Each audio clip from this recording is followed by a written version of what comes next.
Henry Summers Hall. Deleuze's Difference and Repetition. Henry Summers Hall. I would dearly have loved to have had this book at hand when I first read Difference and Repetition, and when I first taught it too. Its virtues of clarity, concision, and insight mean that experts and novices alike will benefit from it. Highly recommended.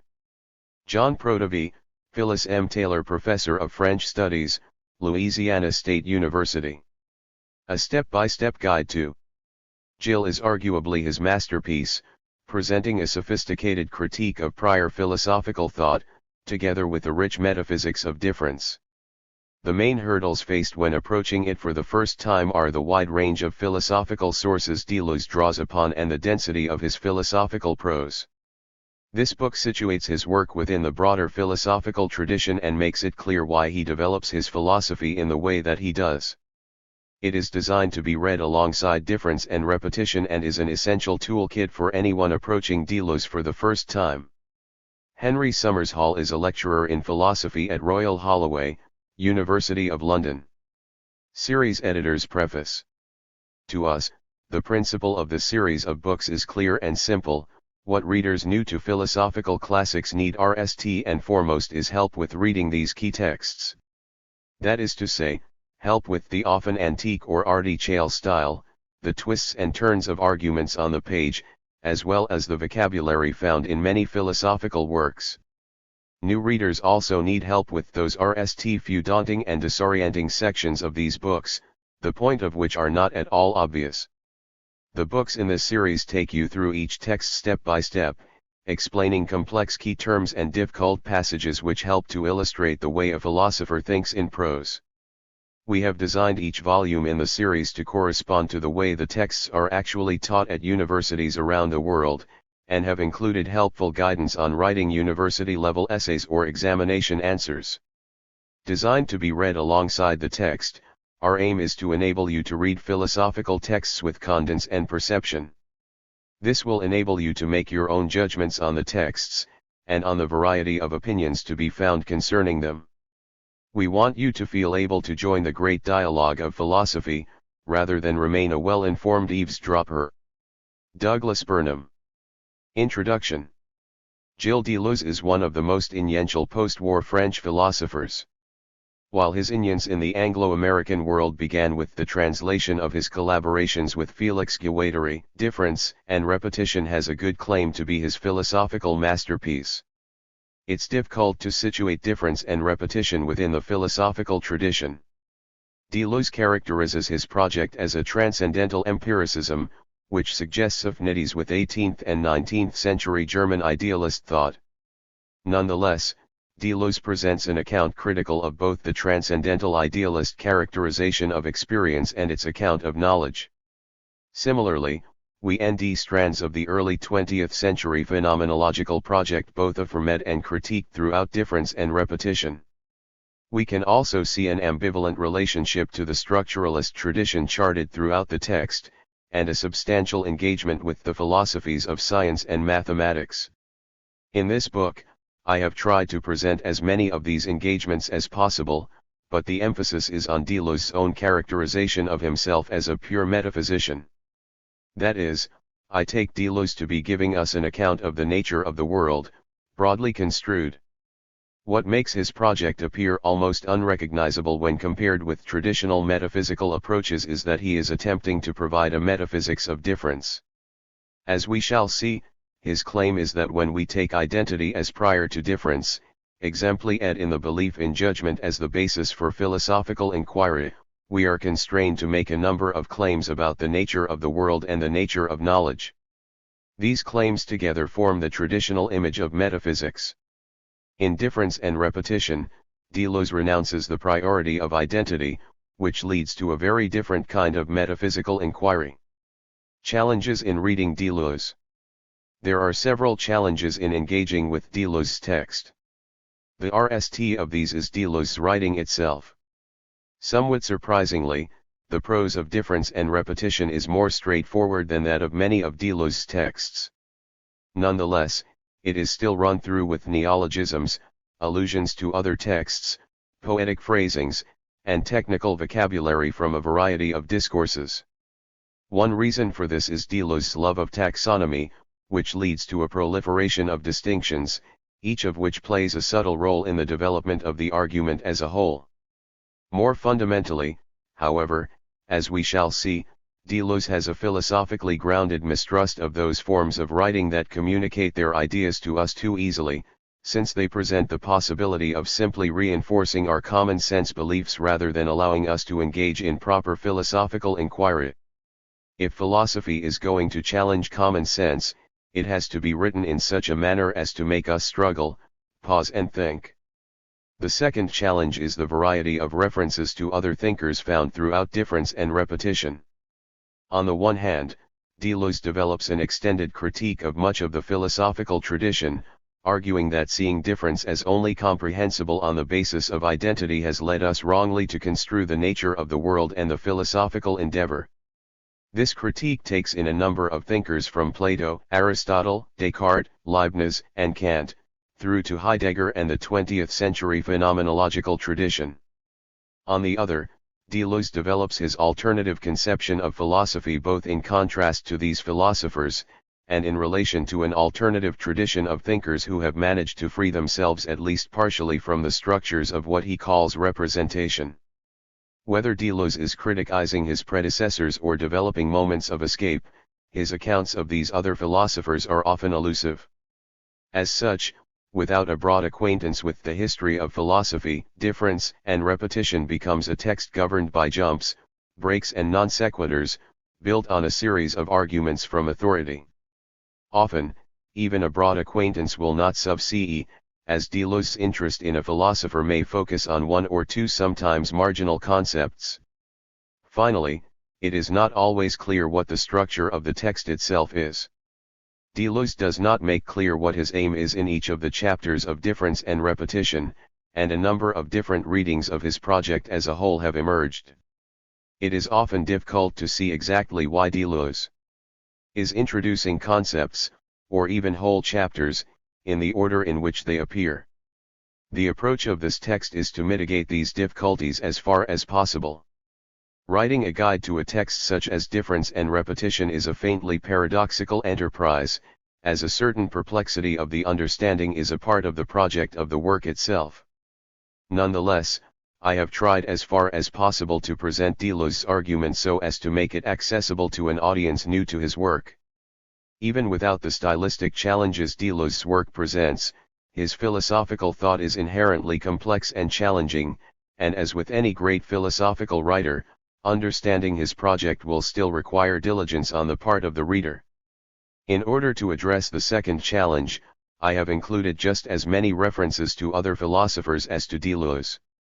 My hope is that by doing so, the reader will be able to understand the importance of the various allusions included in Deleuze's text. These references and explanations are not by any means exhaustive, but will hopefully allow the reader to develop enough of an understanding of the text to be able to integrate those encounters not covered. Finally, most books on difference and repetition have taken a thematic approach to the text. While this is certainly a productive approach, this guide closely follows the text of difference and repetition itself, and most of the major passages in the book are covered by a section of the guide. By dividing difference and repetition into manageable chunks, I have provided what I take to be the principal engagements going on in each section of the book, and allowed the reader to move between this guide and difference and repetition itself. The hope is to allow the reader not simply to understand the themes of the text, but to be able to read the text itself and understand the various transitions Deleuze makes within it.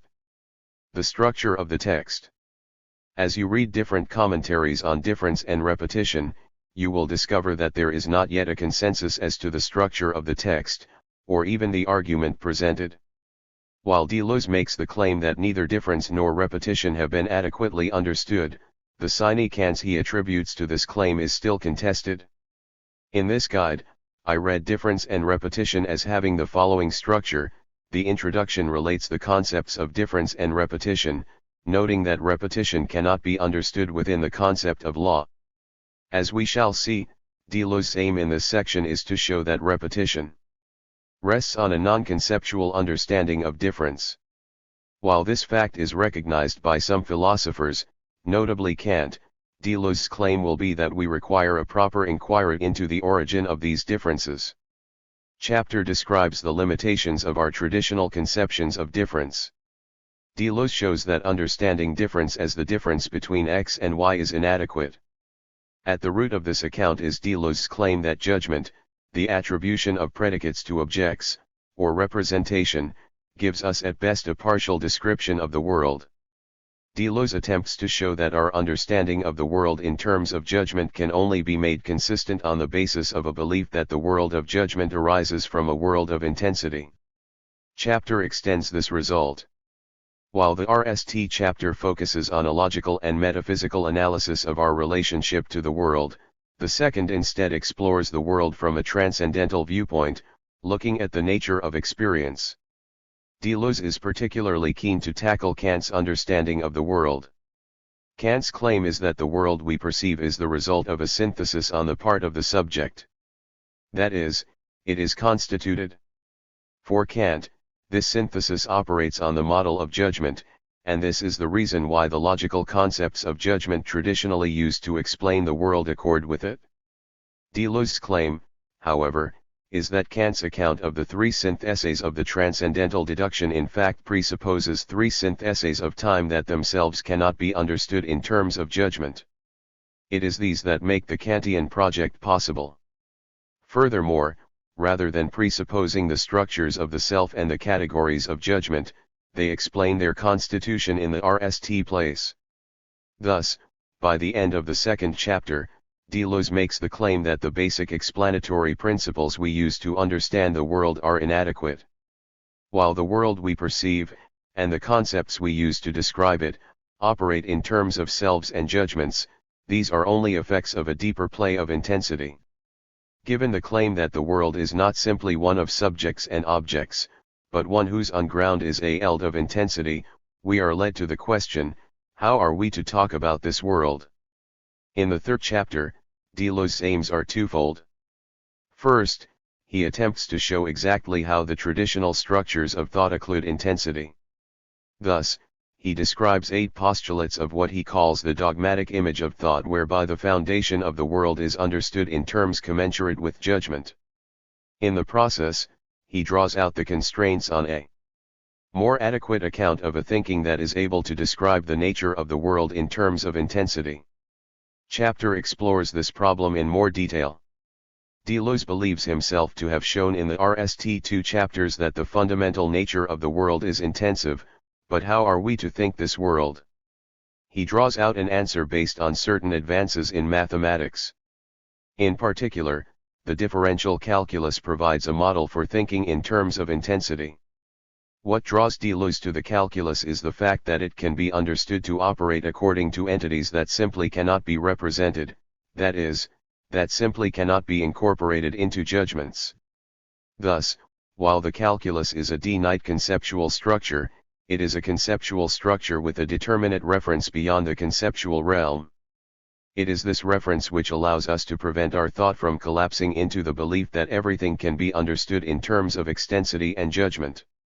As Deleuze notes, it is not simply in mathematics that we need a model of thinking that goes beyond judgment, and he provides several examples of other conceptual schemes, in the domains of physics, biology, and sociology, that allow us to understand the nature of the world without reducing it to judgment. Finally, chapter brings these themes together. We have a new understanding of the world in terms of intensity, and a new model of thinking in terms of ideas. The question is, how do ideas relate to intensity? In order to explain this relationship, Deleuze draws out a second set of syntheses that mirror those that he has given in terms of time, and presents a critique of the scientific theory of thermodynamics. The central aim of this chapter is to prevent ideas simply being seen as replacing judgment. If ideas were the only element that determined the nature of entities we found in the world, then we would be no better off than we were with judgment. Ideas would simply be a different way of encoding the properties we need in the world of judgment. Thus, Deleuze needs to show that the elds of intensity in which ideas actualize themselves play a determinant role in constituting the world we need around us, and furthermore, that each eld of intensity differs from every other. While I take these to be the central themes of difference and repetition, in working through these issues, Deleuze draws out a number of implications. He notes that a rejection of extensity as foundation pushes towards a perspectival model of the world. The move away from judgment pushes us from an understanding of philosophy in terms of knowledge to one in terms of learning. The move away from representation gives a new urgency to projects in literature and the arts that attempt to explore the genesis of what in a different philosophical register has been called the thingliness of things. Furthermore, difference and repetition contains a rereading of the history of philosophy, developing an alternative tradition of thinkers of intensity, drawing in Lucretius, Duns Scotus, Spinoza, Feuerbach, and Nietzsche, among others. Alongside this tradition runs a series of critiques of canonical thinkers from Plato to Heidegger. While we will not be able to explore all of these aspects of Deleuze's philosophy, we will touch on as many of these themes as possible. How to use this guide? While this guide can be read on its own as an account of difference and repetition, it is most productively read alongside difference and repetition itself. My aim has been to provide a framework according to which Deleuze's account in his own words can be understood. This guide provides accounts of the main themes in each section of the text, providing accounts of the various interlocutors Deleuze introduces. The same English translation of Difference and Repetition has been published in two versions, the Columbia University Press/Athlone Press edition, and the Continuum edition. In this guide, I cite both editions as follows: Dr. Columbia/Continuum. I have used abbreviations for other works by Deleuze, and Guattari, and where Continuum editions exist, have also cited page numbers for both editions. Where English language texts are available, I have used these, but some texts, notably those on the calculus, are not available in English, and in these cases, the translations are my own. The NAL section of the book provides some aids to studying difference and repetition. The further reading section gives details of where to nd Deleuze's sources for various discussions. The glossary covers some of the main terminology of difference and repetition. I have also included a section on how to write about Deleuze. Introduction, Repetition and Difference. Introduction. Deleuze opens difference and repetition with the claim that repetition is not generality. The incommensurability of generality, and the related concept of law, is the central theme of the introduction, and of much of the book itself. We normally see laws as applying to all particular entities that resemble one another in a pertinent way, that is, all particulars that fall under a generality. So, for instance, the laws of gravitation apply to particular bodies insofar as they have mass. Bernoulli's principle applies to all uncompressible fluids moving at low speeds. Likewise, for Kant, universal moral laws govern the behavior of all beings who share the property of rationality. In all of these cases, it seems to be the case that repetition plays a central role in the formulation of laws. Scientific laws are formulated by repeated experimentation, and Kant's moral law appears, in the form of the categorical imperative, to provide a test of what actions can be repeated. Deleuze discusses three different ways of relating to the world in which we might think that we encounter repetition: scientific experiment, moral law, and the psychology of habit. Deleuze's general strategy in these opening sections is to show that there is a problem with our notion of the law in natural sciences, and then to show how other conceptions of the law are ultimately founded on this one case. His argument is that in the case of scientific experiment, we do not really encounter repetition. In the case of moral law and the psychology of habit, while these do appear to offer us a true understanding of repetition, they do so only on the basis of drawing analogies with scientific repetition, so ultimately do not get beyond the limitations of this model. Science and repetition, / The RST question, therefore, is why is it impossible for science to repeat? Henry Bergson, one of the central influences on Deleuze, presents the following key assumption of mechanism in his creative evolution: a group of elements which has gone through a state can always nd its way back to that state, if not by itself, at least by means of an external cause able to restore everything to its place. Bergson. This notion of repetition appears to be a precondition of the scientific method. It is by recreating the same situation that we are able to develop laws, by showing that bodies always behave the same way, thereby showing that the law is universal. Our common sense conception of repetition, which Deleuze will aim to overturn, seems to require both that we are presented with at least two objects, we need at least a second object to have a repetition of the RST, and that they are absolutely identical with one another, otherwise we do not have repetition of an object, but two different objects. The fact that mechanism allows us to constitute the same situation several times appears to allow us to fulfill both of these criteria. Why does Deleuze believe that this model of repetition fails?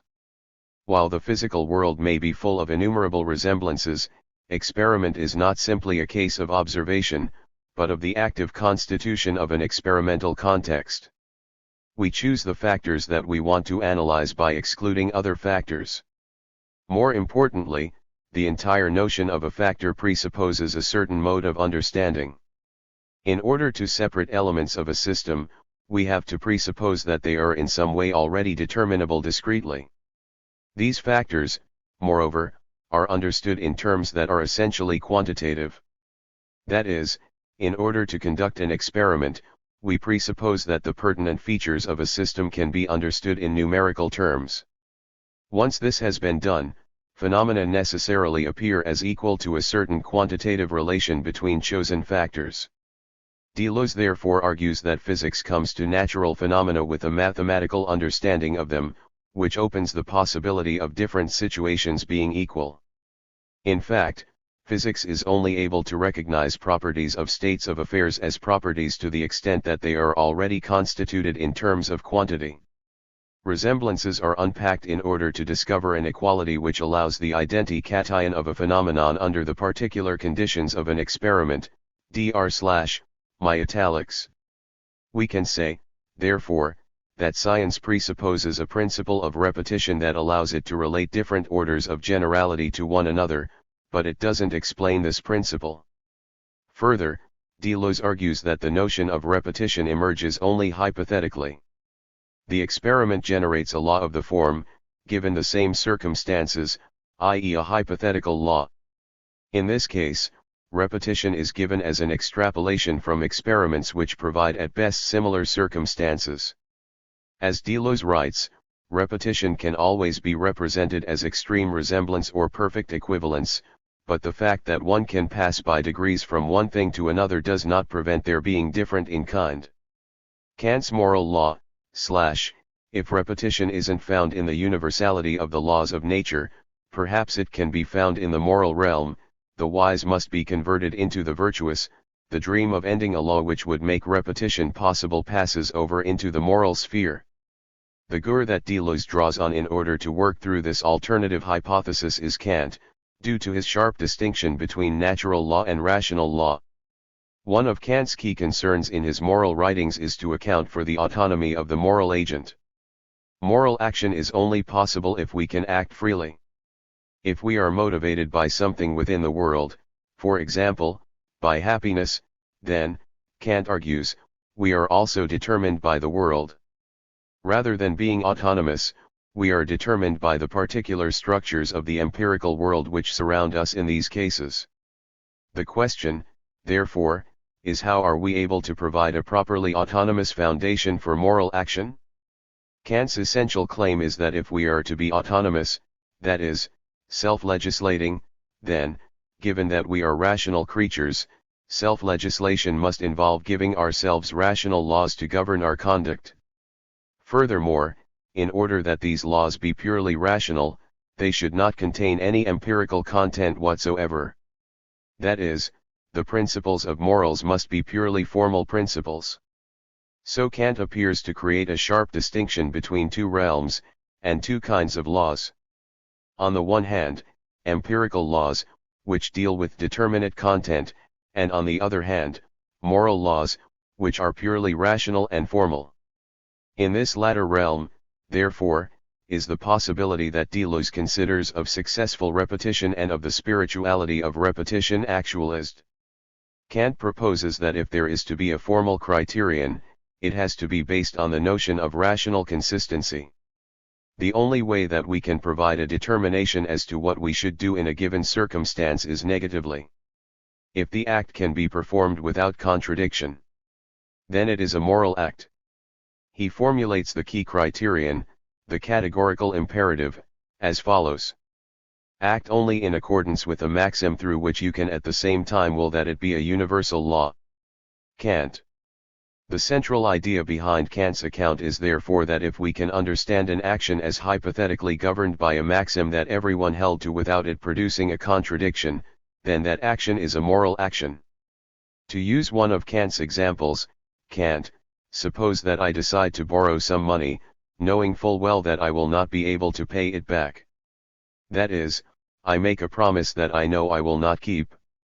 There is nothing inherently self-contradictory in this maxim of action, but if we imagine that it became a maxim which was universally followed, then a contradiction would arise. If everyone made promises that they did not intend to keep, then the very idea of a promise itself would have no meaning, no one would believe what was promised him, but would laugh at all such expressions as vain pretenses. Kant. We can see on this basis that the notion of universality seems to function as a test for repetition. If an action could become a universal law, that is, if it could be repeated, then it is a moral act. In this sense, repetition is not just something that is present within the moral realm, but is even the test or criterion by which we determine if something belongs to the moral realm. Does Kant therefore manage to provide an account of repetition as strict universality? Deleuze presents the following antinomy in difference and repetition. Conscience, however, suffers from the following ambiguity: it can be conceived only by supposing the moral law to be external, superior, and indifferent to the natural law, but the application of the moral law can be conceived only by restoring to conscience itself the image and the model of the law of nature. As it stands, this criticism is quite obscure, but the RST point is straightforward enough. The moral must be conceived of as separate from the natural. The natural realm is governed by causality, making free action impossible, therefore the moral must be seen as separate from it. Why must it then be seen according to the model of natural law? Deleuze explains in Kant's critical philosophy that this is an implication of the difference between the two realms. It is thus in two very different senses that the sensible and the supersensible each form a nature. Between the two natures there is merely an analogy, existence. Under laws. By virtue of its paradoxical character, supersensible nature is never completely realized, since nothing guarantees to a rational being that similar beings will bring their existence together with his, and will form this nature, which is possible only through the moral law. This is why it is not sufficient to say that the relation between the two natures is one of analogy.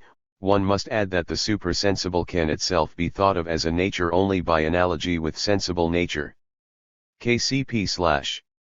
While we may posit the existence of the free moral realm, we lack any way of conceiving of it, since it differs in kind from the world we see around us. Thus, if we are to represent it to ourselves, we have to rely on an analogy with the world we see around us.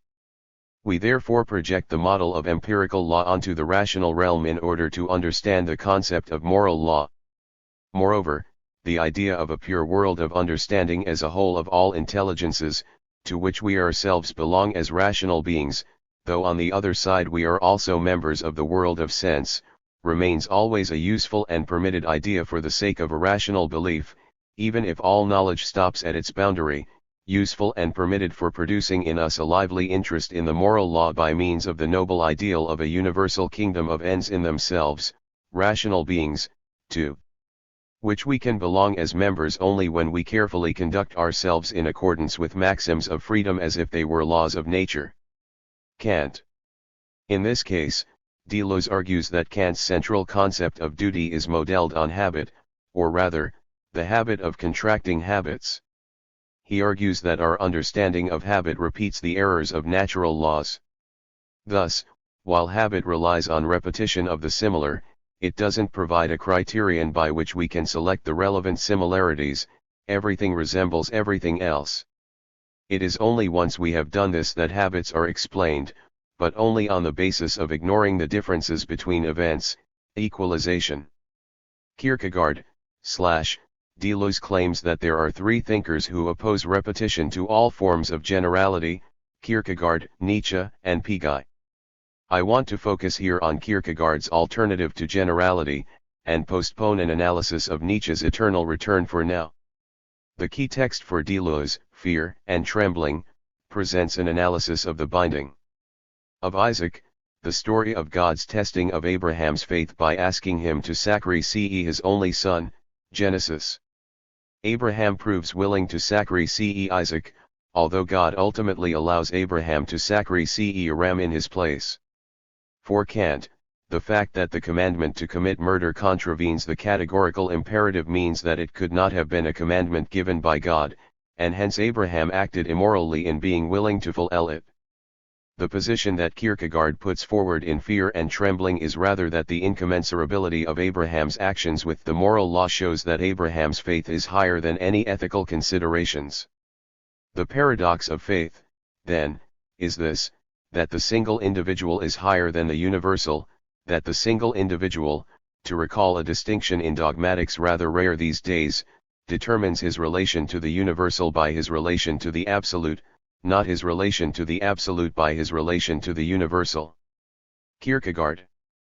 What ultimately justifies Abraham's actions is a direct relationship with God that is incomprehensible from the point of view of universal law. This is a relationship that necessarily falls outside of the sphere of generality and law. Kierkegaard makes clear the relation of this moment of faith to repetition in Repetition, this time with a discussion of Job. Job is also tested by God, who allows him to suffer misfortunes to prove to the devil that Job's faith is not a consequence of God's protection of him from misfortune. In this case, Job's restoration is equated with repetition in a way that mirrors the return of Isaac to Abraham. So there is a repetition, after all. When does it occur? Well, that is hard to say in any human language. When did it occur for Job? When every thinkable human certainty and probability were impossible. Bit by bit he loses everything, and hope thereby gradually vanishes, inasmuch as actuality, far from being placated, rather lodges stronger and stronger allegations against him. From the point of view of immediacy, everything is lost. His friends, especially Bildad, know but one way out, that by submitting to the punishment he may dare to hope for a repetition to the point of over-owing. Job will not have it. With that the knot and the entanglement are tightened and can be untied only by a thunderstorm. Kierkegaard. Repetition, therefore, is this moment that falls outside of the categories of reason, the thunderstorm introduced by Kierkegaard. It is not a physi. Cal repetition. The Bible tells us Job gets back twice what he lost, putting the repetition outside of the sphere of quantitative identity.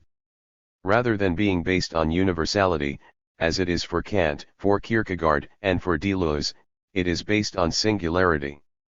Summarizing the philosophies of Kierkegaard, Nietzsche, and Piguet, Deleuze provides four criteria for a philosophy of repetition. The three of these parallel, but are incommensurate with, the three modes of natural law, moral law, and habit. Make something new of repetition itself, connect it with a test, with a selection or selective test, make it the supreme object of the will and of freedom. The test in this case is God's commandment to Abraham to sacrifice his son. Abraham believes in repetition on the strength of the absurd to the extent that he believes he will get Isaac back in spite of the impossibility of the fact. In consequence, oppose repetition to the laws of nature. In the case of Kierkegaard, this is once again clear. Repetition for him falls outside of comprehensibility, and hence outside of the eld of any possible scientific inquiry. In this sense, it at least offers the possibility of explaining the kind of repetition that is presupposed by, but falls outside of, the scientific endeavor. Oppose repetition to moral law, to the point where it becomes the suspension of ethics, a thought beyond good and evil. Once again, to the extent that Abraham's actions are incomprehensible from the point of view of ethics, his willingness to sacrifice Isaac represents a suspension of ethical principles in favor of God's commandment. God's temptation therefore presents a direct alternative to Kant's test, the categorical imperative. Oppose repetition not only to the generalities of habit but also to the particularities of memory.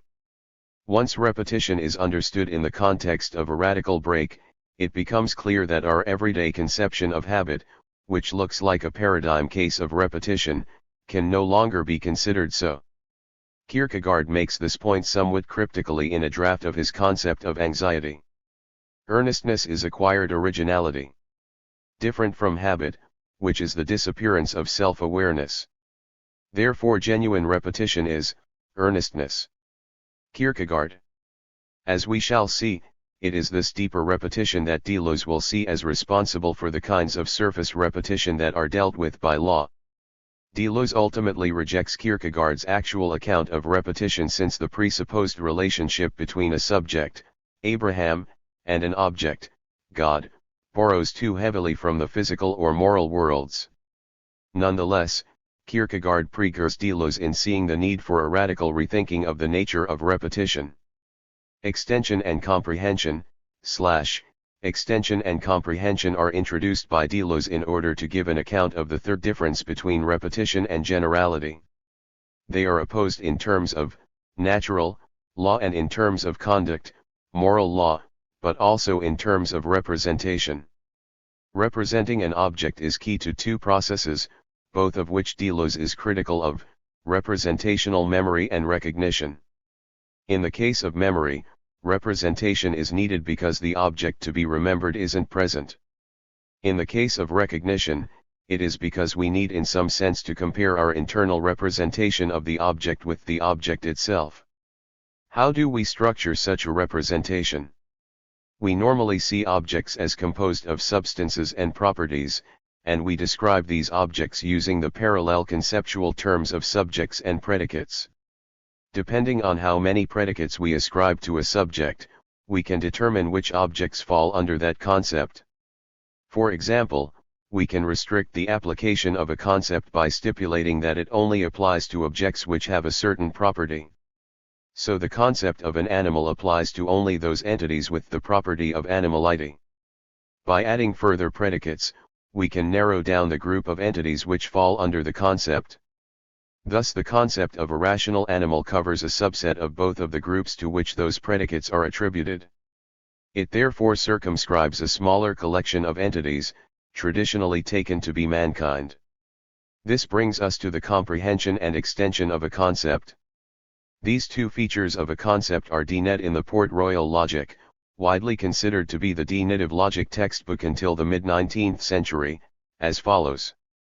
I call the comprehension of an idea those attributes which it involves in itself, and which cannot be taken away from it without destroying it, as the comprehension of the idea triangle includes extension, gur, 3 lines, 3 angles, and the equality of these 3 angles to 2 rigid angles, and c.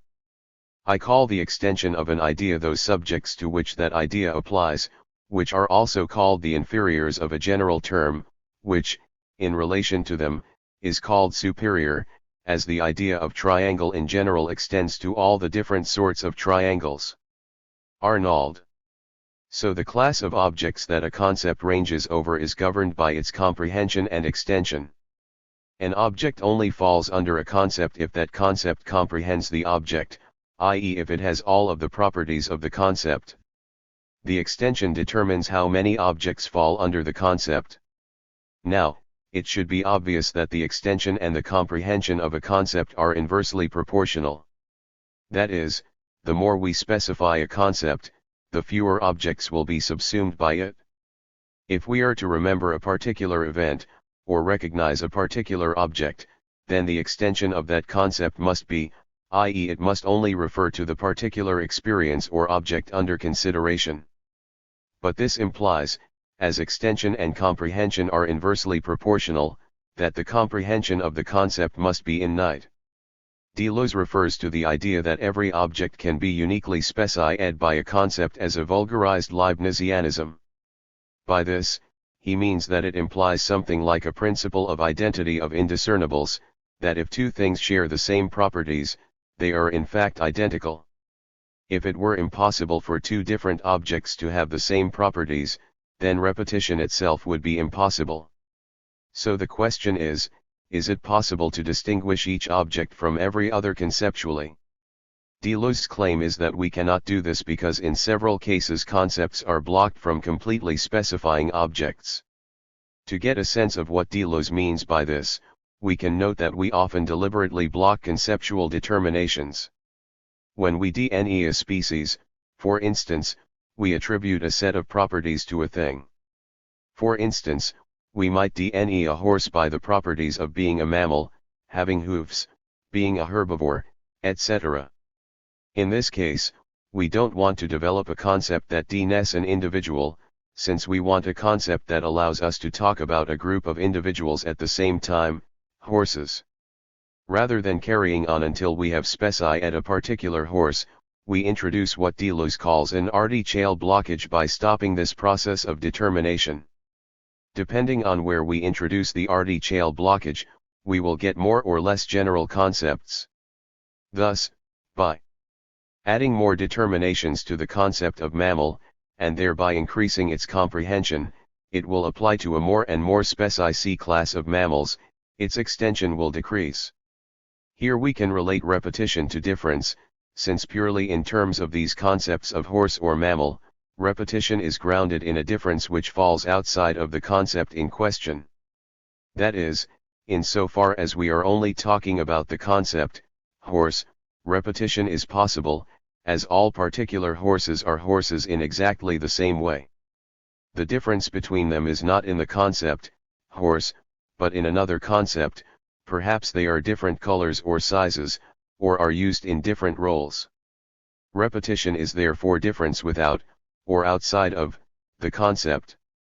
In this case, we could have carried on specifying the concept further and by doing so brought the difference within the concept, hence it being an artificial blockage, but the question is, are there natural blockages, that is, cases where it is impossible for us to capture the difference between two objects conceptually? Deleuze presents three examples of cases where there are natural blockages, or differences that escape any possible conceptualization. The RST is atomism, whether physical or linguistic.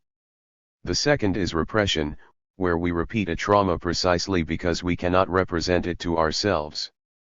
The NAL case is that of incongruent counterparts, developed by Kant.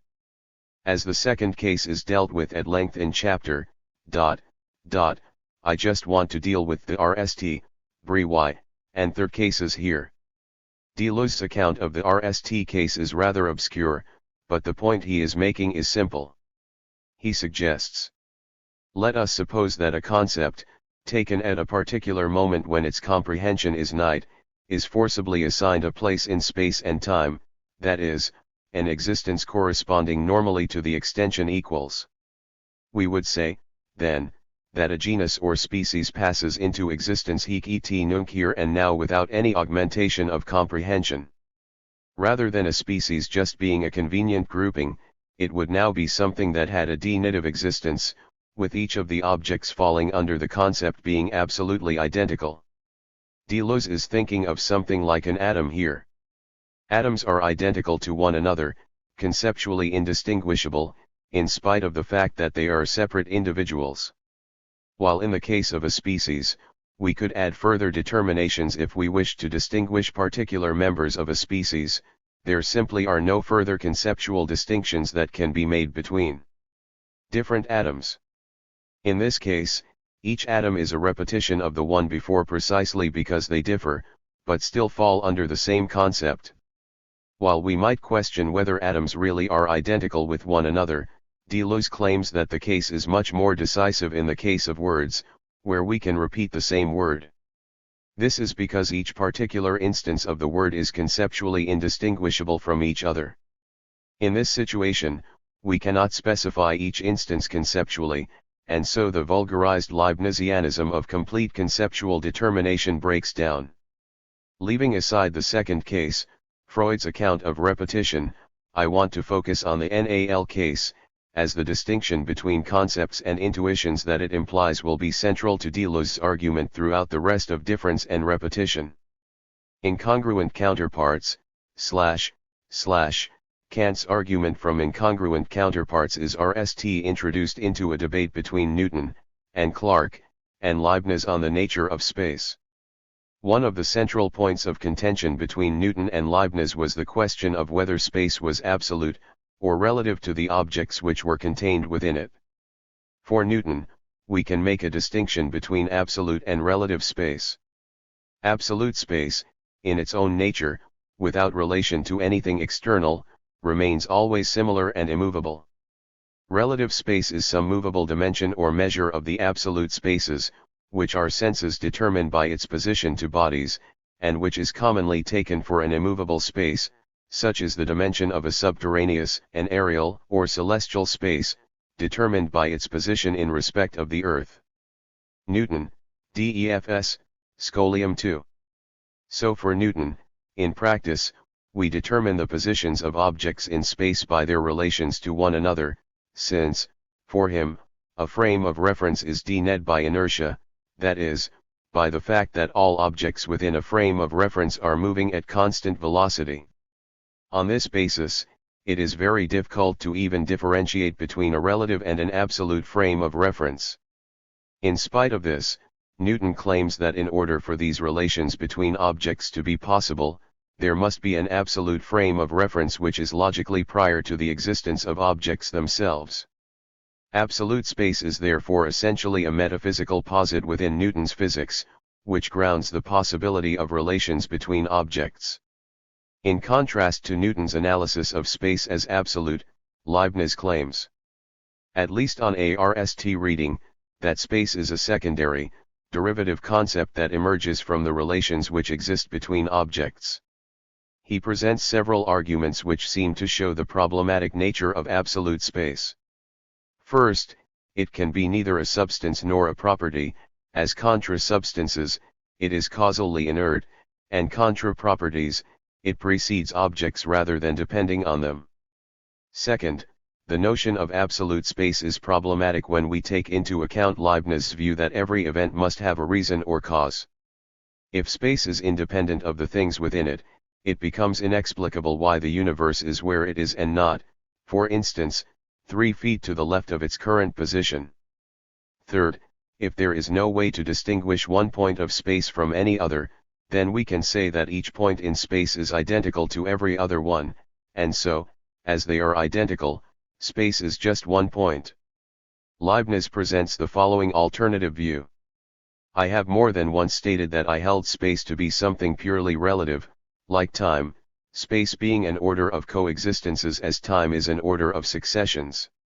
For space denotes in terms of possibility an order of things which exist at the same time, insofar as they exist together, and is not concerned with their particular way of existing, and when we see several things together we perceive this order of things among themselves. Leibniz and Clarke. We will return to Leibniz in the next chapter, but for now we just need to note that for him space is a distorted view of what are really conceptual determinations of objects. Space in this sense is therefore secondary to the order of things, and exists only in so far as it allows us to see the relations which obtain between these entities. Space emerges because the intellectual nature of the universe is only perceived confusedly by the night subject. On this view, therefore, conceptual determinations precede space, which is in no way a real feature of the world, rendering Newton's absolute theory of space false. A corollary of this is that monads, the basic elements of reality for Leibniz, do not have any spatial properties. This does not mean that spatial properties are entirely arbitrary, however. They are what Leibniz calls, well-founded phenomena. That is, they are analogous with what are in reality conceptual properties. The main point to take from Leibniz, in relation to Deleuze, is that for Leibniz, all of the properties which we encounter in space can be understood purely in conceptual terms. If that is the case, then because each object will be conceptually distinct for every other, repetition is impossible. Kant RST introduces the incongruent counterparts argument in his pre-critical work, concerning the ultimate foundation for the differentiation of regions in space. Here, his aim is to show that the Newtonian view of space is correct. Let it be imagined that the RST created thing were a human hand, then it must necessarily be either a right hand or a left hand. In order to produce one, a different action of the creative cause is necessary from that, by means of which its counterpart could be produced. If one accepts the concept of modern, in particular, German philosophers, that space only consists of the external relations of the parts of matter, which exist alongside one another, then all real space would be, in the example used, that which this hand takes up. However, since there is no difference in the relations of the parts to each other, whether right hand or left, the hand would be completely indeterminate with respect to such a quality, that is, it would be on either side of the human body. But this is impossible. Kant's point is that the conceptual determination of the hand, in this case, a set of relations between parts, is not sufficient to determine whether the hand is a left hand or a right hand. In both cases, the relations are identical, and so, conceptually, the hands are also identical. The fact that hands are left or right-handed therefore means that there must be an internal difference that is not a conceptual determination. We can make this point clearer by noting that the property of handedness is intimately related to the nature of the space in which the object is placed. If, instead of a hand, we took the example of a triangle on a two-dimensional plane, it should be clear that it cannot be rotated so as to cover its mirror image. If we consider the same triangle in a three-dimensional space, however, we could IP the triangle over, thus making it congruous with its mirror image. The dimensionality of space therefore determines whether the counterparts are congruous or incongruent, meaning that handedness is a property of space, and not purely of conceptual relations. For this reason, Kant rejected his earlier Leibnizian interpretation of space in favor of a Newtonian conception. In Kant's later critical philosophy, space is seen as transcendentally ideal, but empirically real. That is, while statements we may make about space may be true, their truth stems from the fact that we condition experience, rather than because space itself is absolute. Kant's system, and its claims to be able to give us a priori knowledge of the world, relies on distinguishing two faculties which together give us knowledge of the world: the understanding, which is active and representational, and intuition, which is passive and presentational. The incongruent counterparts argument lays the groundwork for this distinction by showing that space cannot be understood in conceptual terms. Space is an intuition, or a mode of sensibility, by which we apprehend the world. In the transcendental aesthetic of the Critique of Pure Reason, Kant makes two claims about intuition: that it is a priori, and that it is non-conceptual. For Deleuze, this difference in kind between the structures of space and time, and that of our conceptual understanding of the world, represents perhaps the most innovative moment of Kant's entire philosophy. As we shall see when we look at Chapter 2 of Difference and Repetition, the central problem of Kant's theoretical philosophy, how concepts can be related to intuitions given their difference in kind, will end its analog in Deleuze's own work. Conclusion: three forms of difference. There are, at least, three different conceptions of difference at work in the introduction, and it might be worth recapping them briefly. First, there is conceptual difference. This is the kind of difference that can be represented. In this class are not only species produced by artificial blockages, but also the kinds of conceptual differences we can end by simply adding more and more precise determinations to our concepts. No two grains of dust are absolutely identical, no two hands have the same distinctive points, no two revolvers score their bullets in the same manner. The second kind of difference is the difference of the incongruent counterparts themselves. This is a difference which has its principle outside of the conceptual realm. We tell the difference between the left hand and the right by a direct experience. Kant hints at a third kind of difference, however, which is not relational, the difference which gives rise to the incongruent counterpart. Kant presents this difference in the Regions in Space essay. It is already clear from the everyday example of the two hands that the gore of a body can be completely similar to that of another, and that the size of the extension can be, in both, exactly the same, and that yet, an internal difference remains, namely, that the surface that includes the one could not possibly include the other. This difference must, therefore, be such as rests on an inner principle. Kant. The inner principle which allows internal difference to emerge in the case of Kant's thought is the nature of space itself, and this remains the same whether space is taken to be absolute, as in Kant's early writings, or transcendental, as we nd in his critical writings. Rather than remaining at the level of spatial difference itself, Deleuze will want to provide a transcendental account of the operation of this principle of difference, which explains why cases such as left and right-handedness appear in the RST place, as well as the surface repetition of the incongruent counterparts themselves. Therefore, there is a deeper repetition, the singular subject, the interiority and heart of the other, the depths of the other, that gives rise to this repetition. In other words, Deleuze wants to provide an account of the genesis of the kind of spatiality which Kant takes as his starting point. The relationship between Leibniz and Kant sets out the project of difference and repetition clearly. Normally when we look at difference, we have two choices. Either we see it as conceptual difference, as in the case of Leibniz, in which case we have not really understood what difference is, or we take Kant's path, and recognize difference as non-conceptual. This then leads to the end of our inquiry, since we lack the conceptual tools to do justice to it.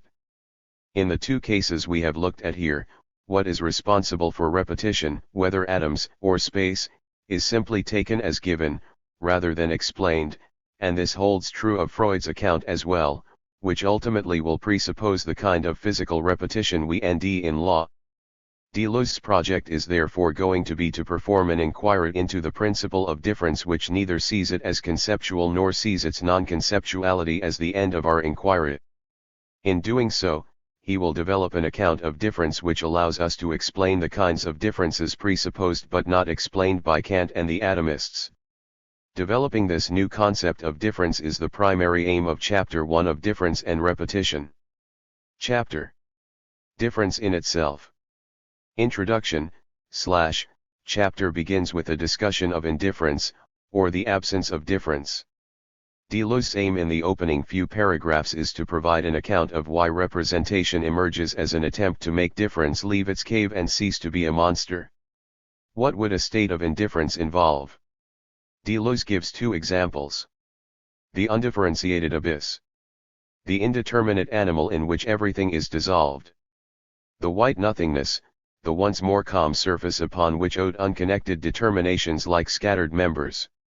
The RST of these represents a space that has not been differentiated. Without difference, we cannot have anything other than pure abstract identity. Difference as a concept is what allows us to draw distinctions within this identity. This differs from that. The second quotation brings out the second role of difference. Difference is a relation, and therefore allows things to be related to one another. Clearly, therefore, we need a concept of difference. Deleuze here outlines two ways in which we might understand difference. The RST is that difference is imposed on the world, the second is that difference emerges of its own accord, or immanently from the world. Traditionally, difference has been conceived as operating in the RST of these ways. The RST of these is tied to representation and judgment, the second to immanence and univocity. Deleuze associates representation with the question, what is it? And this question implies an answer of the form, it is X. This structure is the basic structure of judgment, the attribution of a predicate to a subject. The proper functioning of representation therefore requires two parts to it. First there is the subject, the it, which denotes the what that is being asked about. Second there is the predicate, or property, the is X, which is attributed to the subject. So in order to make a judgment about something, we need both a subject and a predicate. The undifferentiated abyss presents a situation whereby one of these conditions has not been met. There are no properties present in the subject, and so there is no possibility of making a judgment. In fact, we could take this further and say that as there are no limits to the abyss, there is no such thing as a subject present, either. The properties lacking a subject represent the second type of indifference. There are properties but no subjects to attribute them to. The process of representation therefore collapses again, and thinking is suspended. The RST of these possibilities, the abyss, brings us to the central problem of representation. While representation is able to qualify forms and subjects, this square is red, it is unable to account for the genesis of form itself. Form simply has to be imposed on something fundamentally non-representational, something that simply cannot be captured within the formal structures of judgment. Such an abyss is in a literal sense unthinkable. This is the dialectic of representation which operates in the opening of chapter. If form, and with it the structure of the world of subjects and properties, emerge from an abyss, and if this emergence cannot be explained in terms of representation, how can it be explained? The difference between the formless abyss and form must be something that falls outside of representation. Difference is therefore Deleuze's name for this process of the emergence of form, which cannot be captured within the structure of the already formed. The fact that representation cannot think its own ground presents a serious problem, and in order to escape from this dilemma, it attempts to think difference from within the structure of representation itself. It attempts to mediate this concept of difference through the structures of identity, analogy, opposition, and resemblance, to save difference by representing it dr/. Deleuze's aim in this chapter is to show the failure of this project. In the process, he will make the claim that underlying representation is a structure that is different in kind from it. Underneath the represented world of subjects and properties is a differential eld of intensity. The structure of Deleuze's argument is therefore as follows. First, he is going to give an account of Aristotle's theory of species and genera, a paradigm case of representation. Second, he will make explicit the problem with this conception. Third, he will provide an alternative to Aristotle's equivocal conception of being by tracing an alternative lineage moving from Duns Scotus through Spinoza to Nietzsche. Fourth, he will try to show how Leibniz and Hegel's attempts to save representation fail. Finally, Deleuze will conclude with a discussion of Plato as the thinker who founds representation, but in the process shows the possibility of an alternative ontology. With a few minor deviations, we will be following this trajectory in this chapter. Aristotle's conception of difference, so who is the main target of Deleuze's criticisms? Deleuze begins by giving a short exposition of Aristotle's philosophy as the RST formulation of representation. Deleuze's analysis of Aristotle essentially focuses on his concept of difference. His aim is to show how Aristotle's formulation of difference as relational and oppositional, X differs from Y if X is not Y, forces on him a certain conception of being. Deleuze's characterization of Aristotle is central to Deleuze's own positive account, since it is the attempt to overcome its limitations that leads him to formulate what he terms a univocal conception of being, and with it a conception of intensive difference. His aim is going to be to show that how we understand being and difference are fundamentally interrelated. Following on from the introduction, Deleuze's claim will be that if we see difference as spatial, then we have to see being as fragmented, analogical. Alternatively, if we see difference in terms of intensity, then our understanding of being will instead be univocal. In this section, I want to go through some of the key terms of Aristotle's ontology, namely genus, species, difference, and accident, relying on the account that the early commentator, Porphyry, gives of them, before moving on to why Deleuze thinks Aristotle's approach leads him into difficulties. Porphyry defines the genus as what is predicated in answer to what is it, of several items which differ in species, for example, animal, porphyry. This follows from Aristotle's own definition, what is predicated in the category of essence of a number of things exhibiting differences in kind, Aristotle d.a. What does it mean to be predicated of items that differ in kind? If we take the case of Socrates, it should be clear that animal can be predicated of him, to the extent that Socrates is a man, a rational animal. For Porphyry and Aristotle, however, there is no difference in kind between different men, but rather a difference in number. While it is the case that a given genus, such as animal, is predicated of an individual, such as Socrates, the genus cannot simply be directly used to dene the individual. If it were used in this way, the genus would be the only function which was essential to each individual. This would mean that in essence each individual would be different only in number, whereas the definition of genus requires that it is predicated of what also differs in kind. We therefore need the intermediary category, which Aristotle and Porphyry call the species. Porphyry denes the species as that which is predicated, in answer to what is it, of many things which differ in number, Porphyry. This case would be the one reached so far, where we have one genus, one group of individuals, and one level of species. A genus cannot simply have one species, since in this case we could not meet the definition of a genus as applying to a number of things differing in kind. We can see that a given genus can be predicated of a species, and both the species and the genus can be predicated of an individual.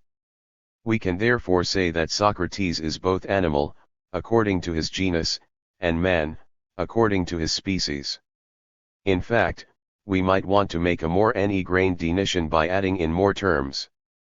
Porphyry writes that the intermediate items will be species of the items before them and genera of the items after them. Hence these stand in two relations, one to the items before them, in virtue of which they are said to be their species, and one to the items after them, in virtue of which they are said to be their genera, Porphyry. A consequence of this is that we now need to dene the species in terms of something other than the individual, since only the lowest species relates directly to things which differ only in number. Instead, we now dene the species in terms of its genus. Thus we have a hierarchy, reaching from the highest genera to the individual, through which the individual is speciated by a process of division from the genus through the various species, gaining determinations as it goes, since each genus will determine the essence of that below it. The last category we need to consider are accidents, which do not dene a species. These can either be separable, as in the case of Socrates, who can be sitting or not separable. For instance, being black is an inseparable accident for ravens and Ethiopians. Porphyry, in that an Ethiopian could lose his skin color without ceasing to be an Ethiopian, whereas a man without reason, at least potentially, is no longer a man. What is the role of difference in this hierarchy? In order for two things to differ, Aristotle argues that they must also have something in common.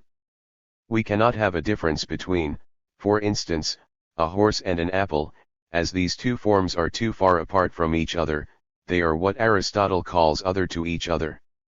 Thus, a man and a horse differ in that a man is a rational animal and a horse is a non-rational animal. The difference of rational or non-rational makes sense because of the shared predicate of animal. If differences between things of different genera are too broad, how can we formulate a narrower conception of difference? Porphyry introduces three forms of difference: common difference, proper difference, and the most proper difference, but only the third of these is considered by him to be real difference. Common difference is the difference between two accidents, or non-essential predicates, and is not effective in determining a real difference between two entities. Proper differences deal with inseparable properties of things, and so do really serve to determine the difference between two things. The most proper difference, however, is specie difference. Specie difference is what allows species to be denet in Porphyry's tree by dividing the genus. So, if we take the genus, animal, we are able to determine the species, man, by dividing animals into two kinds, rational and non-rational animals. Difference is the criterion by which we divide the genus into two species. Conceptually, significant difference therefore occupies a middle point between the extremes of otherness and accidental difference. Specie difference refers only to an entirely relative maximum, a point of accommodation for the Greek eye, in particular for the Greek eye which sees the mean, and has lost the sense of Dionysian transports and metamorphoses.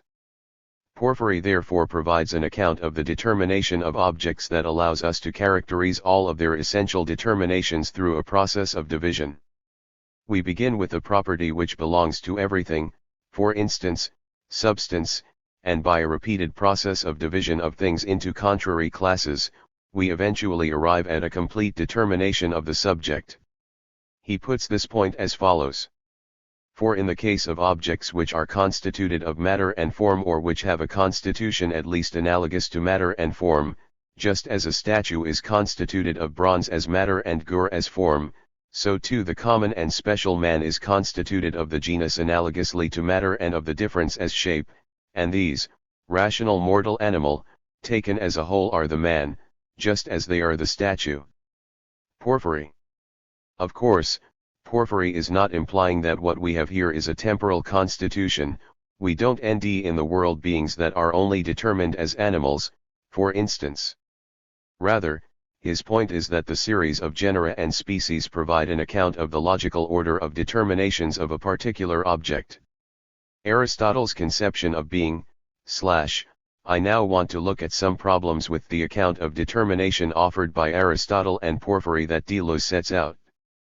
He divides the difficulties with Aristotle's model into problems of the large, which arise from a difficulty related to characterizing the top of the hierarchy of terms, the highest genus, and problems of the small, which relate to the unity of empirical objects, dr/. His claim is that such a model cannot deal with the extreme cases of determination.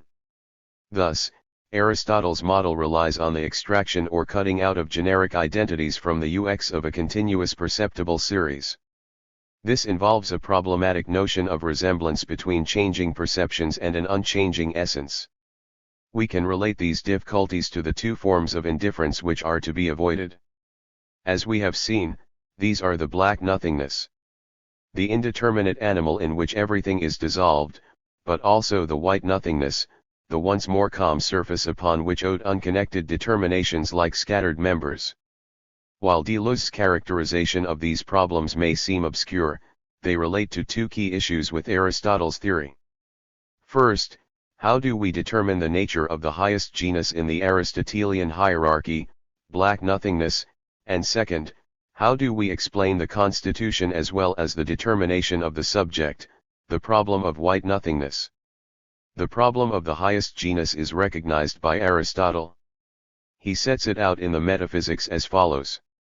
It is not possible that either unity or being should be a genus of things, for the differentia of any genus must each of them both have being and be one, but it is not possible for the genus to be predicated of the differentia taken apart from its species, any more than for the species of the genus to be predicated of the proper differentia of the genus, so that if either unity or being is a genus, no differential will either be one or have being. Aristotle b. Now, a genus is what is predicated in the category of essence of a number of things exhibiting differences in kind, Aristotle d. A. Therefore, a genus, along with the differentia, determines what it is to be an X. It should be clear that a difference cannot be the same type of thing as that which it differentiates. We can show this by taking as an example the case of living bodies. If the difference between living bodies was itself a living body, then we would be caught in an infinite regress, as in order for this living body to function as a difference, we would need to differentiate it from other living bodies. Thus, we would require a further difference, which would in turn need to be differentiated and so on to infinity. What thus differentiates living bodies, the difference sensible/non-sensible, must itself not be a living body. This, however, presents a serious problem when we apply this criterion to the case of being, as it now means that what differentiates beings into different species cannot itself be a type of being. Therefore, if being is a genus, then difference itself cannot be a being. As Deleuze puts it, being itself is not a genus. Because differences are. It is not simply the difference in being that would lack being, but as differences are inherited, man is a rational animal, but also a material substance, all differences would lack being. For this reason, the ultimate categories through which being is understood must be multiple, as they themselves are species in relation to the undefinite genus.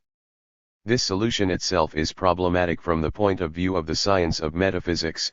However, as for Aristotle, science must relate to a uni-ed class of things.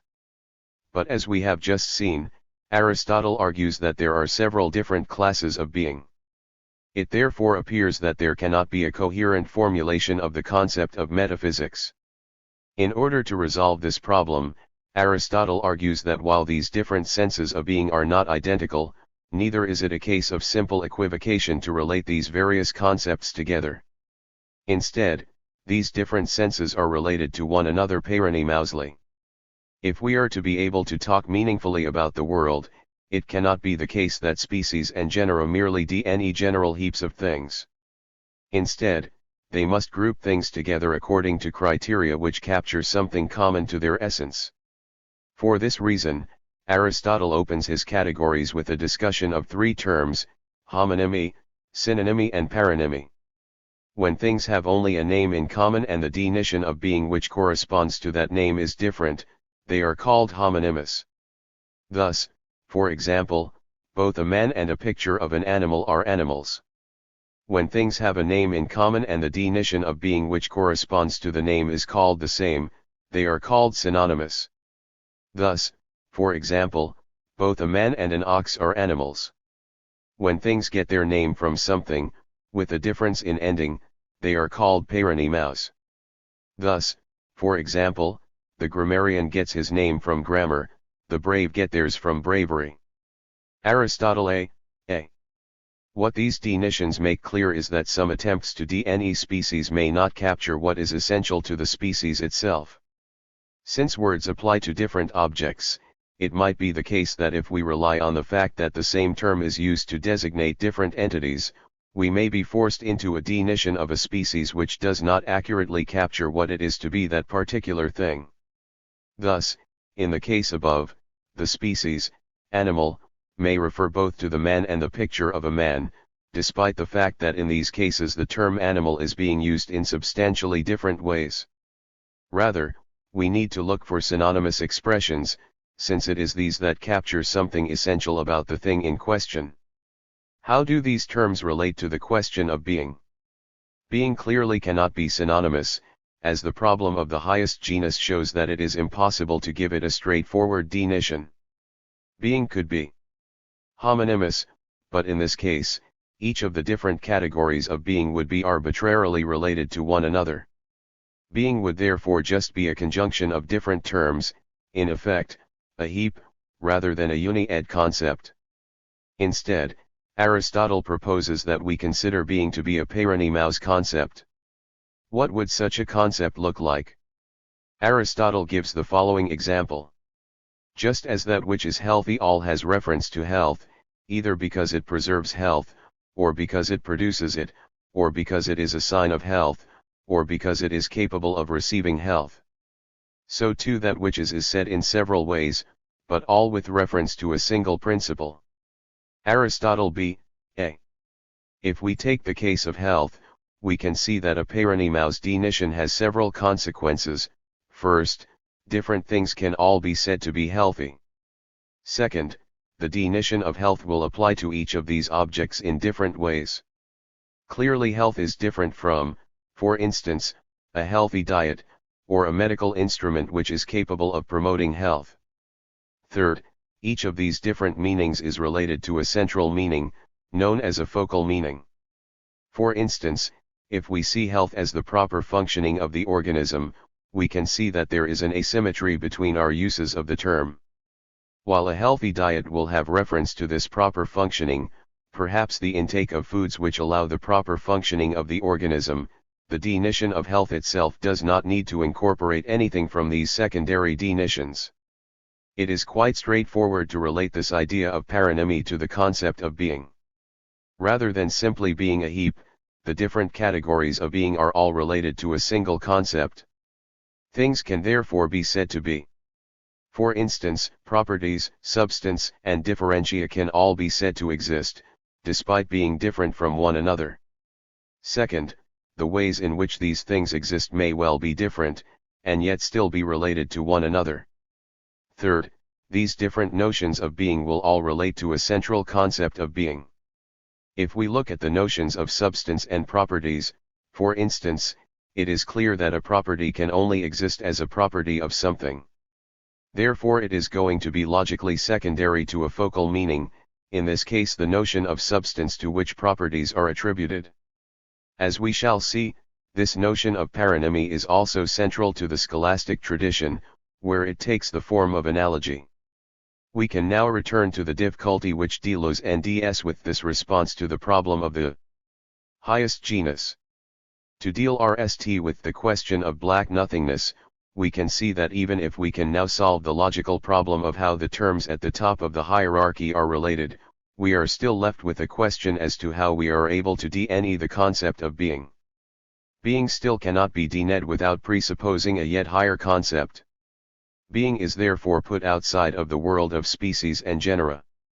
As Deleuze writes, it is as though there were two logoi, differing in nature, but intermingled with one another, the logos of species, which rests upon the condition of the identity or univocity of concepts in general taken as genera, and the logos of genera, which is free of that condition and operates both in the equivocity of being and in the diversity of the most general concepts, dr/. Second, Deleuze argues that while Aristotle provides an account of the determination of objects, he cannot provide an account of the constitution of objects. As we saw, properties are understood as properties of something, and the same could be said of differences. When we ask the question, what is it, we have already presupposed the existence of a logical subject to which predicates will be attributed by means of an answer. This rules out in advance any possible account of the genesis of the subject. It is for this reason that Deleuze introduces the indifference of white nothingness. He is going to argue that we need to think the faintly paradoxical notion unconnected determinations if we are to think of the emergence of the subject itself. Duns Scotus, / Aristotle's account is concerned with questions of what there is, that is, with questions of ontology. We have just seen that Deleuze NDS substantial problems with this account. He therefore claims that there has only ever been one ontological proposition, being is univocal, dr/. This claim is that the problems with the analogical conception of being cannot be solved, and hence we need to take an entirely new approach. In the next few sections, I want to trace Deleuze's development of this concept of univocity through the alternative tradition that he constructs. This tradition moves from Duns Scotus, through Spinoza, to Nietzsche. In the process, I hope it will become clear what exactly a univocal conception of being entails. Before discussing Scotus, we need to look at the conception of God presented by traditional theology. The central point to note is that medieval theologians saw a fundamental difference between the concept of night things, and the concept of an in-night being such as God. It was taken for granted by the scholastics that God's nature is essentially simple, it is not composed of parts, whilst at the same time, it possesses every perfection, God is innately good, innately wise, etc. This highlights a fundamental limitation to our understanding of God because when we look at objects that we have access to, objects in the night world, we see that an object having several properties is a complex object. Now the very fact that a term like good operates in these different ways when we use it to describe an object or person in the world or to describe God implies that when we use this term, we are equivocating. That is, that the same term names two different concepts, good for God and good in the night world. Such a position has certain advantages, in that it makes clear that God is a transcendent entity that cannot be adequately understood according to our categories of thought, but is ultimately untenable as it renders any relation to or understanding of God impossible. It is here that Aquinas brings in the notion of analogy. As we saw with Aristotle, analogy allows us to relate terms that have something in common, a focal meaning, but yet differ. Aquinas' use of analogy relies on the likeness of cause and effect.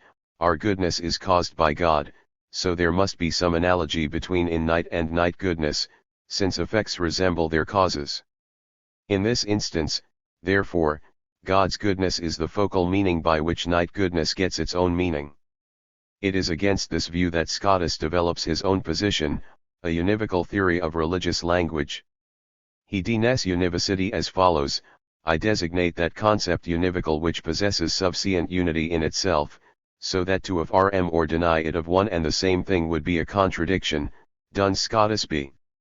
Effectively, univocity therefore means that a word is used in the same sense in all contexts, unlike health, for instance, whose meaning changes depending on what we are relating it to. Scotus has two main reasons for supposing that being ts this category of univocity. First, he claims that we can believe that God exists without knowing anything further about him, even whether he is night or in night. Second, the alternative theory of analogy suffers from a key problem. In order for the analogy to work, we seem to require some knowledge of the relationship between God's nature and his attributes. Such an analogical argument presupposes some form of understanding of God's nature. Scotus instead takes being to be univocal and indifferent to what is in night and night, duns Scotus a. Now, this raises a problem, since we want to see God as separate from man. Deleuze raises this point as follows in one of his lectures. Because I say, being is univocal, this means, there is no categorical difference between the assumed senses of the word being, and being is said in one and the same sense of everything which is. In a certain manner this means that the tick is God, there is no difference of category, there is no difference of substance, there is no difference of form. It becomes a mad thought. This view is clearly heretical, since it appears to be the case that as being is somehow prior to night and in night beings, being appears to operate as a genus, with night and in night beings as its species. Thus being would seem to occupy a place higher in the Porphyrian hierarchy than God. We might also want to ask how Scotus is able to explain the simplicity of the nature of God, given that God's nature seems to now be a compound of two different attributes, being and initude. Scotus' resolution of these difficulties rests on his understanding of nitude and innity. To return to Aquinas for a moment, in the Summa Theologica, Aquinas denies innity as follows. Something is said to be innate from the fact that it is not limited. Now matter is in a certain way limited through form, and form in a certain way through matter. Matter is in fact limited through form inasmuch as before it receives a form, matter is in potency to many forms, but when it receives one, it is limited by it. Form however is limited through matter inasmuch as a form considered in itself is common to many things, but by being received in matter it becomes the form determinately of this thing. Aquinas, cited by Tamarchia. The concepts of night and innate are here relational concepts. The innate is denied by not being limited, whereas the night is denied through limitation, by matter. If the night and innate are understood in these terms, it is clear that we are going to end up with being as the highest genus, or at best an analogical conception of being, as these two terms are opposed to one another.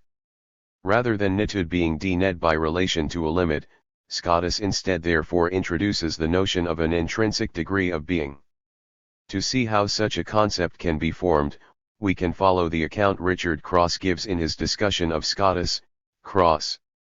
Scotus RSTS asks us to imagine an innately large magnitude. He then asks us to apply this model of extensive innity to a qualitative perfection, such as goodness.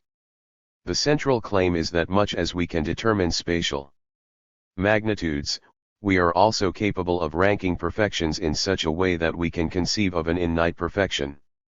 In the case of a perfection, however, it cannot be constituted of parts in the way that the extensive magnitude is. An innate extensive magnitude is constituted from an innate number of innate extensive parts, but a perfection would not be innately perfect if it were composed of innate, and hence imperfect, qualities. The notion of innity that Scotus is developing is therefore of an intensive, indivisible form of innity, rather than the extensive, divisible form that Aquinas favors. God is not, therefore, superior to man in the quantitative extension of his being, but rather in the qualitative nature of his being's intensity. This ultimately allows Scotus to solve the two difficulties of the highest genus and the simplicity of God. Instead of understanding innity and nitude as species of being, they are rather modes or ways in which being subsists. Scotus gives the following example in terms of color. When some reality is understood along with its intrinsic mode, that concept is not so absolutely simple that it is impossible that this reality be conceived apart from this mode, although it is then an imperfect concept of a thing. For example, if there were whiteness in the 10th degree of intensity, however simple it may be in reality, it is nonetheless possible that it be conceived under the concept of so much whiteness, and then it would be conceived perfectly by means of a concept adequate to the thing itself. Or, it is able to be conceived precisely under the concept of whiteness, and then it is conceived according to a concept that is imperfect and lacking in perfection in the thing. But the imperfect concept is common to this and that white, and the perfect concept is more proper. Scotus, Ord. I. D. Pars, Qn, taken from Hall. Innate being is like innate whiteness in this example.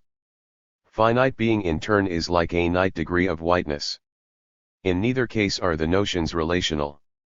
Innate whiteness is not dened by a lack of limitation, but positively, in terms of its own intensity. Likewise, a innate degree of whiteness is not dened in relation to some other quality, but is intrinsic to the color itself. Finitude and innity are therefore modes, rather than properties of being. When we looked at Porphyry's theory of species and genera, we saw that Porphyry denes these as what are given in response to the question, what is it? Man, for instance, is dened by the genus, animal, and the difference, rationality. Differences are, and so we can make a real, existential distinction between rationality and animality.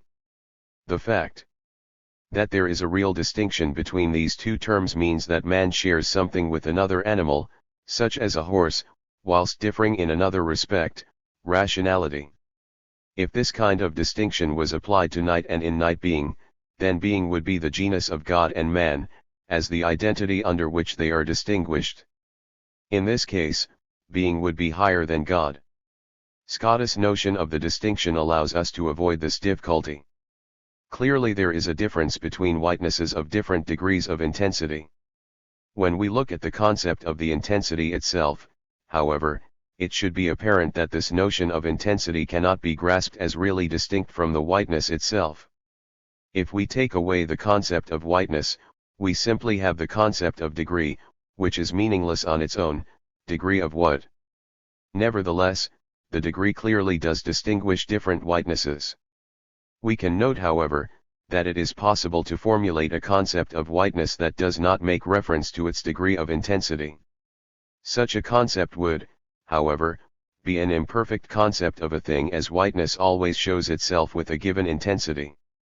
It should be clear that we can apply this conception to the notion of being. Scotus' claim would then be that being always presents itself with a given degree of intensity which is inseparable from it. While we can therefore formulate a concept of being without reference to its intensity, such a conception is only formal, as actual being is always night or innate. Intensity as it stands is purely a difference in the degree of something's being, and is also precategorial. As such, it does not constitute the kind of distinction that would allow a proper separation between God and man. Such a position in fact is the one that Deleuze wants to develop in his own philosophy. For Scotus, on the contrary, the difference in degree between God and his creation becomes a difference in kind once we recognize that innate intensity is simply incommensurate with any form of night intensity. The gap between night and innate is therefore still a chasm which allows the separation of God and his creation to be maintained. While being can conceptually be said univocally, in practice, we always encounter being with a given intensity, and so in reality being is always encountered in different forms. As said of the 10 categories, neither metaphysically nor naturally does the term being signify one concept, and being is not a genus of these, neither naturally nor metaphysically. However, logically speaking, being is univocal. Duns Scotus, Indian, Q, and taken from Hall. By making this difference a difference in kind, Scotus separates man from God, but at the cost of making the thesis of univocity a purely formal thesis. This is why Deleuze claims that Scotus only thought univocal being. Spinoza, Spinoza represents for Deleuze the second major thinker of univocity. Spinoza goes beyond Scotus by moving from a conception of univocal being as purely abstract to one whereby we in practice encounter one being. He makes it an object of pure affirmation. At this point it would be useful to go through three of the key terms in Spinoza's philosophy: substance, attributes and modes, in order to highlight how the structures of univocity are taken up on Deleuze's reading. Spinoza defines substance as follows: by substance I understand that which is in itself and is conceived through itself, that is, that the conception of which does not require the conception of another thing, from which it has to be formed. Spinoza, Part id. Spinoza is here very close to Descartes' definition of substance as a thing which exists in such a way as to depend on no other thing for its existence. At this point, however, an important difference arises in regard to how we distinguish substances. For Descartes, the fact that a substance exists implies that it is numerically distinct from other substances. Thus, for Descartes, the mind and the body are two actually distinct substances. In fact, we have more than just two substances. Each person has a separate mind, or soul, and so there are a number of real, numerically distinct, substances which share the same attribute. How does this relate to the question of how to distinguish or determine entities? For Descartes, there are numerical distinctions which are at the same time real or substantial, e.p.s. Spinoza disputes this claim, arguing that substances with the same attribute could only be distinguished by their particular mode, i.e. whether the substance of thought is your or my thought. As substance is logically prior to its modes, it is impossible to distinguish substances with the same attributes numerically. Spinoza, Part ip. This does not just mean that there is only one substance, but as it falls outside of numerical distinctions, substance is better described as singular, without number. I want to turn to this theme now by introducing Spinoza's notion of the attributes. Spinoza defines an attribute as that which the intellect perceives of substance as constituting its essence. Spinoza, Part d. In Descartes terms, an attribute is the essence of a substance, so, for instance, the essence of material substance is extension. So in answer to the question, what is it to be a material substance, we would reply, it is to be extended. For Descartes, substances are individuated numerically, which means that we can distinguish them simply by indicating which one we are talking about. This is my body, and that is yours. Extension plays a purely definitional role in this case. For Spinoza, however, there is only one substance, and so he cannot simply rely on thought and extension being conceptual distinctions of two different substances. Given that the world contains, at least, both things and ideas, Spinoza has to explain how it is possible for the same substance to be expressed by two different essences, thought and extension. As Deleuze recognizes, this problem mirrors one which Scotus dealt with. The question for Scotus was how an innate being could both be understood as simple, which was a standard part of the definition of God, yet at the same time be composed of a number of proper attributes. How could God be simple, yet still be one, true and good? Scotus' solution was to rely on the notion of a formal distinction between the different attributes so that while they were not actually distinct as things separate from one another, they were nevertheless formally distinct in that they picked out genuine differences for reason within the innate being. Truth, goodness, and unity were therefore formally, but not really, distinct features of the innate being. Scotus uses a similar logic for the Trinity. Attributes operate in a similar way for Spinoza. They are formally distinct from each other, but they cannot be really distinct, as they express the essence of the same substance. There are some key differences between Scotus' account of the attributes of God and Spinoza's account of the attributes of God or substance. First, Scotus' attributes are really just what Deleuze calls signs for the intellect. They express a way in which the nature of God is to be taken up by the night subject. It is to an extent ambiguous how they are to be read in Spinoza. His definition of what the intellect perceives of a substance, as constituting its essence, can be read both as subjective, by focusing on the intellect's perception, or as objective.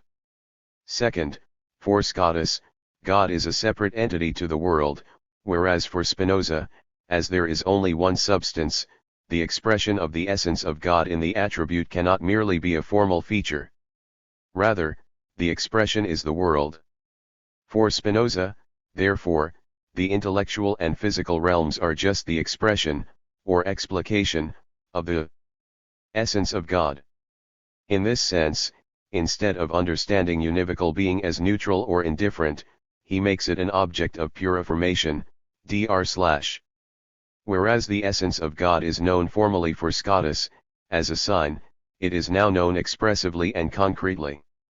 We therefore have a progression between the nature of God being known analogically for Aquinas, univocally, but only in a formal manner for Scotus, and now univocally and affirmatively for Spinoza. So Spinoza's metaphysics presents the world as the expression of the essence of God. This brings us to the NAL part of his system I want to discuss, the mode. If the world is the essence of God, and God is in night, how do we account for the existence of night things within the world, which Spinoza calls modes? Spinoza argues that night things are modi cations of in-night substance.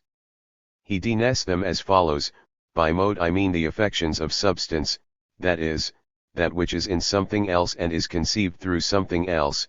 Spinoza, Part D. Here we rely on the second of Scotus distinctions, the modal distinction. Earlier on, I mentioned how Spinoza disagrees with Descartes' equation of real and numerical distinction. Spinoza instead argues that substance is really distinct, but not numerically distinct. Modes operate in the opposite manner. Modes are modi cations of a singular substance, and so are not really distinct. They are, however, numerically distinct from one another. If modes are to be distinct, but not seen as existentially distinct from one another, as they are all moments of a singular substance, we need some other way of distinguishing them. This is in essence the same problem that we found in Scotus' attempt to develop a univocal conception of being which was at the same time applicable to night and in-night beings. Scotus' solution was to replace Aquinas' notion of the night/in-night distinction, which was founded on limit, with a distinction founded on intensity. Thus being is like the concept of whiteness. While we can formulate a concept of whiteness separately from the intensity by which it manifests itself, such a concept would be inadequate. Intensity is the mode by which whiteness manifests itself. According to Deleuze, Spinoza develops a similar account of the nature of night modes. Just as intensity is only modally distinct from whiteness, night modes are only modally distinct from substance itself. What is the role, therefore, that univocity is playing in Spinoza's philosophy? First, we can see that the nature of substance itself is not given according to a categorical form of definition. In order to define something for Aristotle, we need a genus and a difference. This led to the problem of the highest genus, as the highest genus would seem to require a higher identity in order to be denied, but the presence of such a higher identity would imply that the highest genus was not, in fact, the highest genus. In such a case, determination relies on a numerical distinction between terms. We must be able to separate the rational animals from the non-rational animals, as separately existing entities, in order to define man as a rational animal. We define something by saying that it is this and not that. Spinoza's substance, however, has an essence which is expressed through the attributes. This essence is not one that can be given in terms of the categories, however, as Spinoza's substance is not subject to any form of numerical distinction, it is singular. On this basis, it cannot be determined through the this and not that structure of representation, even in relation to a possible but non-existent object. Substance does have a structure and an essence, however, as is shown by the night modes which as a whole express substance, and which are distinguished from one another in terms of their intensity. Substance is determined by a difference, but it is not a difference between concepts. Everything is substance, but rather a difference that is internal to substance. This is therefore one of the most difficult ideas in Deleuze's metaphysics. Substance expresses its essence by differing from itself. This is made possible on the basis of the univocal conception of being, whereby all modes express the same being. Spinoza's system therefore makes no distinction between different ways in which things exist. Although the world appears to be made up of different substances, in actual fact, everything is simply an expression of the same substance. Nietzsche, despite the fact that Spinoza represents an advance over the work of Scotus, Deleuze claims that for Spinoza, substance must be said itself of the modes and only of the modes. Such a condition can be satisfied only at the price of a more general categorical reversal according to which being is said of becoming, identity of that which is different, the one of the multiple, etc. Deleuze's point is that the relation of modes to being is still structured like the terms of a judgment. The modes are said of being, in the same way that we might say of a man that he is rational, and so we still understand being as if it were a subject, even if we know that in reality it is singular rather than one, and thus different in kind from the object of a judgment. In order to overcome this limitation, we need somehow to replace our account of being as the highest term in our hierarchy with difference, whilst retaining the insights given by the intensive understanding of difference. It is Nietzsche, Deleuze claims, who provides the means to do this.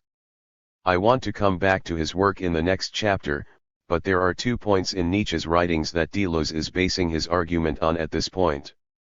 The RST is section of Essay I of the Genealogy of Morality, where Deleuze sees Nietzsche as opposing the subject, property view of reality, and the second is Aphorism of the Gay Science, where Nietzsche presents the eternal return. Deleuze sees the eternal return as Nietzsche's formulation of the univocity principle. Let us begin by looking at the section from the Genealogy of Morality. Here, Nietzsche presents a contrast between two basic attitudes towards the world, that of the lamb and the bird of prey. There is nothing strange about the fact that lambs bear a grudge towards large birds of prey, but that is no reason to blame the large birds of prey for carrying off the little lambs. And if the lambs say to each other, "These birds of prey are evil," and whoever is least like a bird of prey and most like its opposite, a lamb, is good, isn't he? Then there is no reason to raise objections to the setting up of an ideal beyond the fact that the birds of prey will view it somewhat derisively, and will perhaps say, "We don't bear any grudge at all towards these good lambs, in fact we love them, nothing is tastier than a tender lamb." A quantum of force is just such a quantum of drive, will, action. In fact it is nothing but this driving, willing and acting, and only the seduction of language, and the fundamental errors of reason petrified within it, which construes and misconstrues all actions as conditional upon an agency, a subject, can make it appear otherwise. No wonder, then, if the entrenched, secretly smoldering emotions of revenge and hatred put this belief to their own use and, in fact, do not defend any belief more passionately than that the strong are free to be weak, and the birds of prey are free to be lambs. In this way, they gain the right to make the birds of prey responsible for being birds of prey. Nietzsche is here presenting an argument which combines moral and ontological aspects. The natural state of affairs is that of the bird of prey, who exercises his strength, and sees itself as good. The lamb, however, sees the bird of prey as evil, and therefore sees itself as good. The symmetry between these two positions is misleading, however, and each rests on fundamentally different ways of seeing the world. For the bird of prey, its action is simply an expression of its strength, or, in more Nietzschean terms, we might say that the bird of prey itself is an expression of strength. It is just as absurd to ask strength not to express itself as strength, as it is to ask weakness to express itself as strength. Nietzsche. The lamb's reaction is a moral reaction, and one that is made possible by an illusion fostered by grammar. It posits a subject who is responsible for exercising its strength. Nietzsche gives the further example of lightning. When we say that lightning strikes, we are forced by the structure of language to posit a distinction between a subject, lightning, and an act, Striking. Now we might recognize in this case that in fact there is nothing other to the lightning than its striking itself. There is no hidden subject behind the act, but language opens up a way of thinking of the world in terms of agents and actions. Once the lamb understands the bird of prey as an agent acting, he can posit the illusory possibility of the agent withholding this action. Thus, the bird of prey, once it is seen as a subject, becomes culpable for what it does. We can use this distinction between two different ways of understanding the world to clarify Deleuze's key distinction between sedentary and nomadic distributions. Distributions in this sense are for Deleuze ways of thinking about what something is essentially, or more generally, what kinds of things the world is composed of. Let us begin with a sedentary distribution. A distribution of this type proceeds by XED and proportional determinations which may be assimilated to properties or limited territories within representation. Deleuze's conception here is that the world is cut up by applying pairs of predicates to the world, thus distinguishing, for instance, the rational from the non-rational, the animate from the non-animate. It is something like the Aristotelian division of the world into species and genera by dividing identities with differences. We can also see the scheme from the genealogy of morality at play. The sedentary distribution is agrarian, and encompasses the domesticated point of view of the lamb. Just as Aristotle sees the world in terms of subjects possessing properties, the lamb sees the world in terms of agents responsible for actions. Deleuze writes further that even among the gods, each has his domain, his category, his attributes, and all distribute limits and lots to mortals in accordance with destiny. The notion of limit is important here, if we recall its centrality in Aquinas' division of the night from the in-night. The limit is also what allows us to determine something as possessing one property and not another. Something cannot be both rational and non-rational at the same time, and in this sense Aristotle uses these categories to dene the logical space which something occupies. Each term limits the other, but also, to the same extent, denes it, so that the properties form reciprocal pairs. In other words, to determine something, we in effect characterize it as this and not that. This characterization can also be related once again to the lamb. The lamb determines itself as good in opposition to the bird of prey, which it RST determines to be evil. Difference in this sense is therefore fundamentally tied to the related notions of spatial metaphor. Two objects differ in that we characterize them as occupying different delimited logical territories, and negation. Finally, it provides a hierarchy which measures beings according to their limits, and according to their proximity or distance from a principle, in other words, according to how closely a being conforms with its essence or is a degenerate instance of it. A sedentary distribution therefore is a way of ordering the world that is hierarchical, and proceeds by the delimitation of the world according to oppositional determinations. The notion of difference is grounded in negation and operates according to a spatial metaphor. The second form of distribution is the nomadic distribution. Deleuze makes clear that this conception of a distribution relies on a space which is unlimited, or at least without precise limits. Rather than being dened by the this and not that conception of difference that Deleuze NDS in Aristotle, it is dened by the notion of intensive difference which, as Scottus showed, does not require denition in oppositional terms. It is therefore not a spatial conception of organization. Deleuze introduces the univocal conception of being in order to explain those features of the world which escape something like an Aristotelian conception of the world. The nomadic distribution is intimately connected to this univocal conception. Oedipus chorus cries, which demon has leapt further than the highest leap. The leap here bears witness to the unsettling difficulties that nomadic distributions introduce into the sedentary structures of representation. If a sedentary distribution is fundamentally tied to an understanding of the world in terms of subjects and properties, how are we to understand this notion of a nomadic distribution? The key point is Deleuze's claim that everything goes to the limit of what it can do. He elaborates on this as follows. Here limit paras no longer refers to what maintains a thing under a law, nor what delimits or separates it from other things. On the contrary, it refers to that on the basis of which it is deployed and deploys all of its power. Hubris ceases to be simply condemnable, and the smallest becomes equivalent to the largest once it is not separated from what it can do. When we separate the bird of prey from its action, or lightning from its striking, we institute the two moments of an ontology of judgment, the subject and the property.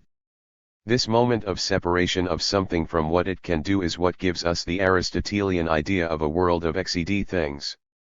If something is not separated from what it can do, then instead of an ontology of being, we have an ontology of forces, or becoming. There are not static points from which movement originates, but rather just movement itself. We can tie together a number of results at this stage. Just as Scotus shows that analogy can only operate within a prior univocal framework, Nietzsche shows that the point of view of the lamb is derivative of that of the bird of prey. Deleuze similarly argues that negation results from affirmation. This means that negation arises in the wake of affirmation or beside it, but only as the shadow of the more profound genetic element, of that power or will which engenders the affirmation and the difference in affirmation. Difference is therefore primary in this scheme. This leads us to the last aspect of Deleuze's discussion of univocity. How are we to conceive of a univocal conception of becoming? The eternal return, Nietzsche formulates the eternal return as follows. What if some day or night a demon were to steal after you into your loneliest loneliness and say to you, this life as you now live it and have lived it, you will have to live once more and innumerable times more. Would you not throw yourself down and gnash your teeth and curse the demon who spoke thus? Or have you once experienced a tremendous moment when you would have answered him, you are a god, and never have I heard anything more divine? Nietzsche. This principle has two important aspects for Deleuze at this point in difference and repetition. First, the question we need to ask is, what is it that eternally returns? Second, the eternal return seems to operate as a test. What is it a test for? Let us begin with the RST question. Deleuze has laid down two different ways of understanding the world. A sedentary distribution essentially understands the world as a collection of things with properties. If Deleuze's aim is to give us a conception of difference that is not subordinated to identity, then understanding the return in terms of subjects is clearly not going to be adequate in any case, since these are centers of identity. Instead, what returns is the nomadic distribution. Deleuze's analysis of Spinoza saw being as the ground for the modes. For Deleuze, taking up the eternal return, the ground, or, as we shall see, unground, for modes is going to be a prejudicative eld of becoming. It is the intensive, nomadic distribution which returns. Only the extreme, the excessive, returns, that which passes into something else and becomes identical. Eternal return or returning expresses the common being of all these metamorphoses. Of all the realized degrees of power. The priority of difference does not, therefore, preclude the existence of identities, but asserts that what returns is not these identities themselves, but something prior to identity, which Deleuze characterizes as difference. The eternal return appears as a test, whether we can bear the heaviest burden of the demon's truth. What is this a test for? The lamb and the bird of prey both see the world in terms of different distributions, the former according to the sedentary distribution, the latter according to the nomadic distribution. In this case, deciding between them is straightforward, but it may be difficult to see whether something is governed by a sedentary or nomadic distribution. The eternal return allows us to differentiate those two classes. Only that which is pure affirmation, or which is not separated from what it can do, can truly will the repetition of everything that makes it what it is. Those who cannot affirm this do not have their ground in the affirmative eld of differences, but are instead, like the lamb, grounded in the sedentary distribution. The fact that they make a distinction between what can be done and what is done, they posit agency, means that they as agents are not the same as their actions. For the lamb, therefore, positing its own return is not identical with positing the return of everything which is. The eternal return therefore allows us to differentiate the superior form of everything that is from those beings that are really not, as the sedentary distribution is not a well-founded way of understanding the world. In doing so, it allows us to characterize that set of entities which genuinely are, and are not merely secondary effects, just as the lamb's attitude is a secondary effect of the bird of praise. In Night Representation, towards the conclusion of the chapter, Deleuze notes that the move to a univocal conception of being isn't the only response we can make to Aristotle. At this point, he makes a distinction between two different ways in which we can characterize philosophies that are based on the notion of judgment. The RST form, which we have been dealing with, is night representation. This is based on the idea that judgments describe the essential structure of things. In other words, they set out the essential determinations which make up something. What makes it night is the notion of limit. Aquinas' definition of limit, for instance, showed that night things failed to properly express their form because they were limited by matter. This led to a distinction between the essence of something and its appearance, in that something expresses its essence to the degree that its actual night form embodies its essence, their degree of proximity or distance from a principle dr/. Deleuze's claim is that in night representation replaces the notion of matter with a broader notion of representation. Rather than night forms occurring in matter, everything that is exists as a moment of an in-night concept which encompasses everything. In effect, this is the claim that the world is therefore conceptual all the way down. Instead of animating judgments about things, orgiastic representation makes things themselves so many expressions, or so many propositions, in night analytic or synthetic propositions. I want to spend a bit of time outlining how these approaches might function. In relation to the discussion of representation so far, the following comment by Deleuze sums up the difference between night and in-night representation. The sine cation of the very notion of limit changes completely. It no longer refers to the limits of night representation, but on the contrary to the womb in which night determination never ceases to be born and to disappear, to be enveloped and deployed within orgiastic representation. Hegel, there are two ways of putting this approach into practice. We can either take a synthetic approach, which is what Hegel does, or we can see objects as fully denuded by an in-night number of properties, thus making truths about them analytic, which is Leibniz's proposal. In the case of Hegel, therefore, this means that the kind of thinking which has characterized representation so far is only a moment in a wider movement of thought. Thus, night thinking, or the understanding in Hegel's terms, the mode of thought of Aristotle, is really just a single moment in a broader process called speculative reason. It is only by refeeing speculative thought that we end up with the problems we have encountered so far, that is, by denying that there is a greater moment to representation than night representation, we end ourselves unable to explain the concept of totality. Central to Hegel's explanation of in-night representation is the notion of dialectic. Essentially, Hegel wants to argue that rather than the meanings of terms simply being given by definition, we end when we analyze the movement of thought thinking these terms that their meaning arises from the content itself. Hegel's science of logic therefore traces the development of concepts from the simplest concept, that of pure, undifferentiated being, through to what he calls the absolute idea, or the notion. By tracing the development of ideas themselves, we are able to see the inherent connections between them. Philosophy is therefore this movement of concepts themselves. For Hegel, therefore, the problems of night representation emerge when we ignore this movement, and assume that concepts are just given. In this way, Hegel criticizes his predecessors as follows. Such presuppositions that in nighty is different from nitude, that content is other than form, that the inner is other than the outer, also that mediation is not immediacy, as if anyone did not know such things, are brought forward by way of information and narrated and asserted rather than proved. Hegel.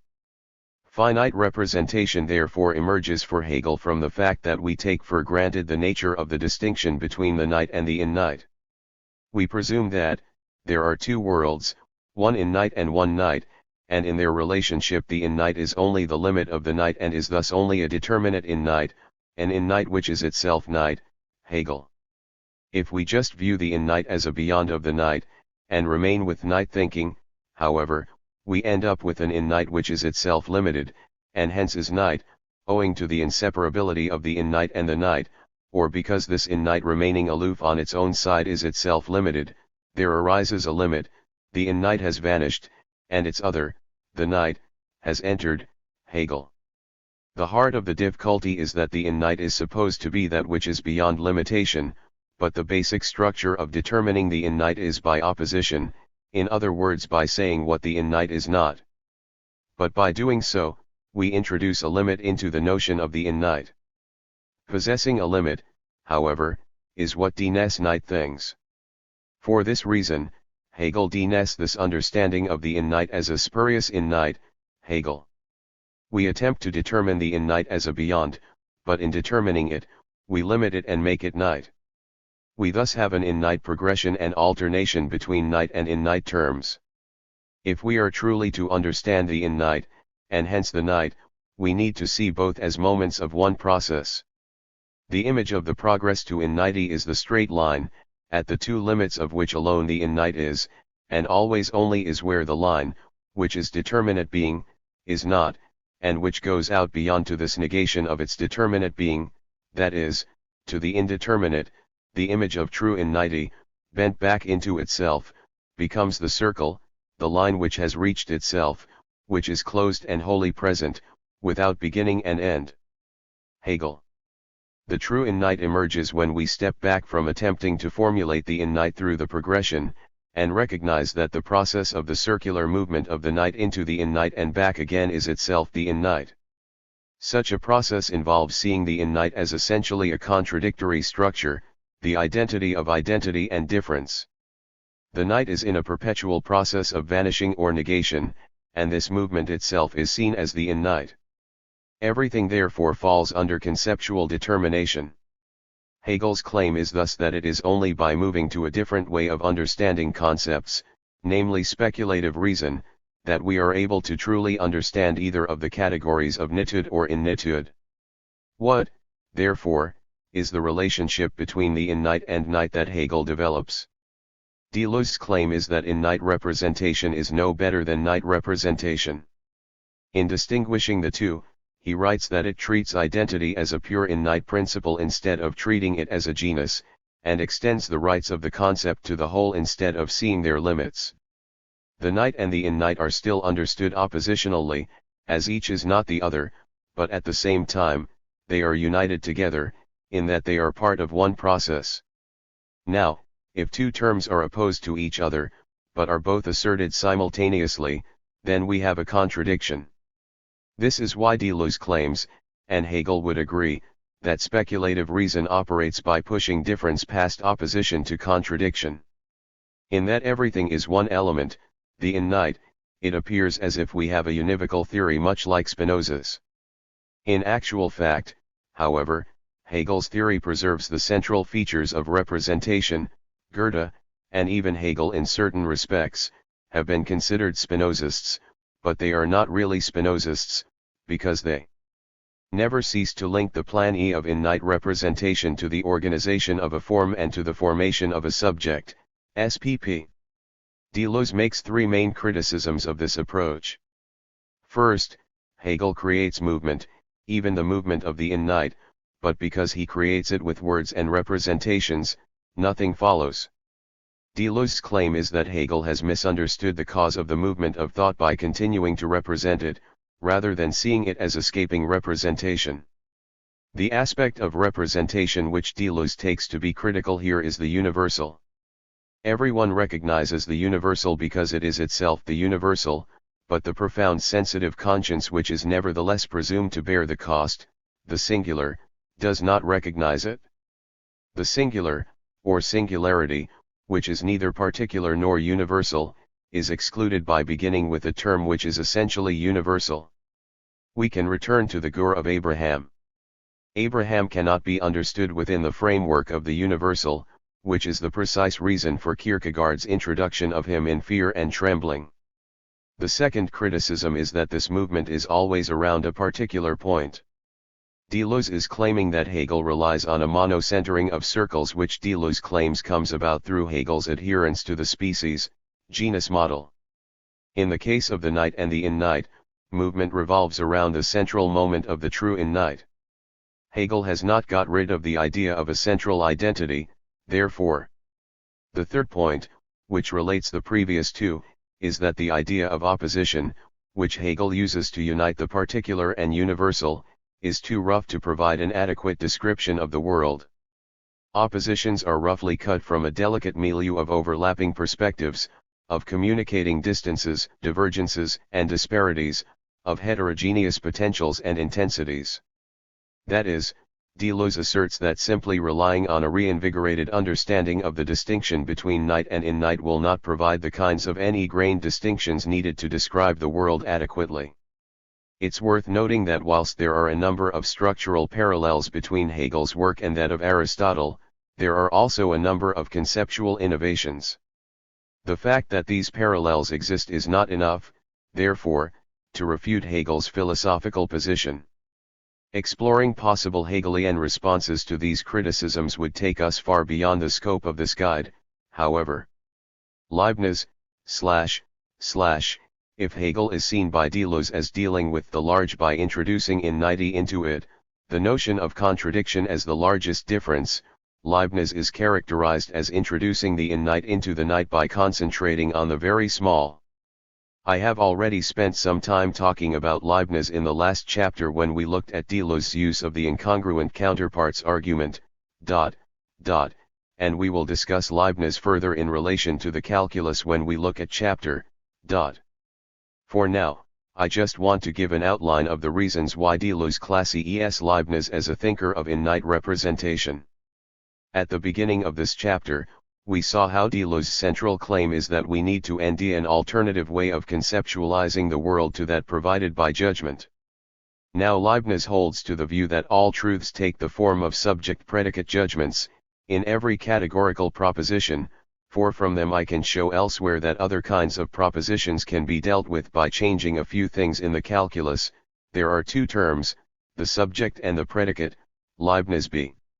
It is certainly the case that some truths take this form, such as the claim that man is a rational animal, or that 7 is a prime number. If we hold that our judgments are able to accord with the world, then it is going to be the case that the basic elements of existence are also going to be substances of some form possessing properties, what Leibniz calls monads. If we see the basic substances in existence as purely d-net in terms of substances and properties, however, we encounter a problem when we deal with relations between substances, since these don't seem to tee the structure. If we say, for instance, that Paul is taller than John, then it doesn't seem clear what is the subject and what is the predicate. We might want to say that Paul is the subject, and is taller than John is the property, but what about if we rephrase the proposition as John is shorter than Paul? Similarly, relations of cause and effect seem to involve two subjects and a relation between them. If all propositions can be reduced to judgments, therefore, we seem to be left with a world of non-causally interacting entities.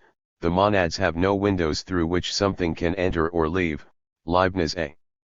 We now have to deal with two problems. First, how do we explain interactions without relations, given that we appear to live in a world of causally interacting substances, and second, how do we differentiate different monads? The solution to the RST problem is to see each of these monads as somehow containing the relations between different substances as properties. This means that taller than John will be a property of Paul, and shorter than Paul will be a property of John.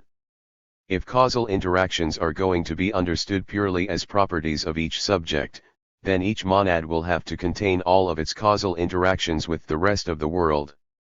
Leibniz therefore writes that this interconnection or accommodation of all created things to each other, and each to all others, brings it about that each simple substance has relations that express all the others, and consequently, that each simple substance is a perpetual, living mirror of the universe. Leibniz a. Each monad is therefore made up of an in-night number of properties which together describe the totality of what would be its relations with the universe, and hence, in a sense, the universe itself. To this extent, the in-night, in the sense of even the smallest elements of the universe, is contained within each monad.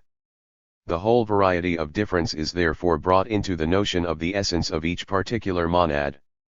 Deleuze writes that, the inessential here refers not to that which lacks importance but, on the contrary, to the most profound, to the universal matter or continuum from which essences are nally made. The second question was, how do we differentiate monads given that each expresses the whole of the universe? While each monad expresses the entire universe, each does so from a particular perspective, and so only that which is proximal to the monad is expressed distinctly. Events which are at some remove from the monad are only perceived confusedly. Monads are limited, not as to their objects, but with respect to the modi cations of their knowledge of them. Monads all go confusedly to infinity, to the whole, but they are limited and differentiated by the degrees of their distinct perceptions. Leibniz A. The difference between monads is therefore the difference between different perspectives on the world. Different perspectives are not opposed to each other, and so Leibniz appears to have succeeded in coming up with a form of non-oppositional difference which explains all of the accidents of entities. If he had done so, then he would have developed a conception of non-oppositional difference founded on judgment, thus providing an alternative to Deleuze's philosophy. In the end, however, this project fails, because the concept of difference is still founded on an identity. If we ask what these different perspectives are perspectives of, then we are given the answer that they are perspectives of the universe. The notion of the universe itself has to pre-exist the different perspectives of it, since it is through this notion that God determines which of the monads can exist and which cannot. Only those which are composable, that is, can simultaneously coexist within the same world, can exist. We cannot have a world in which Adam both sinned and did not sin, as this would be a contradiction, nor a world in which different monads see the world in such radically different ways, as then the impression of causality would break down.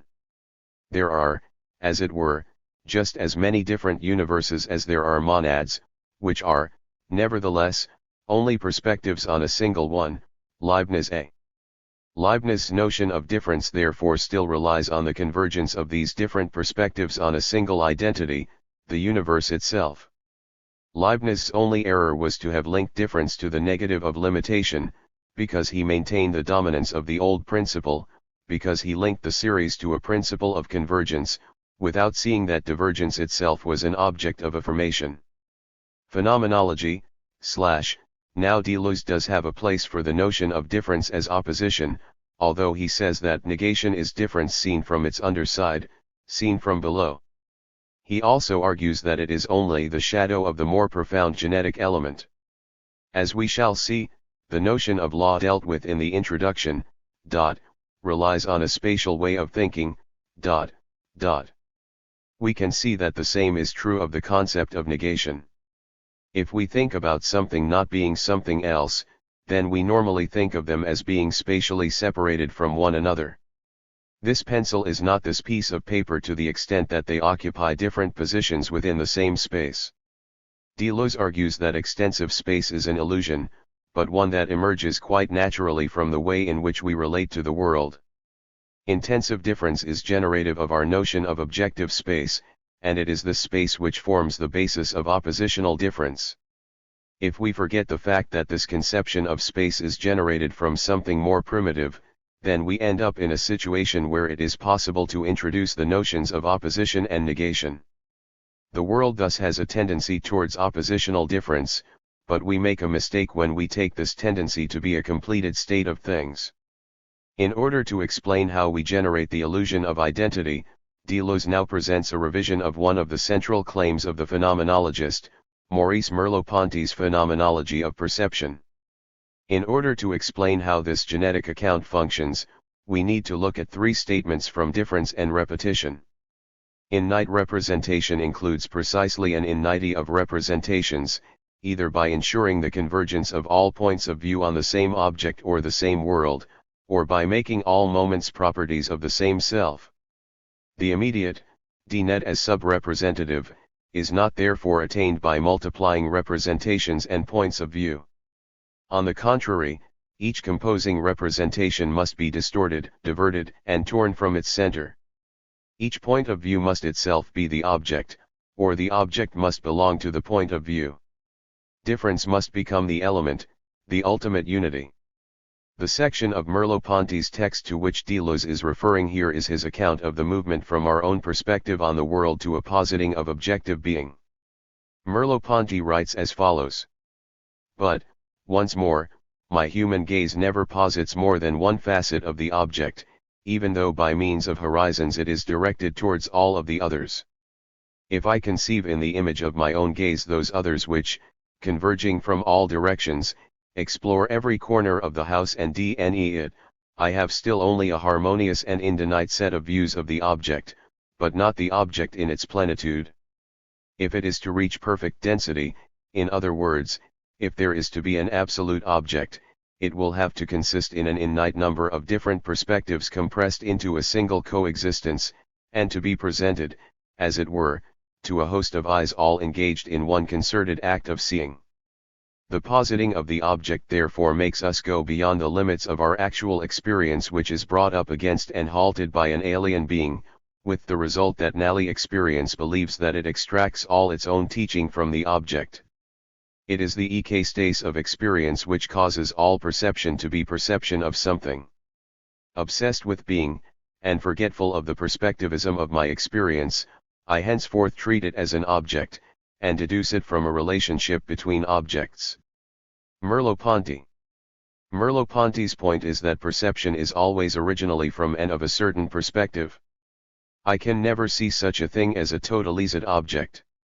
As I move around the object, I begin to notice that although my perspective on the object changes, when I return to my original position, something similar to the original perspective returns. On this basis of the fact that my own memory appears to preserve some perspectives, I posit what Merleau-Ponty calls the memory of the world, Merleau-Ponty, which includes all possible perspectives on the object. Now, with an understanding of the object based on an infinite number of possible perspectives, my own view ceases to be relevant, I become forgetful of the perspectivism of my experience. I now suppose that rather than the object emerging from the accumulation of perspectives on it, the perspectives are in fact inessential, and logically posterior to the object itself. The NAL stage is to recognize that now the object is not considered to be constituted by perception, we need another explanation of how it is constituted. We thus alight on the idea that it can be deduced from a relationship between objects. This relationship is, of course, the relationship of opposition and limit. At this point, therefore, negation enters our world, as a precondition for limit. This account is therefore the account of the generation of an illusion, which, as Deleuze puts it, is nonetheless well-founded. It shows how negation and limit enter the world through representation ignoring its genetic conditions, perspectivism. How does this then tee in with Deleuze's account? Such an account tees with Deleuze's characterization of infinite representation as the convergence of all points of view, quotation. Opposition comes into play through the gradual elimination of perspectives. It also tees with Deleuze's desire that each point of view instead be the object, or the object must belong to the point of view, quotation. Such a view is a return to a form of perspectivism such as that found in Merleau-Ponty. What about Deleuze's NAL claim that difference must become the element, the ultimate unity? In the next paragraph, Deleuze claims that the intense world of differences, in which we nd the reason behind the qualities and the being of the sensible, is precisely the object of a superior empiricism, dr/. This suggests that Deleuze's analysis is going to go beyond the kind of perspectivism Merleau-Ponty proposes. For Merleau-Ponty, what makes possible the eld of perspectives is the body, but the notion of a body operates as an identity. Instead, Deleuze is going to try to explore what makes possible the kind of account Merleau-Ponty gives. Such an account will be what Deleuze calls elsewhere a transcendental empiricism, since it will deal with the conditions of real experience. Intensive difference will therefore take the place of identity as being generative of our experience of the world. This means that while Deleuze can accept the phenomenological criticism of the objective understanding of the world, he can also reject phenomenology's own account as not truly explaining the genesis of its own account. Phenomenology rejects the notion that the self-identical object gives coherence to perception, but fails to recognize that perspective itself still needs an explanation, this time in terms of difference. Phenomenology provides a description of phenomena, but what is needed is a genealogy of phenomena. Thus, Deleuze claims that the whole of phenomenology is an epiphenomenology. Plato, the close of chapter introduces the Gur of Plato into Deleuze's discussion, taking up Nietzsche's slogan, to overturn Platonism, Dr. Plato represents an important but ambivalent Gur in Deleuze's history of philosophy. On the one hand, Plato holds that everything partakes in being. On the other, Aristotle's central concern, the question, what is it, is already present in Plato's dialogues, for instance, when Socrates attempts to answer the question, what is justice, in the Republic. At first glance, it appears as if Plato's approach to this question mirrors that of Aristotle. For instance, in the Sophist, the visitor denies the nature of an angler by a progressive method of dividing classes into smaller and smaller groupings, distinguishing between acquisitive and productive arts, and within acquisitive arts between willing exchange and taking possession, and so on down to distinguishing between shing with nets and spear shing, Plato c. AD. Deleuze notes, however, that we cannot see this procedure as operating in the same way as species and genera were determined for Aristotle. Aristotle criticizes Plato's method of division, for instance, by noting that someone who states the denition as a result of the division does not state a deduction, Aristotle c. b. Aristotle's point is that the determination of entities according to genera and species is a purely taxonomical procedure that allows us to classify entities of a similar kind. It seems that when we read a Platonic dialogue such as the Sophist, or the Statesman, a much more sine Kant project is going on, however. If we look at the Statesman, for instance, the denition of statesmanship as knowledge of the collective rearing of human beings, Plato d. occurs quite early in the dialogue. Once we have this denition, however, we are still faced with the real difficulty, since it appears that there are a large number of people who fulfill this description, merchants, farmers, millers, and bakers for instance, Plato d. e. As Deleuze puts it, for Plato, difference is not between species, between two determinations of a genus, but entirely on one side, within the chosen line of descent. Plato's question is rather, which candidate is truly the statesman? Whereas Plato is normally understood as using myth to allow non-philosophical readers to understand the point of the dialogue, Deleuze gives it a more philosophical role. The statesman introduces the fable of two cosmic eras, that of Kronos, and the present age of Zeus. Each of these gods allows ordered existence to carry on in the world by ensuring that the universe continues to revolve around its circle. These gods' governance of the universe provides us with a model by which to assess which of the claimants is the true statesman. We can see in the god a metaphor for Plato's theory of ideas, the theory that what determines the nature of something temporal is its relation to an eternal supersensible entity. So actions are just in so far as they participate in, or resemble, the idea of justice. The true statesman is therefore the one who participates in, or best represents in the temporal world, the eternal idea of statesmanship, whereas the false claimant does not. Now, obviously a statesman cannot be a god, but there are two ways in which he can resemble one, which Plato outlines in the Sophist. Visitor, one type of imitation I see is the art of likeness making. That's the one we have whenever someone produces an imitation by keeping to the proportions of length, breadth, and depth of his model, and also by keeping to the appropriate colors of its parts. Theaetetus, but don't all imitators try to do that? Visitor, not the ones who sculpt or draw very large works. If they reproduce the true proportions of their beautiful subjects, you see, the upper parts would appear smaller than they should, and the lower parts would appear larger, because we see the upper parts from further away and the lower parts from closer. Plato c. Da. The true statesman resembles the idea of the statesman in the rst of these senses, as the form itself cannot be given in appearance, since it is not spatio-temporal. The pretender only resembles the appearance of the idea, not the idea itself. They are instead tied to the world of appearance. The problem, therefore, is to distinguish the candidates who bear a true likeness from those which merely appear to do so.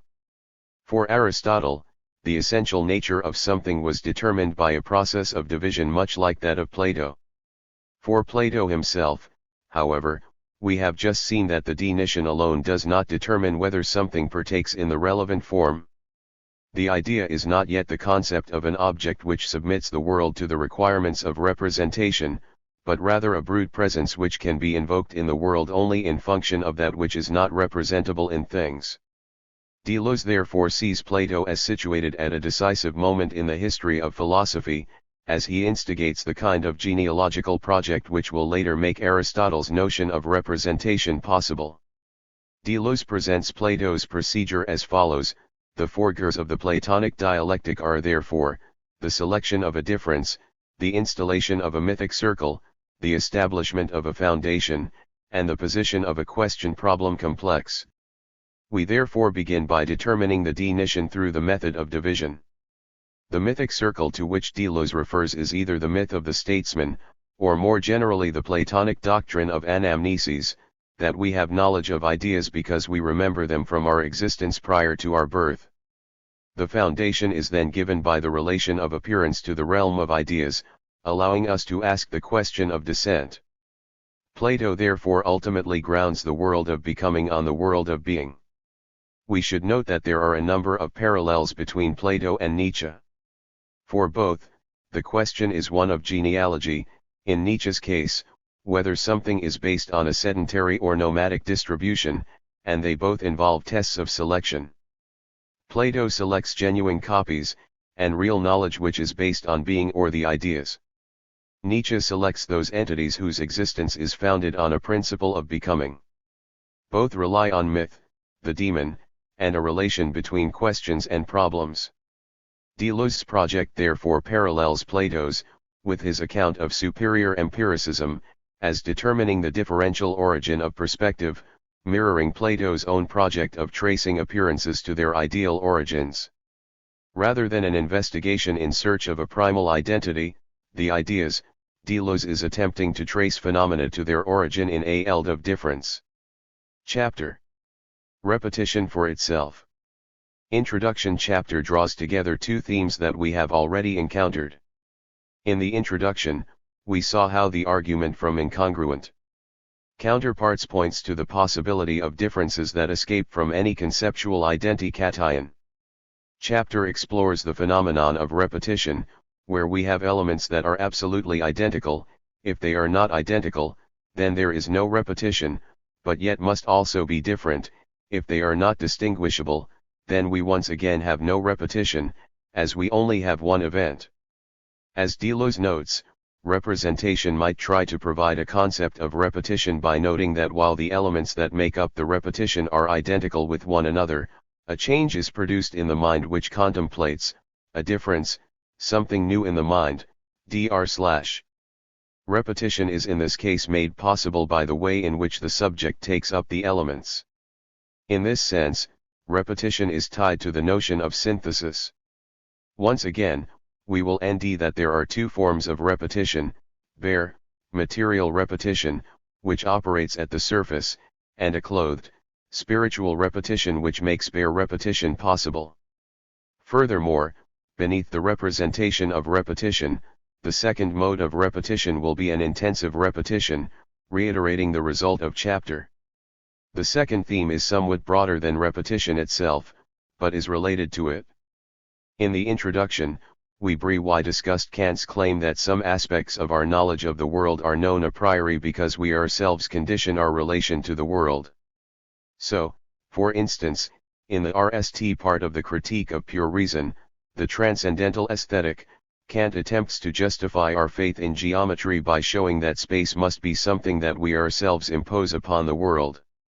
As we organize external objects spatially, we know that geometry, which is the science of this mode of organization, must necessarily correspond to the structure of the external world.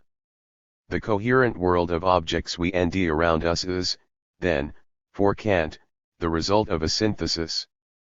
Further, Kant's claim will be that wherever we and synthesis, we need to presuppose a subject that is responsible for that synthesis, as well as an object to be synthesized. As we shall see in the next section, Kant's transcendental philosophy, while it takes the objects of experience to be constituted, is liable to repeat the mistakes Deleuze and DS in traditional metaphysics. One of the key questions for chapter, therefore, is whether it is possible to give an account of the organization of experience which does not rely on the activity of a subject. This question is important for Deleuze because he needs to show that he can provide an alternative to the Kantian notion of synthesis. Put in other terms, if Kant's account of synthesis is correct, then organization will always imply a central identity.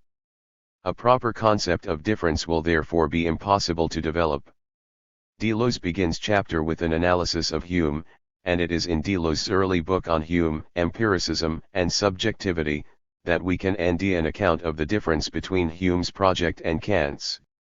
We embark upon a transcendental critique when, having situated ourselves on a methodologically reduced plane that provides an essential certainty, a certainty of essence, we ask, how can there be a given, how can something be given to a subject, and how can the subject give something to itself?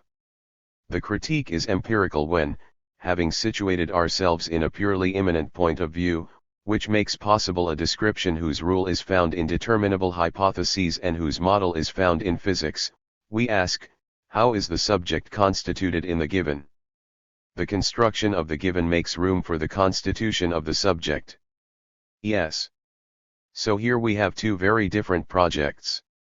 For Kant, we begin with the notion of the subject and object, and attempt to explain how the two can enter into a relationship with one another. In this case, therefore, the methodologically reduced plane is the eld of representation, with its concomitant positing of judgment. Taking judgment as our model is, according to Deleuze, destined to lead us to the same kinds of difficulties we encountered with Aristotle in the last chapter. Hume's approach instead begins with the given that precedes the subject, and attempts to show how it is constituted, which in turn allows us to explain how the subject systematizes the given into its own categories. Deleuze's aim in this chapter will be to provide a Humean deduction of how the world is constituted that does not rely on a subject. In order to do so, he distinguishes between Kant's notion of synthesis, which he calls active synthesis, and another form of synthesis that is actually responsible for bringing subjects into existence, called passive synthesis. By explaining how subjects come into being, Deleuze also aims to show why it is that philosophers have been misled into believing in something like a Kantian account of the constitution of the world that presupposes rather than explains the existence of subjects. In order to do so, he will show how each of the three active syntheses Kant takes to explain the possibility of experiencing a world of objects presupposes a prior synthesis whereby the subject is constituted. In the next section, therefore, I want to make a short digression into one of the most important sections of Kant's critical philosophy, the transcendental deduction of the critique of pure reason, in order to outline the three syntheses that Deleuze is dealing with. Background: Kant's three syntheses of time we saw in relation to the argument from incongruent counterparts, that for Kant there was a fundamental difference between sensibility, intuition in Kant's terms, and the understanding. That argument showed that there was a difference in kind between the way the understanding organizes the world, and the way objects are presented in space. This led to determinations, such as handedness, that could not be specified purely conceptually. This brings in a new question, however. If the empirical world is the product of our cognitive faculties, how are two faculties which are different in kind able to relate to each other? Kant himself raises this difficulty by noting that appearances might very well be so constituted that the understanding should not nd them to be in accordance with the conditions of its unity, Kant, A/B. That is, there could be nothing in intuition to which the understanding can apply itself. He begins by claiming that knowledge involves some kind of synthesis. In other words, to make a statement involves bringing together different concepts into a unity. Kant denies synthesis as the act of putting different representations together, and of grasping what is manifold in them in one act of knowledge, Kant, A/B.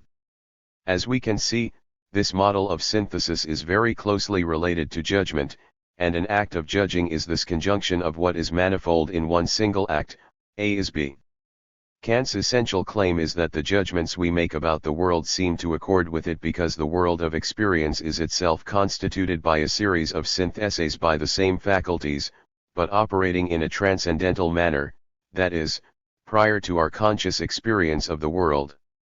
Because of this parallel between our judgments about the world and its constitution, the model Kant uses for synthesis is judgment.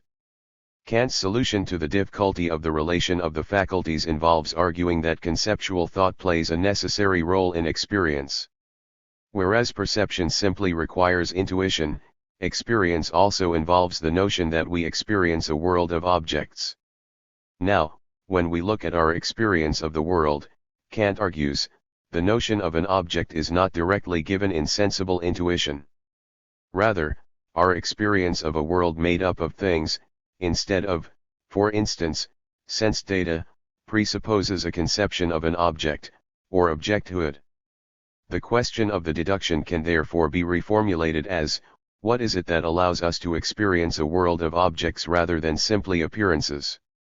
The claim that the transcendental deduction makes is that it is the understanding, which is the faculty of concepts, or, as we shall see, rules, which gives us the concept of an object. As such, the understanding plays a necessary role in experience, and the gap between the different faculties has been bridged.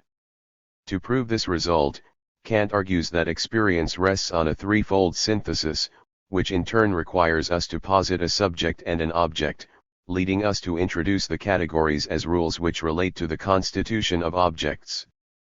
The RST synthesis is what Kant calls a synthesis of apprehension. He begins with the claim that if we experienced everything at once, our experience would just be of an undifferentiated unity. For this reason, Kant makes the claim that we have to experience different moments at different times. Just having a collection of moments is not enough, however. We also have to experience these moments as a part of the same temporal sequence. Without some kind of unifying synthesis of time on our part, all we would encounter is a series of moments without relation to one another. Now, Kant claims that our ability to relate particular empirical experiences to one another relies on a deeper, transcendental synthesis.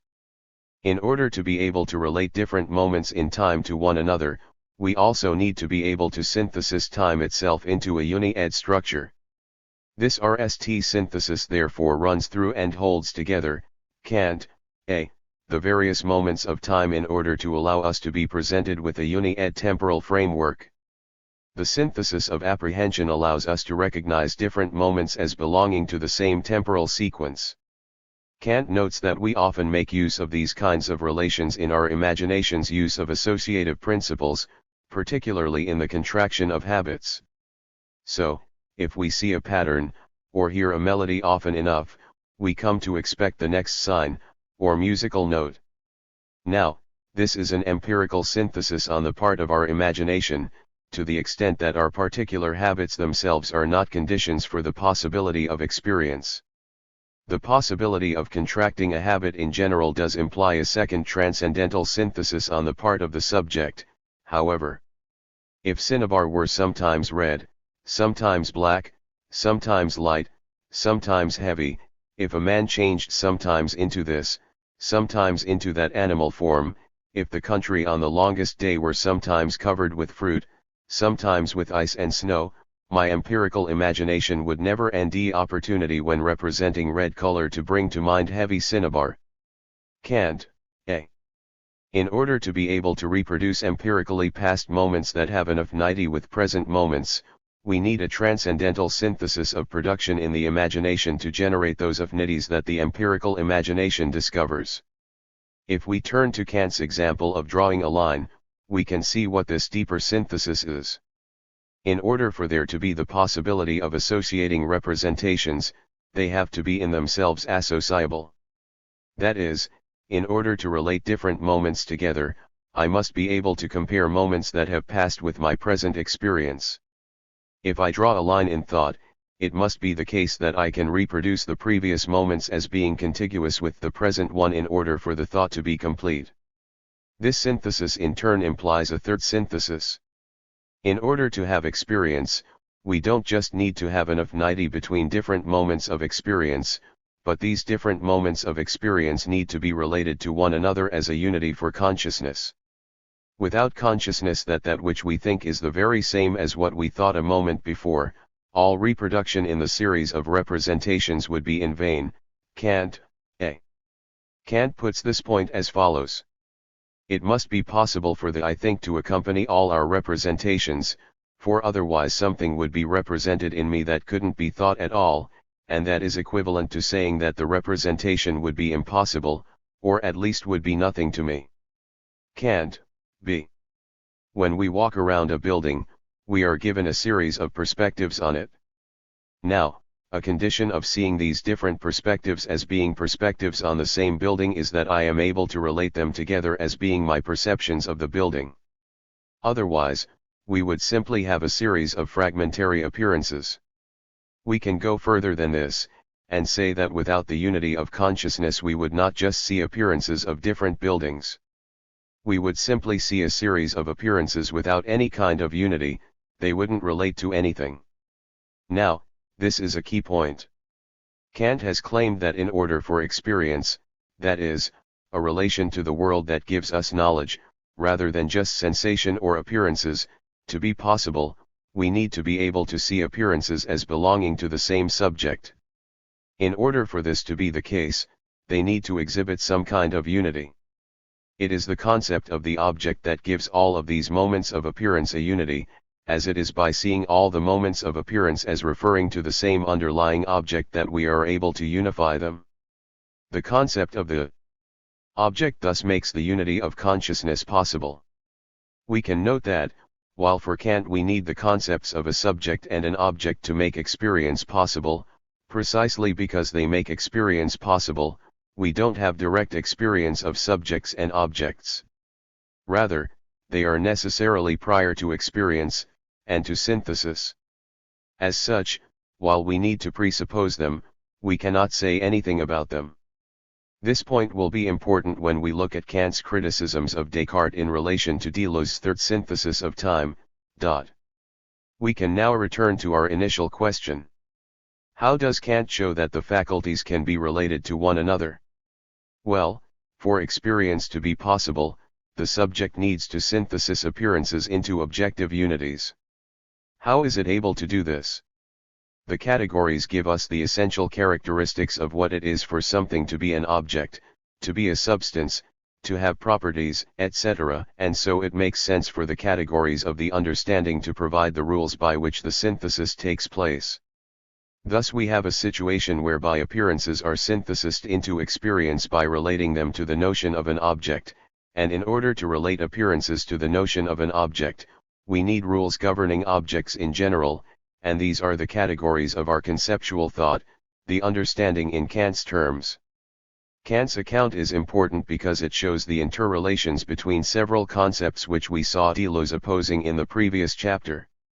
Kant essentially shows that the notions of objecthood, judgment, and synthesis are all interconnected. Because we see experience as being about a subject relating to an object, we are forced to invoke the concept of judgment. Now, given that all of these concepts reciprocally imply one another, how can we develop the kind of subrepresentational account that Deleuze is seeking? Deleuze's response, as we shall see, will center on the concept of synthesis driving this account. His claim is that Kant has essentially taken a psychological account of what it is for the temporal world of objects to emerge for us and reiterated it at a transcendental level.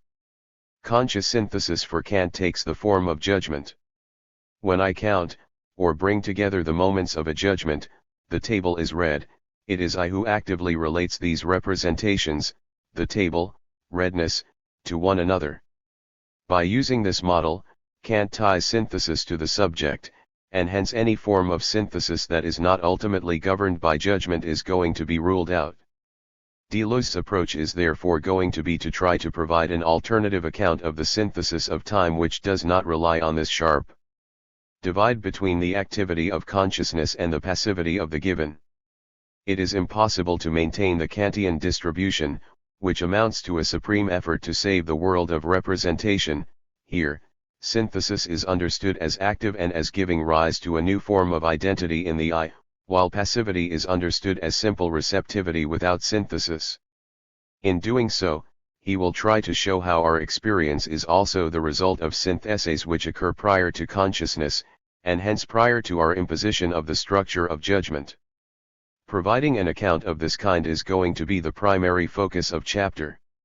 Deleuze's first synthesis of time, Hume, Deleuze begins with Hume's famous thesis that repetition changes nothing in the object repeated, but does change something in the mind which contemplates it.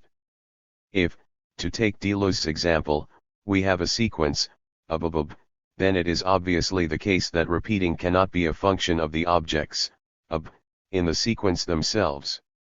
If they were somehow altered by the process of repetition, then it would no longer be the same thing that was repeated, it would differ by the simple fact that it was a repeat. So what is it that allows us to expect B when we perceive A? In other words, what is it that allows us to contract habits? Kant has an explanation of how different moments that are independent can be related to one another by the synthesis of reproduction of the imagination, but for Hume, such an account would not be adequate. When any hypothesis, therefore, is advanced to explain a mental operation, which is common to men and beasts, we must apply the same hypothesis to both.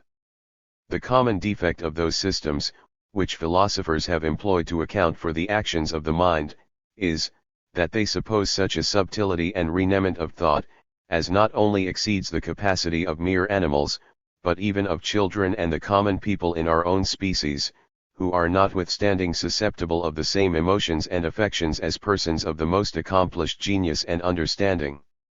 Such a subtlety is a dear proof of the falsehood, as the contrary simplicity of the truth, of any system. Hume's point is that the ability to contract habits is not restricted to creatures with cognitive faculties as subtle as those Kant describes, and so any explanation in terms of those faculties cannot be accurate. Rather than an inference from a number of supporting cases, Deleuze argues that Hume sees habit formation as a process whereby past instances of the obsequence are contracted together to form generalities by the imagination. The imagination operates like a sensitive plate in order to develop a qualitative impression of the relation, rather than the quantitative relation of the understanding, which relies on storing a sequence of prior moments.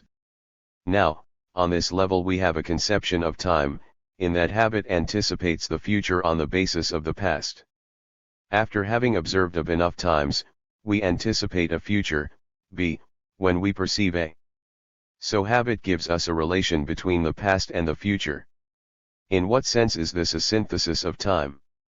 Hume says the following about our perception of time, for we may observe, that there is a continual succession of perceptions in our mind, so that the idea of time being forever present with us, Hume. Habit turns this succession into a synthesis of time by systematizing it, thus generating a eld of past instances and a horizon of anticipation of the future. Rather than simply having a succession, certain impressions are retained, qualitatively, and others are anticipated on the basis of our retained impressions. We therefore have a model of time whereby aspects of the past are retained, and aspects of the future are anticipated from within the present. Deleuze's account of method aims to show how active syntheses are possible on the basis of passive syntheses, and so we also need an account of how these higher syntheses are possible. The RST point to note is that the systematization of the UX of experience is, for Deleuze, the constitution of the subject. Habit is the constitutive root of the subject, and the subject, at its root, is the synthesis of time, the synthesis of the present and the past in the light of the future, e.s. I want to come back to this point in a moment, but if syntheses are constitutive of subjects, we can now see how the active syntheses are possible. Deleuze claims that once the subject emerges, then on the basis of the qualitative impression in the imagination, memory reconstitutes the particular cases as distinct, conserving them in its own temporal space. The past is then no longer the immediate past of retention, but the reexive past of representation, of reexive and reproduced particularity. So Deleuze's claim is that when we represent this process to ourselves, we do so through the types of structures Kant has outlined. Doing so gives us a false impression that the work of synthesizing time is being carried out by those faculties themselves, whereas in fact by simply representing the process they have falsely edited. The synthesis of a temporal manifold therefore, according to Deleuze, relies on a prior synthesis whereby the notions of past and future are generated, and the indifferent moments of sensation are related to one another through habit. Thus, Kant's active synthesis in terms of the higher faculties relies on a prior synthesis that cannot be accurately represented by these faculties. What is the nature of the subject that is constituted through this process of the contraction of habit? Well, the subject is simply the organization of impressions themselves. It is thus constituted by a synthesis, rather than being the agent of synthesis. Habit is thus not being understood here as a form of activity on the part of the subject, but rather as a mode of expectation, or in Deleuze's terms, contemplation. Now, it is this contemplation of time as involving anticipations and retentions that Deleuze claims is the subject. Such an understanding of habit as passive is not possible for an account such as Kant's, because synthesis has to be seen as an activity of a subject.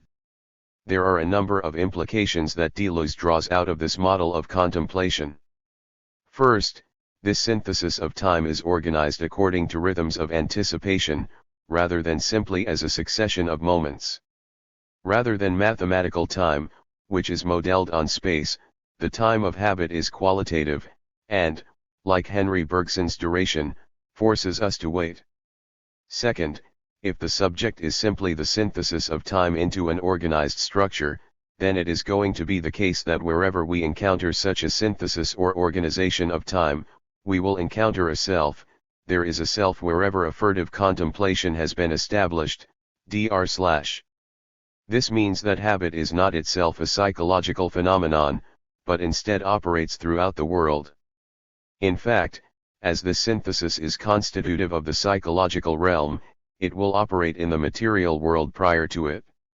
We can see, for instance, that the heart contracts, not in the sense of the actual movement it makes, but to the extent that it organizes an essentially indifferent succession into a series of moments of a particular duration, the heartbeat. Now, if the heart can be seen as operating according to a habit, then so can almost everything in the world. Deleuze puts this point as follows. Perhaps it is irony to say that everything is contemplation, even rocks and woods, animals and men, even Actaeon and the stag, Narcissus and the owl. Even our actions and our needs. But irony in turn is still a contemplation, nothing but a contemplation. A consequence of this is that if everything is a contemplation, then although the organization of time is subjective, all time is organized. Essentially, the world is constituted as a eld of coexisting rhythms operating with different tones, rather than as pure succession. Third, when we look at how habit functions, even when a habit is driven by a need on the part of an organism, it is not the case that the habit itself is constituted in terms of the objects themselves. If I am thirsty, for instance, I do not anticipate or expect the molecular structure, H2O, but rather water. Habit does not operate in terms of that which generates impressions, but rather in terms of signs. Habit does not, therefore, operate with representations of things, but rather with what Deleuze and Guattari will later call affects. This leads us on to the fourth point. Deleuze has said that the heart contemplates, and obviously, the heart is a part of us. What is the relation between us and our heart, and all of the other organs and constituents of organs that make us up? We ourselves, according to Deleuze, are systems of syntheses. The self, therefore, is by no means simple. It is not enough to relativize or pluralize the self, all the while retaining for it a simple attenuated form. Selves are larval subjects. The world of passive syntheses constitutes the system of the self, under conditions yet to be determined, but it is the system of a dissolved self.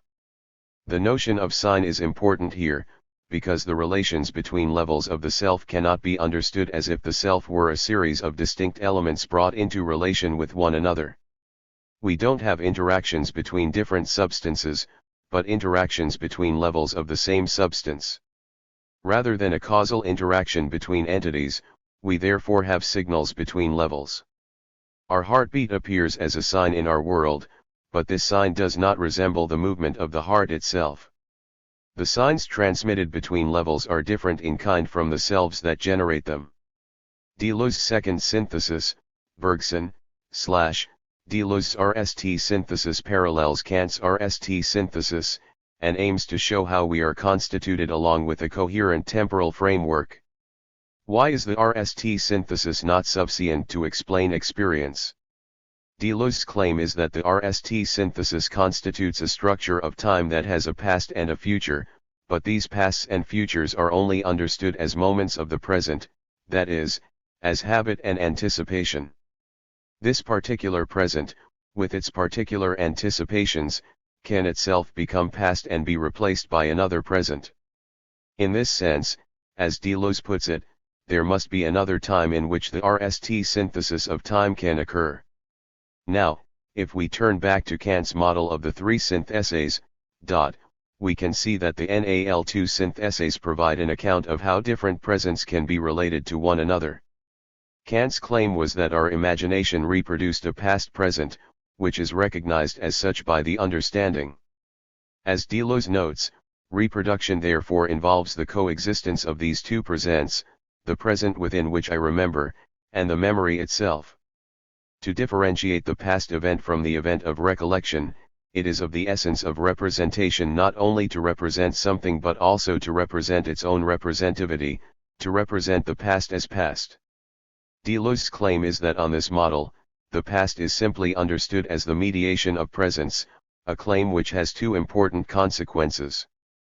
First, such an account presumes that the nature of the past simply is a series of presents which have passed. Second, it presupposes that there is no difference between presents that are now in the past and the current present. At this point, Deleuze turns to Bergson's critique of associationism in his great book Matter and Memory to show the inadequacy of such an account. In order for a past experience to be associated with a present experience, Kant claims that we need a prior synthesis whereby impressions are brought into affinity with one another. As Deleuze writes, the limits of this representation of reproduction of former presents are in fact determined by the variable relations of resemblance and contiguity known as forms of association. In order to be represented, the former present must resemble the present one. The difficulty with founding reproduction on resemblance is that we should seek in vain for two ideas which have not some point of resemblance or which do not touch each other somewhere. Bergson. The point Bergson is making is that once we have separated memories into a series of passive givens, in a manner such as Kant's, the principle whereby they are related to one another appears to be arbitrary.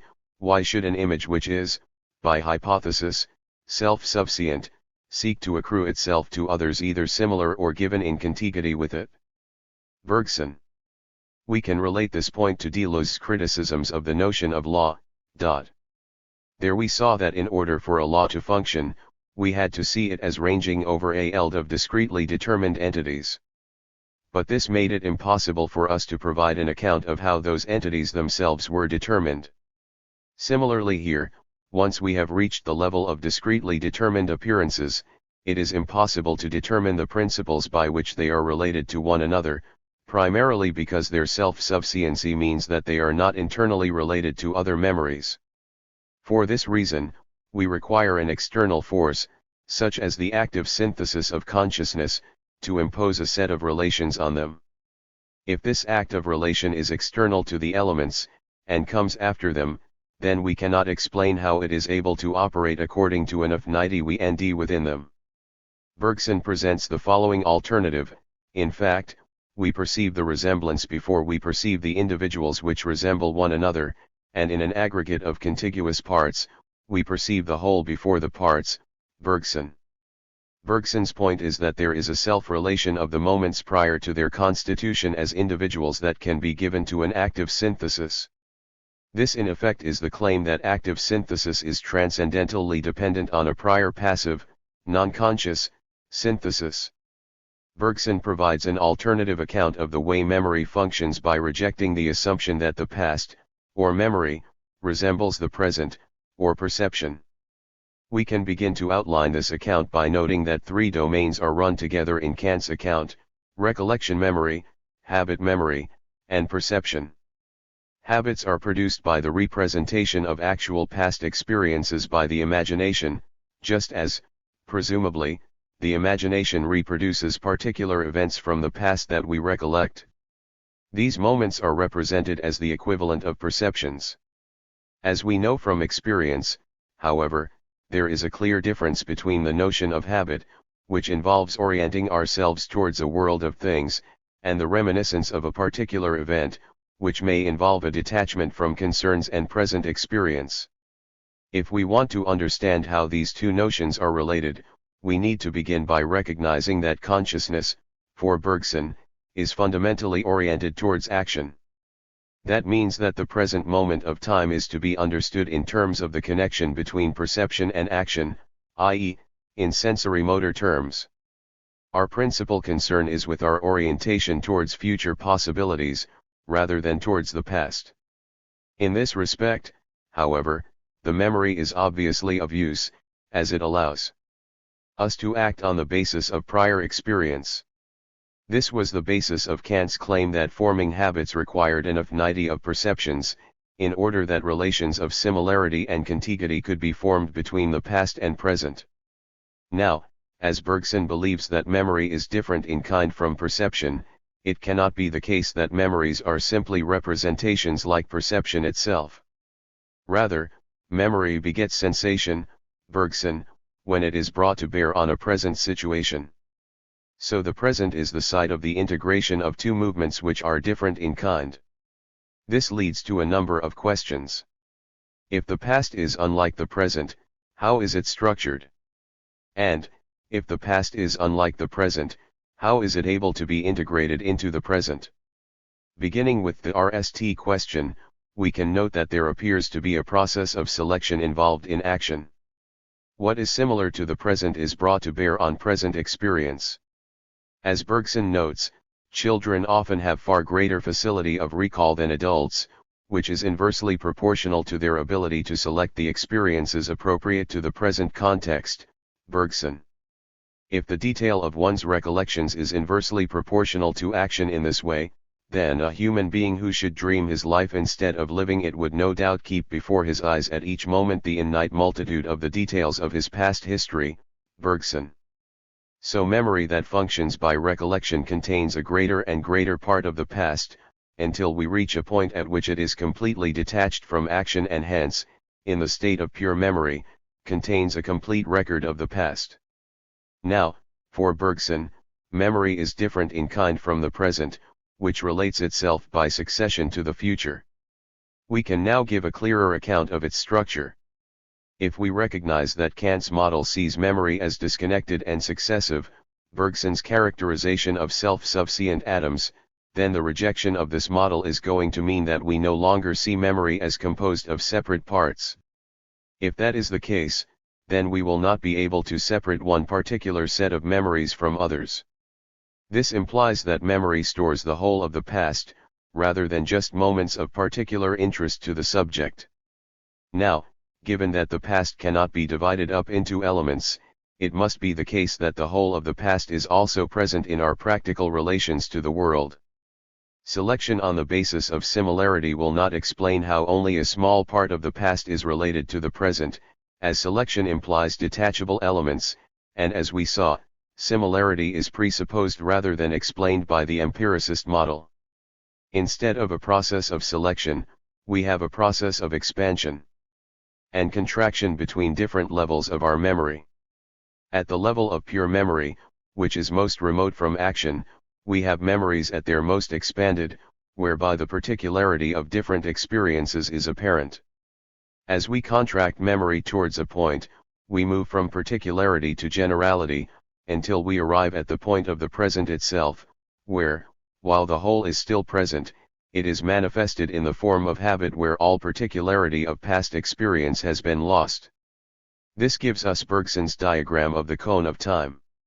In fact, this cone is divided up into a whole series of coexisting planes of memory, which represent different degrees of the contraction of the past depending on the requirements of the circumstances, which allows us some freedom in our response to stimuli. Thus, a foreign word from a foreign language, uttered in my hearing, may make me think of that language in general or of a voice which once pronounced it in a certain way. These two associations answer to two different mental dispositions, to two distinct degrees of tension in memory. In the latter case they are nearer to the pure image, in the former, they are more disposed toward immediate response, that is to say, to action. Bergson's account of how this process of contraction operates is a little obscure, but he describes it as follows. Memory, laden with the whole of the past, responds to the appeal of the present state by two simultaneous movements, one of translation, by which it moves in its entirety to meet experience, thus contracting more or less, though without dividing, with a view to action, and the other of rotation upon itself, by which it turns towards the situation of the moment, presenting to it the side which may prove to be the most useful. Bergson. Deleuze presents this account of the pure past in terms of three paradoxes. What makes these paradoxes paradoxical is the inability of representation to characterize its own account of representation. Provided we understand the past as non-representational, the problems they highlight dissolve. The RST paradox is that the past cannot be constructed on the basis of the present. If a new present were required for the past to be constituted as past, then the former present would never pass, and the new one would never arrive. Deleuze's point here is that if we see time as a series of atomic moments and try to conceptualize the notion of the past, then we encounter a simple logical problem. In order for this present to be responsible for the constitution of the past, it would have to be replaced by a new present. But a new present can only emerge if the original present has already been constituted as past, otherwise there would be no temporal space for it. Thus, we cannot represent the past as being formed by a succession of moments. Now if the past cannot be successively constituted from our representation of the present, it must coexist with the present. The second paradox is that of coexistence. If the past cannot be constituted from the present, it must be different in kind from it. Now, as what characterizes the present is the self-subsient, atomic nature of the presents which make it up, the past must be non-atomic. If that is the case, then it cannot be only a part of the past which coexists with the present, but the whole of it. The NAL paradox is that of pre-existence. The past, as it is a condition of the passing of the present, must exist prior to the present. Now, while reproduction relies on the pure past in order to relate different presents to one another, when we consciously recollect a past event, it always appears to us as a present which has passed. Ultimately, it is an underlying passive synthesis that provides the affinity between the past and the present that the active synthesis presupposes. So the active synthesis of reproduction rests on the passive synthesis of memory, which is itself not representable. The passive synthesis thus provides the account of the past that was obscured by the mediation of past presence in Kant's model. We can now see how these two syntheses lead to two concepts of repetition. In fact, there are four repetitions at play in difference and repetition at this point, as we have two levels, habit and memory, and two modes of synthesis operating at these levels, active and passive synthesis. We now need to see how these two levels interact.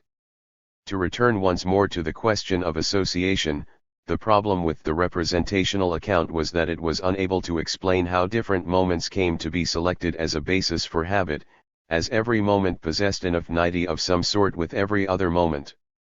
Now, Hume appears to solve this problem by introducing the notion of a contract-active faculty of the imagination, rather than the Kantian account, which operated more like an inference from previous cases to the present case through shared properties.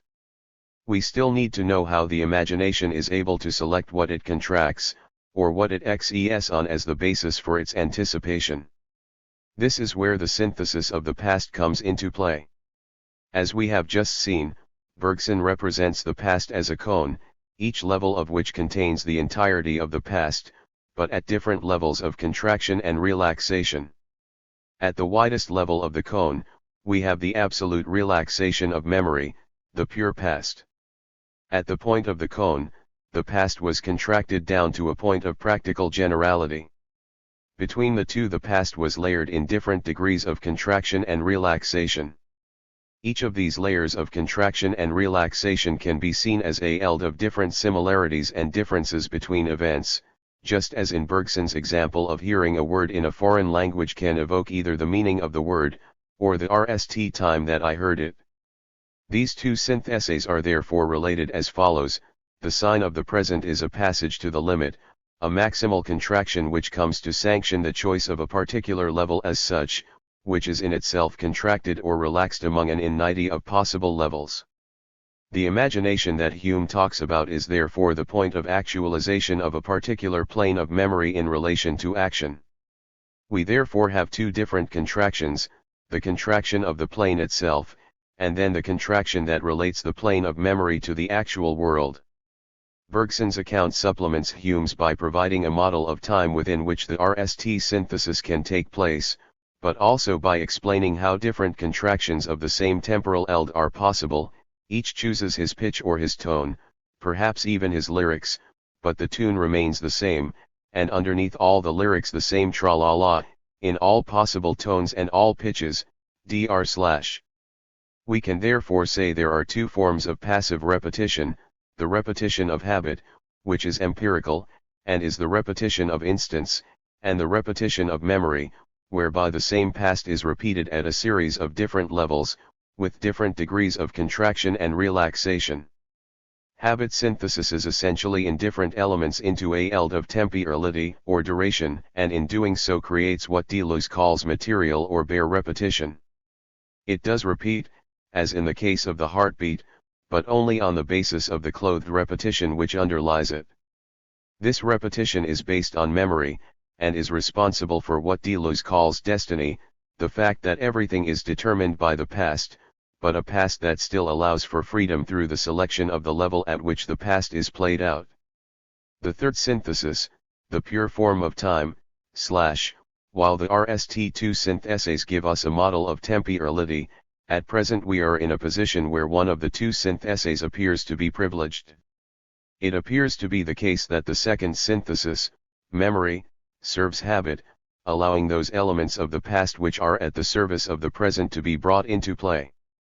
In the NAL synthesis, Deleuze is therefore going to claim that both syntheses are dependent on a third synthesis that grounds, or rather, ungrounds, them. We will return to the difference between grounds and ungrounds in chapter. If we return to our account of passive synthesis, we can note that the third synthesis is not directly constitutive of a subject, but is rather a synthesis of time prior to the subject as either constitutive or constituted. As such, it would be reasonable to say that the third synthesis is in fact neither active nor passive, and in fact, Deleuze does not refer to it as a passive synthesis. Nevertheless, as with the two prior syntheses, Deleuze needs to show why the third synthesis leads us to the illusion that a representational active synthesis is responsible for the constitution of our world. In order to do so, his strategy is slightly more complex than in the prior syntheses. Deleuze will take up a claim from Kant that positing a substantial subject is the result of a paralogism, that is, a logically fallacious argument. He will further argue that Kant's solution to the paralogism, the positing of a transcendental unity of apperception, the I in the transcendental deduction, rests on Kant's false belief that all synthesis requires a subject. Instead, Deleuze will claim that the ground for his own transcendental deduction is time itself. In the following sections, I want to go through Deleuze's claims in the following order. First, I want to look at what is special about Kant's philosophy of time, and why it opens the possibility of a pure form of time. Second, I want to look at how this model of time leads to a critique of the subject through Kant's paralogism, and why Deleuze believes that Kant is wrong to posit a precategorial self as the ground for the transcendental deduction. Third, I want to look at what Deleuze calls the symbol of the pure and empty form of time, that is, its dramatic representation in the works of Hamlet and Zarathustra.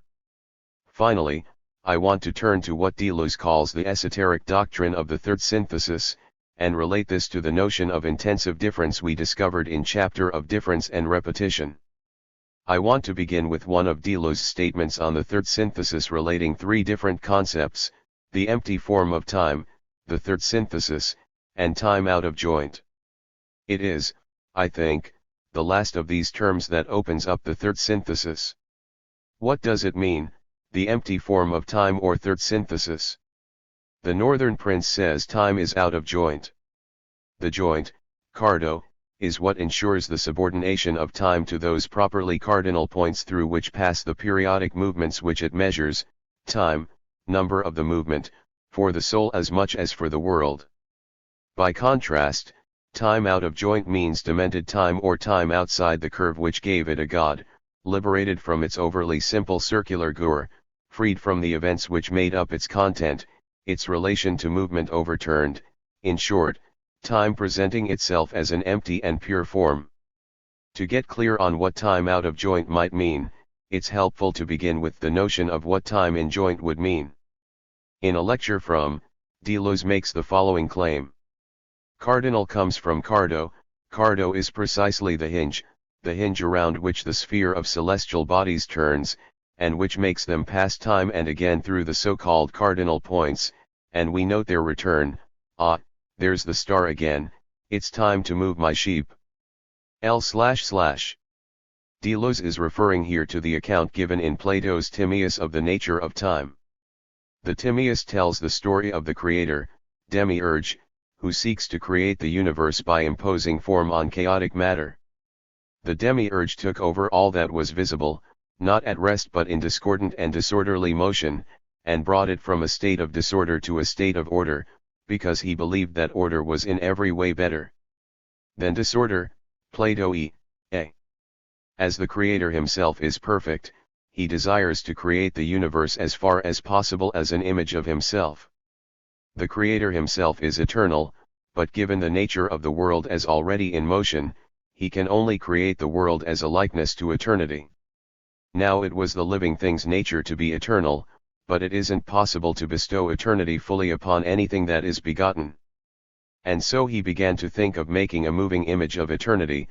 At the same time as he brought order to the universe, he would make an eternal image, moving according to number, of eternity remaining in unity. This number, of course, is what we now call time. Plato e.d. So how does time come about? Well, the RST thing to note is that before the universe is organized according to time, it is still in motion, although this motion is disorderly. Thus, motion is not dependent on time, which appears afterwards. In fact, Timaeus believes that time is grounded in the elements which are most perfect in the universe, the celestial bodies. In what way do the celestial bodies form the ground of time?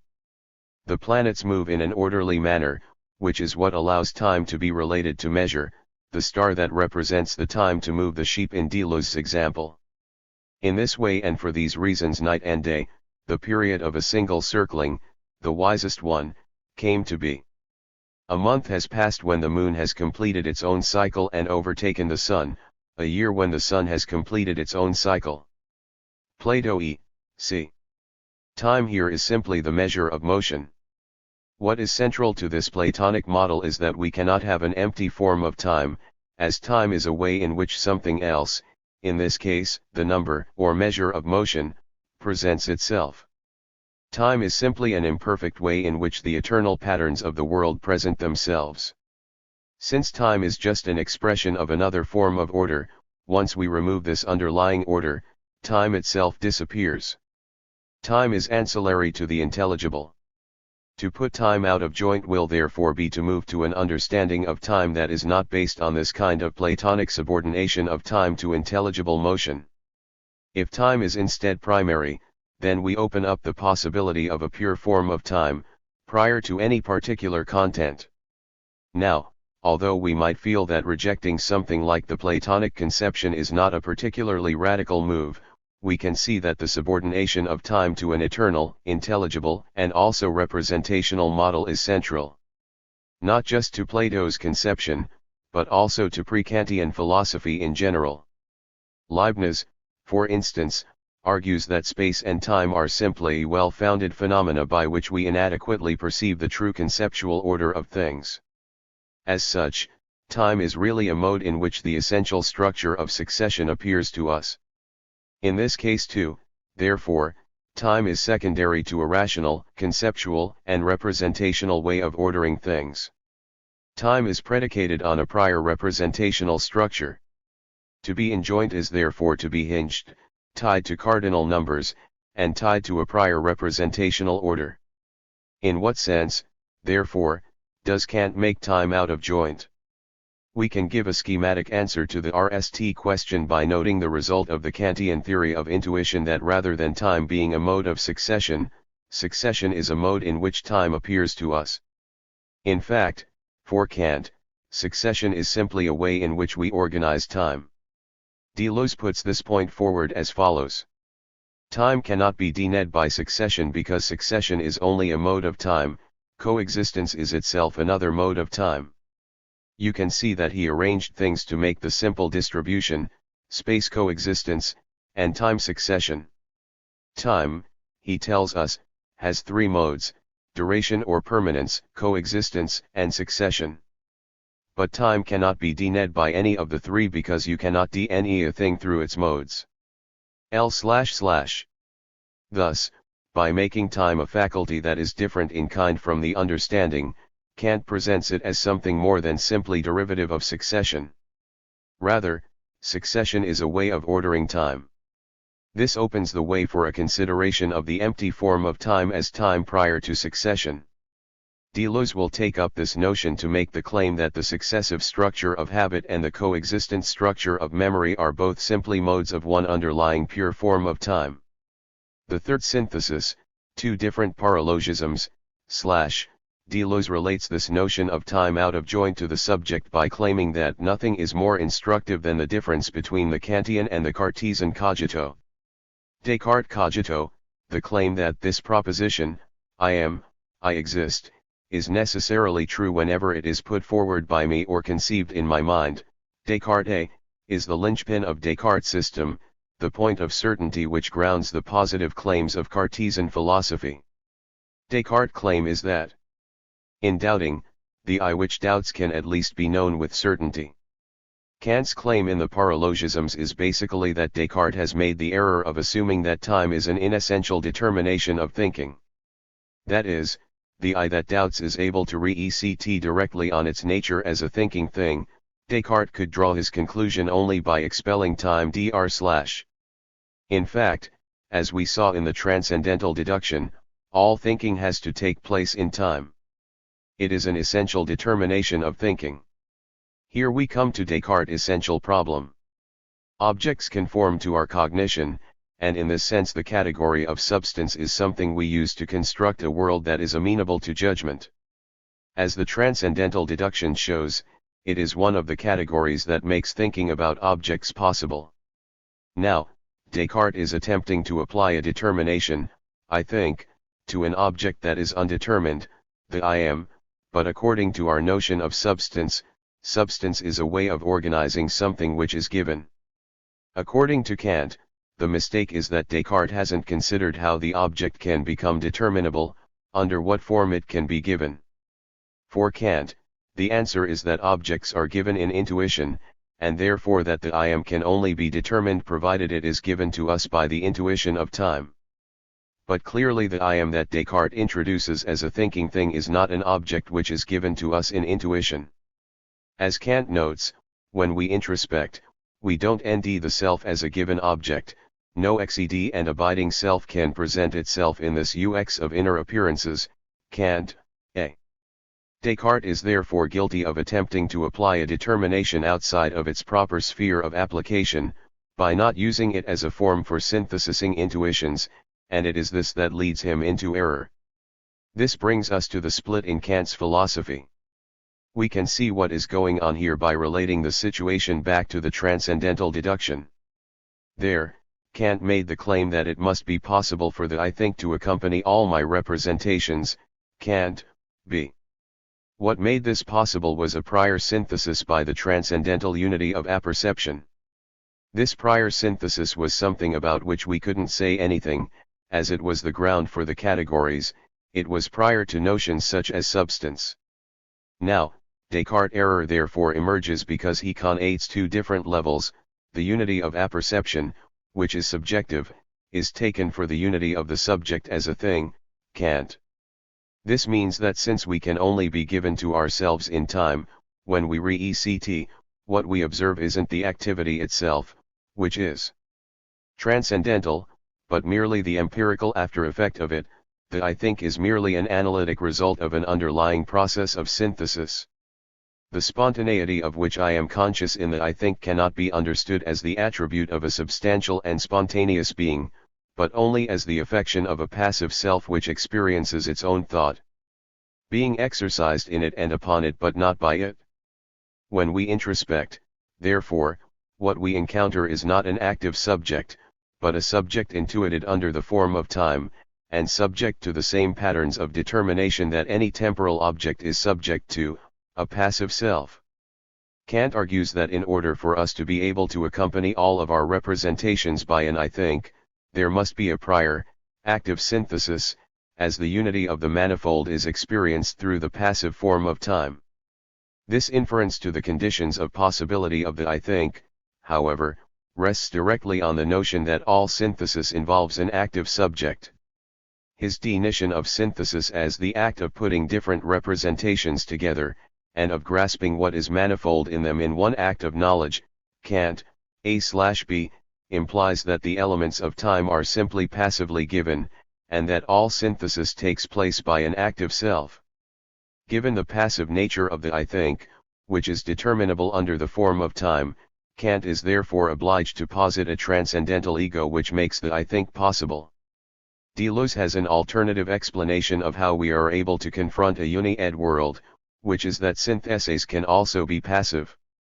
As we have seen, passive syntheses are constitutive of a subject, rather than the result of a subject's activity.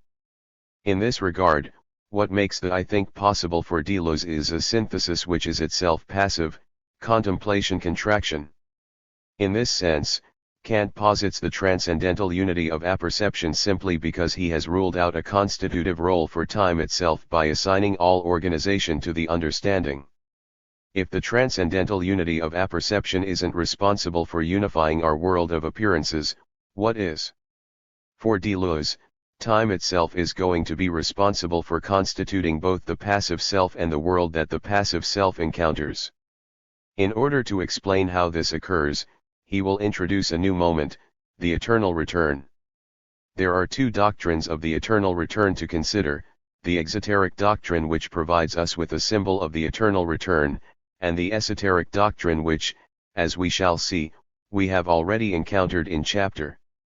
The third synthesis, Hamlet and the symbol of the third synthesis, once concepts are understood as being different in kind from our intuition of time, time cannot be seen as the moving image of eternity, since it is no longer the expression of an underlying representational structure, whether the number of movement or the true order of things.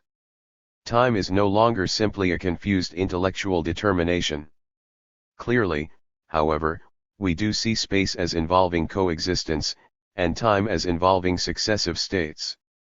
How, then, does Kant's view that time is non-conceptual relate to conceptual determinations? Or, what is the pure and empty form of time? Kant reverses the order of determination that we found in the previous model. Rather than time being a mode of the appearing of an underlying succession, for Kant, succession is a way of synthesizing a prior intuition of temporality. This opens the way to escaping from an understanding of the temporal as a derivative form of representation, and grounds representation instead on something fundamentally non-representational. Succession is now a determination of an intuition of time which is not inherently successive. In a similar way, Deleuze is going to argue that the two coexisting moments of the two passive syntheses are ultimately united in a pure form of time that pre-exists both of them. This pre-existing notion of time is, paradoxically, the future, which is determined simultaneously as the present, and as the past that coexists with the present.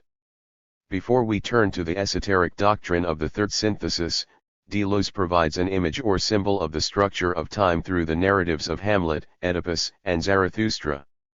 In this section, I just want to outline the first and last of these symbols. Deleuze here takes up Rosenberg's conception of drama. Traditionally, drama is seen in terms of the actions of the characters. A play such as Antigone is driven by the act of Antigone burying her brother, Polynices, an act forbidden by King Creon. In the case of dramas such as this, Rosenberg notes that what is being offered is something like a legal conception of the individual. When we look at the law, Rosenberg notes, the concepts of morality or social law, applying exclusively to human beings and ignoring possible analogies with other living creatures, tend to deny the individual not as an entity enduring in time but by what he has done in particular instances. A given sequence of acts provokes a judgment, and this judgment is an inseparable part of the recognition of the individual. Rosenberg. Now when we look at the legal conception of the person, it isn't the case that the unity of the individual can be given in terms of their acts themselves. Rather, when someone comes before a judge, what the judge sees is not a unity governed by personality, but rather a series of acts which are uni-ed by the last act's relationship to the law. So, as Rosenberg notes, the acts of a murderer are in large part no different from the acts of anyone else, and are only made criminal by the fact that they precede the murder itself, entering an automobile, stepping on the gas, obeying the traffic lights. Rosenberg. In this sense, when we look at a criminal act, it is the law that provides a framework for the analysis of action, and which imposes a structure of RDCE that unies the conduct of the perpetrator. In the case of the law, Rosenberg notes that if it is suddenly discovered that the alleged perpetrator did not commit the crime, his entire identity before the law disintegrates. The actions of stepping on the gas and obeying the traffic lights now take on an entirely innocent aspect.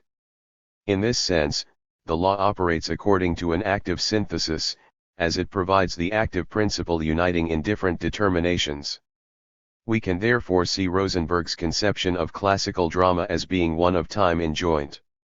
Here, the phenomenal manifestations of characters in classical drama are merely manifestations of an underlying law, or an underlying judgment, the fate of the character. Hence, psychology can establish the plausibility of Macbeth's or Lear's behavior, but for the sufficiency of his motivation, we must not refer to a possible Macbeth or Lear in real life but to the laws of the Shakespearean universe. Rosenberg. How does this differ with Hamlet? Deleuze notes that Hamlet's claim that time is out of joint can be read as an essentially philosophical claim. Here we can see that Hamlet was not a purely arbitrary choice on the part of Deleuze. In fact, we can see in the structure of the play itself an intimation of the reversal of the roles of time and succession/action/movement. The first half of Hamlet sees Hamlet himself not as an identity in the legal sense. As Rosenberg points out, the drama prior to Hamlet's return from England concerns his inability to act. I do not know why, yet I live to say this things to do. Sith I have cause and will and strength and means to do t. Shakespeare, 4.4. Now, as this quote makes clear, Hamlet is very much aware of what he should do, but he is simply not able to do it. To this extent, we have an odd dramatic structure, since, if characters are understood in terms of the relations of acts to the judgment of the law, then Hamlet's various speeches, and use of speech in the RST half of the play, are simply irrelevant to the structure of his role. As Deleuze writes, Hamlet is the RST hero who truly needed time in order to act, whereas earlier heroes were subject to time as the consequence of an original movement, Aeschylus, or aberrant action, Sophocles, etc. Rosenberg's interpretation is precisely this, that Hamlet exists as a person, rather than an identity, and hence exists outside of the role that the play assigns him. The task of taking on the role of avenging his father is simply too big for him. The sea voyage is therefore necessary to the structure of Hamlet, as it represents the break whereby Hamlet becomes equal to the task allotted to him. What does this involve? Deleuze talks about the RST half of Hamlet in terms of the a priori past. In this sense, Hamlet exists in the past in relation to the event, he is yet to become equal to his action. Now, here the two notions of the past and of inaction should remind us of Bergson's theory of the pure past. Hamlet, in the RST half of the play, exists in a state of relation to a past that is disconnected from the present. In this sense, there is a failure to relate the past to action, which is mirrored by Hamlet's failure to identify himself with the actual structure of the law. As Deleuze puts it in his discussion of Hamlet and Oedipus, they are in the past and live themselves as such so long as they experience the image of the act as too big for them. The second time, the action, is the moment of the present, where the self becomes capable of acting. This is where the emergence of our representation of the self emerges as a parallel to the self of habit, the projection of an ideal self in the image of the act but it is only against the future that these two moments can be related. It is only the future that allows the self of the past and the present to be brought into a secret coherence. This secret coherence is the coherence exhibited by the eternal return. We can note parallels between Hamlet and Zarathustra. Both involve their central characters moving from a state where they are not equal to their action to the act itself. The bulk of Zarathustra is therefore governed by Zarathustra's inability to think the eternal return. O Zarathustra, your fruits are ripe, but you are not ripe for your fruits Nietzsche. This RST part of Zarathustra is bound up with the question of the past. Of redemption is central in this respect, in that it explores two different relationships to the past. As Zarathustra says, this alone is revenge itself, the will's unwillingness towards time and times it was, Nietzsche. Now this conception of time, with its dreadful chance, is the past of representation. In this framework, temporality itself is seen as the ground for resentment. Man is not the ground for his own actions, he cannot will backwards, and so he is in this sense alienated from what he is by the structure of temporality. In this, we can perhaps see the structure of the paralogisms, the inability of man to nd the ground of his own activity through recourse to a determinable identity. The spirit of revenge is therefore engendered by the passing of time, and its incommensurability with the will. The eternal return is thus that which offers us the possibility of a more appropriate relation to temporality, the redemption of time. It functions on the one level as an ethical principle, which Deleuze formulates in a way which parallels that of Kant: whatever you will it in such a way that you also will its eternal return np/. Deleuze claims that the second part of Zarathustra is concerned with Zarathustra's transformation, as he nally becomes adequate to the thought of the eternal return. In the last part of the book, Zarathustra nally throws off his pity for the higher man, Nietzsche, and truly embraces the form of temporality explicit in the eternal return. The NAL stage, Deleuze claims, is unwritten, and would have dealt with the death of Zarathustra. In essence, we can read the eternal return in this formulation purely in terms of the RST2 syntheses. We act by incorporating the pure past into the present, we repeat, but this generates something truly novel, the future as new. In other words, it is on the basis of the return of the past, through memory, that the future is constituted as being in excess of the present. It is thus the future that allows us to relate the past to the present. The third synthesis, the esoteric doctrine of the eternal return, while we can give the eternal return a tripartite structure in terms of the act as incorporating the past into the present in order to relate to the future, such an exposition remains purely introductory. While the image of the third synthesis relates the past to the present via the future, the third synthesis in reality concerns, and can concern, only the third time in the series. Having reached the end of our account of the three syntheses, we are now in a position to see what Deleuze means by this account of the future, or third synthesis. The important comment is his claim that the future, which subordinates the other two to itself and strips them of their autonomy, is the royal repetition. Given the RST2 syntheses, we need to explain the interaction of the two very different forms of time themselves. The question of how memory is able to relate to habit is much like Kant's question of how two different faculties can relate to one another. Deleuze's answer to this question in terms of time is ultimately Spinozist. Succession and coexistence are simply different attributes of time. Habit and memory can relate to each other because they are simply different modalities or expressions of the form of time itself.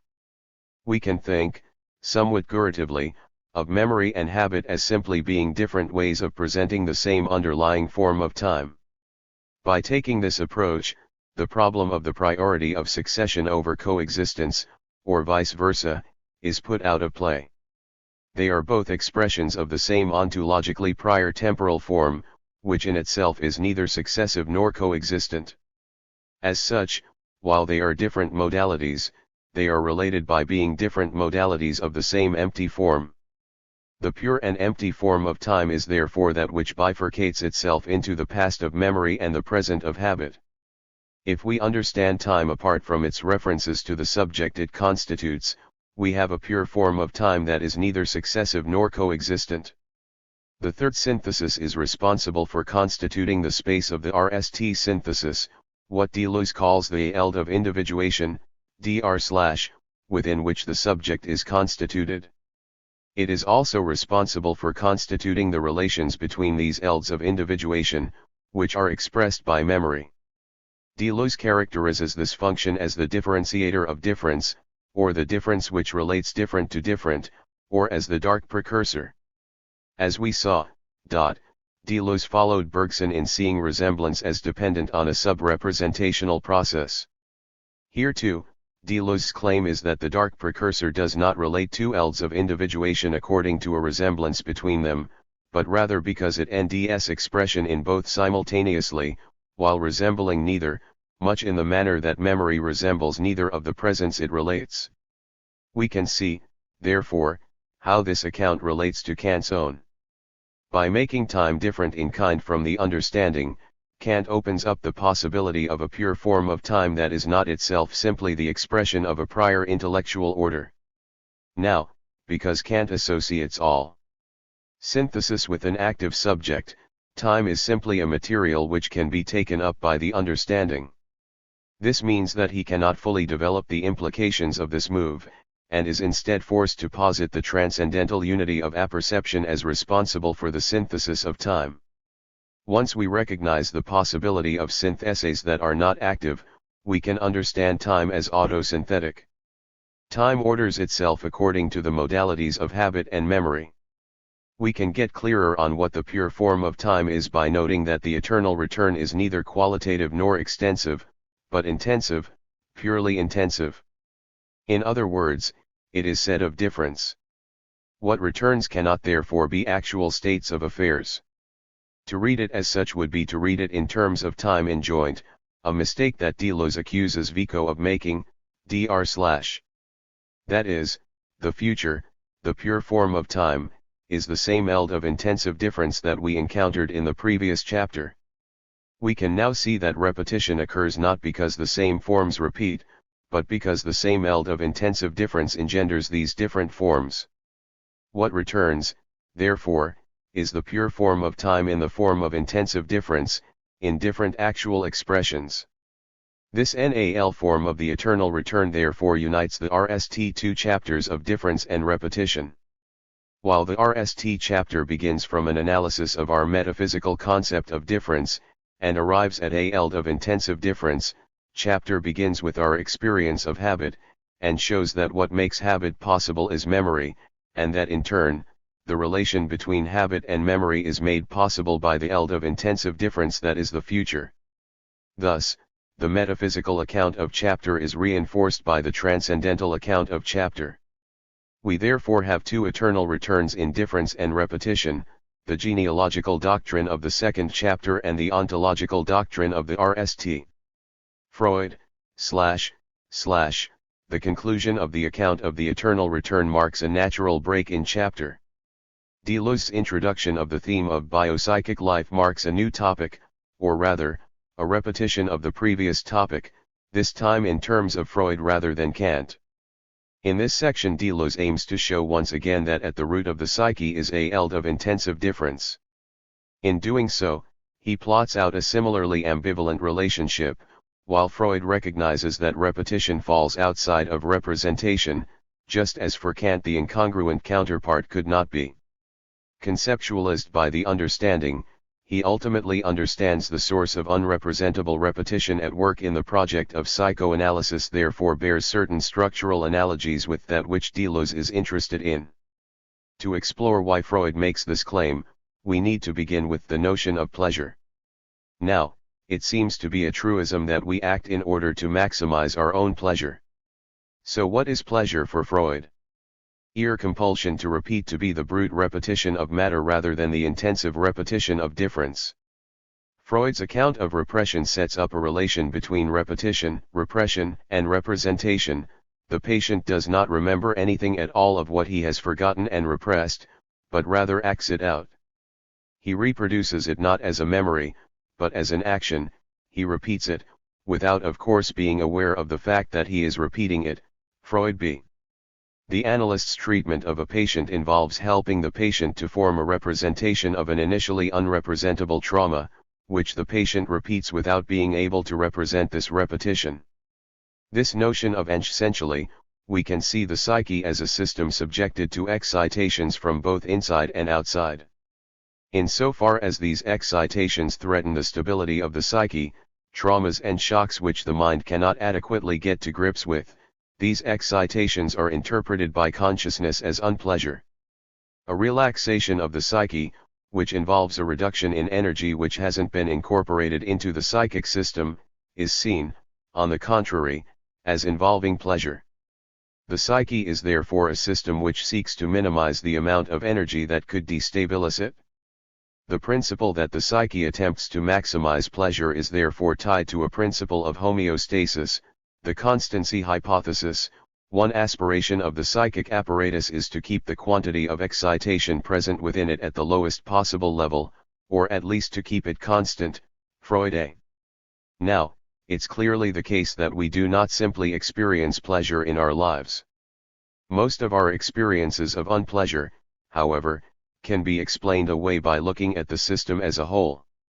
We defer immediate pleasure in order to experience greater pleasure later on, the reality principle, or we repress particular drives in order that other parts of the psychic system can experience pleasure.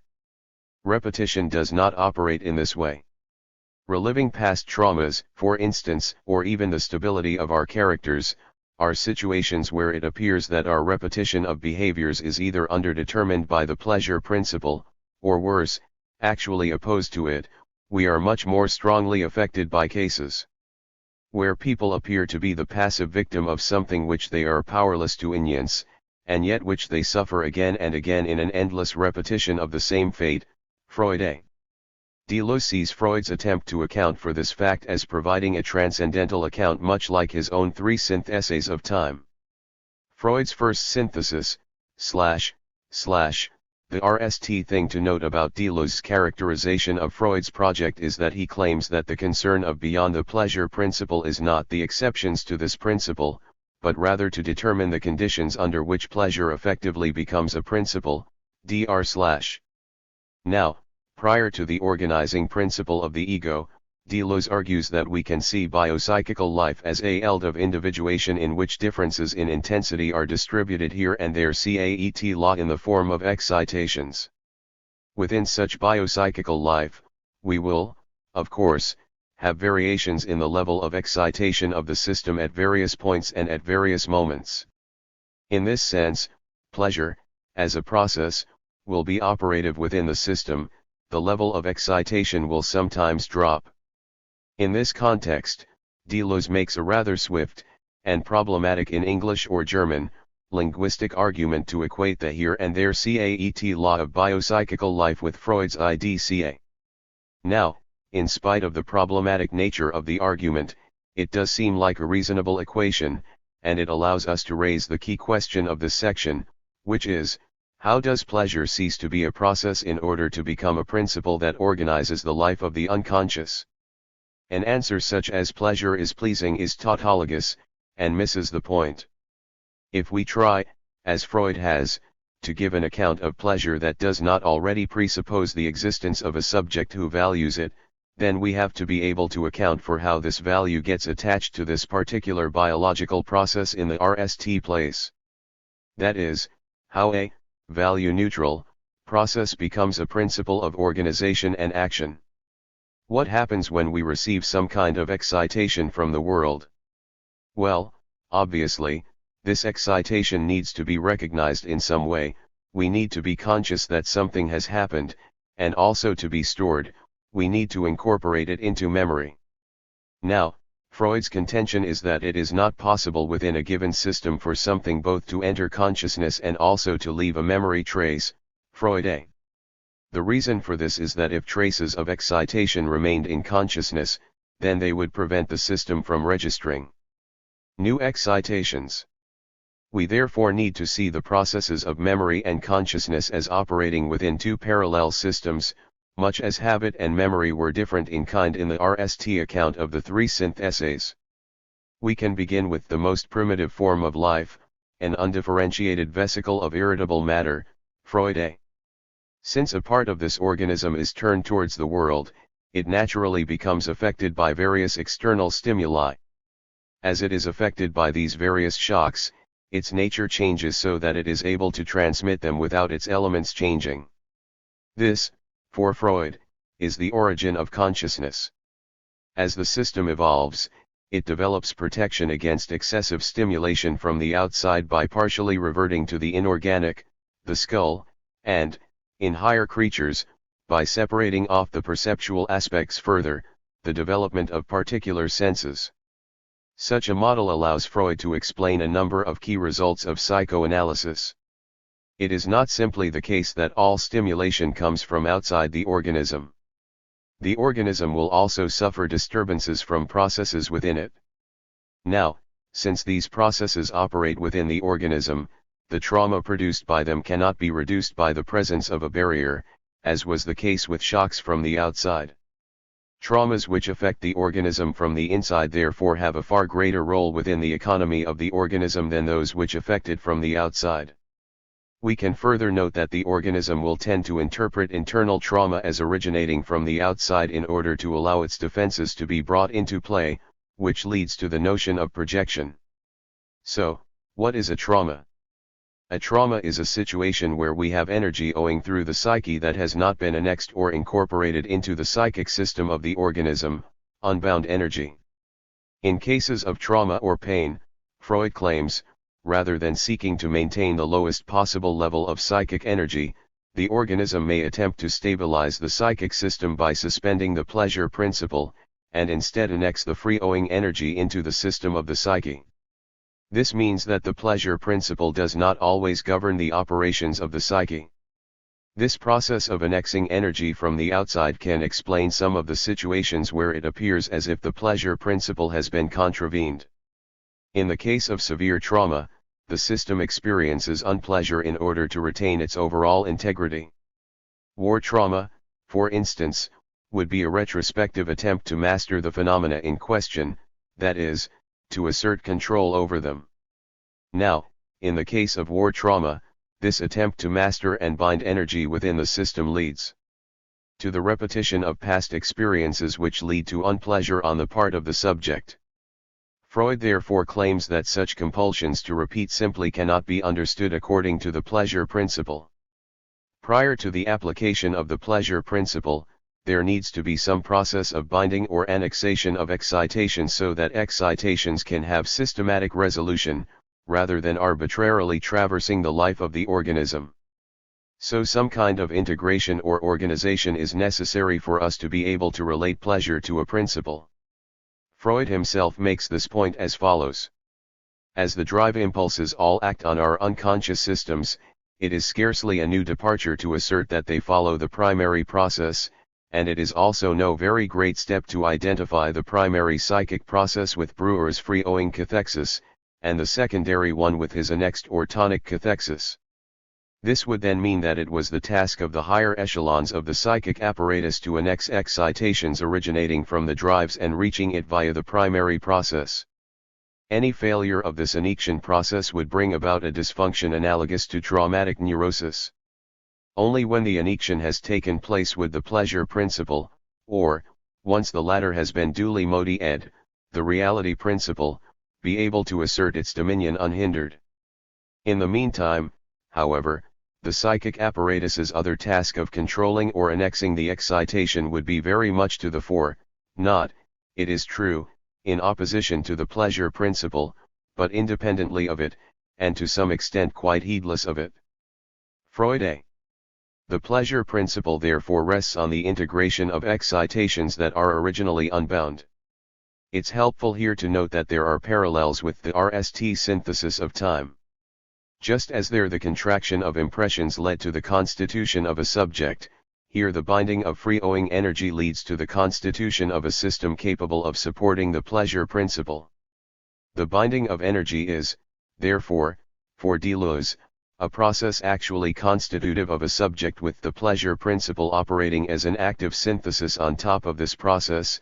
An animal forms an eye for itself by causing scattered and diffuse luminous excitations to be reproduced on a privileged surface of its body.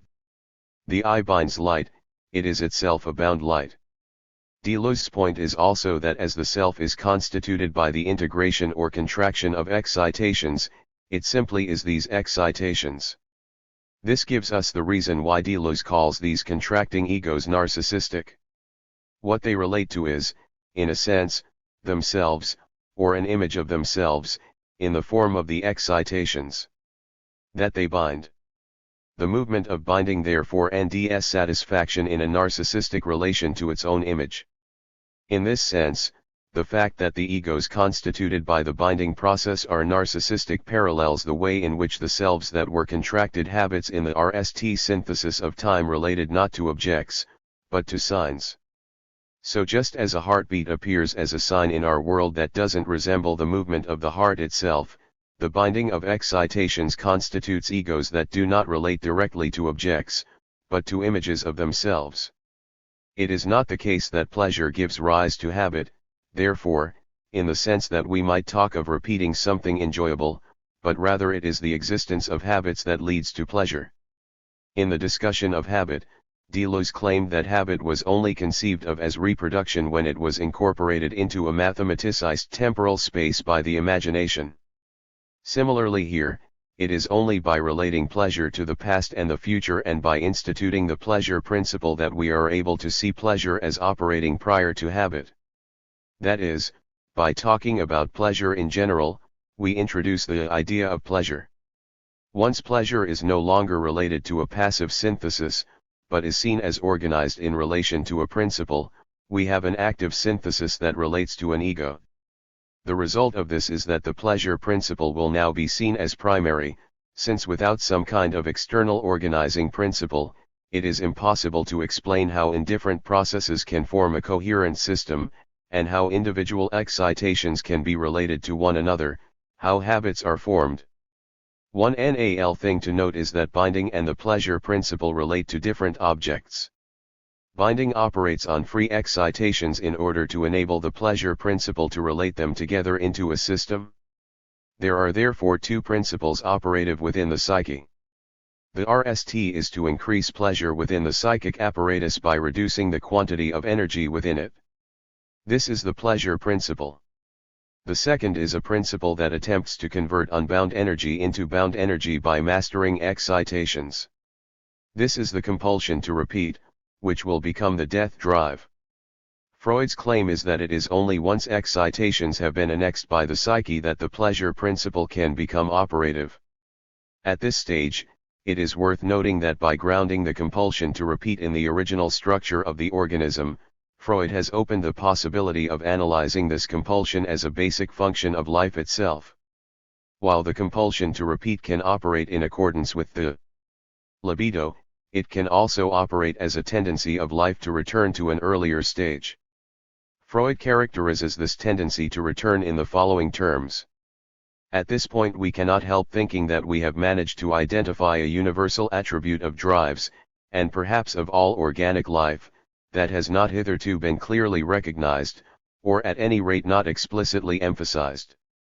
A drive might accordingly be seen as a powerful tendency inherent in every living organism to restore a prior state, which prior state the organism was compelled to relinquish due to the disruptive influence of external forces.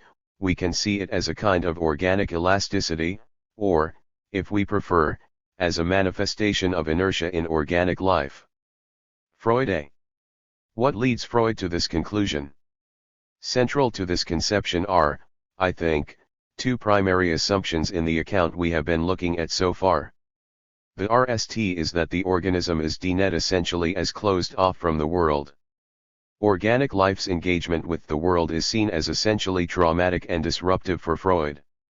Second, there is the belief that organisms, in their particular development, tend to repeat their development as a species. If we combine these two assumptions, then we have the claim that change, and hence development, is traumatic, and therefore generates a tendency for the organism to return to a prior, less traumatic state. Now, Freud claims that this movement can be seen in the fact that SH, when spawning, return not simply to their own birthplace, but also to the previous domain of their species, which, in the course of time, they have exchanged for others. Freud A. Here the second claim, the recapitulation theory of embryo development, comes into play, as each animal carries with it the history of its development from the simplest forms of life. In fact, this movement is not simply to the earliest forms of life, but to the origin of life itself in the move from the inorganic to the organic. Thus, the drive to repeat is not simply a drive to return to an earlier form of life, but in fact, a death drive. In this sense, the compulsion to repeat/return and the death drive are equivalent. The goal of all life is death, or to express it retroactively, the inanimate existed before the animate. Freud A. Freud's account of the origin of repetition therefore ultimately traces it back to the constitution of consciousness itself. Life can be seen as playing out the relations between two different drives. First, there is the libido, which aims at conserving life by protecting the organism from external traumas that threaten to destabilize it. This conservation of life is ultimately to be understood as simply making more complex the more fundamental drive, the death drive, which seeks to return the organism to its primal state. A key feature of this account is that the death of an organism is not, necessarily, something that is due to external factors, but rather something that is inherent to the organism itself. The organism seeks to return to the inanimate. The obvious question to ask about this claim is, why is it the case that life exists at all if it seeks its own dissolution? Well, death is at RST still easy for living matter. The course of life that had to be gone through was probably short, its direction determined by the newly created organism's chemical structure. Freud A. Over time, however, the complexity of life means that more and more detours are incorporated between life and death. These drives delay the movement towards death, and so appear to be conservative. They are the guardians of life in that they allow the organism to perpetuate itself, but in the end, these drives, such as the sexual drives, are ultimately subordinated to the death drive. They are determined by the fact that the organism wants to choose its own death, rather than succumb to external influences. In essence, this death drive plays the same role that the eternal return plays in Deleuze's account. The ground of Freud's account is here characterized as a mode of repetition. Once again, however, we can see that rather than repetition being conceived of as a eld of intensive difference, it is here understood as an extensive, physical structure, much as time was equated with passive extension in Kant's philosophy. As we shall see, Deleuze will retain the structure of the death drive, but instead understand death in terms of a eld of intensive difference. Before turning to Deleuze's account of the third synthesis as the death drive, we need to briefly look at the second synthesis. Freud's second synthesis, is the model of the psyche as it stands adequate. At present, passive synthesis involves the binding of excitations that occur within the biopsychical system. Now, clearly pleasure does operate within this system, but it is also the case that biopsychical systems have some kind of relation to an outside. As Deleuze puts it, a child who begins to walk does not only bind excitations in a passive synthesis, even supposing these were endogenous excitations born of its own movements. No one has ever walked endogenously. That is, our actions have an object. Now, as we might expect, given the account of the three syntheses of time, this second stage, the relation of the biopsychical system to a world of objects, is going to involve two different syntheses, an active and a passive synthesis. As the active synthesis is the most straightforward, I will begin with that. We can start by recalling one of the central axioms of Kant's model of active synthesis, which was that the subject makes the object possible, and vice versa. If Kant is right about the interdependence of subjects and objects, and Deleuze takes him to be right, at least at the level of representation, then a relation to an object is going to require a subject that relates to it. In this sense, Deleuze writes the following. Active synthesis is denied by a test of reality in an objectal relation, and it is precisely according to the reality principle that the ego tends to be activated, to be actively uni-ed, to unite all its small composing and contemplative passive egos, to be topologically distinguished from the id. If we recall that pleasure relates to individual bindings, or drives within the unconscious, then it becomes apparent that the organism cannot simply function according to the pleasure principle alone. Sometimes one drive may seek satisfaction in a way which threatens the integrity of the organism. Freud therefore supplements the pleasure principle with the reality principle, which overrides the interests of the particular satisfaction of drives in favor of the pleasure, and survival, of the organism as a whole. This in turn leads to the constitution of the represented subject. We know that the pleasure principle belongs to a primary operational level of the psychic apparatus, and that so far as self-preservation is concerned it is never anything but useless, indeed highly dangerous, given the challenges posed by the external world. Thanks to the unions of the ego's self-preservation drive, it is displaced by the reality principle, which, without abandoning the aim of ultimately achieving pleasure, nonetheless demands and procures the postponement of gratia-cation, the rejection of sundry opportunities for such gratia-cation, and the temporary toleration of unpleasure on the long and circuitous road to pleasure. Freud. As well as the extension of active synthesis, we also have an extension of a passive synthesis. This revolves around the somewhat obscure notion of a virtual object. The child constructs for itself another object, a quite different kind of object which is a virtual object or center and which governs and compensates for the progresses and failures of its real activity. It puts several engers in its mouth, and appraises the whole situation from the point of view of this virtual mother. Why might we need a separate conception of an object to deal with passive syntheses?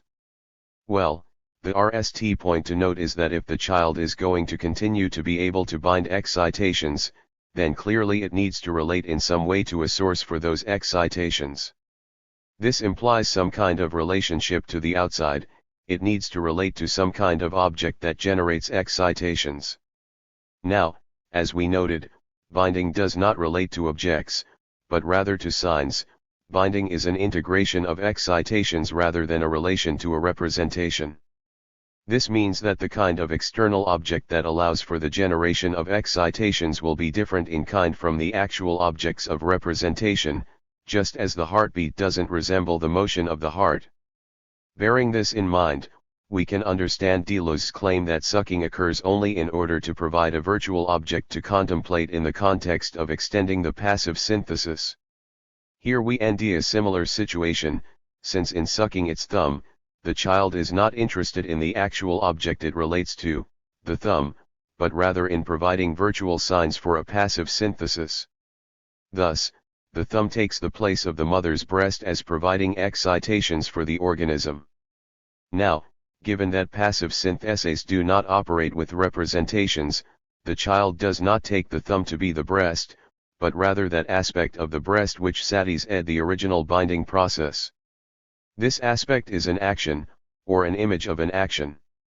The thumb therefore provides a series of excitations that can be bound by a sub-representational passive synthesis. Once we accept this account of the nature of the virtual object, we can start to piece together Deleuze's analysis of it. The fact that we have two types of objects, one of which is actual, and one of which is virtual, should put us in mind of the notion of the pure past that Deleuze introduced in his discussions of the syntheses of time, and in fact, he characterizes virtual objects as shreds of pure past. So how are they constituted? Deleuze gives the following description of the constitution of the virtual object. We see both that the virtuals are deducted from the series of reals and that they are incorporated in the series of reals. This derivation implies, RST, an isolation or suspension which freezes the real in order to extract a pose, an aspect, or a part. This isolation, however, is qualitative. It does not consist simply in subtracting a part of the real object, since the subtracted part acquires a new nature in functioning as a virtual object. When we are dealing with an object of representation that we intend towards, we cannot help but think of the object as a totality. We cannot help but think that if we walked around the object then we would continue to be presented with different perspectives on it. Now, the binding process isn't concerned with the totality of the object, but only with those aspects of the object which are capable of generating excitations. It thus subtracts from the total object those aspects that are capable of creating excitations in it. It is only interested in a particular gesture, motion, or aspect, and not, for instance, the object which actually moves to create the gesture. But as a representation has to be a coherent object separate from the particular perspective from which it is presented, the process of subtraction actually changes its nature. A gesture without a gesturer is incoherent as a representational object, for instance. Virtual objects are then incorporated in the series of reals. Virtual objects have to in some sense motivate behavior, they have to be found in the world somewhere. So when the child sucks his thumb, it is relating to a virtual object, but only on the basis that this is incorporated into, or supervenient on, an actual object. The virtual object performs a second function, which is that, once again, positing a non-actual series paralleling the actual world allows us to explain the notion of association. Deleuze poses the following question. The difficulties in conceptualizing repetition have often been emphasized. Consider the two presents, the two scenes or the two events, infantile and adult, in their reality, separated by time. How can the former present act at a distance upon the present one? How can it provide a model for it, when all its effectiveness is retrospectively received from the later present? Dr. When we looked at the syntheses of time, the problem with understanding association as operating purely in terms of actual memory was that everything was like everything else in some way. That meant that it was impossible to explain why a particular experience conjured up this memory. For Deleuze, what ties together two series of events is that the same virtual object is at play, incorporated, in both series. This explains why a past event can still enhance the present, not because of the actual events themselves, but because of the virtual object incorporated into them. This also explains why it is the case that we can see, for instance, in someone's character, a repetition of the same relationships, or the same actions, in different situations. The subject does not reason by analogy on the basis of their past responses, but is reacting to the same event incorporated into a different state of affairs. In this sense, we can say that what is repeated is something that has never actually been present, but rather that the same virtual object is present in disguise in the various states of affairs that make up the repetition. There is no RST term to the series itself, however, as repetition takes place in response to the drives rather than the ego and its object. Freud's third synthesis, the death drive, the question which opens up the third synthesis is as follows: do the disguises found in the work of dreams or symptoms, condensation, displacement, dramatization, rediscover while attenuating a bare, brute repetition of the same? That is, given that we need to nd a foundation for repetition, is this foundation going to be a kind of repetition which is different in kind from empirical repetition? A foundation for repetition that simply rests on another bare repetition will be inadequate, since rather than explaining repetition, it will presuppose it. Deleuze's claim is going to be that underlying repetition for Freud is a material repetition, rather than a spiritual repetition.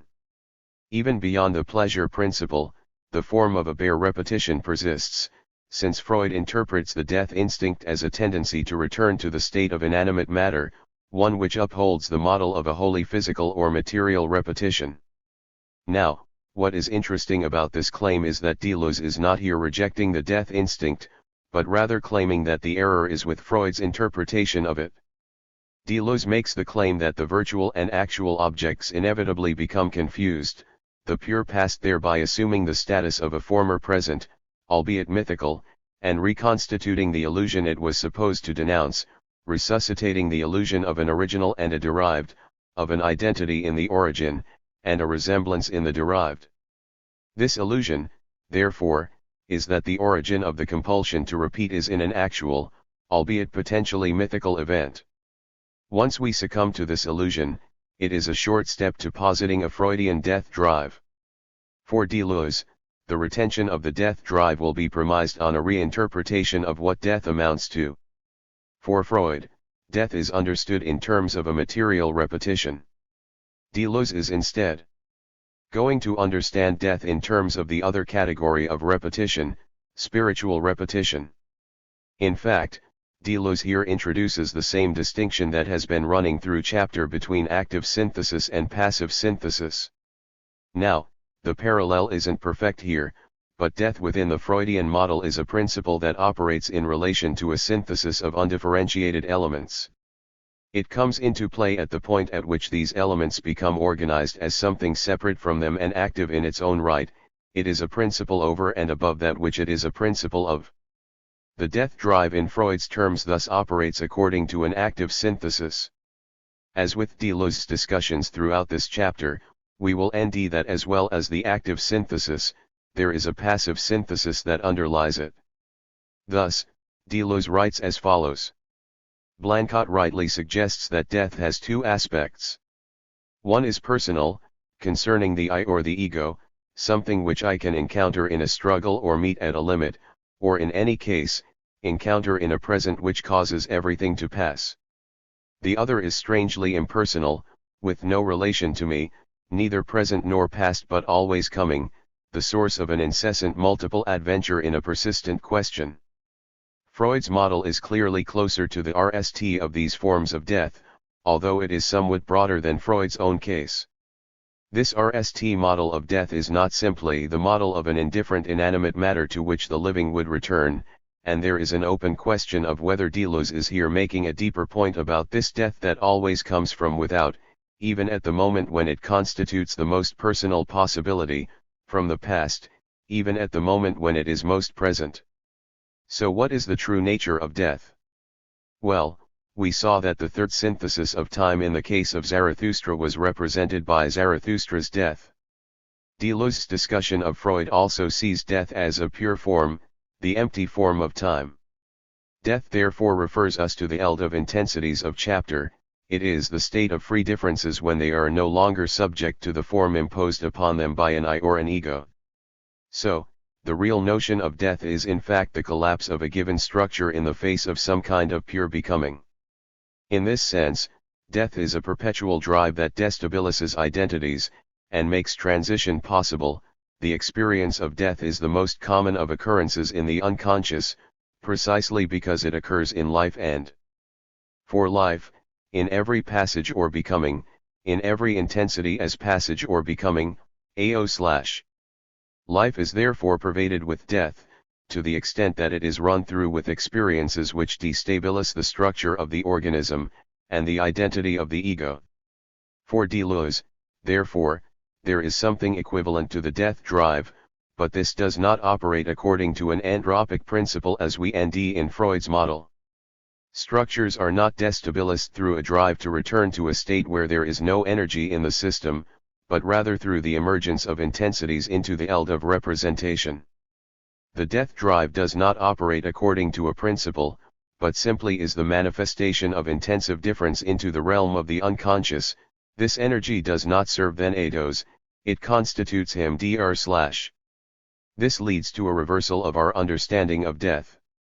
Since intensive death is a part of life, the destabilizing of identities, our death in this sense is coextensive with life.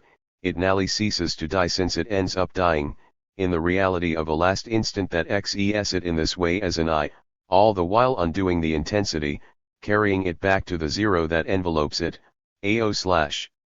Deleuze's interpretation of the death drive is therefore one that replaces the fundamentally anthropic model that we nd in Freud's interpretation with one that opens up onto the univocal ontology that we looked at in the last chapter.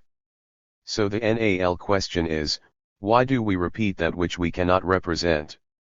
Earlier, Deleuze has stated that the present is the repeater, the past is repetition itself, and the future is that which is repeated. It is therefore the eld of intensive difference which expresses itself in the present. Now, as this is different in kind from representation, it cannot occur within the eld of representation as it is in itself. In this sense, the intensities which constitute us express themselves throughout our lives in a variety of contexts in disguise. When we are dealing with intensive difference, therefore, the path it traces is invisible and becomes visible only in reverse, to the extent that it is traveled over and covered by the phenomena it induces in the system, dr/. Chapter. The image of thought. Introduction. Chapter of difference and repetition can be seen as generalizing the results of chapter. In the previous chapter, Deleuze argued that taking judgment as a model for thinking led Kant into a number of errors which ultimately prevented him from formulating a clear transcendental account of the conditions of experience. Most notably, since judging requires a subject, Kant was unable to explain the constitution of the subject itself, which occurs through a sub-representational passive synthesis, instead having to presuppose it. Chapter extends this approach, looking at the image of thought in philosophy more generally. Deleuze's central claim is that the traditional image of thought mistakes a representation of thinking for thinking itself, or, to put the matter differently, thinking in terms of judgment is unaware that its foundations cannot themselves be understood in terms of judgment. As we shall see, Deleuze's problem with the image of thought is not that it is just a representation of thought, but rather that it takes this representation, which is a moment of thinking, to be the entirety of thought. It is this feature that makes it a dogmatic image of thought. In setting out the structure of the image of thought, Deleuze invokes 8 postulates that he takes together to dene the traditional philosophical conception of thinking. All of them revolve around common sense. The RST4 deal with what we might call a technical notion of common sense, namely, the faculty of cognition that allows the other faculties, whether different sense modalities, or different ways of relating to objects, to communicate with one another. Thus, the question is, how does philosophy traditionally explain how we encounter a world of objects amenable to the structure of judgment? The second set of 4 postulates deals with common sense in terms of language, focusing on the role of truth and falsity, and the genesis of meaning, or, once again, sense, and the grounds for communication. The key issue here is how representational philosophy believes language is able to make meaningful assertions about the world. While Deleuze's primary aim in this chapter is to develop a critique of the theories of thinking and of language that support judgment as the model of thought, within this critique we will also see Deleuze developing a sketch for his own theory of thinking, the relations of the faculties, and language. This will be extended into the next chapter into a theory of the idea adequate to thinking intensity. Feuerbach and the postulate of the principle, in chapter, Deleuze presented a critique of traditional Aristotelian philosophy. Chapter opens by raising the question of beginnings, and considering another critic of Aristotle, Descartes.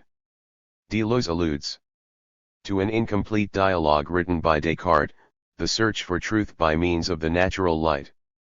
In this dialogue, Eudoxus, a man of moderate intellect but possessing a judgment which is not corrupted by any false beliefs and a reason which retains all the purity of its nature, Descartes B., who represents Descartes, engages in a debate about how to conduct philosophy with two other characters, Epistemon, knowledgeable, who represents the Aristotelian scholastic tradition, and Polyander, everyman, who is ignorant of philosophy. Descartes' aim in the dialogue is to show the insufficiency of the Aristotelian method of definition, and to replace it with a method that relies on reason alone. In order to demonstrate this method, Descartes has Eudoxus propose that Polyander attempt the method of doubt. By doubting everything given by the senses and the imagination, we realize that the only thing that cannot be doubted is one's own existence as a doubting thing, but how might we characterize this doubting thing, what kind of being is it? When we came across this question in Porphyry, we discovered that the answer to the question, what is X, could be given by its species, which in turn was given by its genus and its difference. In this case, man is a rational animal. Eudoxus here explicitly criticizes such an approach, however, on the grounds that it relies on terms that are not given by reason alone, and hence are not transparent to it. First, what is an animal? Second, what is rational?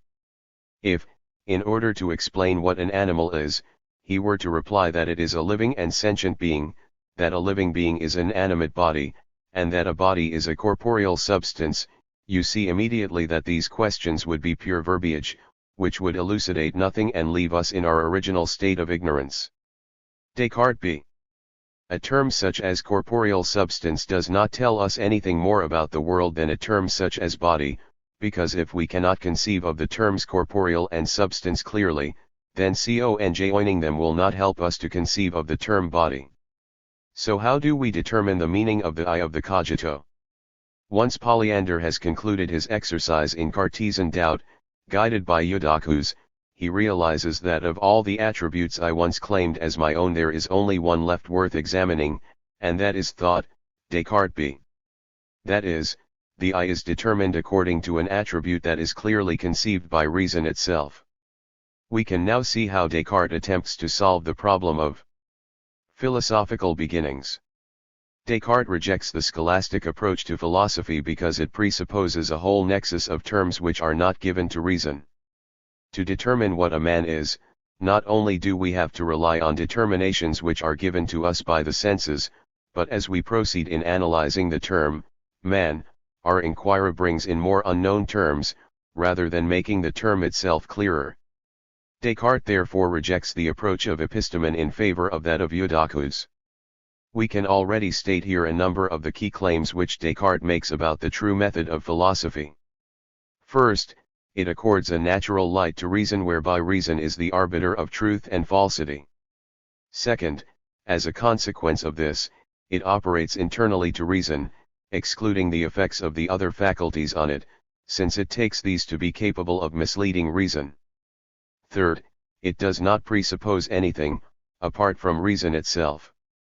We can also note that Descartes makes Polyander, the everyman, conduct the method of doubt, suggesting, as Deleuze notes, that Descartes believes that good sense is of all things in the world the most equally distributed, and Descartes A. In taking every man to be the starting point to his philosophical inquiry, Descartes appears to have developed an alternative to the essentialist approach developed by Aristotle. Rather than presupposing objective facts about the world, reason, when operating according to the purity of its nature, is capable of inquiry. This notion that there is a good will on the part of the thinker and an upright nature on the part of thought is the RST postulate of the image of thought. Deleuze argues that when thought in this context is understood in terms of representation, this belief in the good nature of thought in fact prevents philosophical inquiry. Therefore, an inquiry such as Descartes relies on an illegitimate presupposition, namely the nature of reason itself. We would do better to ask what is a subjective or implicit presupposition. It has the form of everybody knows. Everybody knows, in a pre-philosophical and preconceptual manner. Everybody knows what it means to think and to be. As a result, when the philosopher says I think therefore I am, he can assume that the universality of his premises, namely, what it means to be and to think, will be implicitly understood, and that no one can deny that to doubt is to think, and to think is to be. Everybody knows, no one can deny, is the form of representation and the discourse of the representative. When philosophy rests its beginning upon such implicit or subjective presuppositions, it can claim innocence, since it has kept nothing back, except, of course, the essential. Namely, the form of this discourse. In fact, Eudoxus has no fewer presuppositions than epistemon, he simply has them in another, implicit or subjective form, private and not public, in the form of a natural capacity for thought which allows philosophy to claim to begin, and to begin without presuppositions. While Descartes has avoided the objective presuppositions of reason, the meanings of terms, etc., Deleuze's claim is that Descartes' inquiry is still encumbered by certain subjective presuppositions about the nature of thought itself. In order to understand the nature of these subjective presuppositions, and how they might distort philosophy, Deleuze turns to Ludwig Feuerbach, who is among those who have pursued farthest the problem of where to begin. The essay that Deleuze refers to, Towards a Critique of Hegelian Philosophy, represents a break on Feuerbach's part with his early enthusiasm for Hegel, but also presents a criticism of philosophy more generally. To understand this criticism, we need to look at what Feuerbach thinks philosophy is attempting to do. We can begin by noting that thinking is an activity. Plato is meaningless and non-existent for someone who lacks understanding, he is a blank sheet for one who cannot link ideas that correspond with his words. Feuerbach. Feuerbach's point is that a philosophical argument is not of value in itself, but only in so far as it is taken up by the understanding of the person to whom it is addressed. That is why in Descartes' search for truth, Eudoxus does not present the argument for the cogito, but rather leads Polyander to discover the conclusion through his own reasoning. Implicit in this is the view that philosophical texts do not impart information, but simply act as a trigger for the reader's own reason to determine truths for itself. Feuerbach describes the situation as follows. For this very reason, what the person demonstrating communicates is not the subject matter itself, but only the medium, for he does not instill his thoughts into me like drops of medicine, nor does he preach to deaf sheaves like Saint Francis, rather, he addresses himself to thinking beings. The main thing, the understanding of the thing involved, he does not give me, he gives nothing at all, otherwise the philosopher could really produce philosophers, something which so far no one has succeeded in achieving. Rather he presupposes the faculty of understanding, he shows me, i.e. to the other person as such, my understanding only in a mirror. Feuerbach. If a philosophical text is primarily a means of communication, rather than a demonstration in its own right, then the question arises, under what conditions is thought able to be communicated? In order to make my thinking comprehensible to another, the RST point is that I need to strip my thought of the form of mineness so that the other person may recognize it as his own. Feuerbach. In effect, in putting thinking into language, we eliminate the thinker's individual separateness, and present a form of thinking which is nothing other than the realization of the species. Feuerbach. That is, philosophical thought abstracts from the particularity of my thinking, and operates by presupposing that which is universal to all thinkers. As Deleuze puts it, everybody knows, no one can deny, is the form of representation and the discourse of the representative. The second point is that in order to present our thoughts, they must be reformulated in a form that is capable of presentation.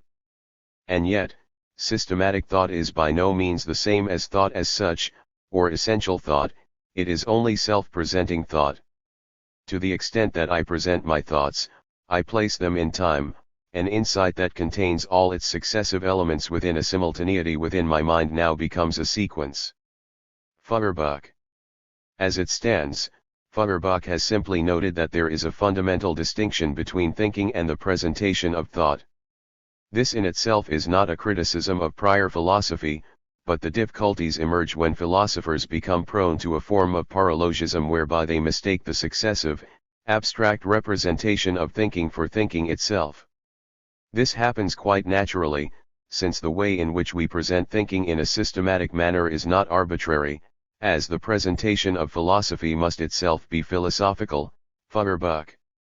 There is thus a tendency to make form into essence, the being of thought for others into being itself, the relative goal into the NAL goal. Feuerbach. We therefore mistake the abstract, communicable element of thought for thinking itself. Deleuze supplements this paralogism with an argument that there is a moral element to systems that mistake the presentation of thought for thought itself, in that to trust in the structure of thinking as communicative implies a fundamental accord between man and the world, and presupposes the belief that thought has a good nature and the thinker a good will. Feuerbach's claim that every system is only an expression or image of reason, Feuerbach, can be seen as a forerunner of Deleuze's own claim that representational thinking rests on an image of thought, and the aim of Chapter of Difference and Repetition is to explore in more detail what this image consists in, and how it is possible to think outside of it. This error of mistaking the image of thought for thinking itself has a number of implications for Feuerbach which are directly relevant for Deleuze's account. The RST implication is that even projects such as those of Descartes and Hegel that attempt to remove all objective presuppositions still make a number of presuppositions in order to operate. As Deleuze notes, the same criticism that can be raised against Descartes, regarding the equivocation of the empirical and abstract egos, can also be raised against Hegel, both begin with an abstraction. While the notion of pure, indeterminate being is communicable, this is only because communication removes the mine-ness of my relation to the world. In actual fact, sensible, concrete, empirical being is prior to the abstraction which Hegel takes as a beginning. As well as abstracting from empirical reality, philosophy which operates according to the image of thought also presupposes the structure of presentation itself. That is, we presuppose the form of representation or recognition in general. As Feuerbach puts it, the artist presupposes a sense of beauty, he cannot bestow it upon a person, for in order that we take his words to be beautiful, in order that we accept and countenance them at all, he must presuppose in us a sense of art. Similarly, in order that we recognize the philosopher's thoughts as true, in order that we understand them at all, he presupposes reason, as a common principle and measure in us as well as himself. Feuerbach. The history of philosophy can from this perspective be seen, not as a progressive extension of our knowledge of the world, but rather as a series of more and more accurate ways of providing a systematic image of the presentation of reason. In this respect, Feuerbach considers Hegel not to have provided the NAL, presuppositionless, metaphysics, but rather the most accomplished image of reason. The systematizer is an artist, the history of philosophical systems is the picture gallery of reason. Hegel is the most accomplished philosophical artist, and his presentations, at least in part, are unsurpassed models of scientific art sense. Feuerbach. The second implication is that if philosophy simply maps out the image of thought in systematic terms, then it will be incapable of novelty. As Feuerbach puts it, the creation of concepts on the basis of a particular kind of philosophy is not a real but only a formal creation. It is not creation out of nothing, but only the development, as it were, of a spiritual matter lying within me. Feuerbach. As we are just dealing with the presentation of what was already implicated in the structure of pre-philosophical thinking, we have a philosophical thought that rediscovers the state, rediscovers the Church during its development. The third implication is that philosophy must begin with something that is outside of thought. In the search for truth, Descartes tries to show that if one thinks through the structure of everyday reason, then one arrives at philosophy. Hegel's phenomenology of spirit likewise tries to show that speculative philosophy develops immanently from a common-sense worldview. These approaches are possible because once the good nature of thought has been assumed, philosophy just becomes the systematic portrayal of a form of reason already implicitly present within common sense. In contrast, if systematic philosophy is simply an expression of pre-philosophical reason, Deleuze argues that philosophy must end its difference or its true beginning, not in an agreement with a pre-philosophical image but in a rigorous struggle against this image, which it would denounce as non-philosophical. That is, if it is not simply to draw out what is contained in our rational, common-sense prejudices, it must not begin with reason as we discover it either in its naive or systematic forms. Here, Deleuze is referring directly to Feuerbach's rejection of reason as a foundation for philosophy. In contrast to the Cartesian account, philosophy must begin with a radical encounter with something outside of it. Demonstrating would be senseless if it were not also communicating. However, communication of thoughts is not material or real communication. For example, a push, a sound that shocks my ears, or light is real communication. I am only passively receptive to that which is material, but I become aware of that which is mental only through myself, only through self-activity. Feuerbach. We will see that Deleuze presents a similar need for an encounter. What, therefore, is the difference between Deleuze and Feuerbach? While Deleuze's concept of the image of thought is precursed by Feuerbach, the difference between them emerges when we consider what it is that we encounter that provides a beginning to philosophy. 4. Feuerbach, true thinking begins through an encounter with sensuous intuition, which is prior to the abstractions that generate the mediating activity of thought for others, Feuerbach. Here we have something like the opposition between active synthesis and passive sensibility that we discovered in relation to Kant in the last chapter. As we saw, for Kant, the understanding was responsible for active synthesis, and therefore organized the world according to its own categories. The active, synthetic nature of the understanding meant that it rediscovered on an empirical level what it had previously put into the world on a transcendental level. In this sense, we can note that for Kant too, the understanding is incapable of discovering genuine novelty, since sensibility merely provides the material that is organized by the understanding. As we saw, Deleuze accused Kant of assuming that all synthesis was active synthesis, and we can see a similar assumption made here by Feuerbach. In rejecting the active element of reason as unable to provide a genuinely novel beginning to philosophy, he is forced to resort to a purely passive notion of sensibility for his alternative beginning. As Deleuze puts it, he supposes that this exigency of a true beginning is subsequently met by beginning with empirical, perceptible, and concrete being. Once we have recognized the possibility of a passive synthesis, however, we open the possibility that what is given in sensibility is not the sensible itself, but that which gives rise to the sensible. It is this transcendental which is prior to the sensible that will be the site of an encounter for Deleuze.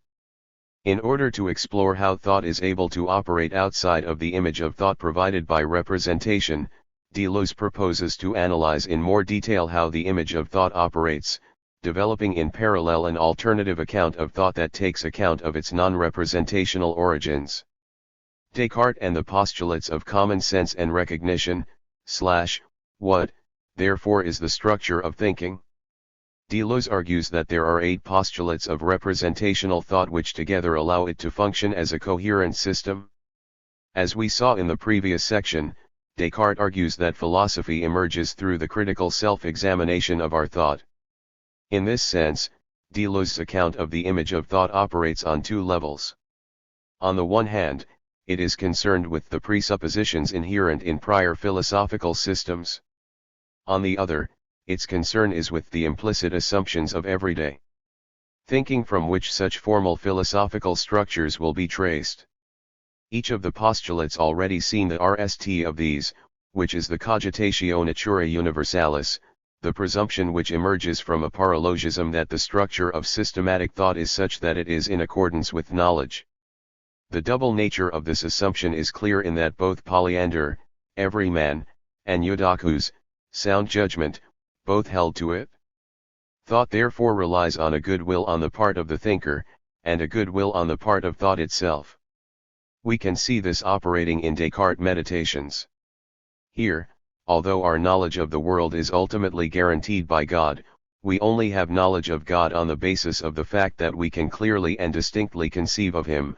I now seem to be able to lay it down as a general rule that whatever I perceive very clearly and distinctly is true. Descartes.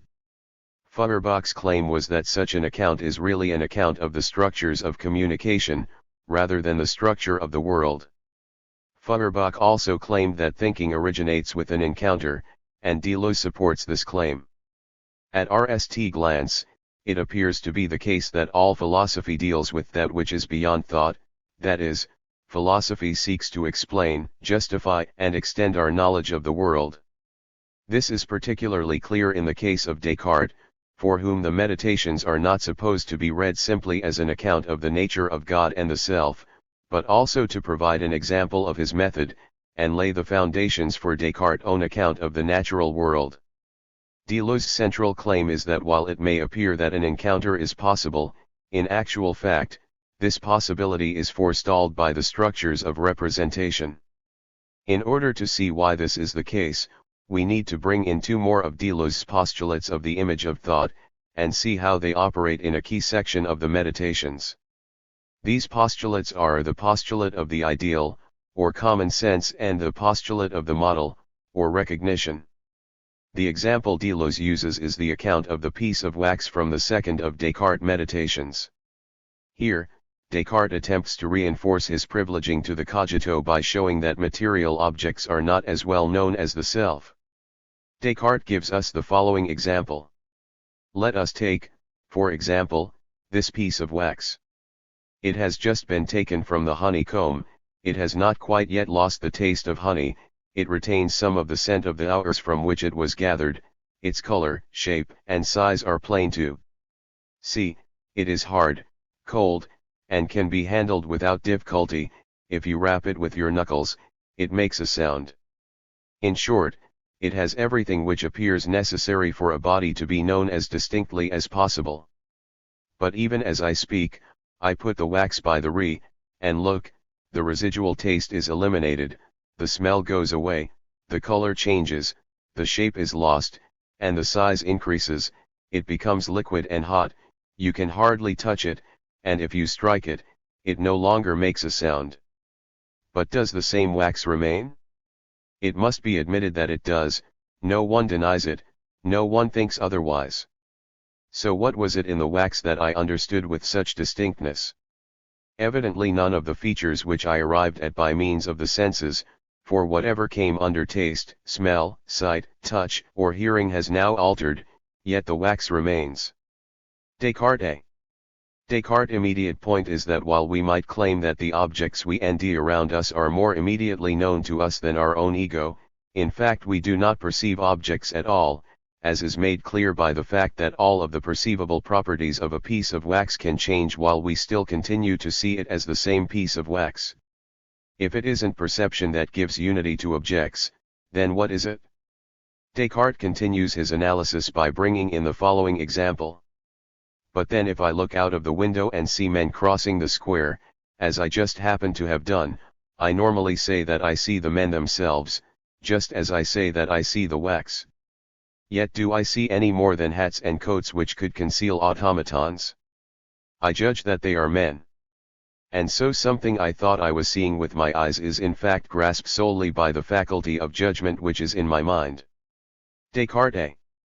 In this sense, it is the subject that is responsible for unifying the various properties of the object into a coherent object, since the possibility of error shows that the object is not given to us as such. For this reason, even when we are dealing with objects outside of the subject, we are still in a position whereby we only recognize them as objects insofar as they are brought together by the thinking subject into a unity under the form of an object. In this case too, therefore, we can note that we are in a position whereby what is perceived, or what we take to be important in what is perceived, is a function of reason itself. The faculty of the subject that is responsible for unifying the different sense modalities of the subject by relating them to the structure of an object is, for Descartes, common sense, or sensus communis. If we look at the example of misrecognition, we can say that what leads us to posit the hats and coats as men is the fact that different sense impressions are all in accordance. This accord leads us to misrecognize them as properties of people. As Deleuze notes, the concepts of common sense and recognition are therefore intimately linked. An object is recognized, however, when one faculty locates it as identical to that of another, or rather when all the faculties together relate their given and relate themselves to a form of identity in the object. Common sense in fact refers to two kinds of commonality. On the one hand, it allows different sense modalities to be related to one another, and brought together into a judgment. On this reading, it literally presents what is common to the senses. On the other hand, it is also intimately linked with the everybody knows, which was the RST postulate of the image of thought. If we return to the work of Merleau-Ponty, we can see that the fact that consciousness is forgetful of the perspectivism of my experience, Merleau-Ponty, in positing objects as the source of my perceptions, allows the kind of objective world that makes objective knowledge, and hence communication, possible. Referring directly to Descartes' account in the second meditation of the central role of judgment to perception, Merleau-Ponty writes that, like the object, the idea purports to be the same for everybody, valid in all times and places, and the individuation of an object in an objective point of time and space nally appears as the expression of a universal positing power. I now refer to my body only as an idea, to the universe as idea, to the idea of space and the idea of time. Thus objective thought, in Kierkegaard's sense, is formed, being that of common sense and science, which nally causes us to lose contact with perceptual experience, of which it is nevertheless the outcome and natural sequel. Merleau-Ponty. We can further note a distinction between two problematic notions of sense.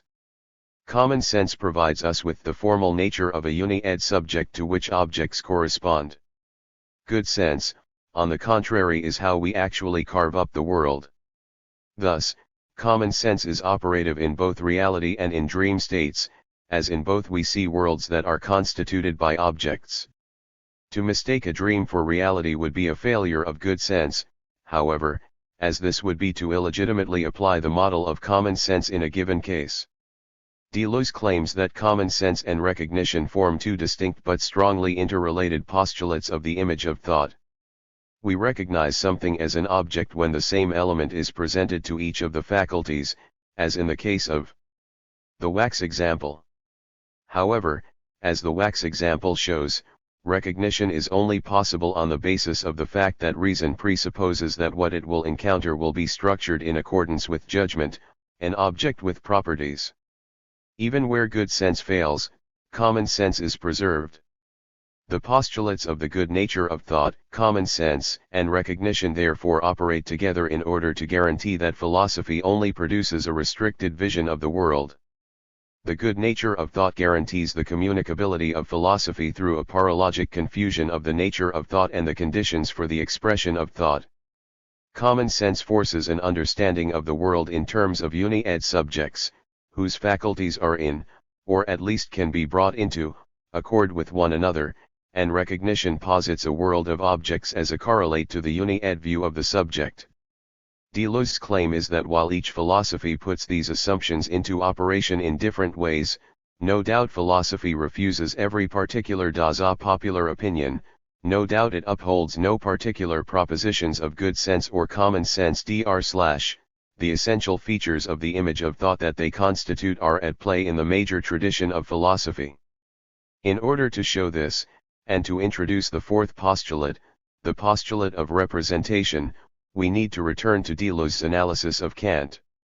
Kant and the postulate of representation, in the previous chapter, we saw that Kant's reliance on the subject as constituting experience prevented him from developing an account of the genesis of representation.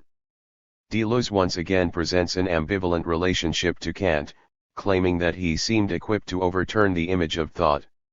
I want to come back to the positive, in Deleuze's eyes, aspects of Kant's position in more detail when I discuss the notion of error later in this chapter, but for now, we can note that Kant does not claim as Descartes does that thinking is naturally commensurate with things in themselves. Instead, objects are always given in an intuition of space or time. Intuition and concepts constitute, therefore, the elements of all our knowledge, so that neither concepts without an intuition in some way corresponding to them, nor intuitions without concepts, can yield knowledge. Kant, A/B.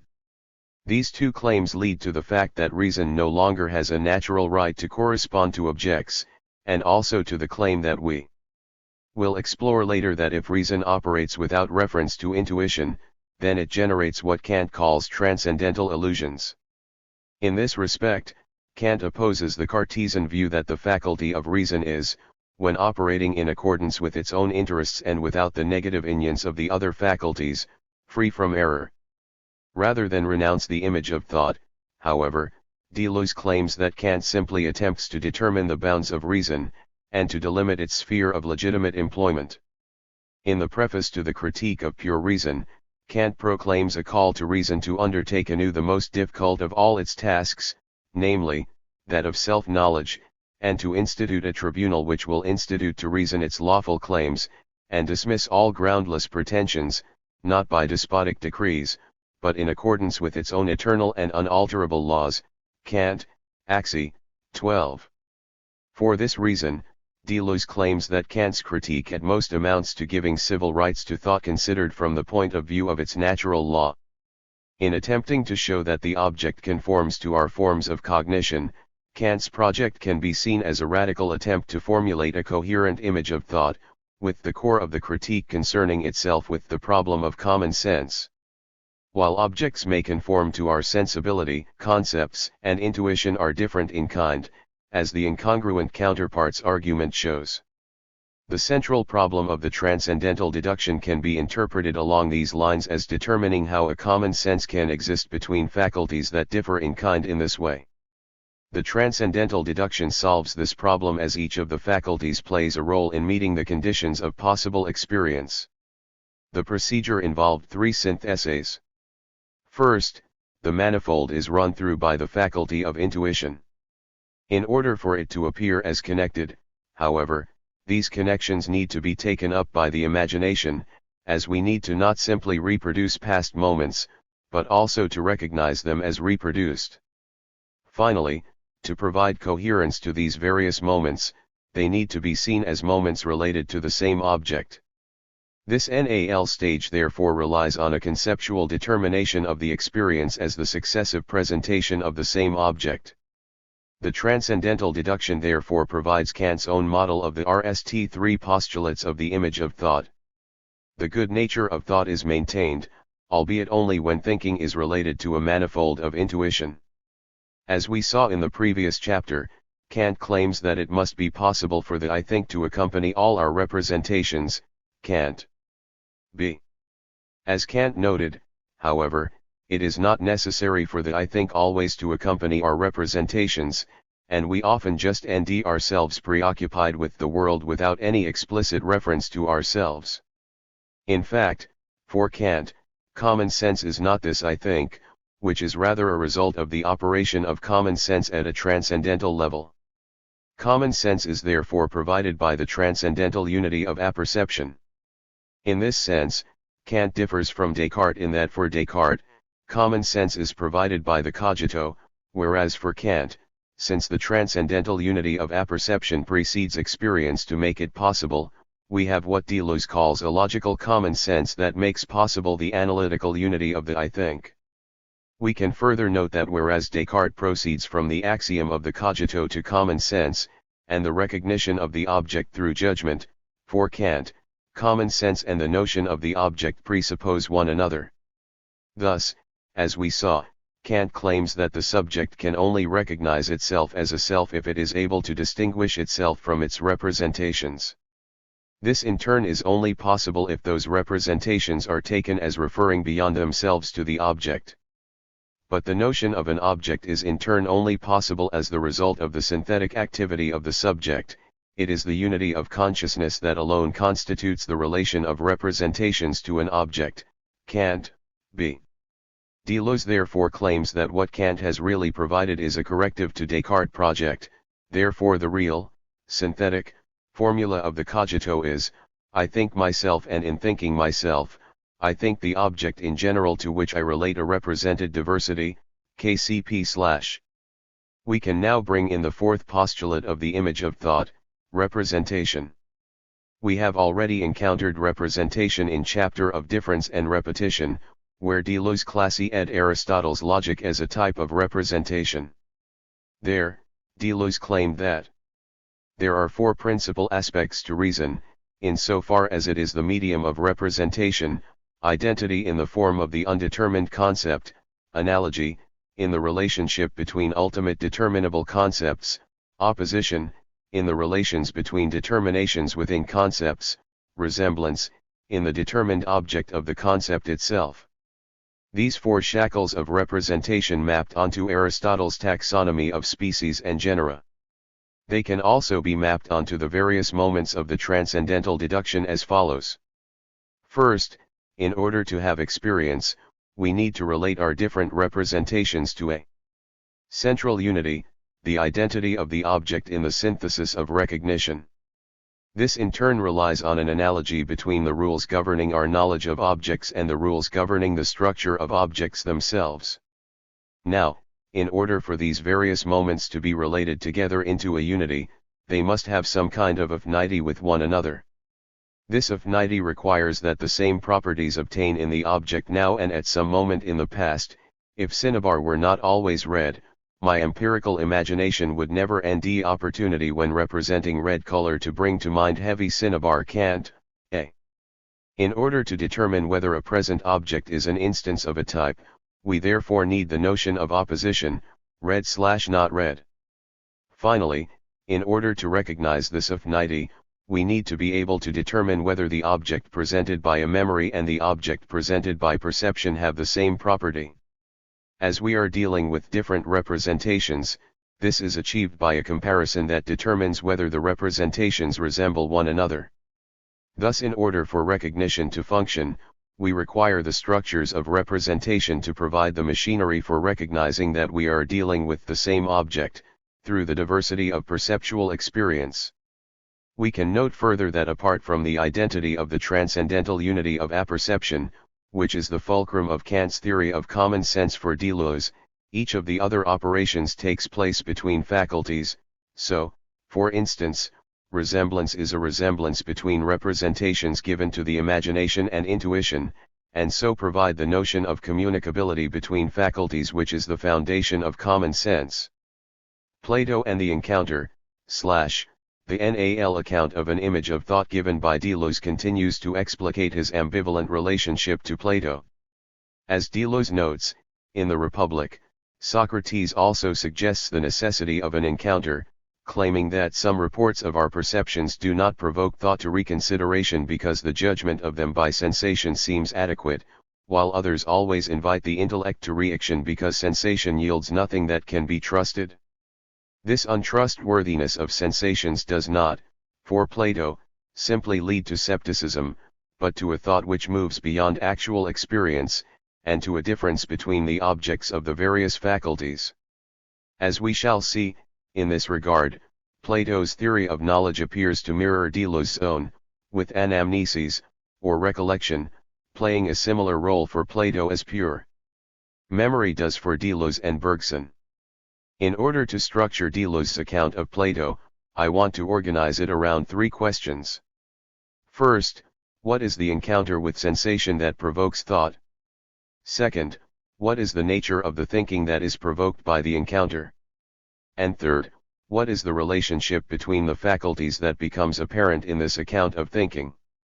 To these questions, I want to add a NAL question to address why Deleuze ultimately rejects Plato account, namely, why does Plato, in the end, sustain the dogmatic image of thought?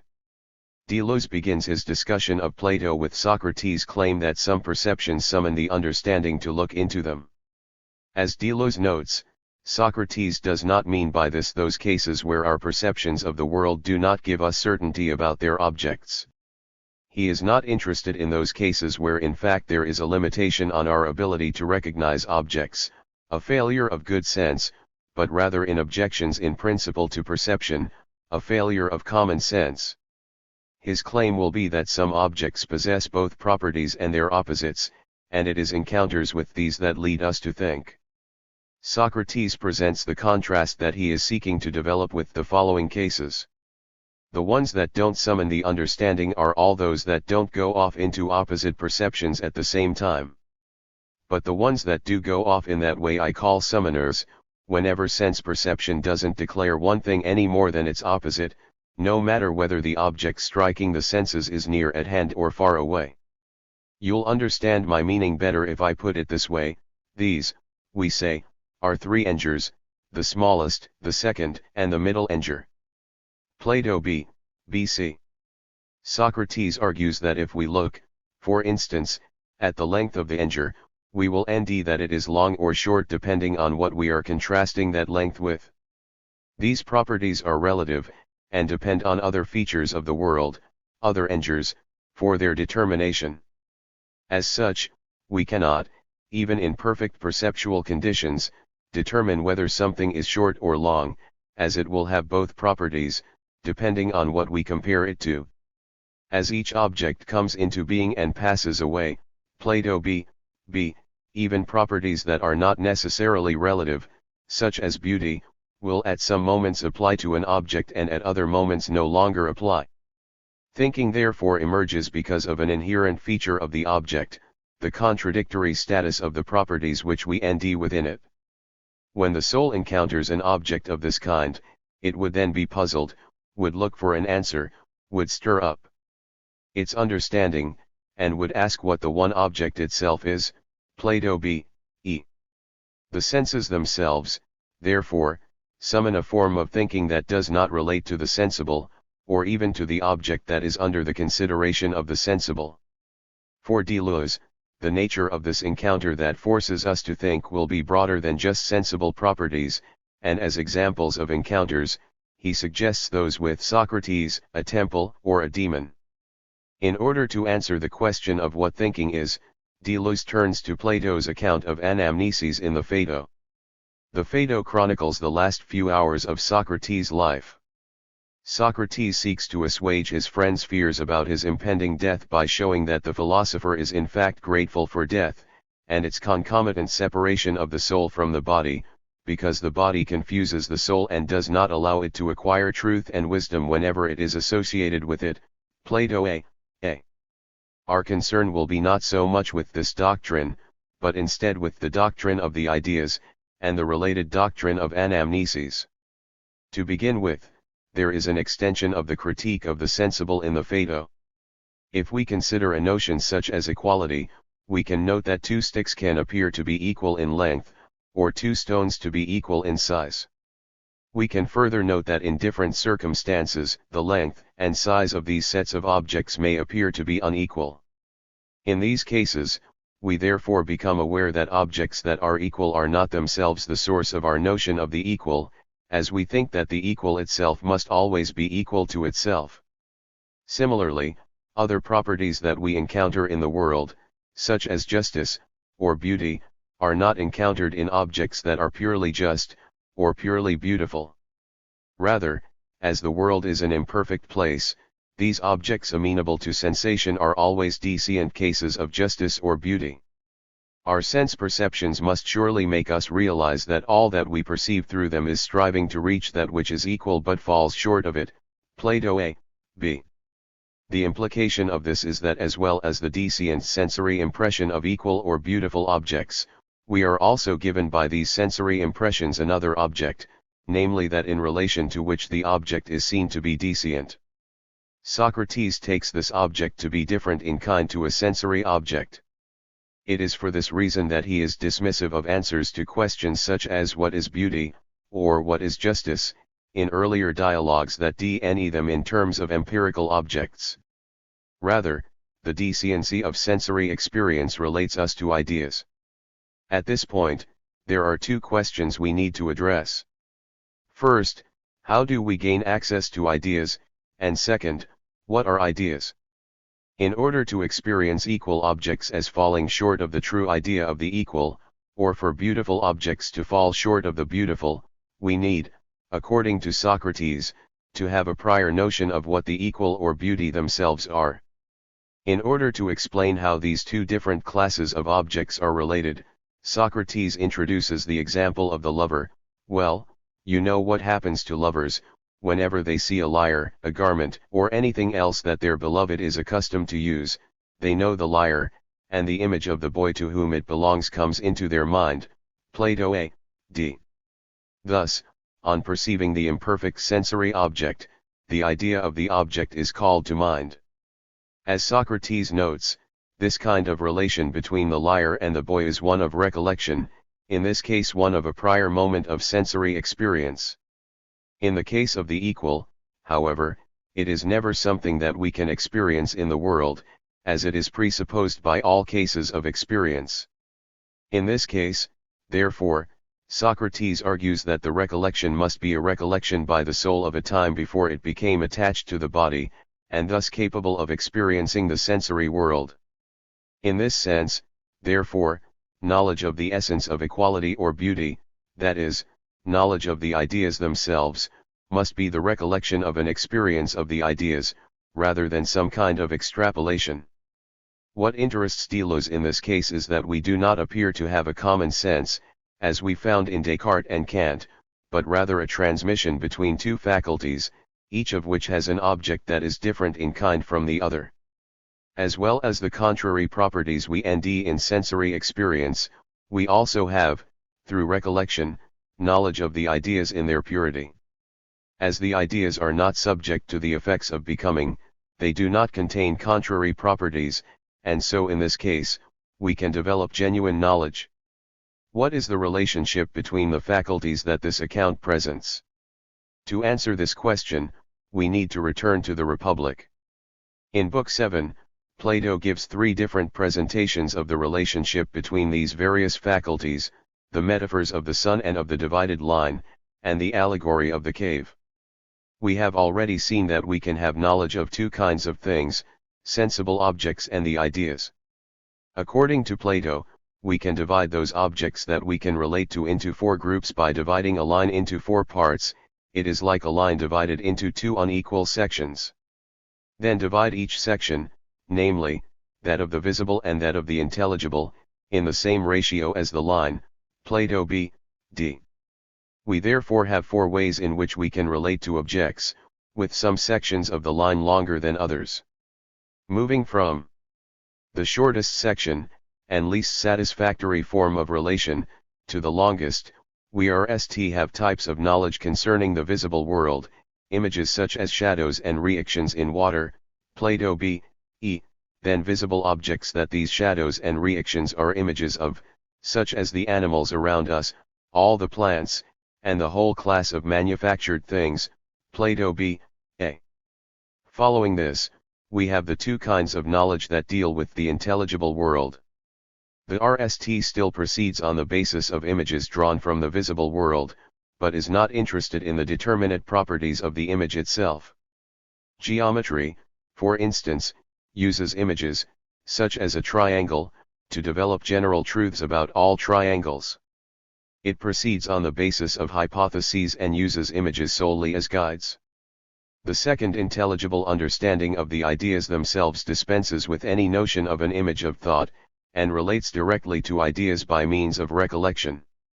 Rather than having one object that thinking relates to under different aspects, as in the common sense of Descartes and Kant, we therefore have a whole series of objects.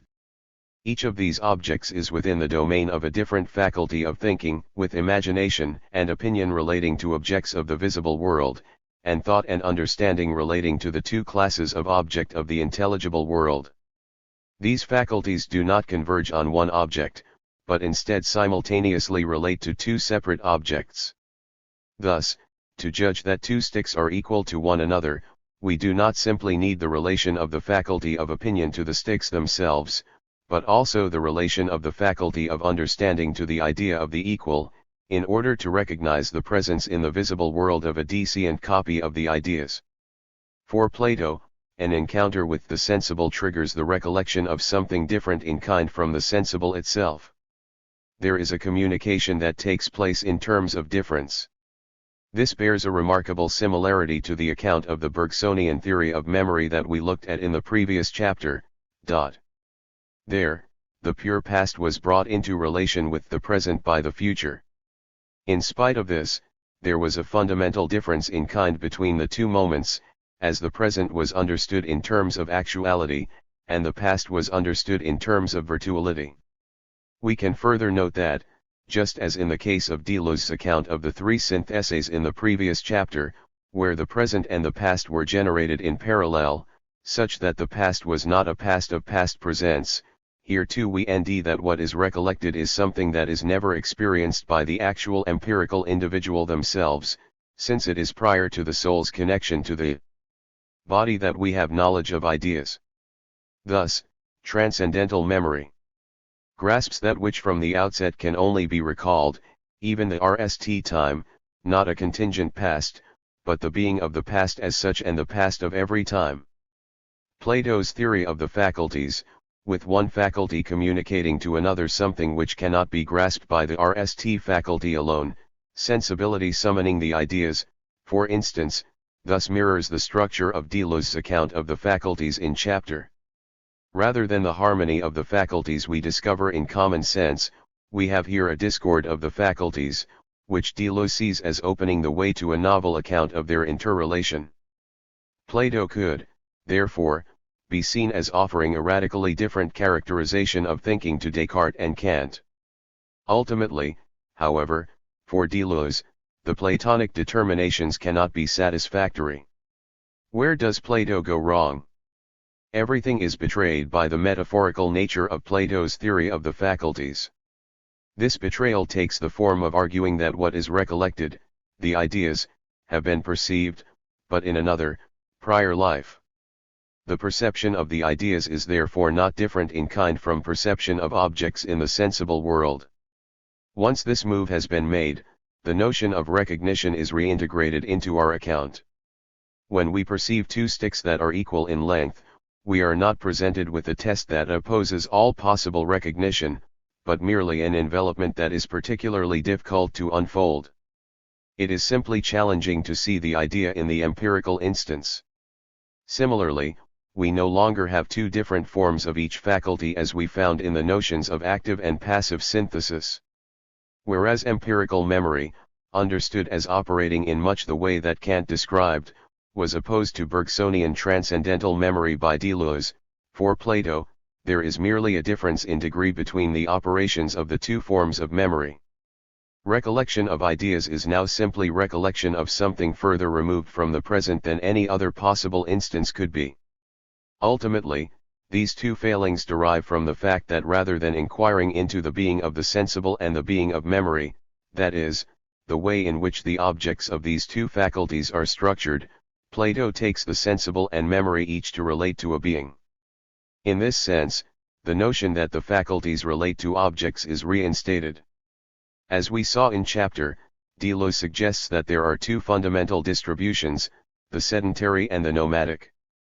The sedentary understands the world in terms of objects, and understands difference in terms of negation. This is not that, whereas the nomadic distribution understands the world as composed of processes.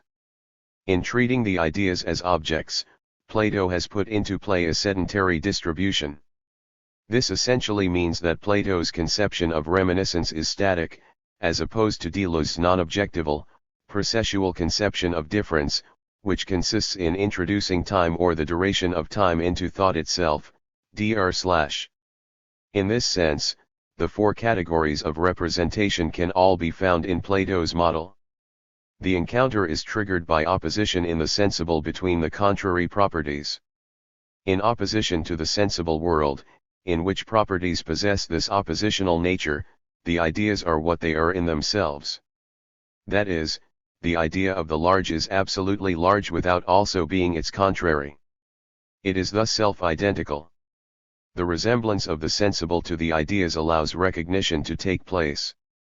Finally, Plato compares the idea of the good to the sun, which indicates the fact that the transcendental exercise of the faculties is conceived of on the model of the empirical exercise of them. Perception of the empirical sun is analogous to perception of the idea of the good. Through these various claims, Plato, according to Deleuze, founds representation by making the structure of the object the paradigm case for knowledge.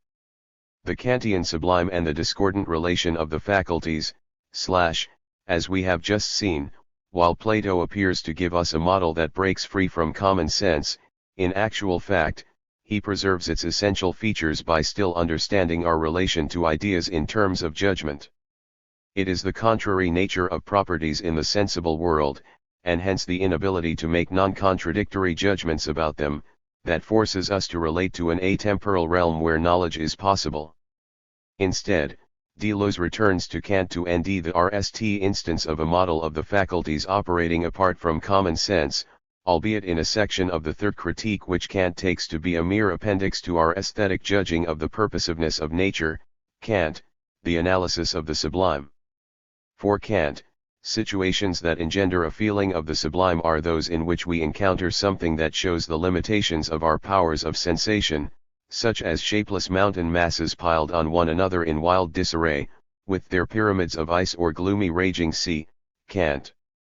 These are situations where we are dealing with objects that exceed the ability of our imagination to understand them as a totality. We call that sublime which is absolutely large, Kant. Now, clearly, it is the case that, in fact, the shapeless mountains that we encounter, or the raging sea, are not absolutely large, as there could be larger mountains, and more ferocious storms. For this reason, the objects that generate the feeling of sublimity are not actually themselves sublime, since even the size of the mountains is relative. Rather, the feeling of sublimity is internal, but is elicited by certain objects that are appropriate to its presentation. Extremely large objects can thus be suggestive of the notion of the innately large. When we encounter a shapeless mountain mass, while we may be able to determine their height mathematically, through the use of the understanding, we are unable to bring together the object into a single intuition, to see it all at once. Either it is simply too big, and so we apprehend the object through a series of moments that appears to go on to infinity, or else the size of the object means that the parts of the object that we began by apprehending fall away from the imagination before we are able to reach the NAL elements. On this basis, Kant gives the following characterization of the sublime. Nature is thus sublime in those of its appearances, whose intuition brings with them the idea of their innity. Now the latter cannot happen, otherwise than through the inadequacy of the greatest effort of our imagination in the estimation of an object's magnitude. Kant. Now, this discord between the imagination's ability to comprehend the object as a unity and the goal of thinking it as a unity, suggests the presence of another faculty. Sublime is what even to be able to think proves that the mind has a power surpassing any standard of taste, Kant. This power is the power of reason, as it is reason that is capable of thinking the notion of totality. Reason thus demands absolute totality as a real idea, Kant. Here we end the real source of sublimity. The object presented to sensibility is not capable of being absolutely large, as there will always be the possibility of a larger object. What therefore generates the feeling of the sublime is not the object itself, but the fact that the failure of the imagination to synthesize the object into unity points to the fact that reason is capable of thinking a unity that transcends any presentation, thus pointing to our own transcendence of the phenomenal realm. What interests Deleuze in this case is neither the faculties in question, nor the idea of unity that the encounter with the sublime causes reason to think, and as we shall see in the next chapter.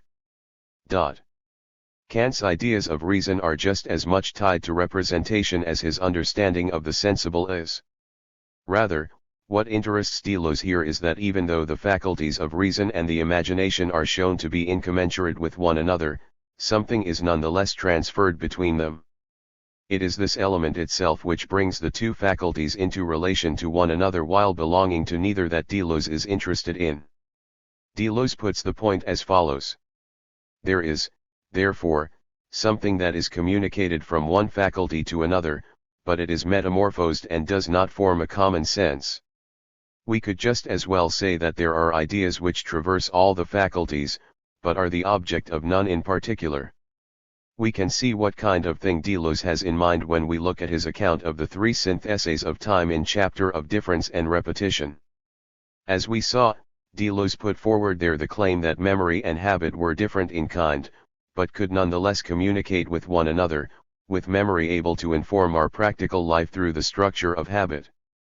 As we also saw, what allowed the communication between these faculties was not the legislation of one faculty in particular, but rather the eld of intensive difference, which in turn was different from either memory or habit, but nonetheless was expressed in terms of the virtual planes of coexistent memory, or the actual succession of impressions.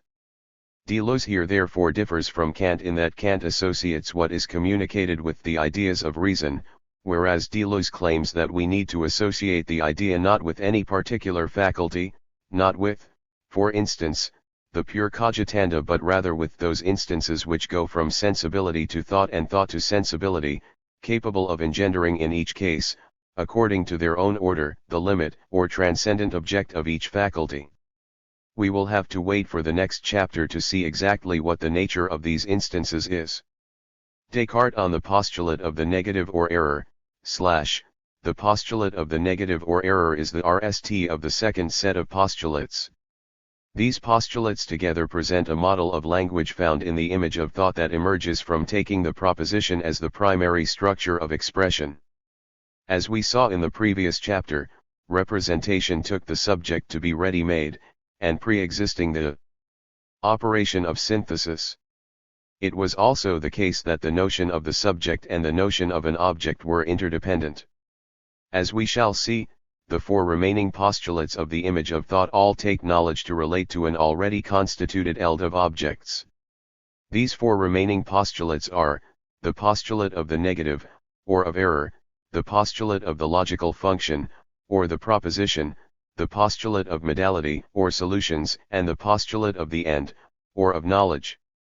The RST of these, the postulate of the negative, or error, is the claim that the failure of thinking must be understood purely in terms of the failure of the structure of recognition, that is, error is purely misrecognition. To see why representation might make this claim, we can return to the example of Descartes. As we have seen, Descartes' aim is to prove certain propositions that are clearly and distinctly perceived, and therefore certain. In order to do so, in the Meditations, he instigates the method of doubt. Reason now leads me to think that I should hold back my assent from opinions that are not completely certain and indubitable just as carefully as I do from those which are patently false. Descartes. As Descartes makes clear here, it is reason that leads him to introduce the method of doubt, and it is reason that is the arbiter of the success of the operation. In classical scepticism, the method of doubt operates between the faculties to show that none of them can be given primacy, so we may, for instance, use the fact that a stick looks bent in water to show that there is a disparity between reason and the senses, and so neither can be trusted. Descartes' use of scepticism is instead a method for ending those propositions that borrow nothing from any faculty apart from reason. The aim of methodological doubt is therefore to create a space for reason to conduct its inquiries into the structure of the world, since deduction or pure inference of one thing from another can never be performed wrongly by an intellect which is in the least degree rational. Descartes b. If the intellect is incapable of error, however, we have the difficulty of explaining how error can and does occur, particularly given Descartes' contention that we were created by a beneficent and non-deceiving God.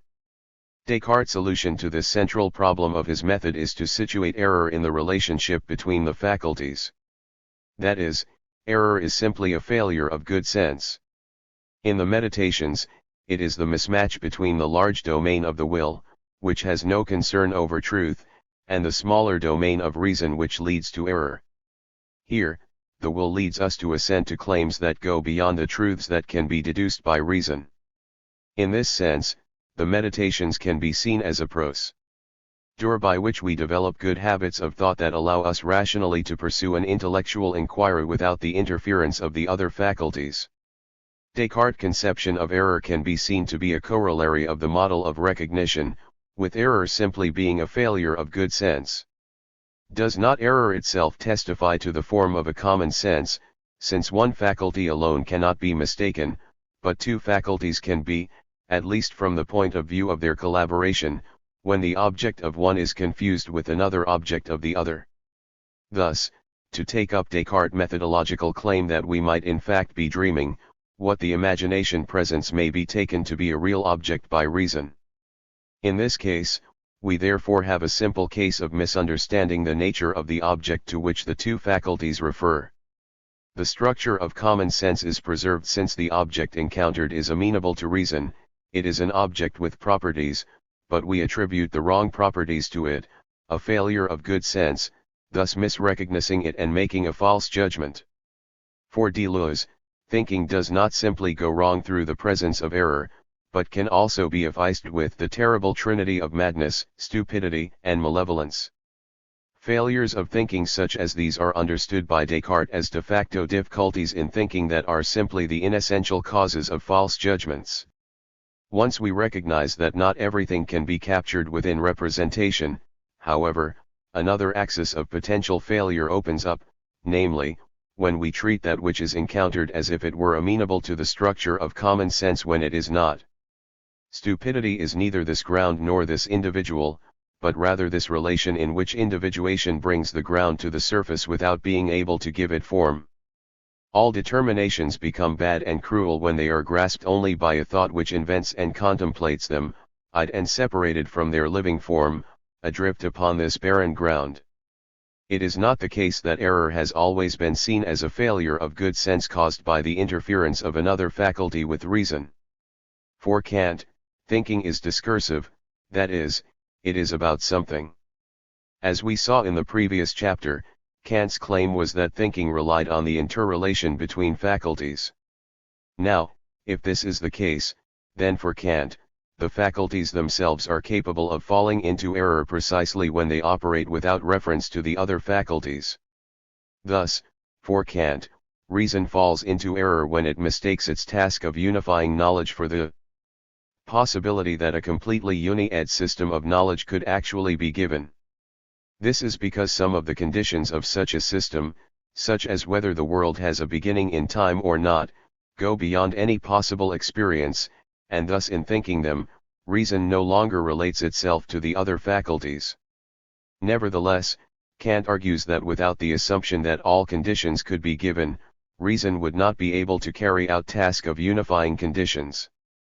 Reason therefore generates principles called ideas which, while going beyond experience, nevertheless perform a vital function in allowing us to systematize it.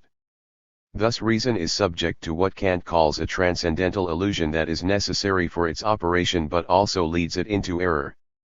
This is an illusion which can no more be prevented than we can prevent the sea appearing higher at the horizon than at the shore, since we see it through higher light rays, or to cite a still better example, than the astronomer can prevent the moon from appearing larger at its rising, although he is not deceived by this illusion. Kant, A/B. As we shall see in the next chapter, while Kant's theory of ideas and transcendental illusion is an important advance for Deleuze, representing something radically different from the extrinsic mechanism of error, it ultimately fails to overturn the image of thought of representation.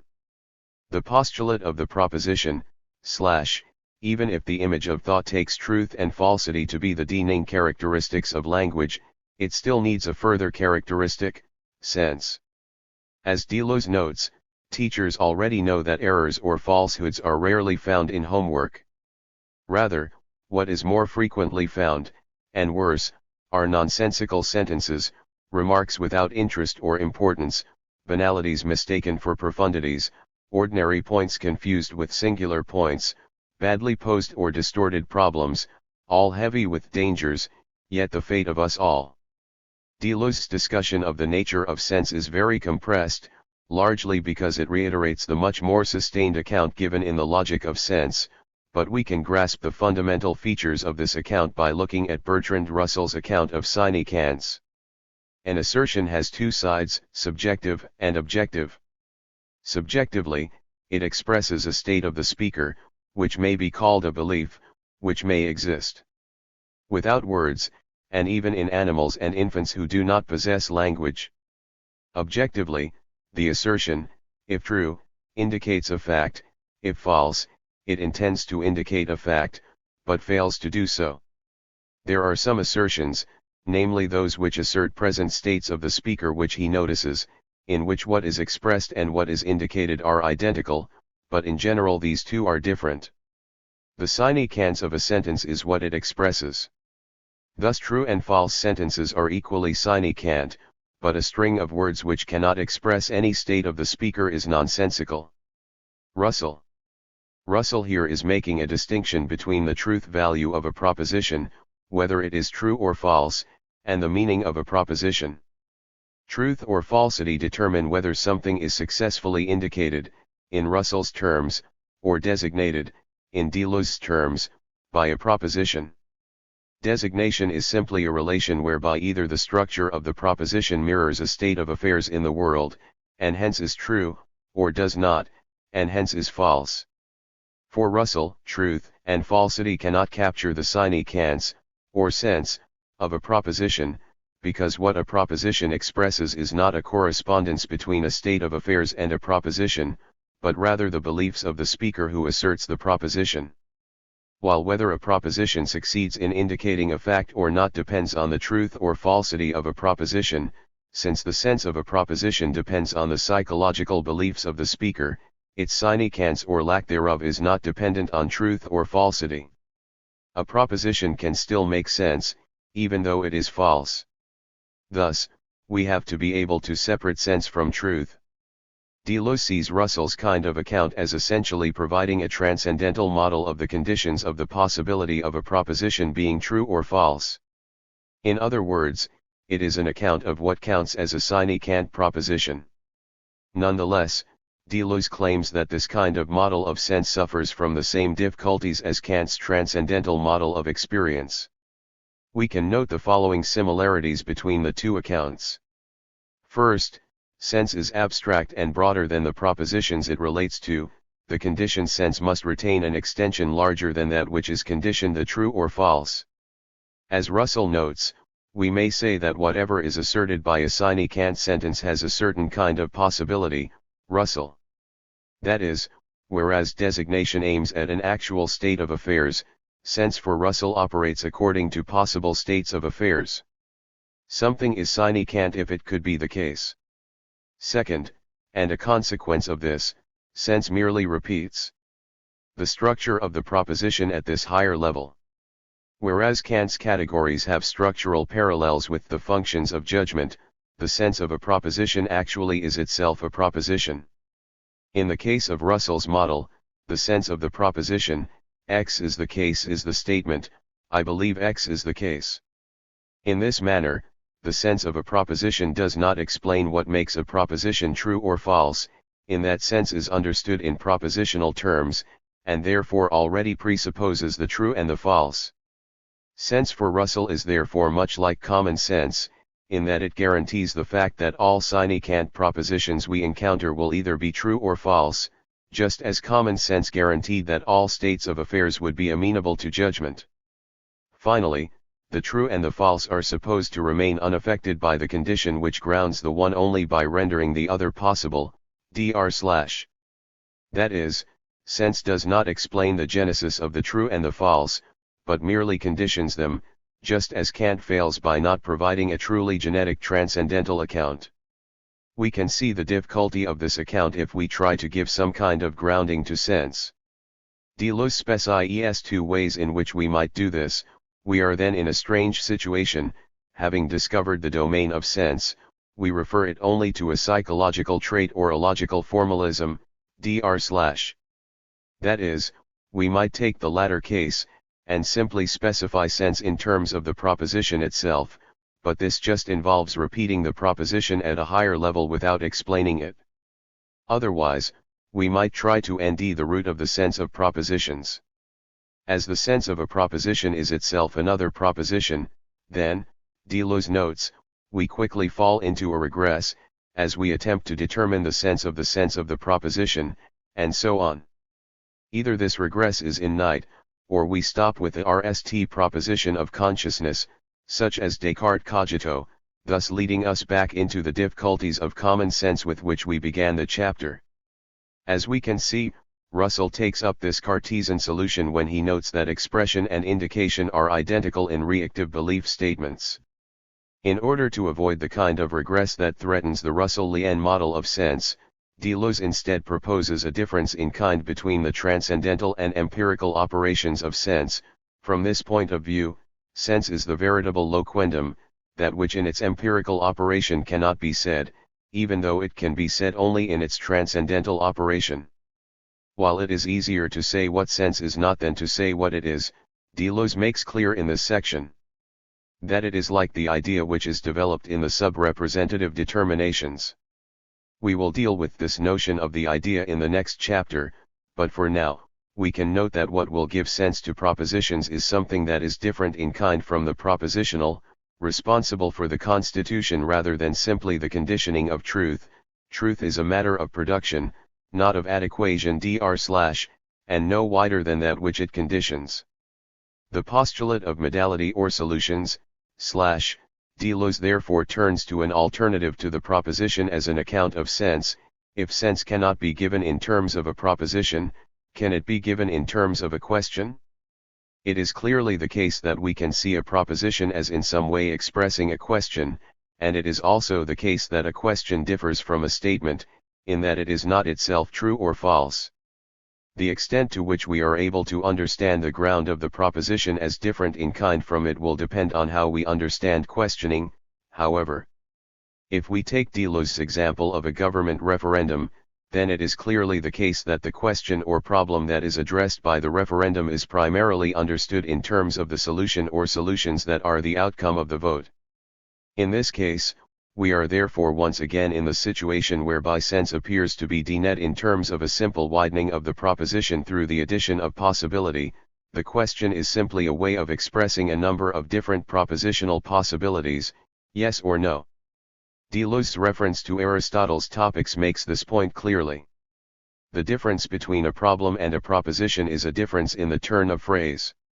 For if it be put in this way, is two-footed terrestrial animal the denition of man, or is animal the genus of man, the result is a proposition, but if thus, is two-footed terrestrial animal the denition of man or not, and is animal the genus of man or not, the result is a problem.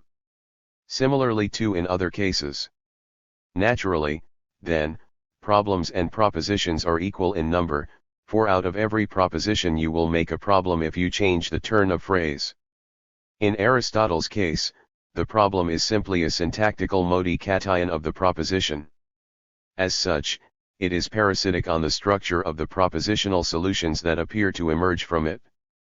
We can further note that the value of a problem is understood in terms of the possibility of its being solved. When, however, a false problem is set in a science examination, this propitious scandal serves only to remind families that problems are not ready-made but must be constituted and invested in their proper symbolic elds, dr/. Here, what makes the problem false is purely the fact that it does not have any propositional solutions. We therefore encounter the seventh postulate of the image of thought, that truth and falsehood only begin with solutions or only qualify responses. While truth characterizes propositions, it is the case that problems can go wrong not simply in not designating a state of affairs, but in aspects that cannot be captured by the notion of truth. They can circumscribe too narrow or too broad a domain to capture properly the point at issue. In these cases, they are false through overdetermination or indeterminacy, regardless of whether they generate true propositions. Empirical truth therefore is not an adequate way to capture the nature of problems. We could, at this point, reject the notion that sense could be understood in terms of problems. Deleuze instead argues that the difficulty is the way in which problems are formulated within the image of thought. We have already seen the reason for this, as with Russell's notion of sense, the notion of the problem is defined simply in terms of possibility. Likewise, when we look at the notion of a referendum, it presents a problem that can be specified purely in terms of a circumscribed domain of possible solutions. A problem in this sense can be seen as simply a disjunction of propositions, one of which is true. As such, it fails to escape from the image of thought.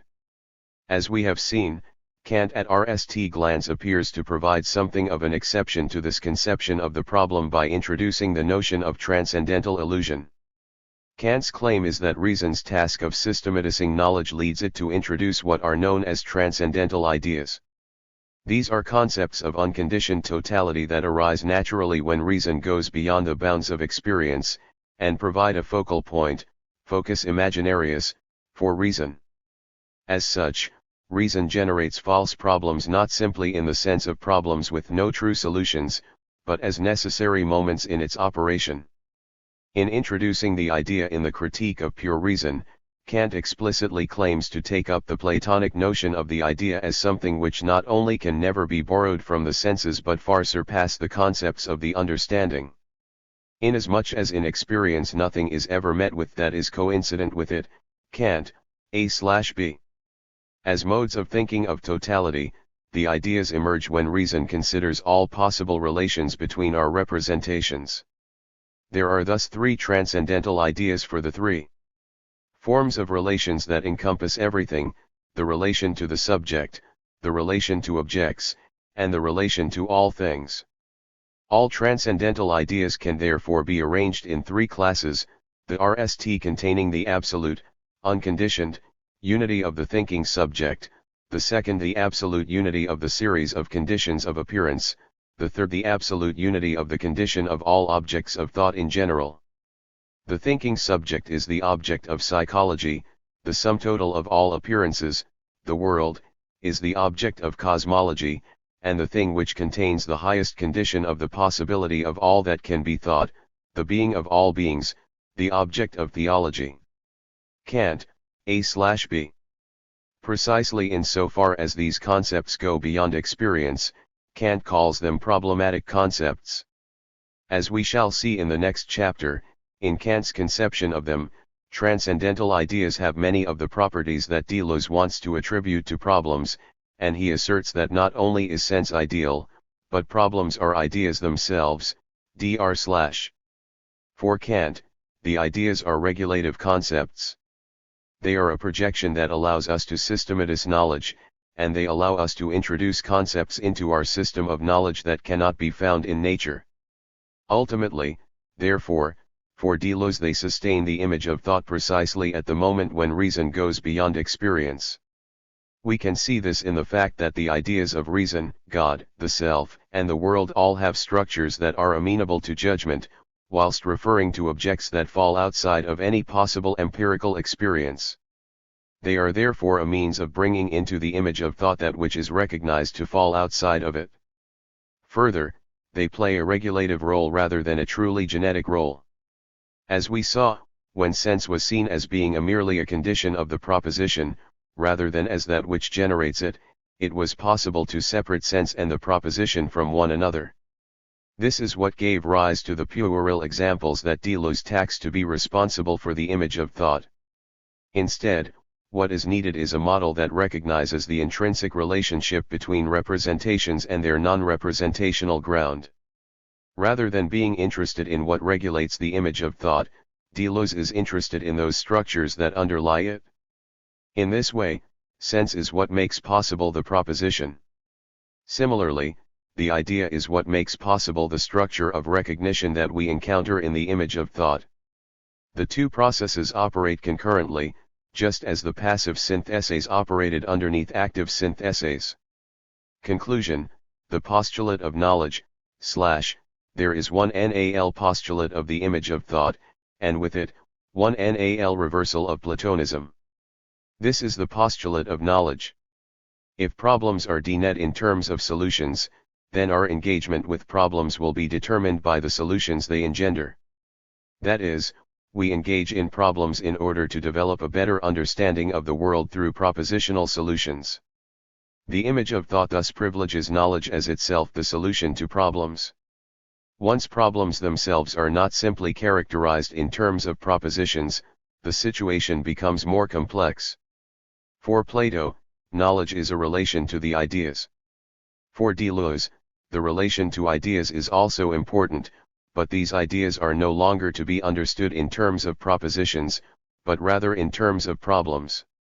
This reversal means that what is important is the engagement with problems, which Deleuze calls learning, rather than the solutions that they engender, as knowledge. As such, the supposed result of learning, knowledge, is simply a byproduct of what is primary, a relationship of each faculty to its transcendental ground. As Deleuze puts it, it is knowledge that is nothing more than an empirical gur, a simple result which continually falls back into experience, whereas learning is the true transcendental structure which unites difference to difference, dissimilarity to dissimilarity, without mediating between them, and introduces time into thought. Chapter will give an account of the nature of learning, and with it, an account of the transcendental structure of the idea that makes learning possible. Chapter: Ideas and the Synthesis of Difference. Introduction, Kant and Ideas, Chapter of Difference and Repetition opens with two intertwined discussions, of Kant's theory of ideas, and of the calculus. In the last chapter, we saw how Deleuze was opposed to Kant's philosophy since it provided an account of the faculties that merely repeated the structures of common sense at a higher level. We also saw in Deleuze's discussion of sense that if problems are seen as merely replicating solutions, albeit with the addition of the concept of possibility, then they are unable to provide an account of the genesis of experience, but can at best show how it is conditioned by the faculties operating on a transcendental level.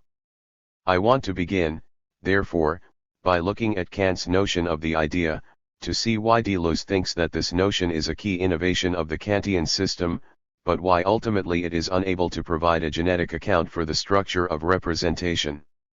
As we shall see, Deleuze takes the calculus to offer an alternative to the Kantian model. In the previous chapter, Deleuze hinted at the possibility of a thought without image. Chapter deals with this possibility more explicitly, answering the question, how does it operate in the world?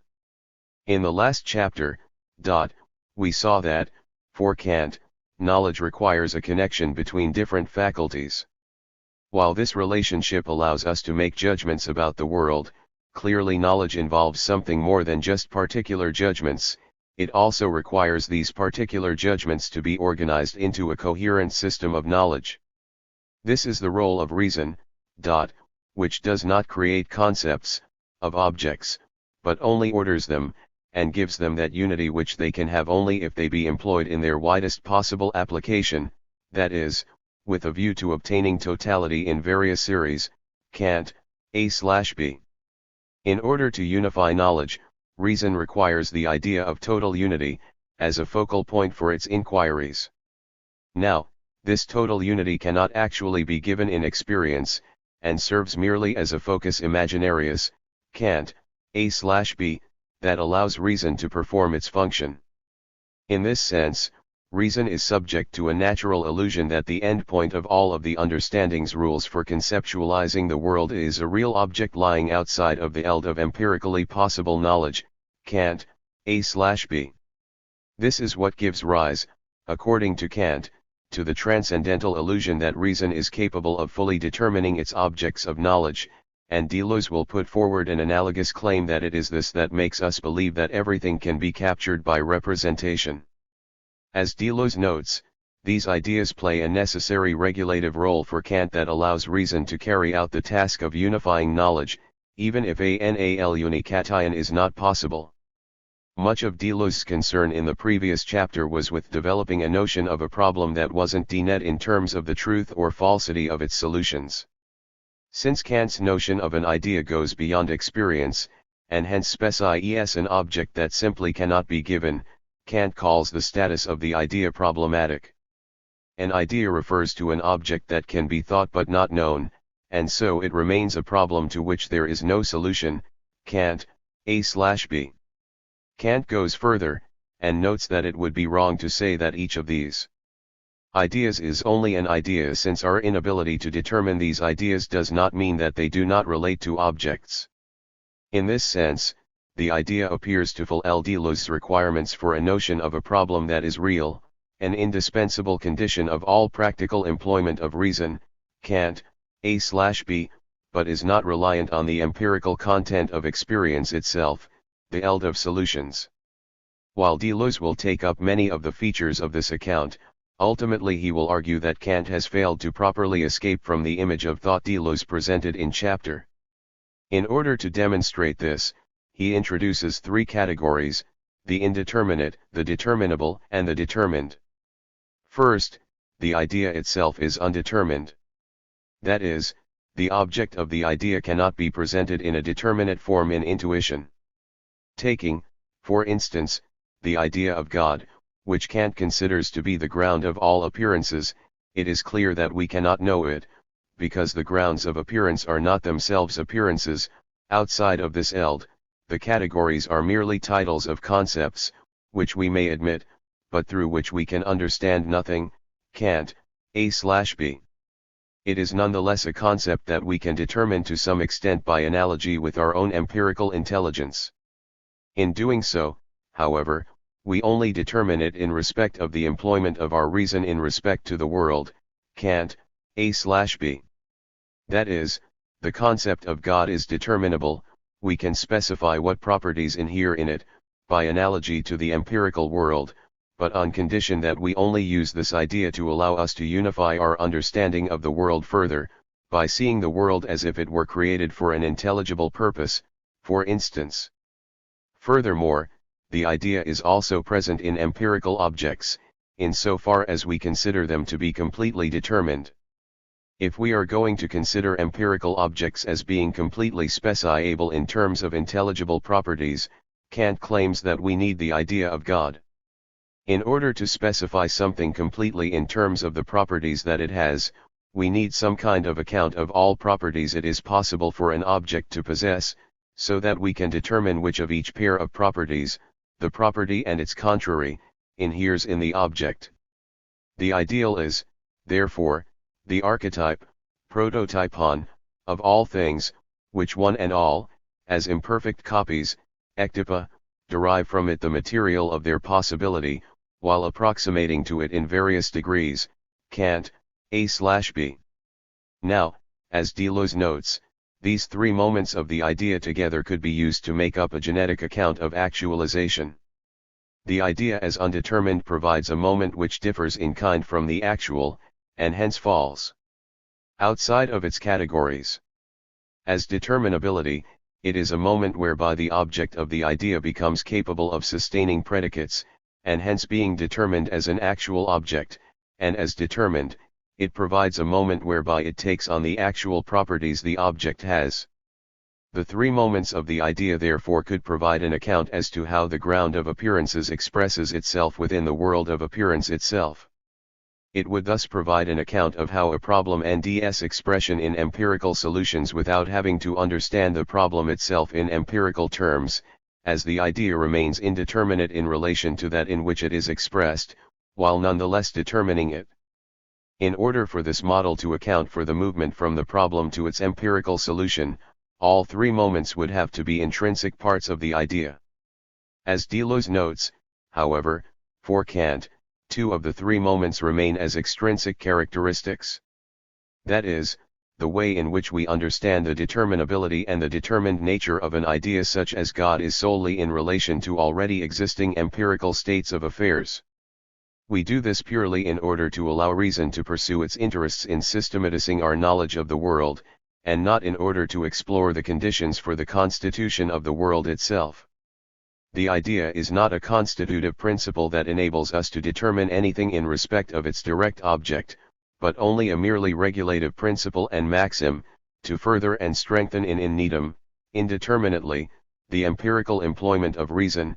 Kant, A/B. In this sense, while ideas at RST appear to offer us a way to think of problems in a way which is not dependent on solutions, Kant's account ultimately only allows us to make use of them insofar as they are thought by analogy with and in relation to empirical objects. The problem of the Kantian idea is still understood in terms of the solutions it gives rise to. What is needed, therefore, is an account that intrinsically relates ideas to the empirical world, while allowing them to maintain their difference in kind, rather than Kant's merely extrinsic and regulative account. Ideas and the differential calculus, although determinability and determination are extrinsic determinations of ideas on the Kantian model, Deleuze argues that we can develop a notion that intrinsically incorporates all three moments of the idea by turning to the differential calculus as a model of thinking. In order to see why the calculus is important for Deleuze, it's necessary to outline in general what the calculus is. A RST approximation is that the calculus is a field of mathematics dealing with the properties of points on curves, Boyer. As Boyer notes, this concern with properties of points on curves is similar to a concern with the properties of a body in motion, such as its velocity at a given moment in time.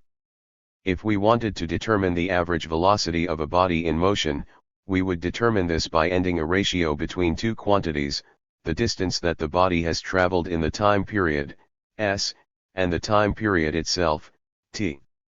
We could represent this, for instance, in the following form: average velocity equals delta s/delta t, that is, the difference in displacement over the period divided by the difference in time, with delta symbolizing difference. This would give us an average velocity in terms of meters per second, or miles per hour. While this might be effective for average velocities, the problem emerges when we want to determine the velocity of the body at a particular moment in time. When we are talking about a particular moment, we are no longer talking about average velocity, but rather now about instantaneous velocity. If a body is moving at constant speed, then the average and instantaneous velocities of the body will coincide, but if a body is accelerating or decelerating, however, then its instantaneous velocity will be constantly changing, and so we cannot determine it based on its average velocity. Leibniz's solution to this dilemma was to suggest that if we take the average velocity of the body over a time, beginning with the point we are trying to determine the instantaneous velocity for, and slowly decrease the slice of time we are using to divide the distance traveled, the average velocity will approach the instantaneous velocity. That is, the smaller the segment of time over which we determine the average velocity, the closer it will be to the instantaneous velocity at a point. If we extend this idea, and determine the average velocity over an infinitesimally small stretch of time, then, because this stretch of time is for all intents and purposes, the average velocity will actually equal the instantaneous velocity. Now, what we have been dealing with here is a relation between two quantities, distance and time. One of the main concerns of mathematics is with relations more generally, and the calculus in fact provides a way of accounting for relations between varying quantities in general, that is, for all kinds of continuous curves. We represent curves in terms of mathematical equations, and so the differential calculus is a procedure we can apply to mathematical equations. In this respect, the equation that generates the curve is known as the primitive function. When we apply the calculus to the equation of a curve, we get what is known as the derivative, which is an equation that gives us the gradient of the curve at each point, in the example of the body in motion, the velocity at each point.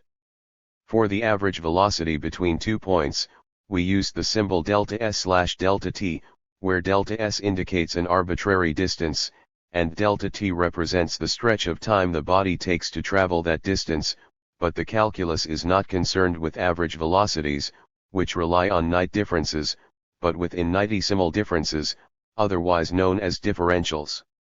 In order to represent infinitesimal differences, Leibniz introduces the symbolism dy/dx.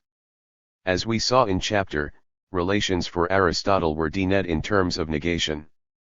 The differential calculus provides the possibility of developing a theory of relations that relies on reciprocal determination of the elements, dy and dx.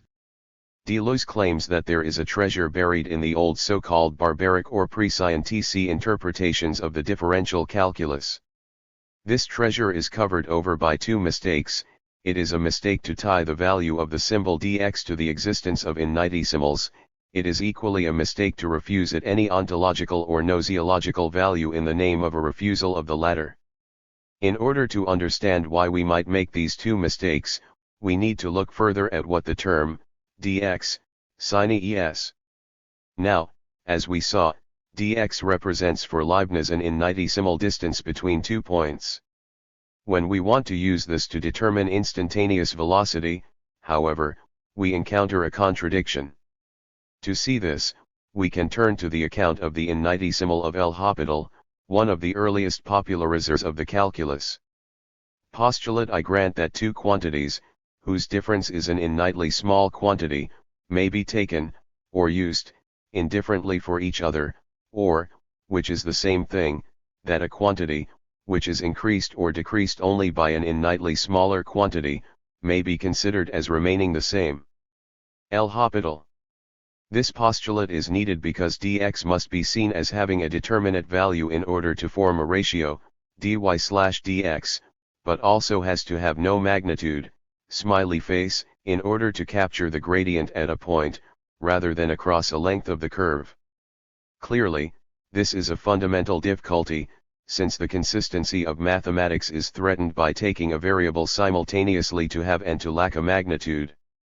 In this sense, it appears that Deleuze is right in holding it to be a mistake to give the differential a sensible magnitude, even if this were infinitely small, and modern readings of the calculus concur, presenting an interpretation of the calculus in terms of a concept of limits that does away with the need to give anything beyond a formal meaning to the differential. Deleuze, however, holds that this reading is also a mistake. In providing an alternative reading of the calculus, Deleuze returns to the metaphysical readings of the 18th and 19th centuries. The three Gers he presents, Bordis Demelin, Maimon and Wronski, all held that the contradiction in the mathematical account of the differential did not entail that the differential itself was contradictory, but rather that a proper understanding of it involved a metaphysical interpretation that brought in resources not available within mathematics itself. I want now to present a brief summary of how Deleuze takes up these different readings in order to present an alternative to the Kantian notion of the idea. Each of these Gers takes up a different moment of the world of appearances. Bordis Demelin's account is concerned with quantities. As a follower of Descartes, he takes matter to be continuous, rather than made up of discrete atoms. In this regard, he is interested in the way in which the calculus allows us to provide an account of these continuous magnitudes. Maimon is concerned with qualities, such as the colors of objects. As such, he is interested in how these qualities are reciprocally determined, and how we are to understand the changes in quality of objects. Finally, Deleuze's discussion of Wronski develops an account of potentiality in terms of the calculus, that is, the moments in the development of an object where its nature itself changes.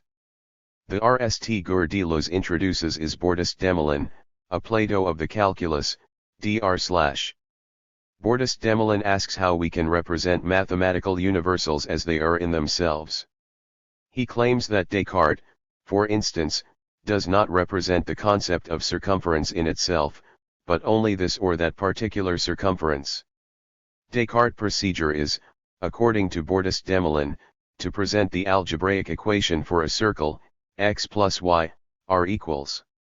If we drew the graph of this equation, then for a specific value of r, all of the solutions to the equation would together give us a circle, centered on the point, of the Cartesian coordinate system. Why does this Cartesian definition not give us the true definition of a circle? Bordis Demelin puts the point as follows. In x plus y, r equals, I can assign an infinity of indifferent values to x, y, r, but nevertheless I am obliged to always attribute to them one, that is, one determinate value, and by consequence to express a particular circumference, and not circumference in itself. This is true for equations of all curves, and nally for any variable function, so called because they give a continuous quantity and its symbol. It is the individual curve or function which is represented, and not the universal, which, accordingly, remains without a symbol, and has not been considered mathematically by Descartes. Bordist-Demelin. In relation to particular circles, algebra functions like the Russellian notion of sense, or the Kantian notion of a condition, in that the variables, x, y, are simply stand-in for particular values. It gives us an account of what circumference is in general, but this account can only be cashed out by choosing spec values to put into the equation. Ultimately, therefore, we simply dne the structure of this or that particular circumference, rather than circumference itself. In order to develop an account of what circumference is in itself, we need to remove these references to the particular terms, and this is achieved by using the differential calculus, whose object is to extract the universal in the functions, Bordist-Demelin. When we differentiate a function, we receive another function that no longer gives us the precise values of the function, but instead, the variation of the function.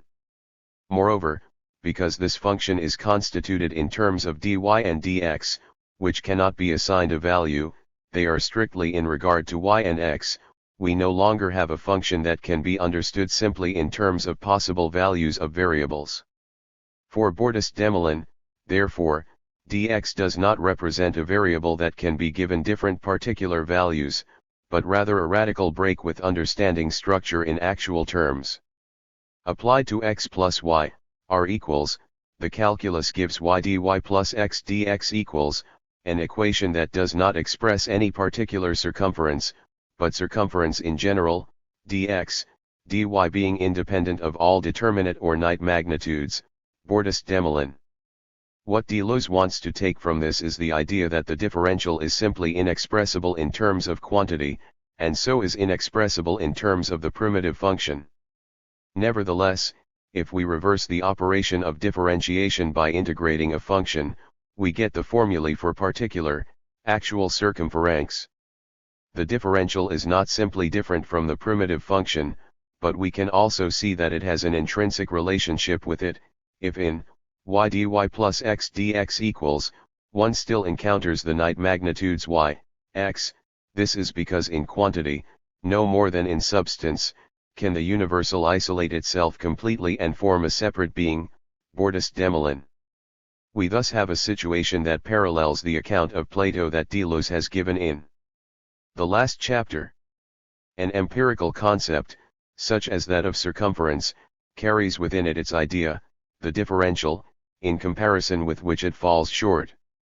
Whereas for Plato the idea was ultimately understood by analogy with empirical objects, the use of analogy in Plato's theory of memory, the differential allows Bordist-Demelin to present a difference in kind between the idea and its instantiations. In emphasizing the degree to which the differential is immanent to the primitive function while different in kind from it, Bordist-Demelin chooses another Gur as a model of the metaphysics of the calculus who might be even better suited to Deleuze's account. According to this metaphysics of the calculus, one might say, by way of comparison, that the God of Spinoza is the differential of the universe, and the universe, the integral of the God of Spinoza, Bordist-Demelin. The second Gur Deleuze introduces is Salomon Maimon, who Deleuze claims to be the Leibniz of the calculus. Maimon, for Deleuze, uses the calculus to overcome what he takes to be Kant's reduction of the transcendental instance to a simple conditioning and the renunciation of any genetic requirement. Deleuze's reading of Maimon derives almost entirely from Gerolt's The Transcendental Philosophy of Salomon Maimon, so I will concentrate on that reading here. We can see Maimon's basic project as problematizing the Kantian account of the a priori through the reintroduction of a form of Humean scepticism, whilst simultaneously adding a pre-critical element to the Kantian project through introducing a Leibnizian genetic account of the production of space, time, and intensity. Just as Bordist-Demelin took the differential to provide the universal for particular mathematical Gurs, Maimon takes the differential to be the source of a construction, this time of the phenomenal world. We can begin by recalling that Kant's fundamental problem is ending a way to relate faculties that are different in kind.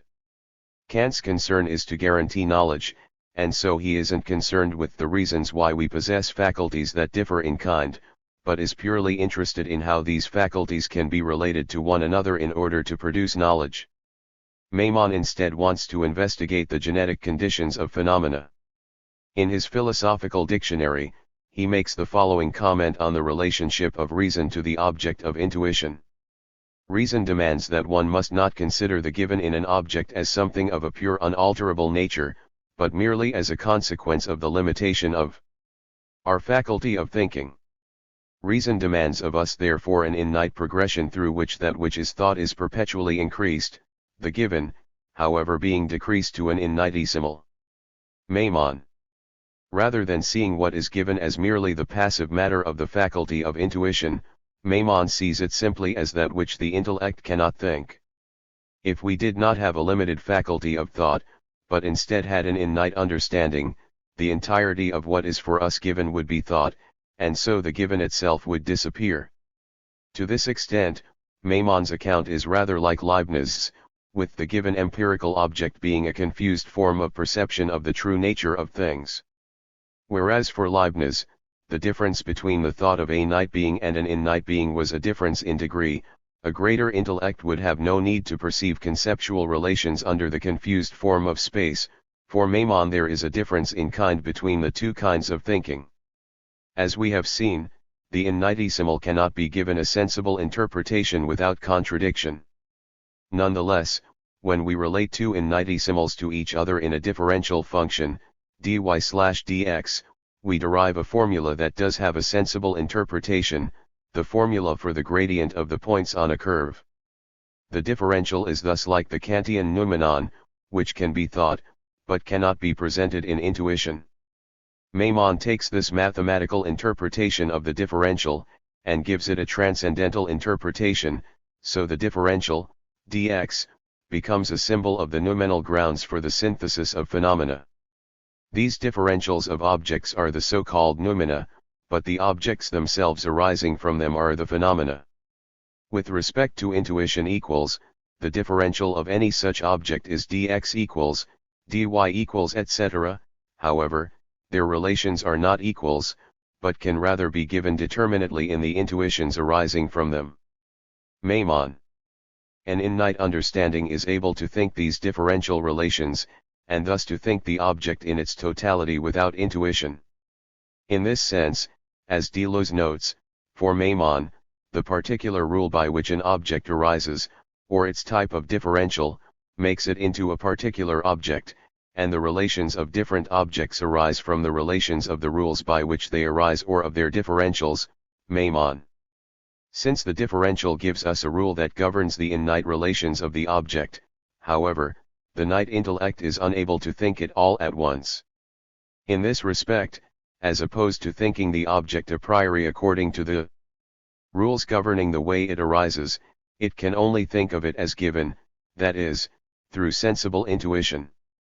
Thus, rather than the extrinsic relation between the faculties, Maimon shows how intuition emerges through the innate intellect's inability to think the relations of differentials all at once. Instead of thinking the object as a completed synthesis, it must be thought as a synthesis in process, as an arising or owing. Now, as Gerault makes clear, the fact that we cannot simply think the object means that we become subject to a transcendental illusion. The imagination is thus never conscious of anything other than representations. It therefore has, inevitably, the illusion that all of the objects of consciousness are representations. It is led by this to also consider the original object or the complete synthesis as a representation. Gerault.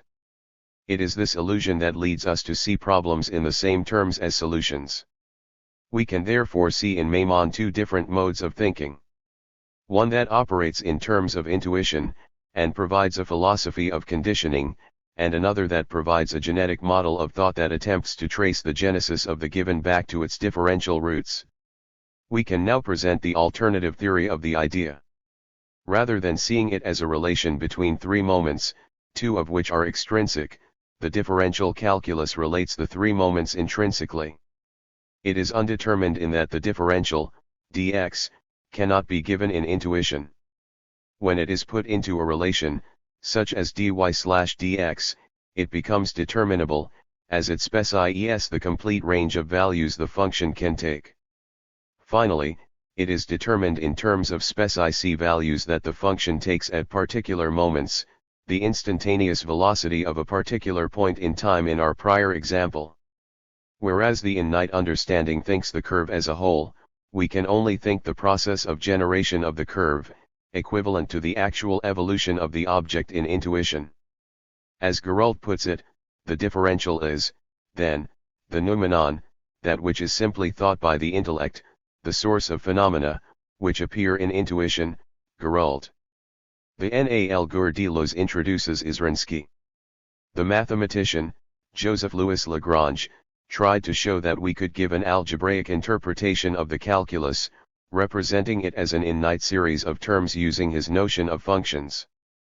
In the introduction to his Theorie de fonctions analytiques, he makes the claim that the analysis which is popularly called transcendental or innatesimal is at root only the analysis of primitive and derived functions, and that the differential and integral calculi are, speaking properly, only the calculation of these same functions, Lagrange, quoted in Gratien Guinness.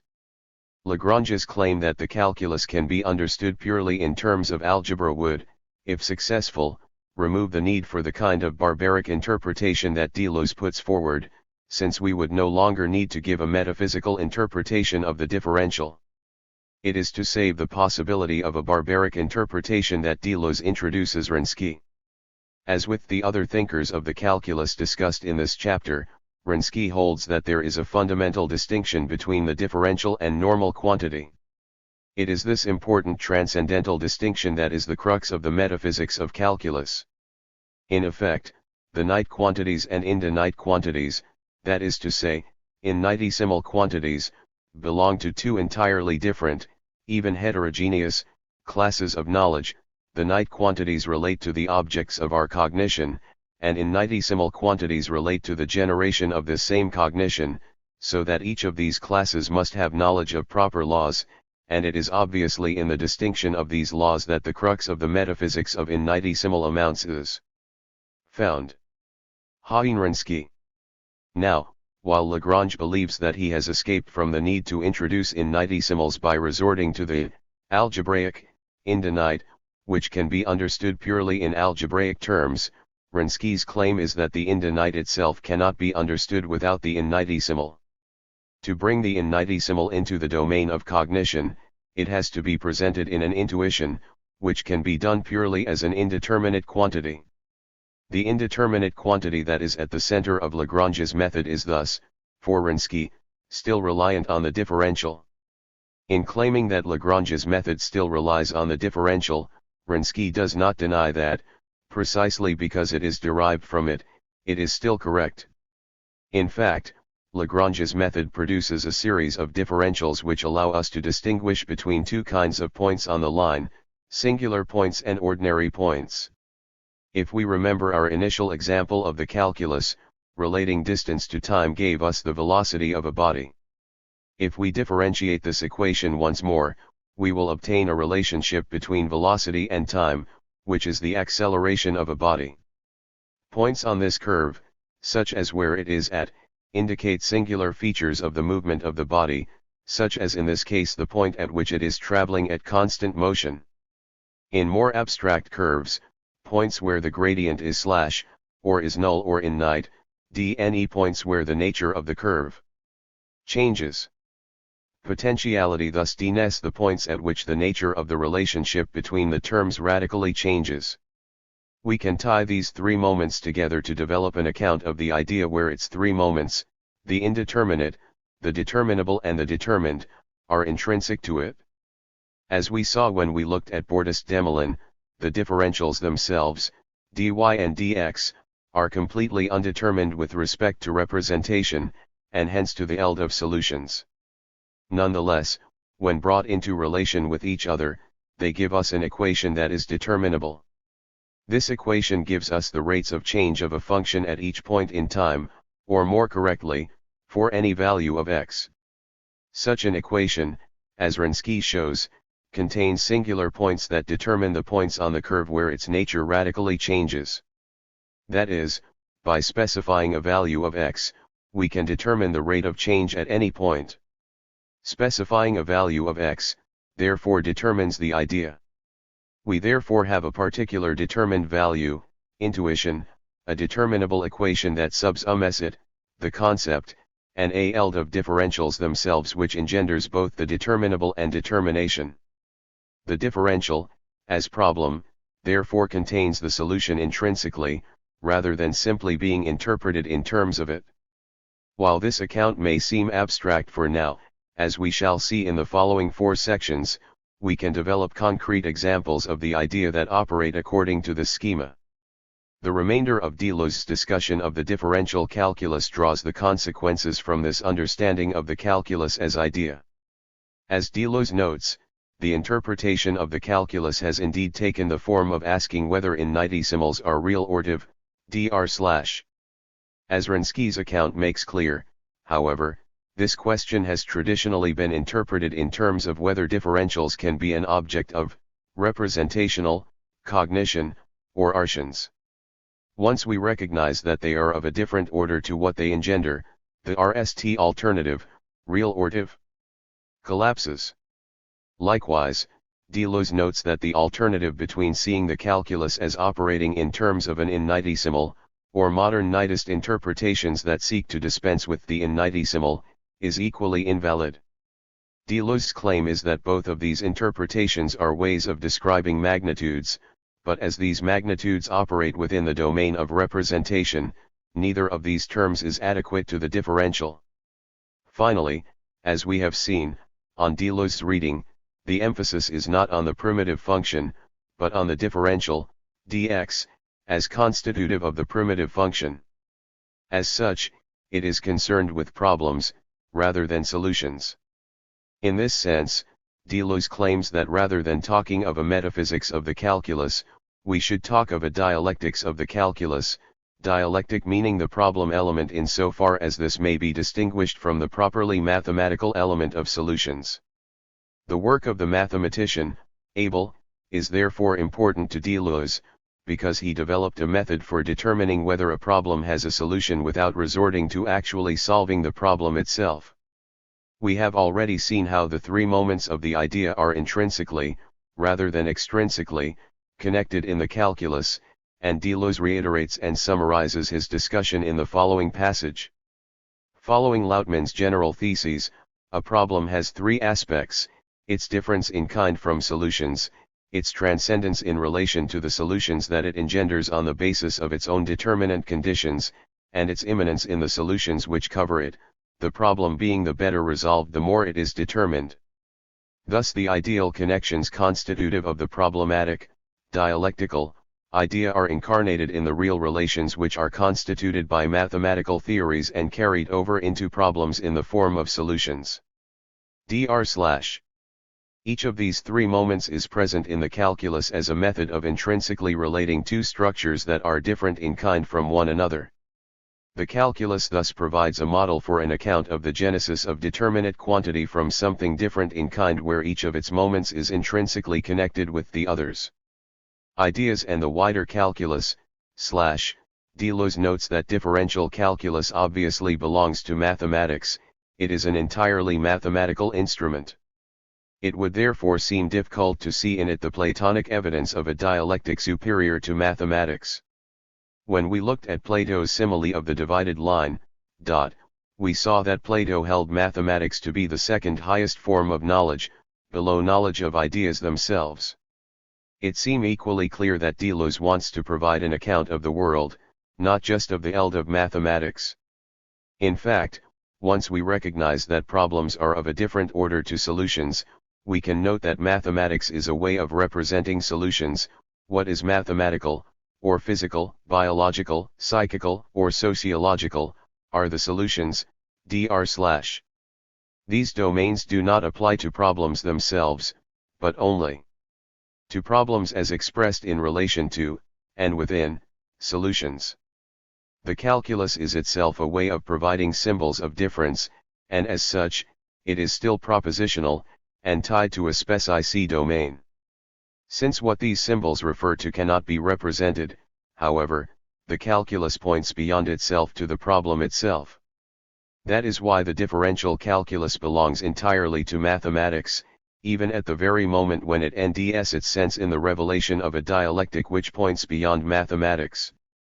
What is important about the calculus is that it presents an account of how undetermined elements can become determinate through entering into reciprocal relations. As relations exist in domains outside of mathematics, the differential calculus has a wider universal sense in which it designates the composite universal whole that includes problems or dialectical ideas, the scientific expression of problems, and the establishment of ELDs of solution. As we have seen, ideas are formed from the differential relations of their elements.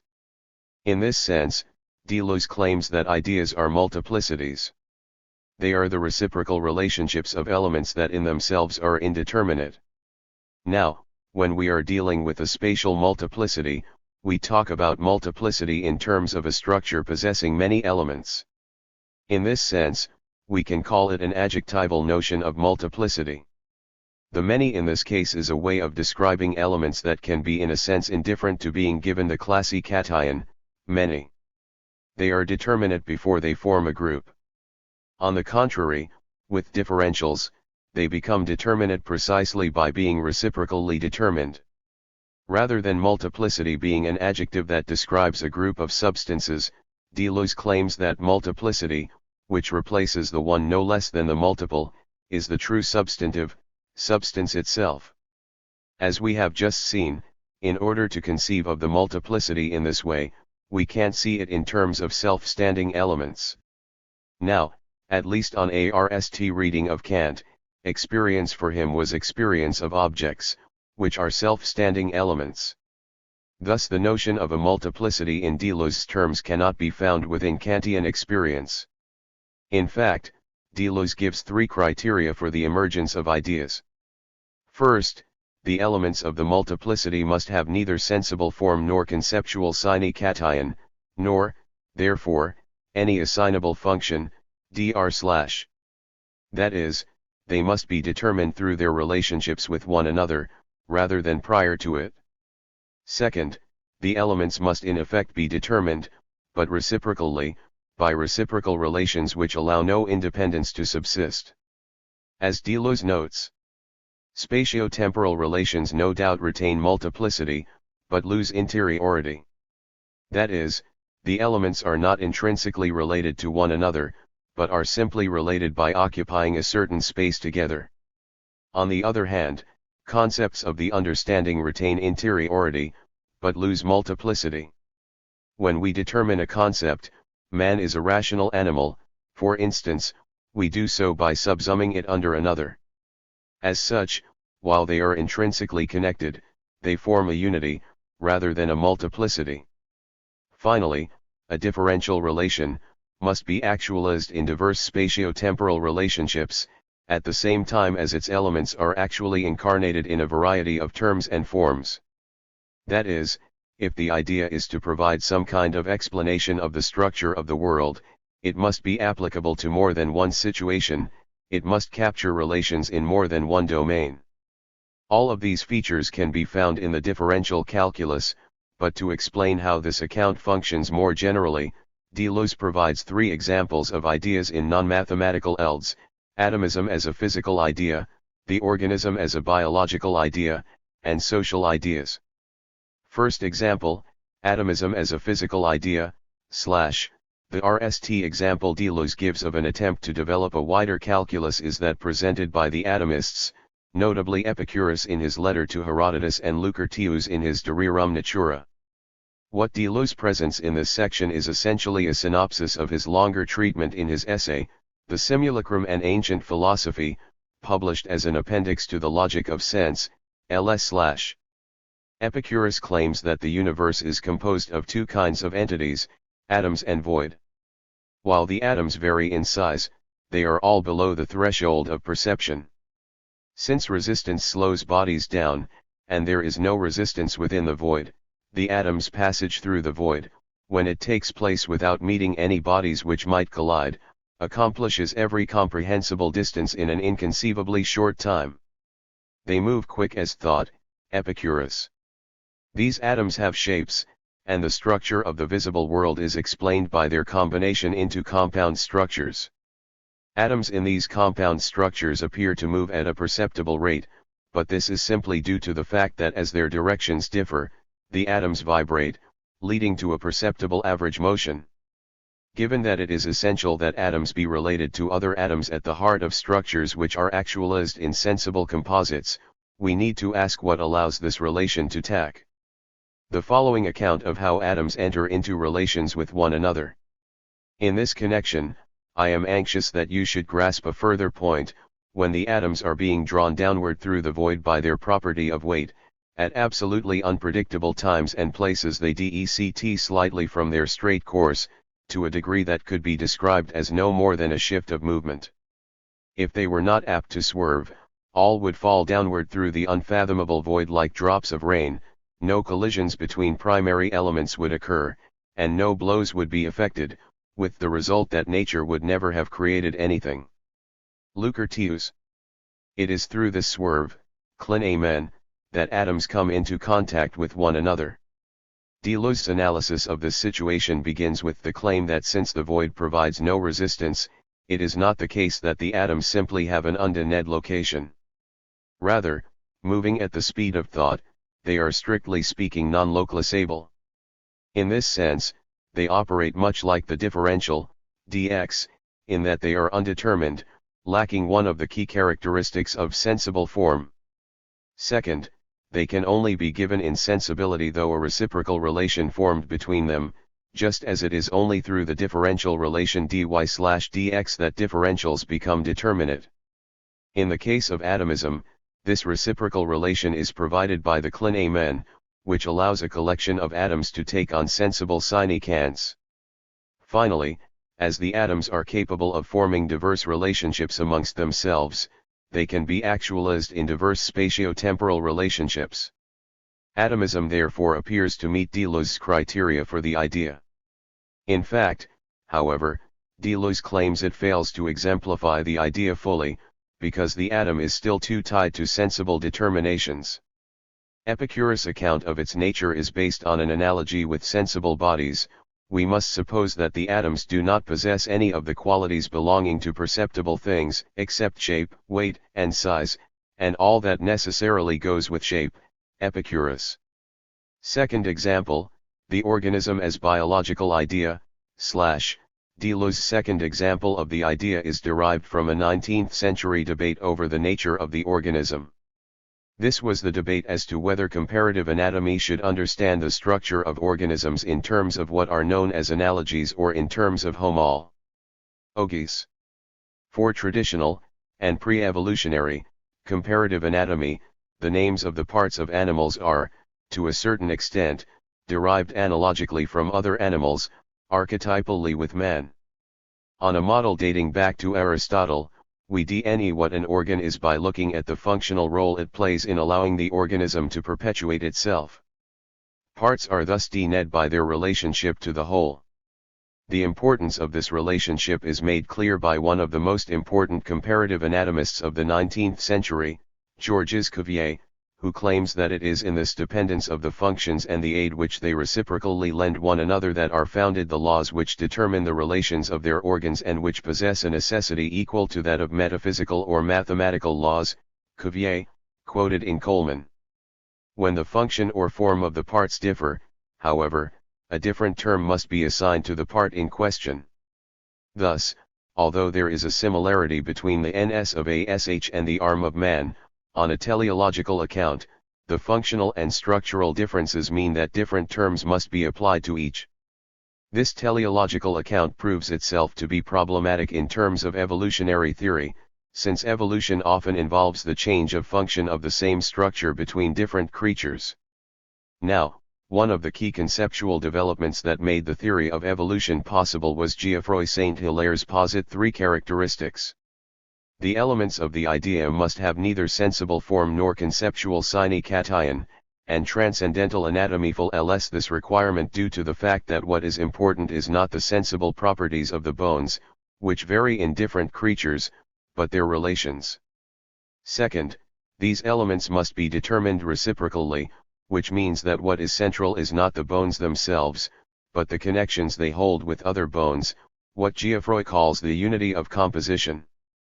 Third, a multiple ideal connection, a differential relation, must be actualized in diverse spatio-temporal relationships, at the same time as its elements are actually incarnated in a variety of terms and forms.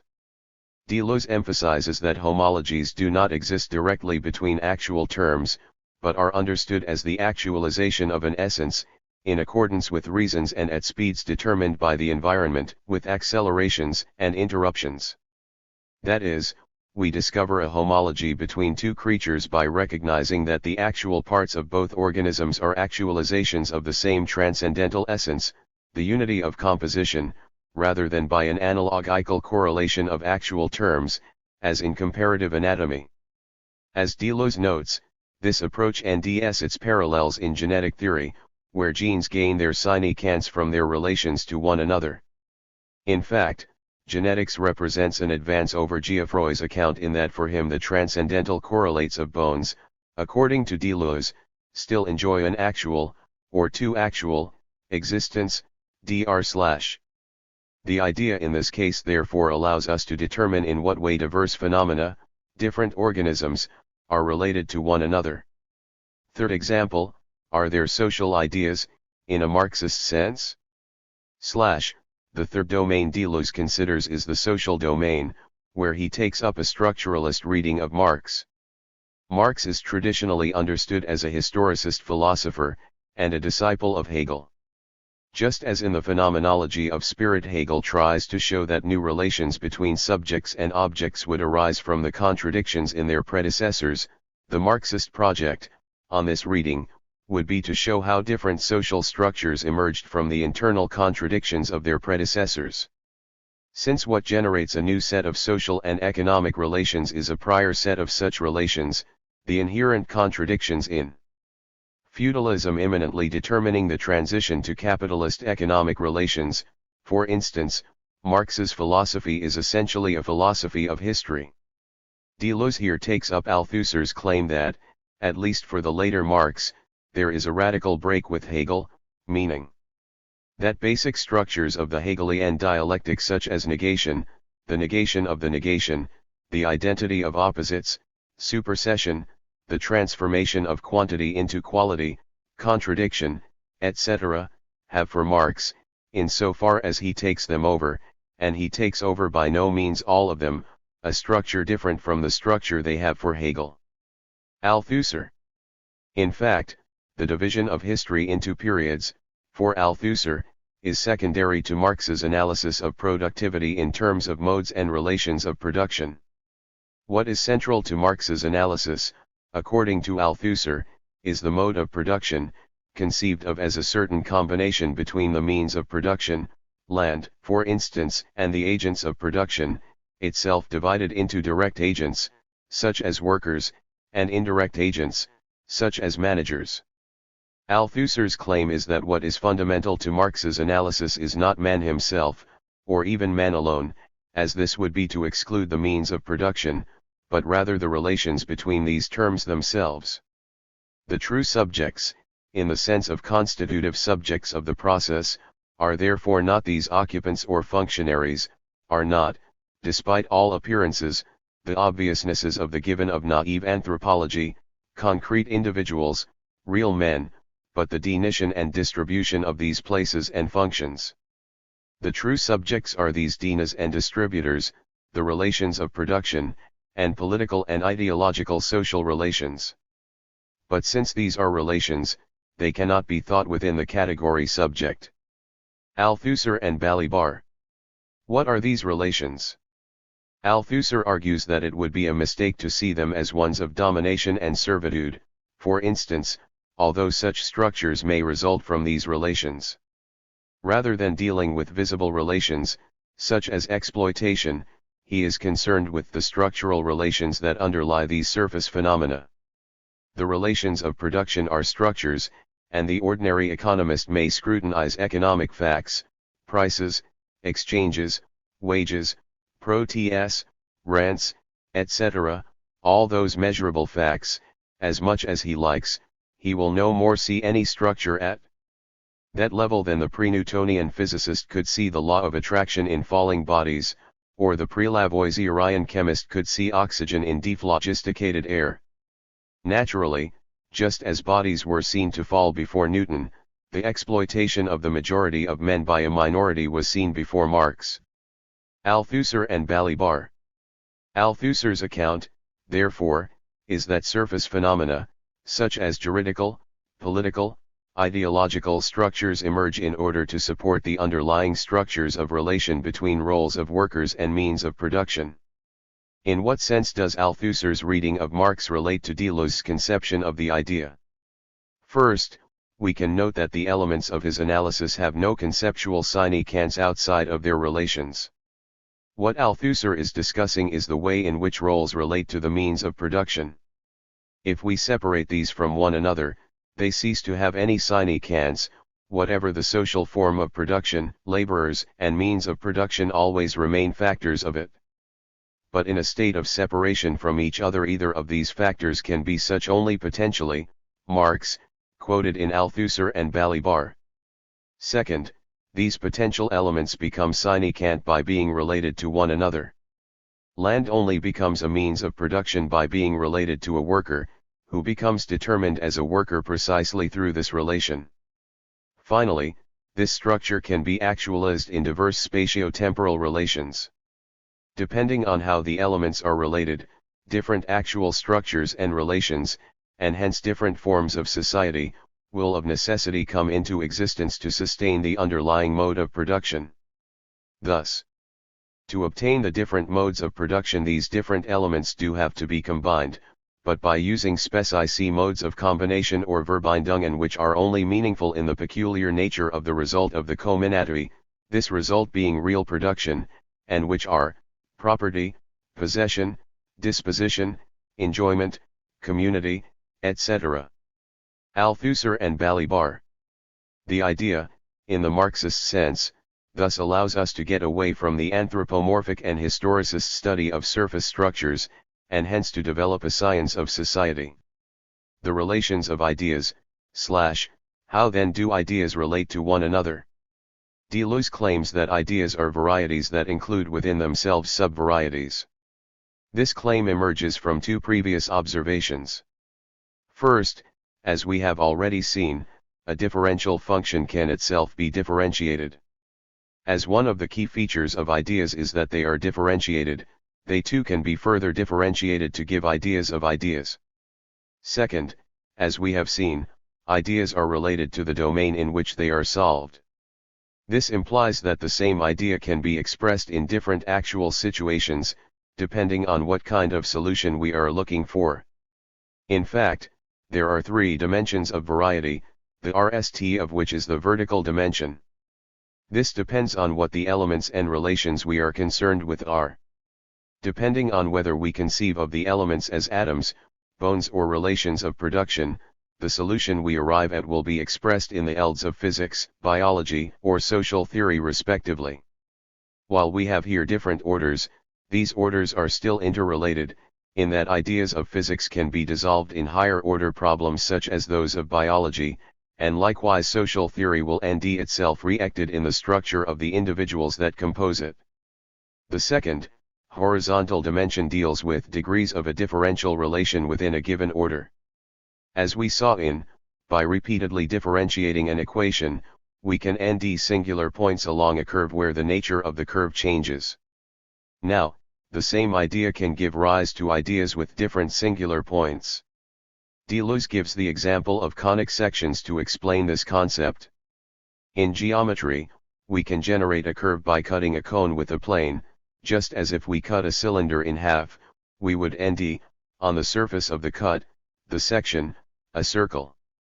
Now, if we take a section of a cone, depending on the angle to the cone at which we take the section, we will have each of these curves has different singular points where the gradient is null or innate, despite the fact that all of the curves are created from the same fundamental shape. In a non-mathematical ELD, we can note that Geoffroy's comparative anatomy relies on the fact that the same structure is to be found in the relations between the bones of all animals. Nevertheless, the singular points will vary within species, so the same bones that attach the jaw to the skull in sh are found in the inner ear in mammals. Deleuze explains the NAL dimension of variety, that of depth, with an example from the mathematical theory of groups. He gives the example of the addition of real numbers and the composition of displacements in this context. As the structuralist mathematical collective, Bourbaki, noted, the addition of real numbers and the composition of displacements traditionally belong to two very different fields of mathematics, since one involves discrete units, and one continuous measurement. Quite apart from applied mathematics, there has always existed a dualism between the origins of geometry and of arithmetic, certainly in their elementary aspects, since the latter was at the start a science of discrete magnitude, while the former has always been a science of continuous extent. These two aspects have brought about two points of view which have been in opposition to each other since the discovery of irrationals. Bourbaki note, however, that underneath the surface structures of the speci axioms of these different branches of mathematics, we can discern structures that occur in both branches, provided the elements of each branch are understood in a sufficiently undefined manner. Thus, certain relations may hold between elements that are obscured by further specifying their nature.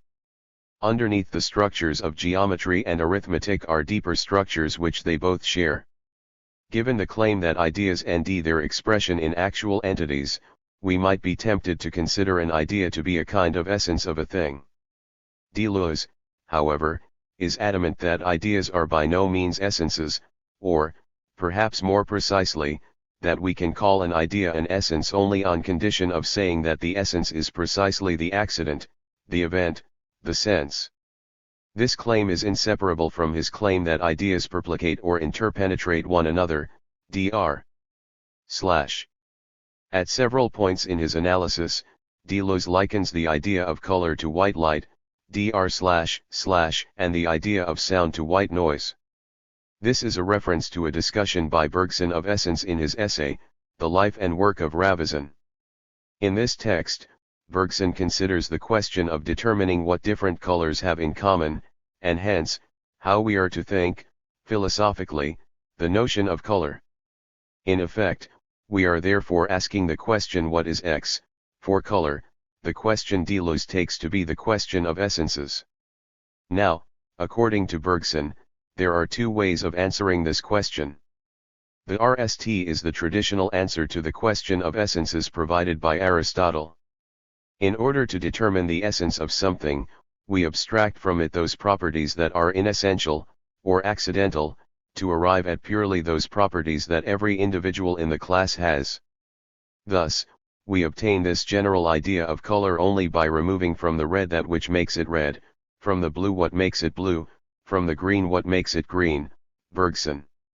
If we try to answer the question what is color, by this means, we end up with a concept that is abstract and empty, as we have proceeded by gradual extinction of the light which brought out the differences between the colors, Bergson.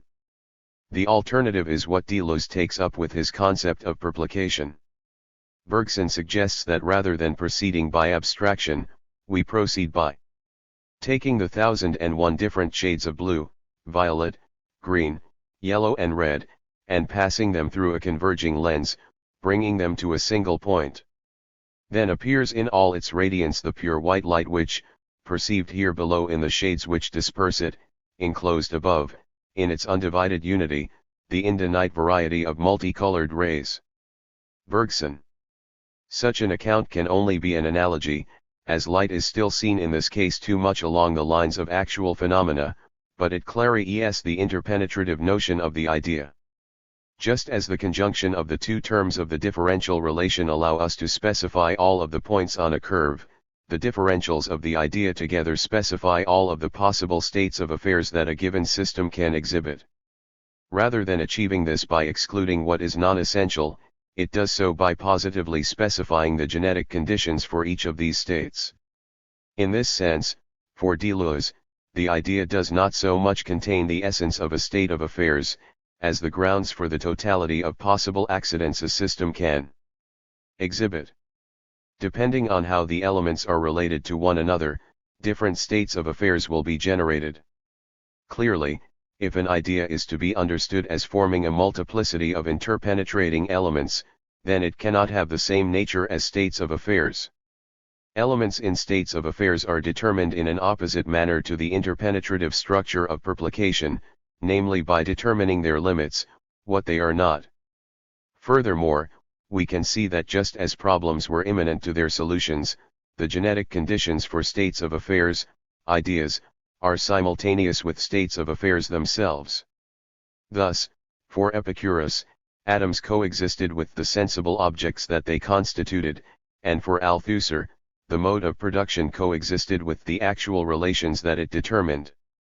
We thus have two series that differ in kind, actual events that occur within the world, and the ideal events of sections, ablations, adjunctions that engender them. I want to jump ahead somewhat now, to introduce the related discussion of the idea and possibility. We have already seen that the idea can give rise to different actual situations, so, for instance, Geoffroy's unity of composition provides the rules for generating the anatomical structure of different animals, and Marx's mode of production gives the structure underlying different real social organizations.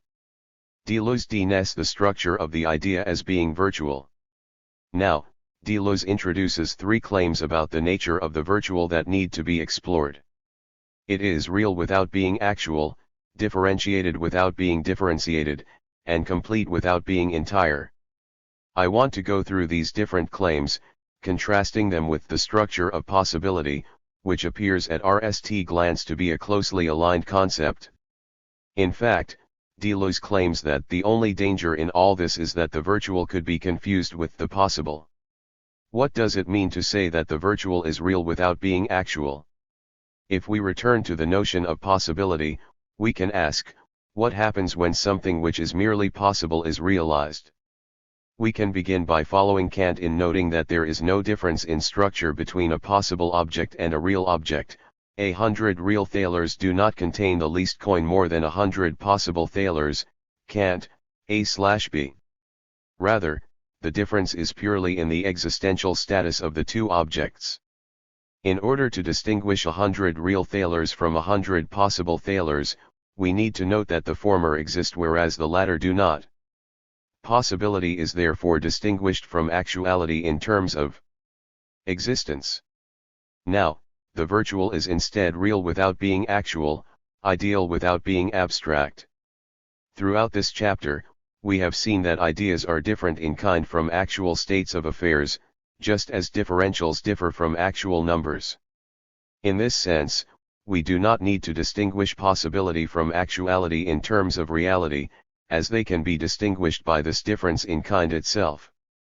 More than this, however, the virtual is real to the extent that it provides the structure responsible for the genesis of the qualities we nd in actual entities. The reality of the virtual is structure. It provides a complete account of the structure of the actual state of affairs that results from it, and is no less a real part of the object than the actual object itself. In this regard, Deleuze notes that it is complete without being entire. Deleuze's point is that the virtual does not rely on any reference to the actual, although in fact it is always found to be associated with the object which it engenders. In this sense, it escapes from the limitation of possibility we discussed in the previous chapter. There, we saw that the concept of possibility could not give us the sense of an object, because it merely reduplicated it at a higher transcendental level of analysis. As such, a possible object is not complete, since it is dependent on the notion of a real object to which we add the concept of non-being. The completeness of the virtual is thus what allows us to understand it as giving the sense of a proposition, even though it is not whole, since every object is double. Finally, the virtual is differentiated without being differentiated. That is, it operates according to an entirely different procedure of determination to that of the possible. As Deleuze puts it, the possible refers to the form of identity in the concept, whereas the other designates a pure multiplicity in the idea which radically excludes the identical as a prior condition. dr/. We saw that chapter of difference and repetition deals at length with the claim that in order to determine something through the properties it possesses, we need some kind of concept of identity. This is because we describe an object by ascribing predicates to a subject, we differentiate it. The other procedure of determination generates structural properties by bringing into relation with each other elements which are in themselves undetermined, they are differentiated, in the sense of the differentials we looked at in. Deleuze characterizes these two modes of organization in terms of Leibniz's distinctions between the clear and confused, and the distinct and obscure. We saw in chapter that Leibniz's understanding of the world ultimately traces it back to the notion of possibility, as God chooses the best of all possible worlds. Nevertheless, in his claim that perception of spatio-temporal objects is a confused perception of conceptual relations, we have an important insight into the relationship between virtuality and actuality. In the new essays on human understanding, Leibniz puts forward the claim that perception of objects is based upon microperceptions below the threshold of the senses. In support of this theory, he gives the following analogy. To give a clearer example of these minute perceptions which we are unable to pick out from the crowd, I like to use the example of the roaring noise of the sea which impresses itself on us when we are standing on the shore. To hear this noise as we do, we must hear the parts which make up this whole, that is the noise of each wave, although each of these little noises makes itself known only when combined confusedly with all the others, and would not be noticed if the wave which made it were by itself. Leibniz. Deleuze interprets this passage as presenting two languages which are encoded in the language of philosophy and directed at the divergent exercise of the faculties. On the one hand, we have the language of the roaring noise of the sea. This is the language of the clear confused. It is clear, in so far as I am able to recognize the roar of the sea as a whole and take it up as an object, but it is confused as I only do so in so far as I do not take account of the elements, the waves, which together determine it as an object. On the other hand, we have the language of the waves themselves, which is the language of the virtual, and of the distinct obscure. If, on the contrary, we focus on the noise of the waves themselves, the waves are perceived distinctly, as we grasp the differential relations that make up the noise as a whole, but also obscurely, since our focus on these particular relations precludes our comprehension of the white noise of the sea as a whole. In contrast to Descartes' notion of clear and distinct ideas, Deleuze's claim is that the clear is confused by itself, in so far as it is clear. It is this radical divergence between the two languages of philosophy that allows us to give the sense of a proposition, or the conditions of experience, without simply falling into a banal reiteration of the structure of actuality. Learning and the discord of the faculties, now that we have an account of ideas, we can return to two themes Deleuze introduces in chapter of difference and repetition, learning, and the relationship of the faculties, To explain why we need ideas in order to learn, we can once again return to Plato and his conception of the hypothesis. When we looked at the simile of the divided line, we saw that Plato suggested two kinds of intelligible knowledge, mathematics and knowledge of the forms.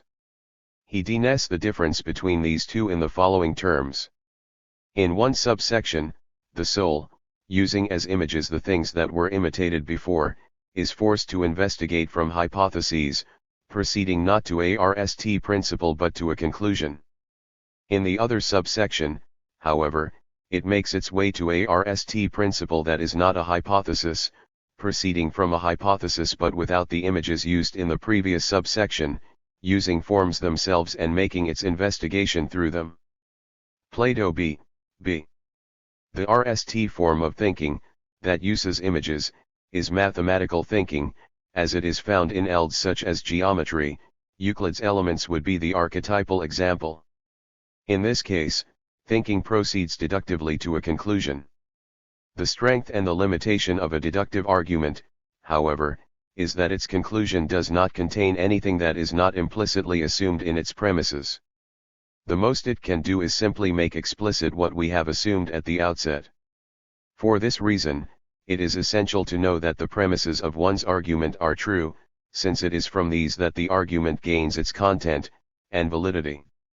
Philosophy traditionally, according to Deleuze, has therefore attempted to show that we can convert hypotheses into categorical statements by arguing from premises that are absolutely certain, either by invoking the ideas, or by, in Descartes' case, positing certain concepts that are clear and distinct, and hence indubitable. Now, as we have seen, Plato understands the ideas by analogy with objects of empirical recollection, and Descartes' clear and distinct ideas are fully transparent to consciousness. In both cases, therefore, we remain within the domain of consciousness and the proposition. Deleuze opposes this kind of procedure to vice diction, which, instead of moving between two propositions directly, moves from a proposition to an idea and then to a solution.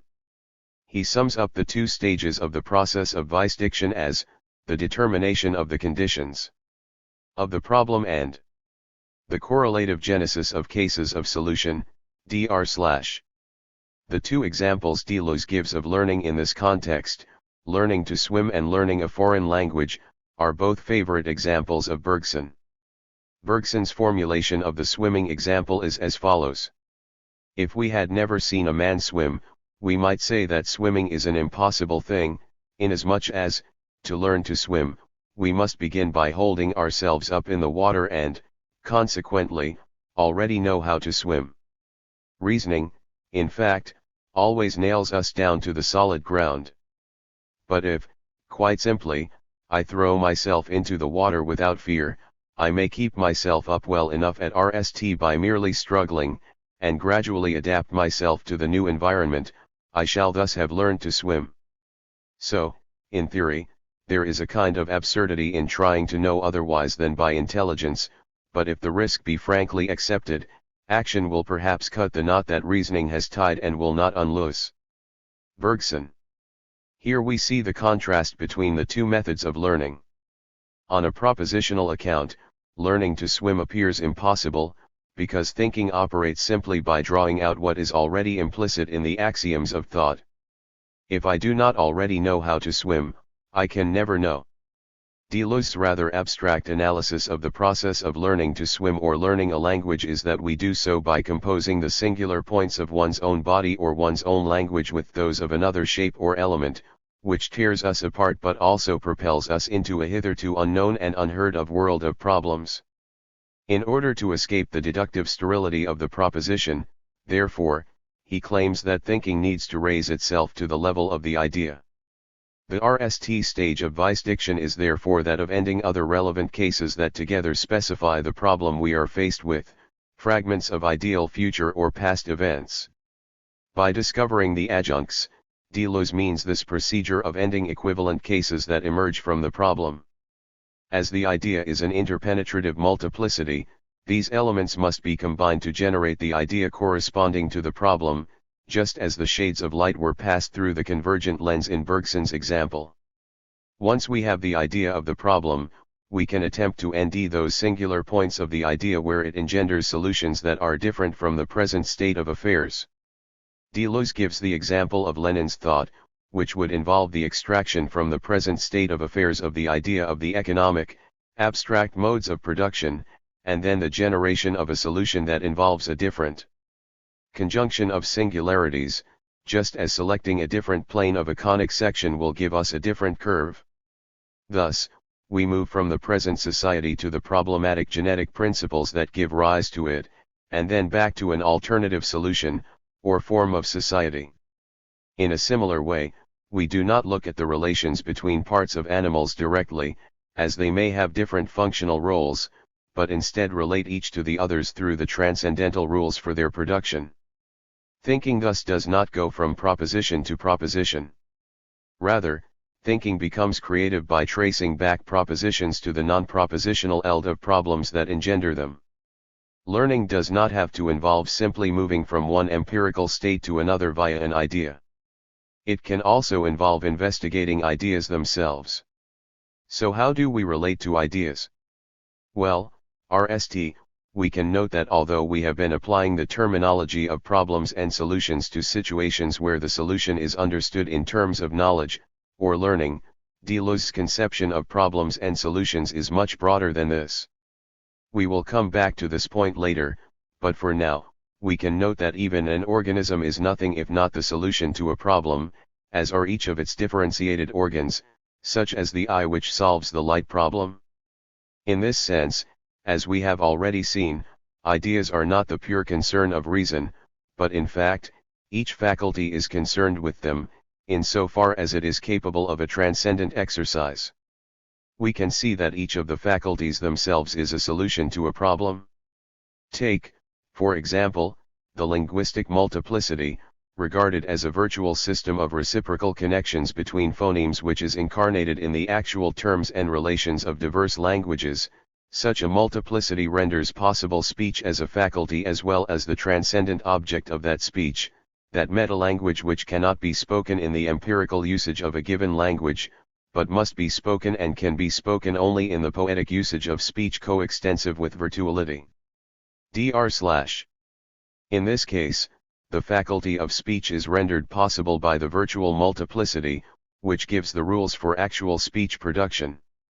If we relate the structure of speech to the idea, we can see that it contains each of its moments.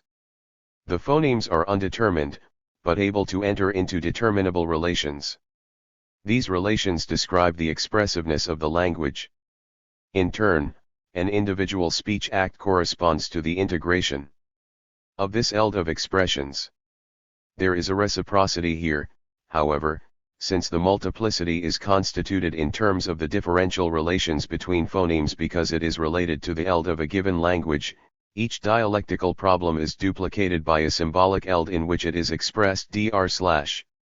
So the constitution of the faculty of speech, the solution, in turn determines the virtual multiplicity, problem, relative to it. The transcendental form of a faculty is indistinguishable from its disjointed, superior, or transcendent exercise. In this sense, each of the faculties is an idea as well as a relation to an idea. We have already seen that each faculty communicates violence to the others, to the extent that they communicate in terms of objects that differ in kind. Thus, the object of sensation differed in kind from the object of memory, but yet was able to enter into a relationship with it. What is it that allows these faculties to communicate? Well, once we recognize that each of the faculties has its own transcendent object, because their objects are expressed technically in the domain of solutions to which they give rise, it becomes simple to explain how they can communicate with one another, yet still be distinct. On an empirical level, each faculty is distinct, as each has its own set of objects, both transcendent and empirical. While each of the faculties contains a difference between empirical and transcendental exercises, this is only the RST degree of difference. The second degree of difference is where each of these faculties is in turn the solution to the problem of pure difference. This harmonious discord seemed to us to correspond to that difference which by itself articulates or draws together. There is thus a point at which thinking, speaking, imagining, feeling, etc., are one and the same thing, but that thing of RMS only the divergence of the faculties in their transcendent exercise. Each faculty is therefore the expression of an idea, difference itself being the idea of an idea. In this way, each of the faculties is both the same as, and different from, the others, what Deleuze calls parasense as opposed to common sense, because it escapes the structure of representation. While all of the faculties relate to ideas, it is still the case that thought is in some sense superior to the other faculties. If we take speech, then we can see that it is constituted in terms of phonemes. The elements that constitute thought, however, are ideas themselves. Thought is thus the idea of ideas, and relates the other faculties. Thus, while the opposition between thought and all forms of common sense remains stronger than ever, ideas must be called differentials of thought, or the unconscious of pure thought. The origin of ideas, / We are now in a position to ask what the origin of ideas themselves is. Deleuze begins by noting that what we have encountered so far is a reorientation of the nature of a problem. Rather than a problem being seen as a purely subjective matter, we have seen that exploring the nature of the problem is a properly ontological or metaphysical matter. Thus, as he has noted, the organism can be seen as a solution to a problem. In fact, the question-problem complex is the only instance to which, properly speaking, being answers without the question thereby becoming lost or overtaken. What, therefore, is the relationship between a problem and a question? Deleuze presents his answer in the following manner: problems or ideas emanate from imperatives of adventure or from events which appear in the form of questions. Such an imperative would be the kind of encounter that we discussed in the previous chapter, paralleling Socrates' discovery of the incommensurability of his categories of thought, the large, the small, with the purely relative determinations found within the world of becoming. Rather than operating in terms of contrary properties, however, the encounter for Deleuze is tied to the eruption into the eld of representation of a moment of intensity. In the discussion of the fractured I in chapter, we saw that representation was subject to a natural illusion that the I had a substantive nature. Deleuze's claim was instead that the I could be traced back to a pre-individual eld of intensive difference. As we saw in relation to Blanquet, however, this illusion to which representation is prone is perpetually threatened by the disruptive unions of intensity. For this reason, Deleuze makes the claim that ideas swarm in the fracture, constantly emerging on its edges, ceaselessly coming out and going back, being composed in 1,000 different manners. These encounters with intensity raise the faculties to a transcendental operation, and hence allow them to engage with ideas. Questions map this relationship between the encounter with intensity and the problematic on-ground responsible for it. As such, questions express the relation between problems and the imperatives from which they proceed, dr/. So far, therefore, the account provided by Deleuze parallels the Platonic account quite closely. Whereas for Plato, Deleuze claims, this process leads to a ground in an apodictic principle, for Deleuze, it instead leads to an unground in the problem. This difference between grounds and ungrounds ultimately simply relates to the fact that apodictic principles have the same structure as the system of propositions they ground, they are amenable to the structure of judgment. On the contrary, the problem differs in kind from the solutions it engenders. As such, it cannot ground solutions by providing a principle that we know to be true, because truth is a function of judgment, and the problem is different in kind to judgments. Thus, rather than a ground, it serves as an unground, destabilizing the vision of the world as amenable to judgment in its entirety. Rather than invoking the moral imperative of predetermined rules, Deleuze instead therefore invokes the notion of the dice throw and decision. It is rather a question of a throw of the dice, of the whole sky as open space and of throwing as the only rule. The singular points are on the die, the questions are the dice themselves, the imperative is to throw. Ideas are the problematic combinations which result from throws. The imperative is the problematic instance within the state of affairs, the throw, that points beyond itself, through the question, the dice itself, to the problem that engenders the state of affairs and the problematic instance itself, the combination on the die. The ideas result from this process as the result of our going beyond the state of affairs to nd its conditions. The remaining moment of the analogy to explain is the significance of the points on the dice themselves. We can explain this by introducing the moment of decision. As we saw in the RST case of learning, we move to the sub-representational level by combining adjunct elds, or similar cases, to reach the problem. In Bergson's example, we relate walking to swimming. Now, depending on which cases we combine to form the problem, our understanding of it will differ.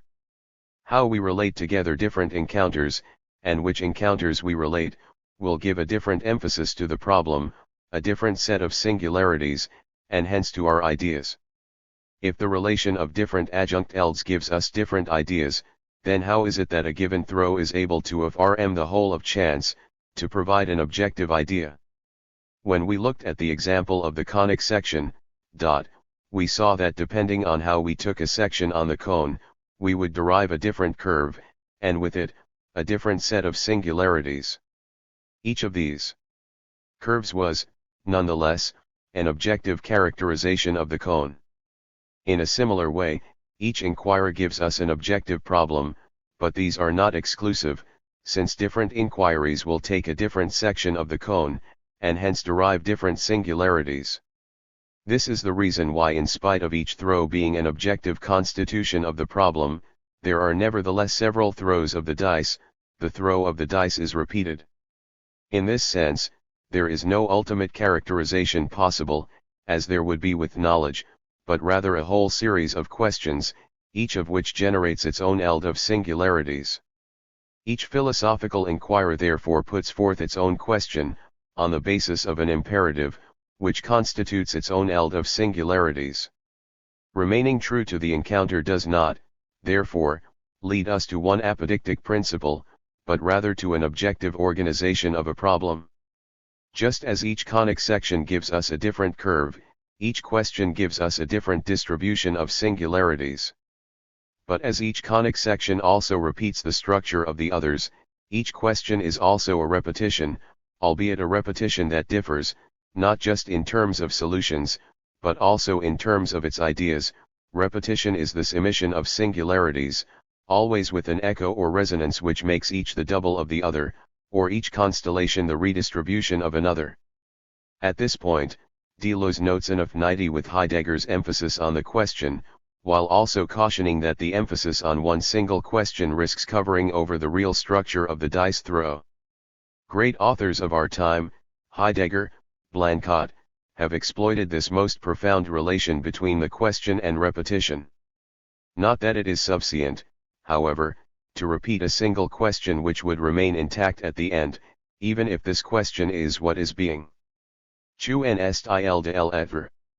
The origin of negation, we have seen that from the beginning of difference and repetition, Deleuze has claimed that the existence of the negative is an illusion. Now that we have the theory of ideas, we can give a fuller account of the origin of negation, which will once again rest on a confusion between seeing transcendental problems and empirical solutions. As Deleuze writes, there is a non-being which is by no means the being of the negative, but rather the being of the problematic. The symbol for this, non-being or being is /. The problematic is therefore non-being. In the sense that it is not extensive being, in the same way that the differential was not actual, it did not have a magnitude, without on that basis not existing, it was, in Rinsky's terms, an intensive quantity. As we have seen, Deleuze takes problems to be interpenetrative multiplicities which determine all possible actual states of the object. In this sense, the problem does not contain any negation. Learning and solving problems involve a move from the actual state of affairs to the idea and back again to a different possible solution. They thus involve differentiation to determine the idea followed by differentiation to reach an alternative solution.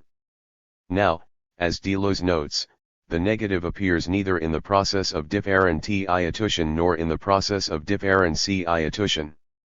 We can see that differentiation does not lead us to posit the negative, as differentiation involves contracting together actual states of affairs to form an affirmation. Similarly, differentiation is the process whereby we extract a state of affairs from the idea, and as such is also an affirmation of the idea. How does negation therefore occur? Once again, Deleuze's answer is that it is the result of taking the problem to be structured like a proposition. To make this clear, we can turn to another example from Bergson. If I choose a volume in my library at random, I may put it back on the shelf after glancing at it and say, this is not verse. Is this what I have really seen in turning over the leaves of the book? Obviously not. I have not seen, I never shall see, an absence of verse. I have seen prose. But as it is poetry I want, I express what I nd as a function of what I am looking for, and instead of saying, this is prose, I say, this is not verse. In the same way, if the fancy takes me to read prose, and I happen on a volume of verse, I shall say, this is not prose, thus expressing the data of my perception, which shows me verse, in the language of my expectation and attention, which are XED on the idea of prose and will hear of nothing else. Bergson. In this case, we have a simple failure of expectations, insofar as our characterization of the problem fails to conform to the nature of the problem itself. That is not the case means that a hypothesis passes over into the negative insofar as it does not represent the current lethal LLED conditions of a problem, to which, on the contrary, another proposition corresponds. Determining the nature of the problem is a part of learning, and so, a problem is always reacted in false problems while it is being solved, so that the solution is generally perverted by an inseparable falsity, dr/. Once we understand the problem itself in terms of propositions, however, the negation, which really just captures the incomplete grasp of the problem, becomes an ontological feature of the world. If we understand a problem as just a collection of cases that are possible solutions, then, each of these hypotheses becomes anchored by a double negative, whether the one is, whether the one is not. Whether it is any, whether it is not any, dr/. Because the problem is now understood in the same terms as the solution, we cannot help but give a genuine existence to the negation that appears to subsist in the solution. Now, if Mons. Jourdain heard me, he would infer, no doubt, from my two exclamations that prose and poetry are two forms of language reserved for books, and that these learned forms have come and overlaid a language which was neither prose nor verse. Speaking of this thing which is neither verse nor prose, he would suppose, moreover, that he was thinking of it, it would be only a pseudo-idea, however. Bergson. As Deleuze notes, at the heart of the issue is the claim that opposition and limitation are interchangeable, or in other words, that negation, this is not that, is the way in which something is determined. It should be noted that the issue here is not one of whether negation actually exists, but of the determination of the problematic, regardless of whether this determination is taken to be real or logical. Central to this critique is therefore a different theory of determination that operates through the reciprocal determination of differentials, rather than determining objects, either real or conceptual, through limitation and negation. Negation thus only appears when we understand all determination as determination through opposition. Forms of the negative do indeed appear in actual terms and real relations, but only in so far as these are cut off from the virtuality which they actualize, and from the movement of their actualization. Actualization, if we understand the grounds of actual objects to be some kind of possibility, then clearly we will have no problem explaining why the actual object has the properties that it has, since these would be already mapped out in the structure of the possible. In actual fact, however, this turns out to be a drawback of this kind of account, since, if the only difference between the possible and the actual is the fact of existence, then it becomes difficult to explain the development of the possible into the actual. We are forced to conceive of existence as a brute eruption, a pure act or leap which always occurs behind our backs and is subject to a law of all or nothing. For Deleuze, there is no problem explaining that development takes place, but he needs to show how the distinct obscure structure of the virtual becomes actualized in the clear confused structure of actual relations. This is accomplished by a process called dramatization, which involves the folding of spaces, and processes operating at differential rates. In chapter, Deleuze sketches out this process from the perspective of the idea. As we shall see in the next chapter, however, an account in terms of the idea alone is inadequate, and a full account will require an understanding of the role that intensity plays. As we have seen, Deleuze is interested in the conditions of production of actual objects and relations. In discussing the process of actualization, he focuses on the science of embryology, which also deals with the genesis of forms and relations. When we look at an egg, we see that it develops from a completely undifferentiated form into one encompassing the various qualities that characterize its species. As we saw with Geoffroy's Transcendental Anatomy, his claim was that only by looking at the unity of composition governing two animals, and the way this is actualized, can we determine how different parts were actualized in different organisms. Deleuze notes that we can equally make this point about the egg itself. Take a division into cellular elements endowed with similar characteristics, nothing yet tells us the dynamic process by which it was obtained, times, plus, times, or, times, plus, times. In fact, Deleuze uses embryology to provide a more general model of actualization. He delineates the various stages of the process as follows: the world is an egg, but the egg itself is a theater, a staged theater in which the roles dominate the actors, the spaces dominate the roles and the ideas dominate the spaces. Spaces here does not refer to actual spaces that we might measure, but rather to what Deleuze calls spatiotemporal dynamisms, dr/. When we look at the development of a cell into an organism, we can note that the cell itself appears to have none of the properties we would associate with the organism it develops into.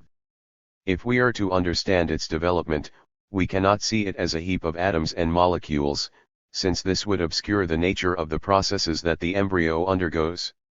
Rather, Deleuze suggests, in line with work in embryology, that we should see the embryo as developing through a series of transformations of its surfaces that simultaneously constitute the parts of the organism.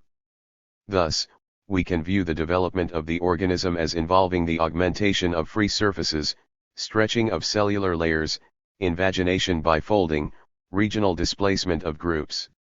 This process is governed by a kinematics speci ed by the idea. As Deleuze notes, this kinematics differs from the possible movements of the developed organism, as the embryo is capable of transformations that are simply not possible for a developed organism. What Deleuze is suggesting here is that we are confronted with a process that cannot be understood in terms of cause and effect operating on a collection of atoms. Rather, the appropriate model is that of a drama, or in Ruier's terms, a sociology of development, where we understand the interactions between the elements in terms of the roles that they play, or the relations that they hold with other elements within the embryo. There is Knightley, we shall see, a possible sociology of organic forms and their development, provided we give the word society its true meaning, and don't understand by society a simple juxtaposition of individuals.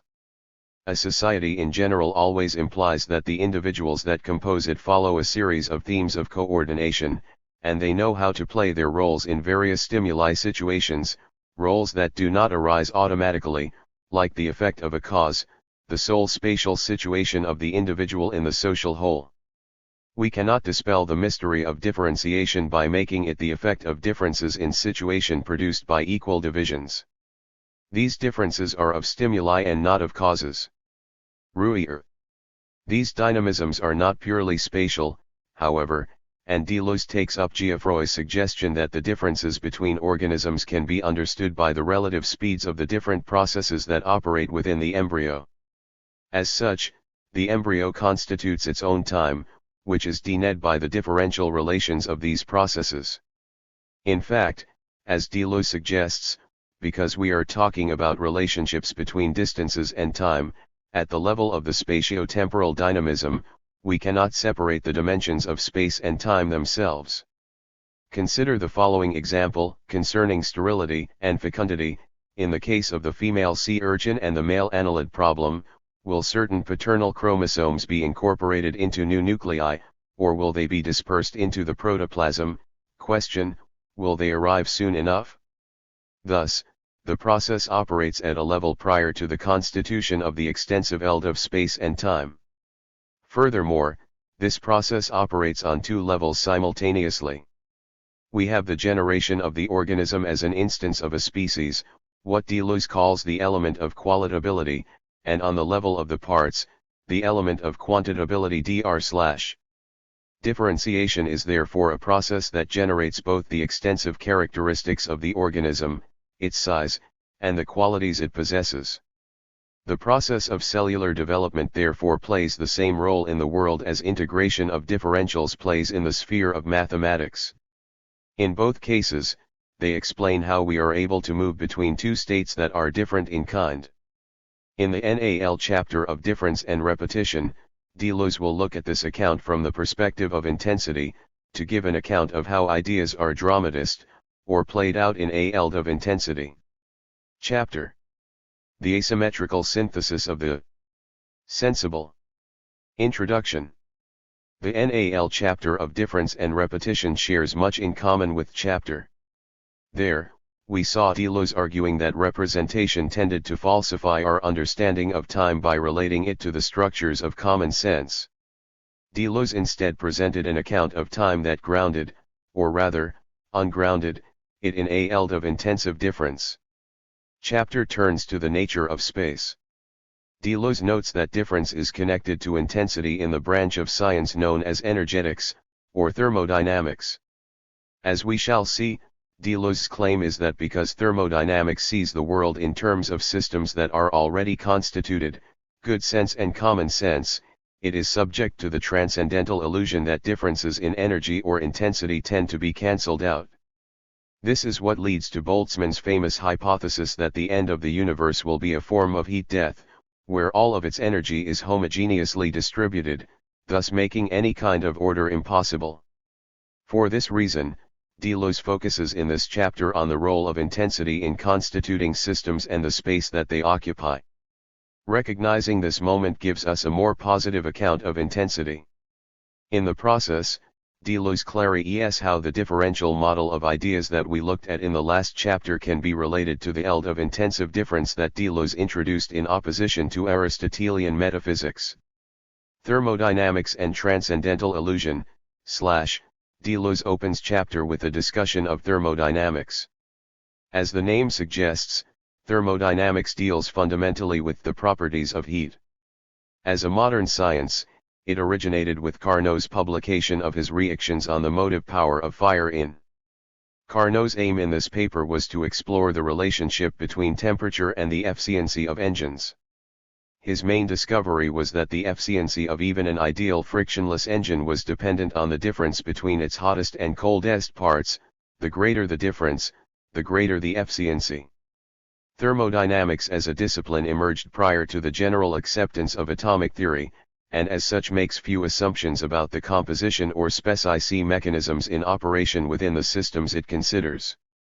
This means that it can be applied to a variety of different types of systems, and as Deleuze suggests, its agnosticism as regards the actual processes of heat transfer means that it is relatively easy to take its species physical claims as providing local manifestations of a transcendental principle. In this section, I want to explore Deleuze's engagement with thermodynamics by looking at three questions.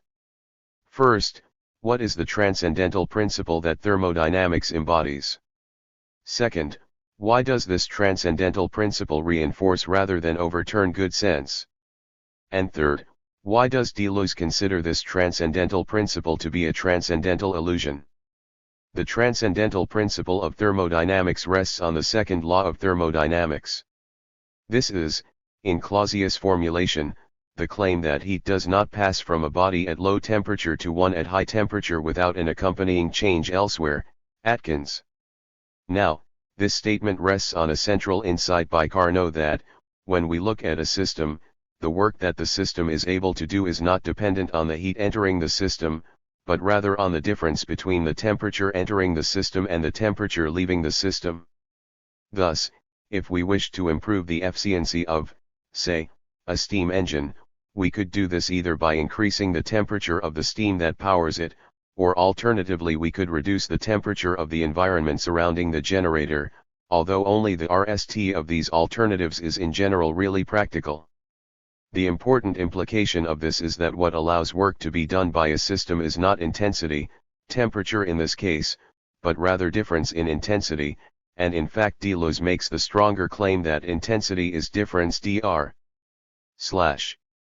Carnot's work shows that if the input and output energies of an engine were equal, the efficiency of the engine would drop to zero. Thus, difference is fundamentally implicated in everything which happens and everything which appears. In line with Deleuze's distinction between the transcendental and the empirical, Deleuze draws from this the principle that every phenomenon ashes in a signal sign system. Just as the difference in the intensity of temperature gives rise to work, Deleuze's claim is that more generally, differences in intensity manifest themselves as qualities in the phenomenal world. If this were the NAL result of thermodynamics, then clearly it would provide a model of physics commensurate with Deleuze's metaphysics. Deleuze claims, however, that thermodynamics betrays its own principle of difference through the introduction of entropy, and the concomitant equalization of differences. If we return to Carnot's engine, we can see that useful work cannot be done with total efficiency by the engine, except in the impossible situation of a difference between absolute zero and an in-night temperature. What happens to the heat that isn't converted into work by the engine? Well, this energy is introduced into the output reservoir as heat, just as a steam engine heats the environment as well as moving the train. Thus, in the process of doing work, the system reduces the difference between the two temperatures. It is possible to reverse this process within the system itself by doing work. A refrigerator, for instance, is able to reduce the temperature of objects placed within it, but this work itself will not be totally efficient. We can see this in the case of the refrigerator if we take into account its environment. In order to create a temperature differential, it requires a AU of energy from outside of it. So while the refrigerator allows heat to out from bodies at low temperature to bodies at higher temperatures, this is only as a result of an interaction with its environment whereby energy is supplied to it by equalizing a temperature differential elsewhere, the power station, for instance. In this case, a temperature differential is maintained in the system because the system exchanges heat with its environment. It is what is known as an open system, but if we look at the universe as a whole as a system, we can see that in this case, there is no further environment with which it can exchange energy. It is a closed system. Now, given the RST law of thermodynamics, which states that there is a XED quantity of energy in the world, then, over time, as various processes in the universe do work, more energy will be lost as heat as a result of inefficiency. Eventually, the differences in intensity that make work possible will themselves be equalized by this loss of heat, leading to what Boltzmann called the heat death of the universe, as it becomes a homogeneous ELD of constant temperature. This, according to thermodynamics, is what gives the arrow of time a direction. Time only moves in one direction because certain processes are irreversible. Deleuze relates this result to the structures of good sense and common sense. As we saw, common sense refers to the indeterminate structures of the subject and the object. Now, we never actually encounter indeterminate objects, but rather a ELD of objects, each with diverse properties. It was good sense that related these various properties together into a hierarchy, such as the tree of porphyry, affirming their ordered relation to the object as an instance of an object in general. Here, thermodynamics provides a physical instance of this process. If the properties of objects are denuded by differences in intensity, then thermodynamics shows that over time, these differences, and hence the properties they sustain, will be cancelled out. The heat death of the universe, with its model of total homogeneity, is the NAL affirmation of the true nature of the world as grounded in indeterminate subjects and objects, despite the transient appearance of diversity that appears to signal otherwise.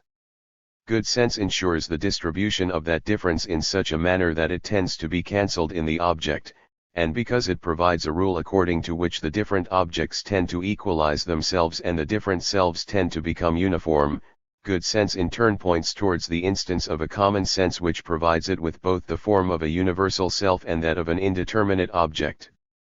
Thus, organized systems tend to fall into disorder over time as the intensive differences that allow structure and useful work to take place give way to a disordered ELD lacking in any organizing differences in intensity.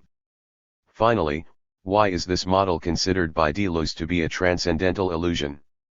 As Deleuze notes, the theory of thermodynamics is a partial truth, but it becomes a transcendental illusion when we attach the feeling of the absolute to this partial truth.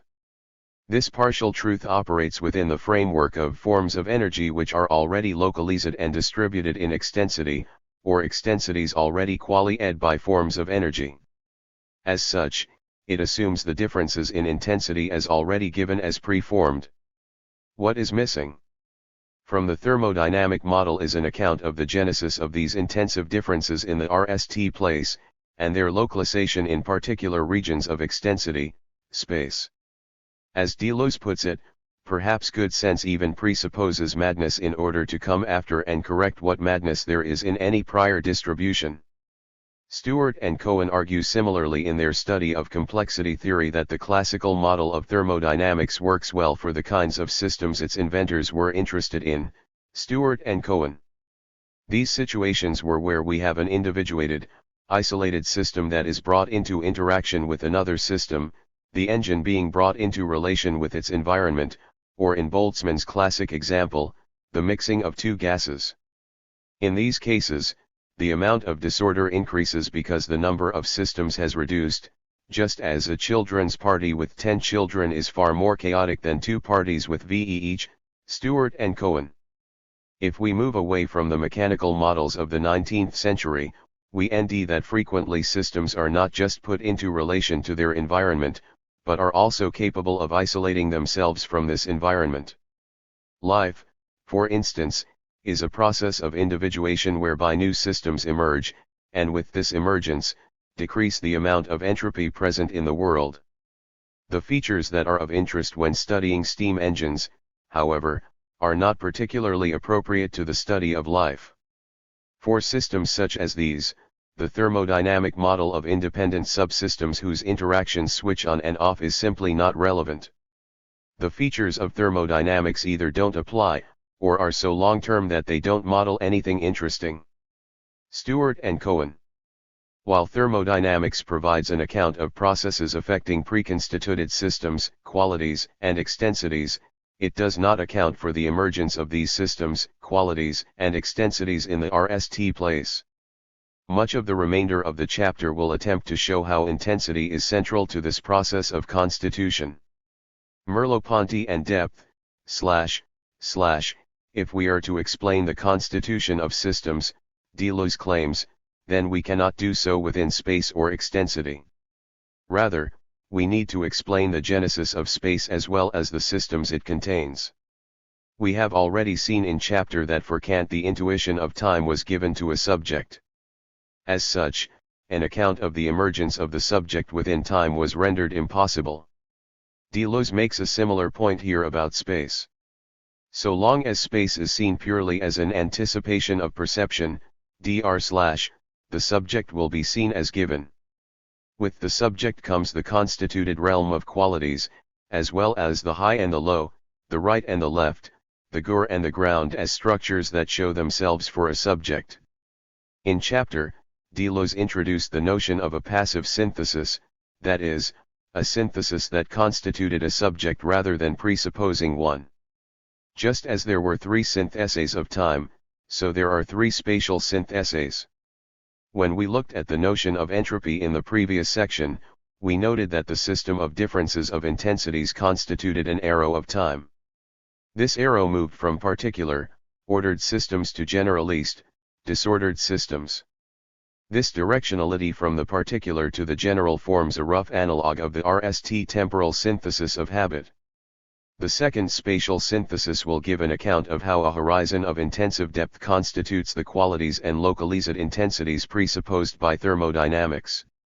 This synthesis can be equated with the synthesis of memory. Finally, just as there was a third synthesis of time in terms of the pure intensity of the eternal return, there is a third spatial synthesis of pure depth as intensity. In this section, I want to go through the second and third of these syntheses. In section, we saw how for Merleau-Ponty, forgetfulness of the perspectivism of our experience led us to posit a world of objects. Within this world, objects were understood in terms of their relationships with other objects, that is, the distances they held to their surroundings. As such, we cannot explain the nature of constituted objects without also explaining the possibility of these distance relations. We need an explanation of space. In this regard, Merleau-Ponty's analysis of depth is central. As he notes, traditionally depth has been considered to be different from the other dimensions of height and breadth. Whereas those dimensions are directly perceivable by us, depth is imperceptible. If we take a naive view of painting, we can see a painting as presenting a number of signs that allow us to reconstruct a three-dimensional space on the basis of the two dimensions given by its surface. Lines that converge to a point in the painting are used to recreate lines that remain parallel in space itself. More boldly colored objects are taken to be closer to the viewer, etc. On this reading, which Merleau-Ponty notes is the foundation of Renaissance painting, Merleau-Ponty, depth would be a construction on the basis of extensive magnitudes that are visible to us. Depth is a third dimension derived from the other two, Merleau-Ponty. Merleau-Ponty's claim about this form of understanding of depth is that, while it recognizes the perspectival nature of our experience, this perspectivism ultimately sees perspective as a subjective feature of our representations of an objective and pre-existing spatiality. What I call depth is in reality a juxtaposition of points, making it comparable to breadth. I am simply badly placed to see it. I should see it if I were in the position of a spectator looking on from the side, who can take in at a glance the series of objects spread out in front of me, whereas for me they conceal each other, or see the distance from my body to the RST object, whereas for me this distance is compressed into a point. For God, who is everywhere, breadth is immediately equivalent to depth. Merleau-Ponty. While representation attempts to derive the eld of depth from the two given dimensions, thus characterizing depth itself as an axis of extended space, Merleau-Ponty reverses this procedure. That is, rather than seeing depth as derived from the given dimensions, he sees it as that by which the given dimensions of extensity are given to us. Depth is not merely breadth seen from another angle, but rather is something different in kind that, by making possible a eld of autonomous but interrelated objects, also makes possible the system of extensive distances taken as foundational by representation. Once depth is understood in this way, we can no longer call it a third dimension. In the RST place, if it were a dimension, it would be the RST1, there are forms and D-night planes only if it is stipulated how far from me their different parts are. But a RST dimension that contains all the others is no longer a dimension, at least in the ordinary sense of a certain relationship according to which we make measurements. Depth thus understood is, rather, the experience of the reversibility of dimensions, of a global locality, everything in the same place at the same time, a locality from which height, width, and depth are abstracted, of a voluminosity we express when we say that a thing is there. Merleau-Ponty. As Merleau-Ponty notes, this primordial depth here is no longer simply a container for objects and qualities which are found within it. A consequence of this is that the genesis of quality and the genesis of space can no longer be seen as two separate projects, we must seek space and its content as together. Merleau-Ponty. In Eye and Mind, he makes the claim that the enigma of depth is one of the primary inspirations of modern painting, and takes the work of Paul Klee and Paul Cézanne as exemplary of the new project of showing how the things become things, how the world becomes world. Merleau-Ponty. This process by which a primordial depth is expressed in the form of qualities and extensions is, for Deleuze, the second spatial synthesis.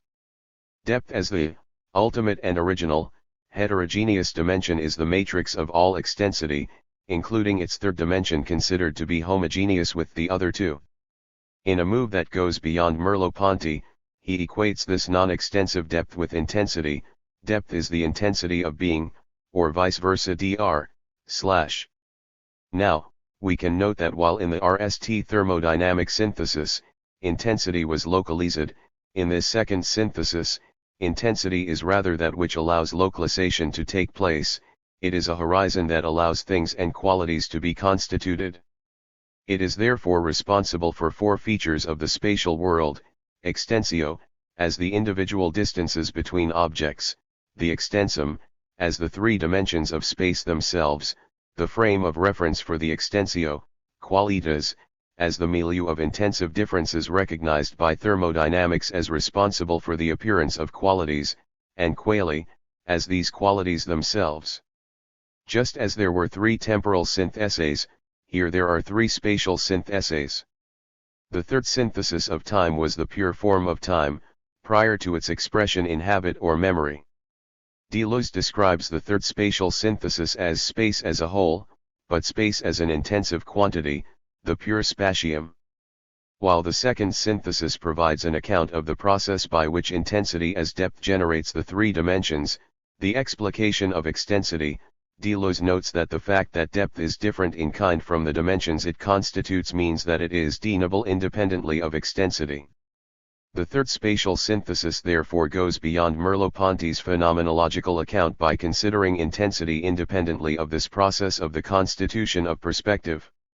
Just as Deleuze equated the third synthesis of time with the eternal return, insofar as it presented us with the pure eld of intensity that gave rise to the two modes of temporality, the third spatial synthesis is also equated with the eternal return.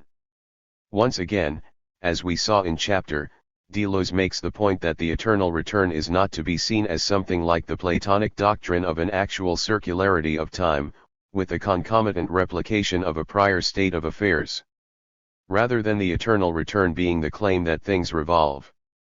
Depth is precisely what is responsible for the constitution of things, and hence must be prior to them. Thus, things must be dispersed within difference, and their identity must be dissolved before they become subject to eternal return and to identity in the eternal return. If we are to think the unground from which things emerge, this unground cannot be thought in terms of things without leading to an innate regress. These three syntheses therefore explain why for Deleuze the increase in entropy proposed by thermodynamics is a transcendental illusion. Thermodynamics notes that intensive differences that we already constituted and located in a spatial milieu tend to equalize themselves, but such an account only gives us half the picture. What is missing is the account given by the second and third syntheses whereby the extensive magnitudes thermodynamics presupposes, and with them the systems of intensive differences, are constituted. This presupposition that extensity is already constituted in effect rules out any consideration of these syntheses, thus leading to the transcendental illusion that intensive difference can only be equalized, but not constituted. The thought of depth is the thought of the eternal return because it is the thought of a eld of intensity that is not cancelled by the laws of entropy. In fact, Deleuze claims that the eternal return is the thought of that which gives rise to the laws of nature, mirroring his analysis of repetition we looked at in the introduction. In the next section, we will address an issue brought up by this third synthesis. While we may have an understanding of intensity operating within extensive space, the difference in temperature between two locations, for instance, what does Deleuze mean by intensity d net independently of extension? The three characteristics of intensity, so what are the characteristics we nd in intensity? We can see that the kind of spatio-temporally localized intensity dealt with by thermodynamics differs from extensity. Whereas adding two extensities just gives us an area equal in size to the two original areas, combining two liquids at different temperatures leads them to instead reach an average temperature, for instance. Similarly, intensity understood prior to its location in extensity will have different characteristics to extensity itself. Deleuze's presentation here focuses on the difference in the way elements relate to one another in intensity and extensity, and the nature of the elements themselves, but his aim is to show that the nature of the extensum and the spatium as a whole are radically different. While his presentation focuses on the mathematics of cardinal and ordinal numbers, in the background of this discussion is Bergson's account of two multiplicities. Deleuze claims that intensity has three characteristics. These are that it includes the unequal in itself / it of RMS difference, and it is an implicated, enveloped, or embryonized quantity. In this section, I want to go through these three characteristics. In what sense does intensity include the unequal in itself? To explain this point, I will follow the analysis provided by Delanda, smiley face. As we have seen, one of the key differences between intensive and extensive quantities is that the latter can be added without changing their nature. As Deleuze notes, this difference re-x one of the key features of extensive magnitudes, that they can be measured numerically, and that these measurements are comparable, or commensurate, with one another. Now, if we look just at the natural numbers, we nd that frequently we come across magnitudes that cannot be expressed in these terms. For instance, provided we remain with the natural numbers, we cannot divide by, as the result is not itself a natural number. The obvious solution to this difficulty is to introduce another order of numbers that does allow us to relate these two quantities to each other, in this case, fractions. Similarly, we will discover that fractions do not allow all quantities to be related to one another, leading to the instigation of a new order of numbers, real numbers, such as square root or pi. In each case, we have an incommensurability between quantities that cannot be cancelled within the order of numbers themselves, but only by instigating a new order of numbers. As Deleuze notes, as well as proceeding from natural numbers to fractions and real numbers, we can also ask if there is an order from which natural numbers themselves proceed. Now, we can make a distinction between cardinal numbers, 1, 2, 3, and ordinal numbers, rst, second, third. Whereas cardinal numbers can be constructed out of basic numerical units, and so we can construct identities between them, for instance, that the difference between 1 and 3 is equal to the difference between 2 and 4, ordinal numbers just give us a sequence without requiring that the difference between the elements is the same in each case, thus, the difference between rst and third does not have to be the same as the difference between second and fourth. Now, in a technical sense, we can talk about distance in relation to ordinal numbers, in that they form an ordered sequence, but these distances are not metric or measurable distances as they would be for cardinal numbers. Without ordinal numbers presupposing a basic metric unit, the kinds of operations we can perform with cardinal, natural numbers cannot be performed, meaning that we cannot produce equalities within this domain. Rather, it is only by the addition of a common measure between numbers, and thus the conversion of ordinal numbers to cardinal numbers, that we can begin to talk about equalizing quantities. In fact, ordinal number becomes cardinal only by extension, to the extent that the distances enveloped in the spatium are explicated or developed and equalized in an extensity established by natural number, dr/. We can note that, in these cases, we have a model that parallels the account of intensity we have seen so far. An uncancelable difference, intensity, gives rise to a new domain, extensity, within which that difference is cancelled. Here, however, we rediscover only the duality between explication and the implicit, between extensity and the intensive, for if a type of number cancels its difference, it does so only by explicating it within the extension that it installs. Nevertheless, it maintains this difference in itself in the implicated order by which it is grounded. Whereas in the thermodynamic model, difference is cancelled within its own domain, leading to the idea of the heat death of the universe, for Deleuze difference can only be equalized in a constituted realm, leaving it unequalized in its original domain. Now, while we have been discussing the relationships between numbers, these relationships presuppose different conceptions of space. As cardinal numbers are constituted from elements that are absolutely identical with one another, they presuppose an extensive space. Bergson makes the point as follows. And yet numbers must be somehow distinct from one another, since otherwise they would merge into a single unit. Let us assume that all the sheep in the ark are identical, they differ at least by the position which they occupy in space, otherwise they would not form a ark. But now let us even set aside the FTY sheep themselves and retain only the idea of them. Either we include them all in the same image, and it follows as a necessary consequence that we place them side by side in an ideal space, or else we repeat FTY times in succession the image of a single one, and in that case it does seem, indeed, that the series lies in duration rather than in space. But we shall soon nd out that it cannot be so. For if we picture to ourselves each of the sheep in the ark in succession and separately, we shall never have to do with more than a single sheep. In order that the number should go on increasing in proportion as we advance, we must retain the successive images and set them alongside each of the new units which we picture to ourselves. Now, it is in space that such a juxtaposition takes place and not in pure duration. Bergson.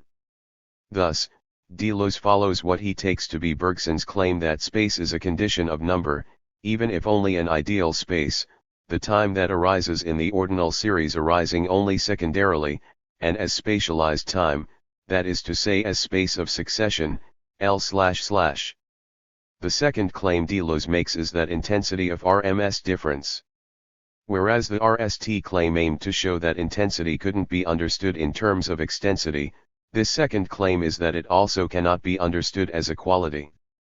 Now, in order to support this claim, he argues that whereas qualities are understood in terms of negation, intensity, while it is characterized by difference, is not also characterized by negation.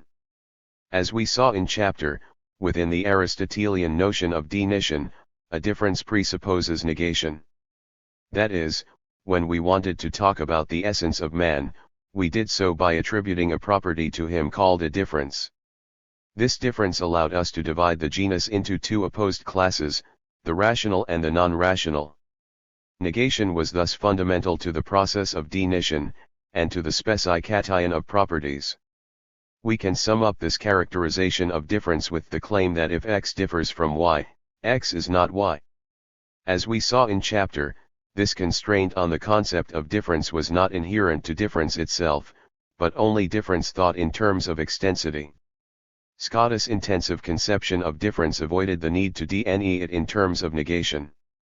We can, in effect, note that the introduction of negation into difference rests on the need to see contrary properties as not inhering in the same object, or occupying the same space. Since intensity is prior to the emergence of both objects and, extensive, space, these restrictions do not apply to it. As Deleuze points out, even if we do look at intensity as it occurs within extensive space, we do not nd the strict absence of intensity. It is said that in general there are no reports of null frequencies, no effectively null potentials, no absolutely null pressure, as though on a line with logarithmic graduations where zero lies at the end of an infinite series of smaller and smaller fractions. Thus, whereas negation can be applied to properties, we never actually discover the negation of an intensity, but only its difference from other intensities. Deleuze here supports Plato's insight that the fact that objects can possess contrary properties presents a shock capable of leading to thinking. Rather than seeing these contrary properties as leading us to contemplation of a timeless realm of ideas, Deleuze argues that they refer us to a eld of intensive difference responsible for the change in qualities we nd in the world around us. What makes the qualities in becoming contradictory is that they actualize an underlying intensive difference, and it is this difference that provides the real opening to thought. Finally, as a third characteristic, intensity is an implicated, enveloped, embryonized quantity. This third characteristic is derived from the previous two. We have seen that cardinal numbers are divisible. Deleuze makes the claim in a lecture on Bergson that this is because, since they are a collection of equal units, dividing them is simply an intellectual operation. The divisibility of the unit, for a number is a unity only by virtue of the cardinal colligation, that is to say the simple act of the intelligence that considers the collection as a whole, but not only does the colligation bear on a plurality of units, each of these units is one only by virtue of the simple act that grasps it, and on the contrary is multiple in itself by virtue of its subdivisions upon which the colligation bears. It's in this sense that every number is a distinct multiplicity. And two essential consequences arise from this, at once that the one and the multiple belong to numerical multiplicities, and also the discontinuous and the continuous. The one or discontinuous quali is the indivisible act by which one conceives one number, then another, the multiple or continuous qualifying on the contrary the, innately divisible, matter colligated by this act. L//. Qualities, on the other hand, are not divisible. It makes no sense to talk of dividing rationality, or animality, for instance. Now, intensity is not like quality, in that it can be divided. It is not composed of equal elements, however, but is rather a sequence of asymmetrical relations, such as we nd with the ordinal numbers. It is asymmetrical in that second is dened by being in between rst and third, but RST and third are not in between second. Thus, a temperature is not composed of other temperatures, or a speed of other speeds. If an intensive multiplicity is not simply constituted from pre-existing elements, then division is true division, leading to a change in the nature of what is divided. Here we can turn to Bergson's alternative form of multiplicity. For Bergson, at least at this stage of his philosophical development, this alternative form of organization is that which we nd in our conscious states, although for Deleuze this mode of organization is not simply a feature of our perception of the world, but rather of the world itself. As we can see, Bergson's account of the perception of a melody presents clearly the way in which dividing non-extensive multiplicities leads to a change in their nature. Pure duration is the form which the succession of our conscious states assumes when our ego lets itself live, when it refrains from separating its present state from its former states. For this purpose it need not be entirely absorbed in the passing sensation or idea, for then, on the contrary, it would no longer endure. Nor need it forget its former states, it is enough that, in recalling these states, it does not set them alongside its actual state as one point alongside another, but forms both the past and the present states into an organic whole, as happens when we recall the notes of a tune, melding, so to speak, into one another. Might it not be said that, even if these notes succeed one another, yet we perceive them in one another, and that their totality may be compared to a living being whose parts, although distinct, permeate one another just because they are so closely connected? The proof is that, if we interrupt the rhythm by dwelling longer than is right on one note of the tune, it is not its exaggerated length, which will warn us of our mistake, but the qualitative change thereby caused in the whole of the musical phrase. We can thus conceive of succession without distinction, and think of it as a mutual penetration, an interconnection, an organization of elements, each one of which represents the whole, and cannot be distinguished or isolated from it except by abstract thought. Bergson. The two different notions of multiplicity can be mapped onto the extensive and intensive in a relatively straightforward manner. Therefore there are two types of multiplicity. One is called multiplicity of juxtaposition, numerical multiplicity, distinct multiplicity, actual multiplicity, material multiplicity, and for predicates it has, we will see, the following, the one and the multiple at once. The other, multiplicity of penetration, qualitative multiplicity, confused multiplicity, virtual multiplicity, organized multiplicity, and it rejects the predicate of the one as well as that of the same. These two forms of multiplicity can be related to the extensum, extensity in general, and the spatium, the eld of intensive difference as a whole. The three spatial syntheses show how these two multiplicities are related. The NAL question to be addressed is how the intensive multiplicity is related to the idea. In answering this question, we will also have to deal with the problem of individuation, or the emergence of the subject from an asubjective eld of intensity. Individuation, at this point, we are ready to ask two interrelated questions. The RST relates to the two forms of multiplicities we have just encountered. Intensity is explicated in extensity, but as we have just seen, these two structures differ in kind. How, therefore, does the intensive explicate itself into a world of extensions and properties? Second chapter has provided a characterization of the world as intensity. What is the relationship between intensity and the ideas that Deleuze introduced in the previous chapter? Answering this second question will allow us to also develop an answer to the RST. We have already seen a case of a virtual multiplicity interacting with an individuated intensive system in the second chapter, where memory, which was virtual, interacted with an actual, intensive system governed by habit. In chapter, Deleuze approaches the question of this interaction from a different perspective. His account is relatively straightforward, and I want to begin to explore it by once again taking up his claim that the world is an egg. When we looked at the structure of the idea in the previous chapter, we saw that one of the examples Deleuze gave was of Geoffroy's unity of composition. Geoffroy's intention in developing this structure was to provide a way of comparing different animals in terms of the way in which they actualized a universal set of relations between bones. Thus, the form of actual creatures differs depending on how the non-metric relationships between parts were given determinate magnitudes in extensive space. The anatomical structures of a giraffe and a bison can both be mapped onto the same unity of composition if we only consider the relationships between bones, and put to one side the sizes of the bones themselves as expressed in extensity. The idea therefore is in some sense determinative of the structure of the organism. At this point, we encounter a potential danger in our account of the development of the form of the organism. If we see the unity of composition as determinative of the form of the organism, we risk merely reiterating the structure of the organism at a transcendental level. By doing so, we remove the essential characteristic of the idea that it is different in kind from the structure it generates. Deleuze cites DNA as the modern formulation of the idea of the organ-ism, in that it presents a world of elements that are different in kind from the characteristics we find in the organism to which it relates. Despite the fact that DNA differs in structure from the structure of the organism, there is still a temptation to understand it in terms of those structures.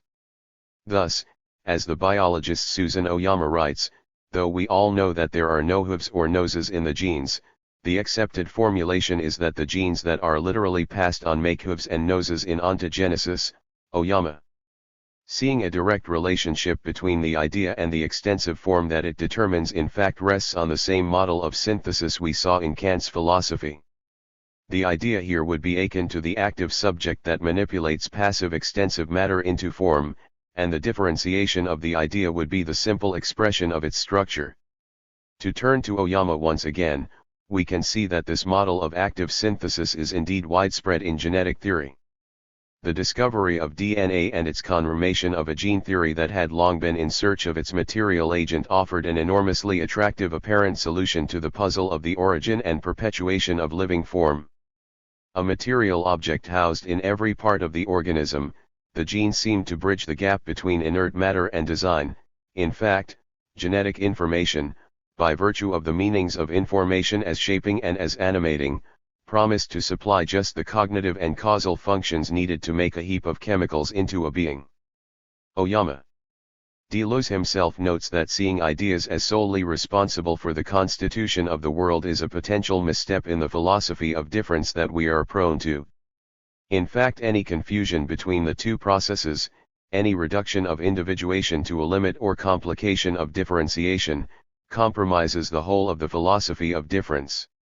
This would be to commit an error, this time in the actual, analogous to that made in confusing the virtual with the possible. Individuation does not presuppose any differentiation, it gives rise to it. Instead of the structure of the organism being governed by the operation of ideas on passive extensity, Deleuze instead argues that it is governed by the interplay between the idea and the world of intensity. Individuation is the act by which intensity determines differential relations to become actualized, along the lines of differentiation and within the qualities and extensities it creates. The process by which intensity generates extensity is governed by a fourfold structure which Deleuze describes as differentiation, individuation, dramatization, differentiation. As the RST category suggests, differentiation is the moment of the calculus, in particular, the wider calculus of the ideas that we looked at in the previous chapter. At this level, we are not dealing with anything resembling the kinds of entities we encounter in sensibility, hence Deleuze refers to this moment as being structured by pre-individual singularities. The second moment is the moment of intensity. As we saw, intensity is understood as a difference between two potentials. It is this difference between potentials which allows work to be done in the thermodynamic model of intensive quantities.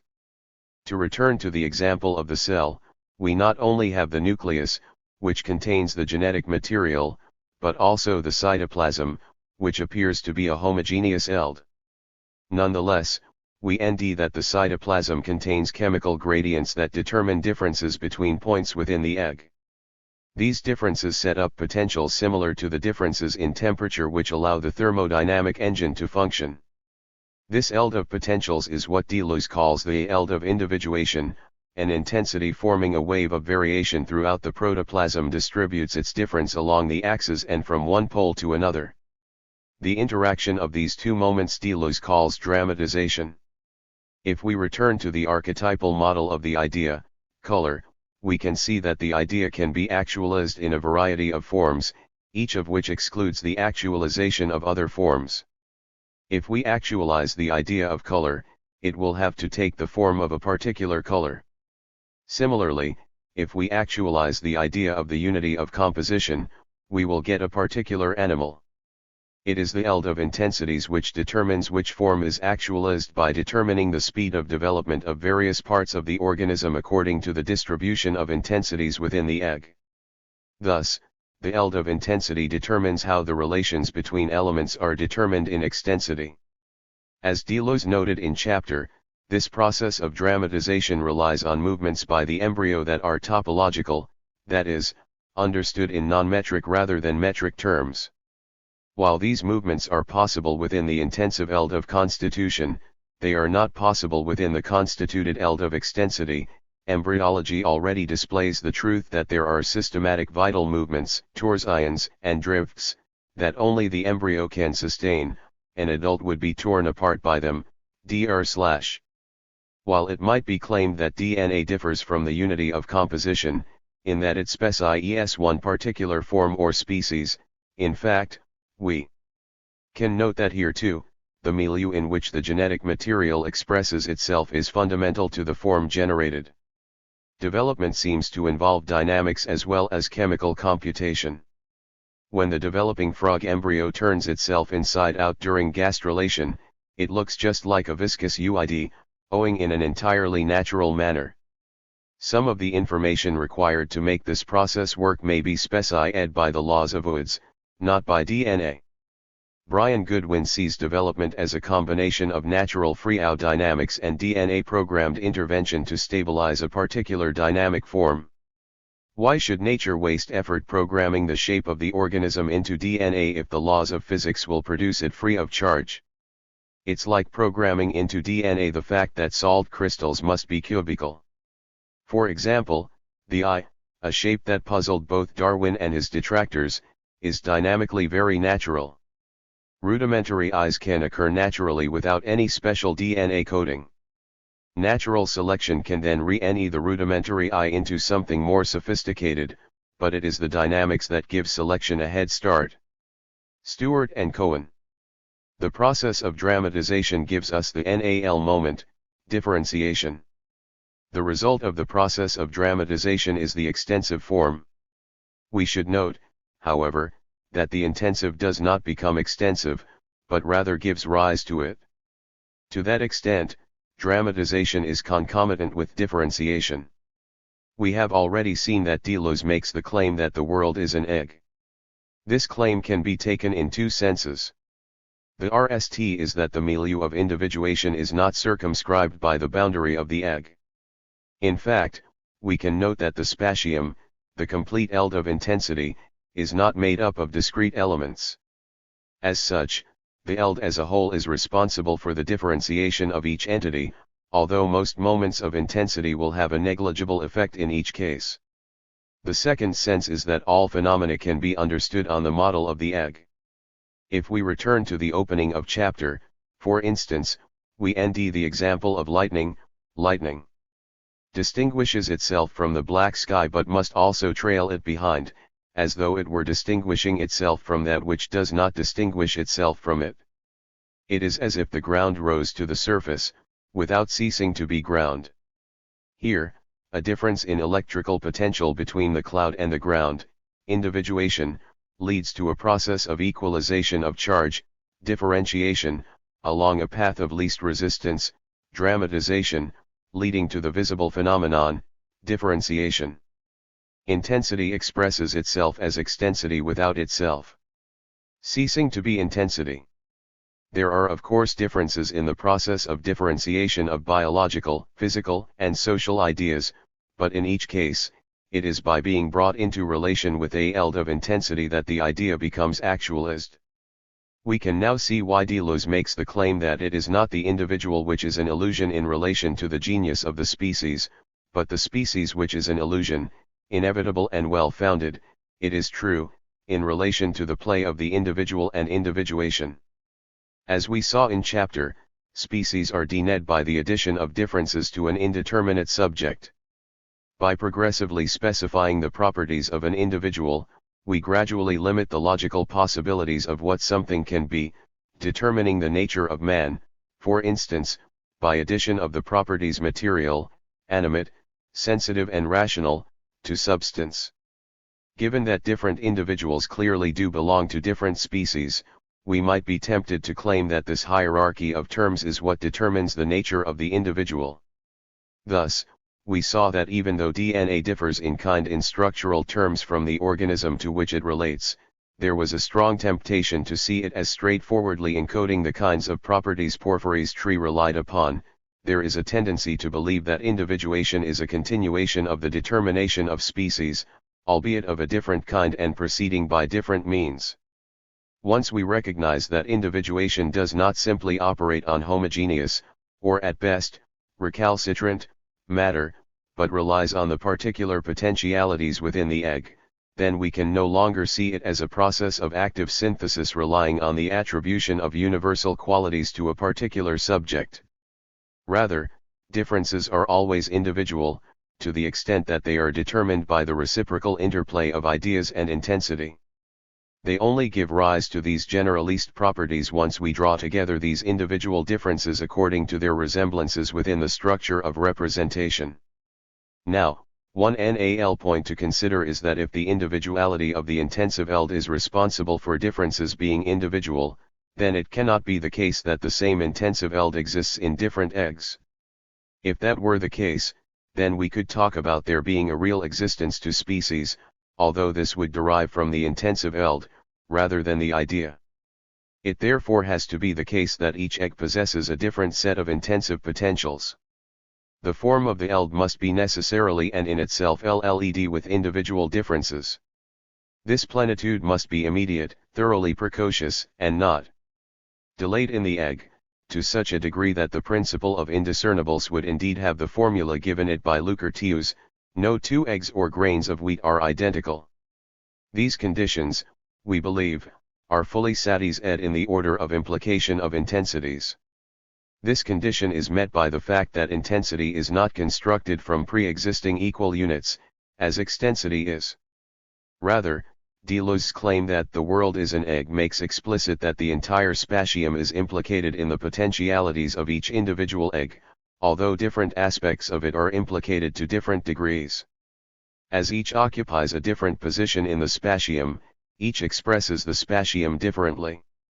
At this point, we can note the fundamental difference between ideas and intensity. When we looked at Descartes' method at the opening to chapter, we saw that Descartes based his method on clear and distinct ideas. The lack of separation between these two terms is, for Deleuze, a fundamental failing of representation. The weakness of the theory of representation, from the point of view of the logic of knowledge, was to have established a direct proportion between the clear and the distinct, at the expense of the inverse proportion which relates these two logical values. The entire image of thought was compromised as a result. Now, as we saw in the previous chapter, the terms clear and distinct do not need to be associated with one another. If we consider the noise of the sea, we can conceive of it clearly, in that we can recognize it. Nonetheless, we do not perceive the differences which make it up, the noise of the individual drops of water that make it up and are below our threshold of perception. In this case, our perception of the noise of the sea is both clear and confused. If we instead focus on the noise of the individual waves, we can conceive of these distinctly, even though we cannot form a clear idea of them as they are too small to perceive. Thus, in this case, we either focus on the waves, which are distinct but obscure, or the sea, which we perceive clearly but confusedly. Similarly, the pure idea is distinct, in that it is completely determined. Nonetheless, insofar as it is only in relation to a eld of intensity that it can determine how it relates to an actual organism, whether it will instantiate a bison or a giraffe, it is obscure.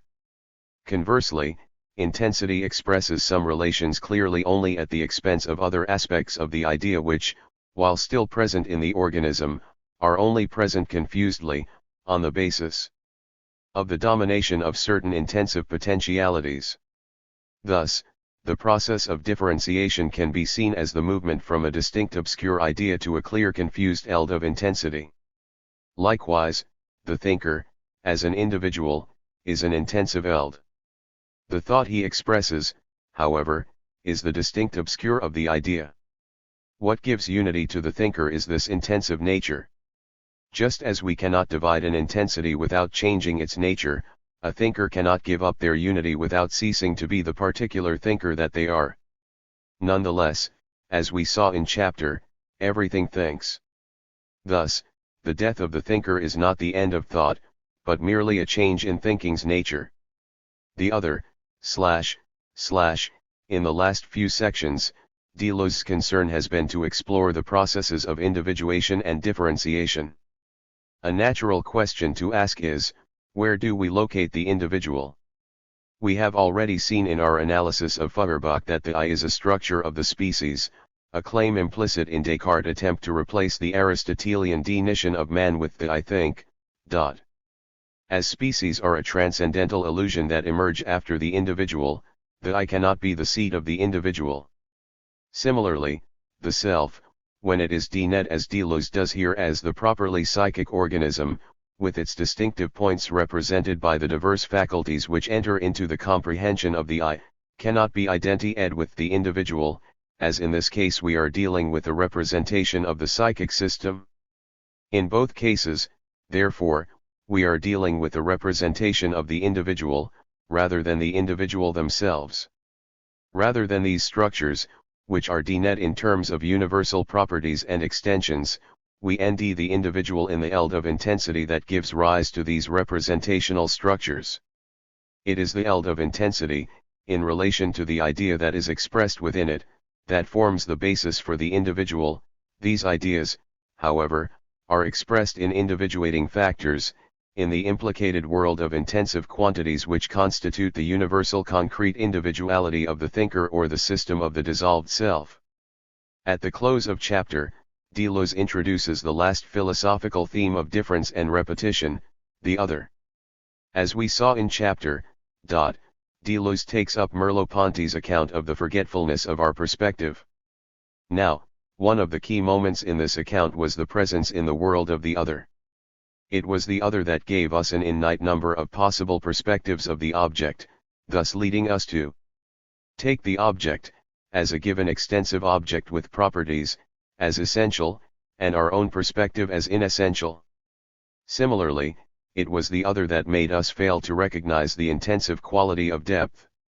Rather than seeing depth as the ground for the other dimensions, the presence of the other allows us to see it as a possible length, i.e., what is depth for us is simply length from another point of view. Thus, it is the other that presents us with the eld of extended objects and properties, and allows us to develop the language to express our commonalities as well as our disagreements with the other. The other is therefore a precondition for representation, but how does our understanding of the other develop? Deleuze's claim is that once we note that both the I and the self are bound up with extensity, representation needs to explain how there can still be a development of the psychic system itself. This process of individuation cannot be attributed to either the self or the I, as these are both extensive or qualitative moments. Rather, the process of individuation is attributed to something seemingly outside of the system of the psyche, to the other. While the self is seen as something given, the Cartesian cogito, the other cannot be reduced to a set of properties. Rather, the other cannot be separated from the expressivity which constitutes it, dr/. When we look at, to use Deleuze's example, a terry-eyed face, we see this face as expressing a world that is terrifying for the subject. Just as extensity differs in kind from intensity, the terry-eyed face differs in kind from the terrifying world it expresses. As such, the other presents an analog for the process of individuation. There is a key difference, however. Whereas the intensive is in principle inaccessible to representation, the world expressed in the face of the other is understood by the psyche as only de facto inaccessible. It is merely the same world viewed from another perspective. Rather than providing an understanding of individuation, the other allows representation to occlude the process of individuation, and thereby establish a world of pre-existing qualities and extensities. It's worth noting at this point that Deleuze is here talking about the other as a structure within the psyche itself, rather than a particular individual, and in fact, Deleuze leaves space for the possibility of a genuine encounter with others, see dr/on the encounter with Socrates, for instance. Nonetheless, the role of the philosopher is still one of the renunciation of the everybody knows, and with it, the other. Departing from the subjects which give effect to the other structure, we return as far as the structure in itself, thus apprehending the other as no one, then continue further, following the bend in subsequent reason until we reach those regions where the other structure no longer functions, far from the objects and subjects that it conditions, where singularities are free to be deployed or distributed within pure ideas, and individuating factors to be distributed in pure intensity. In this sense, it is indeed true that the thinker is necessarily solitary and solipsistic. The two prefaces. After difference and repetition, 15, XXII/13, XX, I want to conclude this guide by taking Deleuze's advice and turning last to the two prefaces to difference and repetition. The RST preface is to the English edition, which was written in 18 years after the book's publication in France. The second accompanied its original publication. In this NAL section, I want to consider briefly how Deleuze's view of difference and repetition changed after its publication. In the later preface, Deleuze draws a distinction between his intentions in writing his earlier works, where he studied the arrows or the tools of a great thinker, the trophies and the prey, the continents discovered, Dr. 15/13, and difference and repetition, his RST attempt at doing philosophy. As such, whilst difference and repetition is permeated by the history of philosophy, it is the history of philosophy as collage, Dr. 19/XX, which provides the material for Deleuze's positive philosophy. As well as presenting a transition in Deleuze's philosophical development, Deleuze believes that difference and repetition is a work on the cusp of a new approach to philosophy more generally, and a concomitant new mode of philosophical expression. The time is coming when it will hardly be possible to write a book of philosophy as it has been done for so long, the old style, DRXXI/XX. The original preface is replete with assertions about the dangers of invoking pure differences, and claims about what philosophy should be, rather than what it is. These changes were necessary, as Deleuze noted 18 years later, because the majority of philosophers had subordinated difference to identity or to the same, to the similar, to the opposed or to the analogous, Dr. 15/13. If philosophy was to continue, and Deleuze is clear that any notion of an end of philosophy is simply idle chatter WP, a new mode of expression needed to be found. Does difference and repetition supply this new mode of expression? In the later preface, Deleuze makes that claim that all that I have done since is connected to this book, including what I wrote with Guattari, Dr. 15/13. In this guide, we have seen that difference and repetition provides a critique of judgment, together with a positive metaphysics of intensity. It is the critique that is taken up by Deleuze in his later works. For this reason, Deleuze claims that it is therefore the third chapter which now seems to me the most necessary and the most concrete, and which serves to introduce subsequent books up to and including the research undertaken with Guattari, where we invoked a vegetal model of thought, the rhizome in opposition to the tree, a rhizome thought instead of an arborescent thought, Dr. 17/15. In spite of the importance of difference and repetition, in many of Deleuze's later reactions on it we can detect a certain ambivalence in his attitude. In a preface written into Jean-Claude Martin's book on Deleuze's thought, Deleuze writes, "It seems to me that I have totally abandoned the notion of simulacrum, which is all but worthless, TRM. What is indicative in this comment is a rejection of the more positive project of difference and repetition. The simulacrum is a key moment in Deleuze's efforts to overturn Platonism, and with it, the model of judgment, but in the process, Deleuze develops a mirror image of Plato's own philosophy, even if, as with Lewis Carroll's Looking Glass, everything is contrary and inverted on the surface, but different in depth. Thus, at the very moment when, in difference and repetition, Deleuze appears to break with classical philosophy, he NDS himself operating within those same structures. For my part, when I was no longer content with the history of philosophy, my book Difference and Repetition still aspired nonetheless toward a sort of classical height and even toward an archaic depth. The theory of intensity which I was drafting was marked by depth, false or true. Intensity was presented as stemming from the depths, and this does not mean that I have any less affection for certain other pages of this book, in particular those concerning weariness and contemplation. TRM. Deleuze's reaction here clarifies his later attitude to difference and repetition. While it cleared the ground for the new task of philosophy, difference and repetition is still a work in the old style which at the time he thought he had left behind. As such, Difference and Repetition itself is a text which Deleuze might assign to the history of philosophy.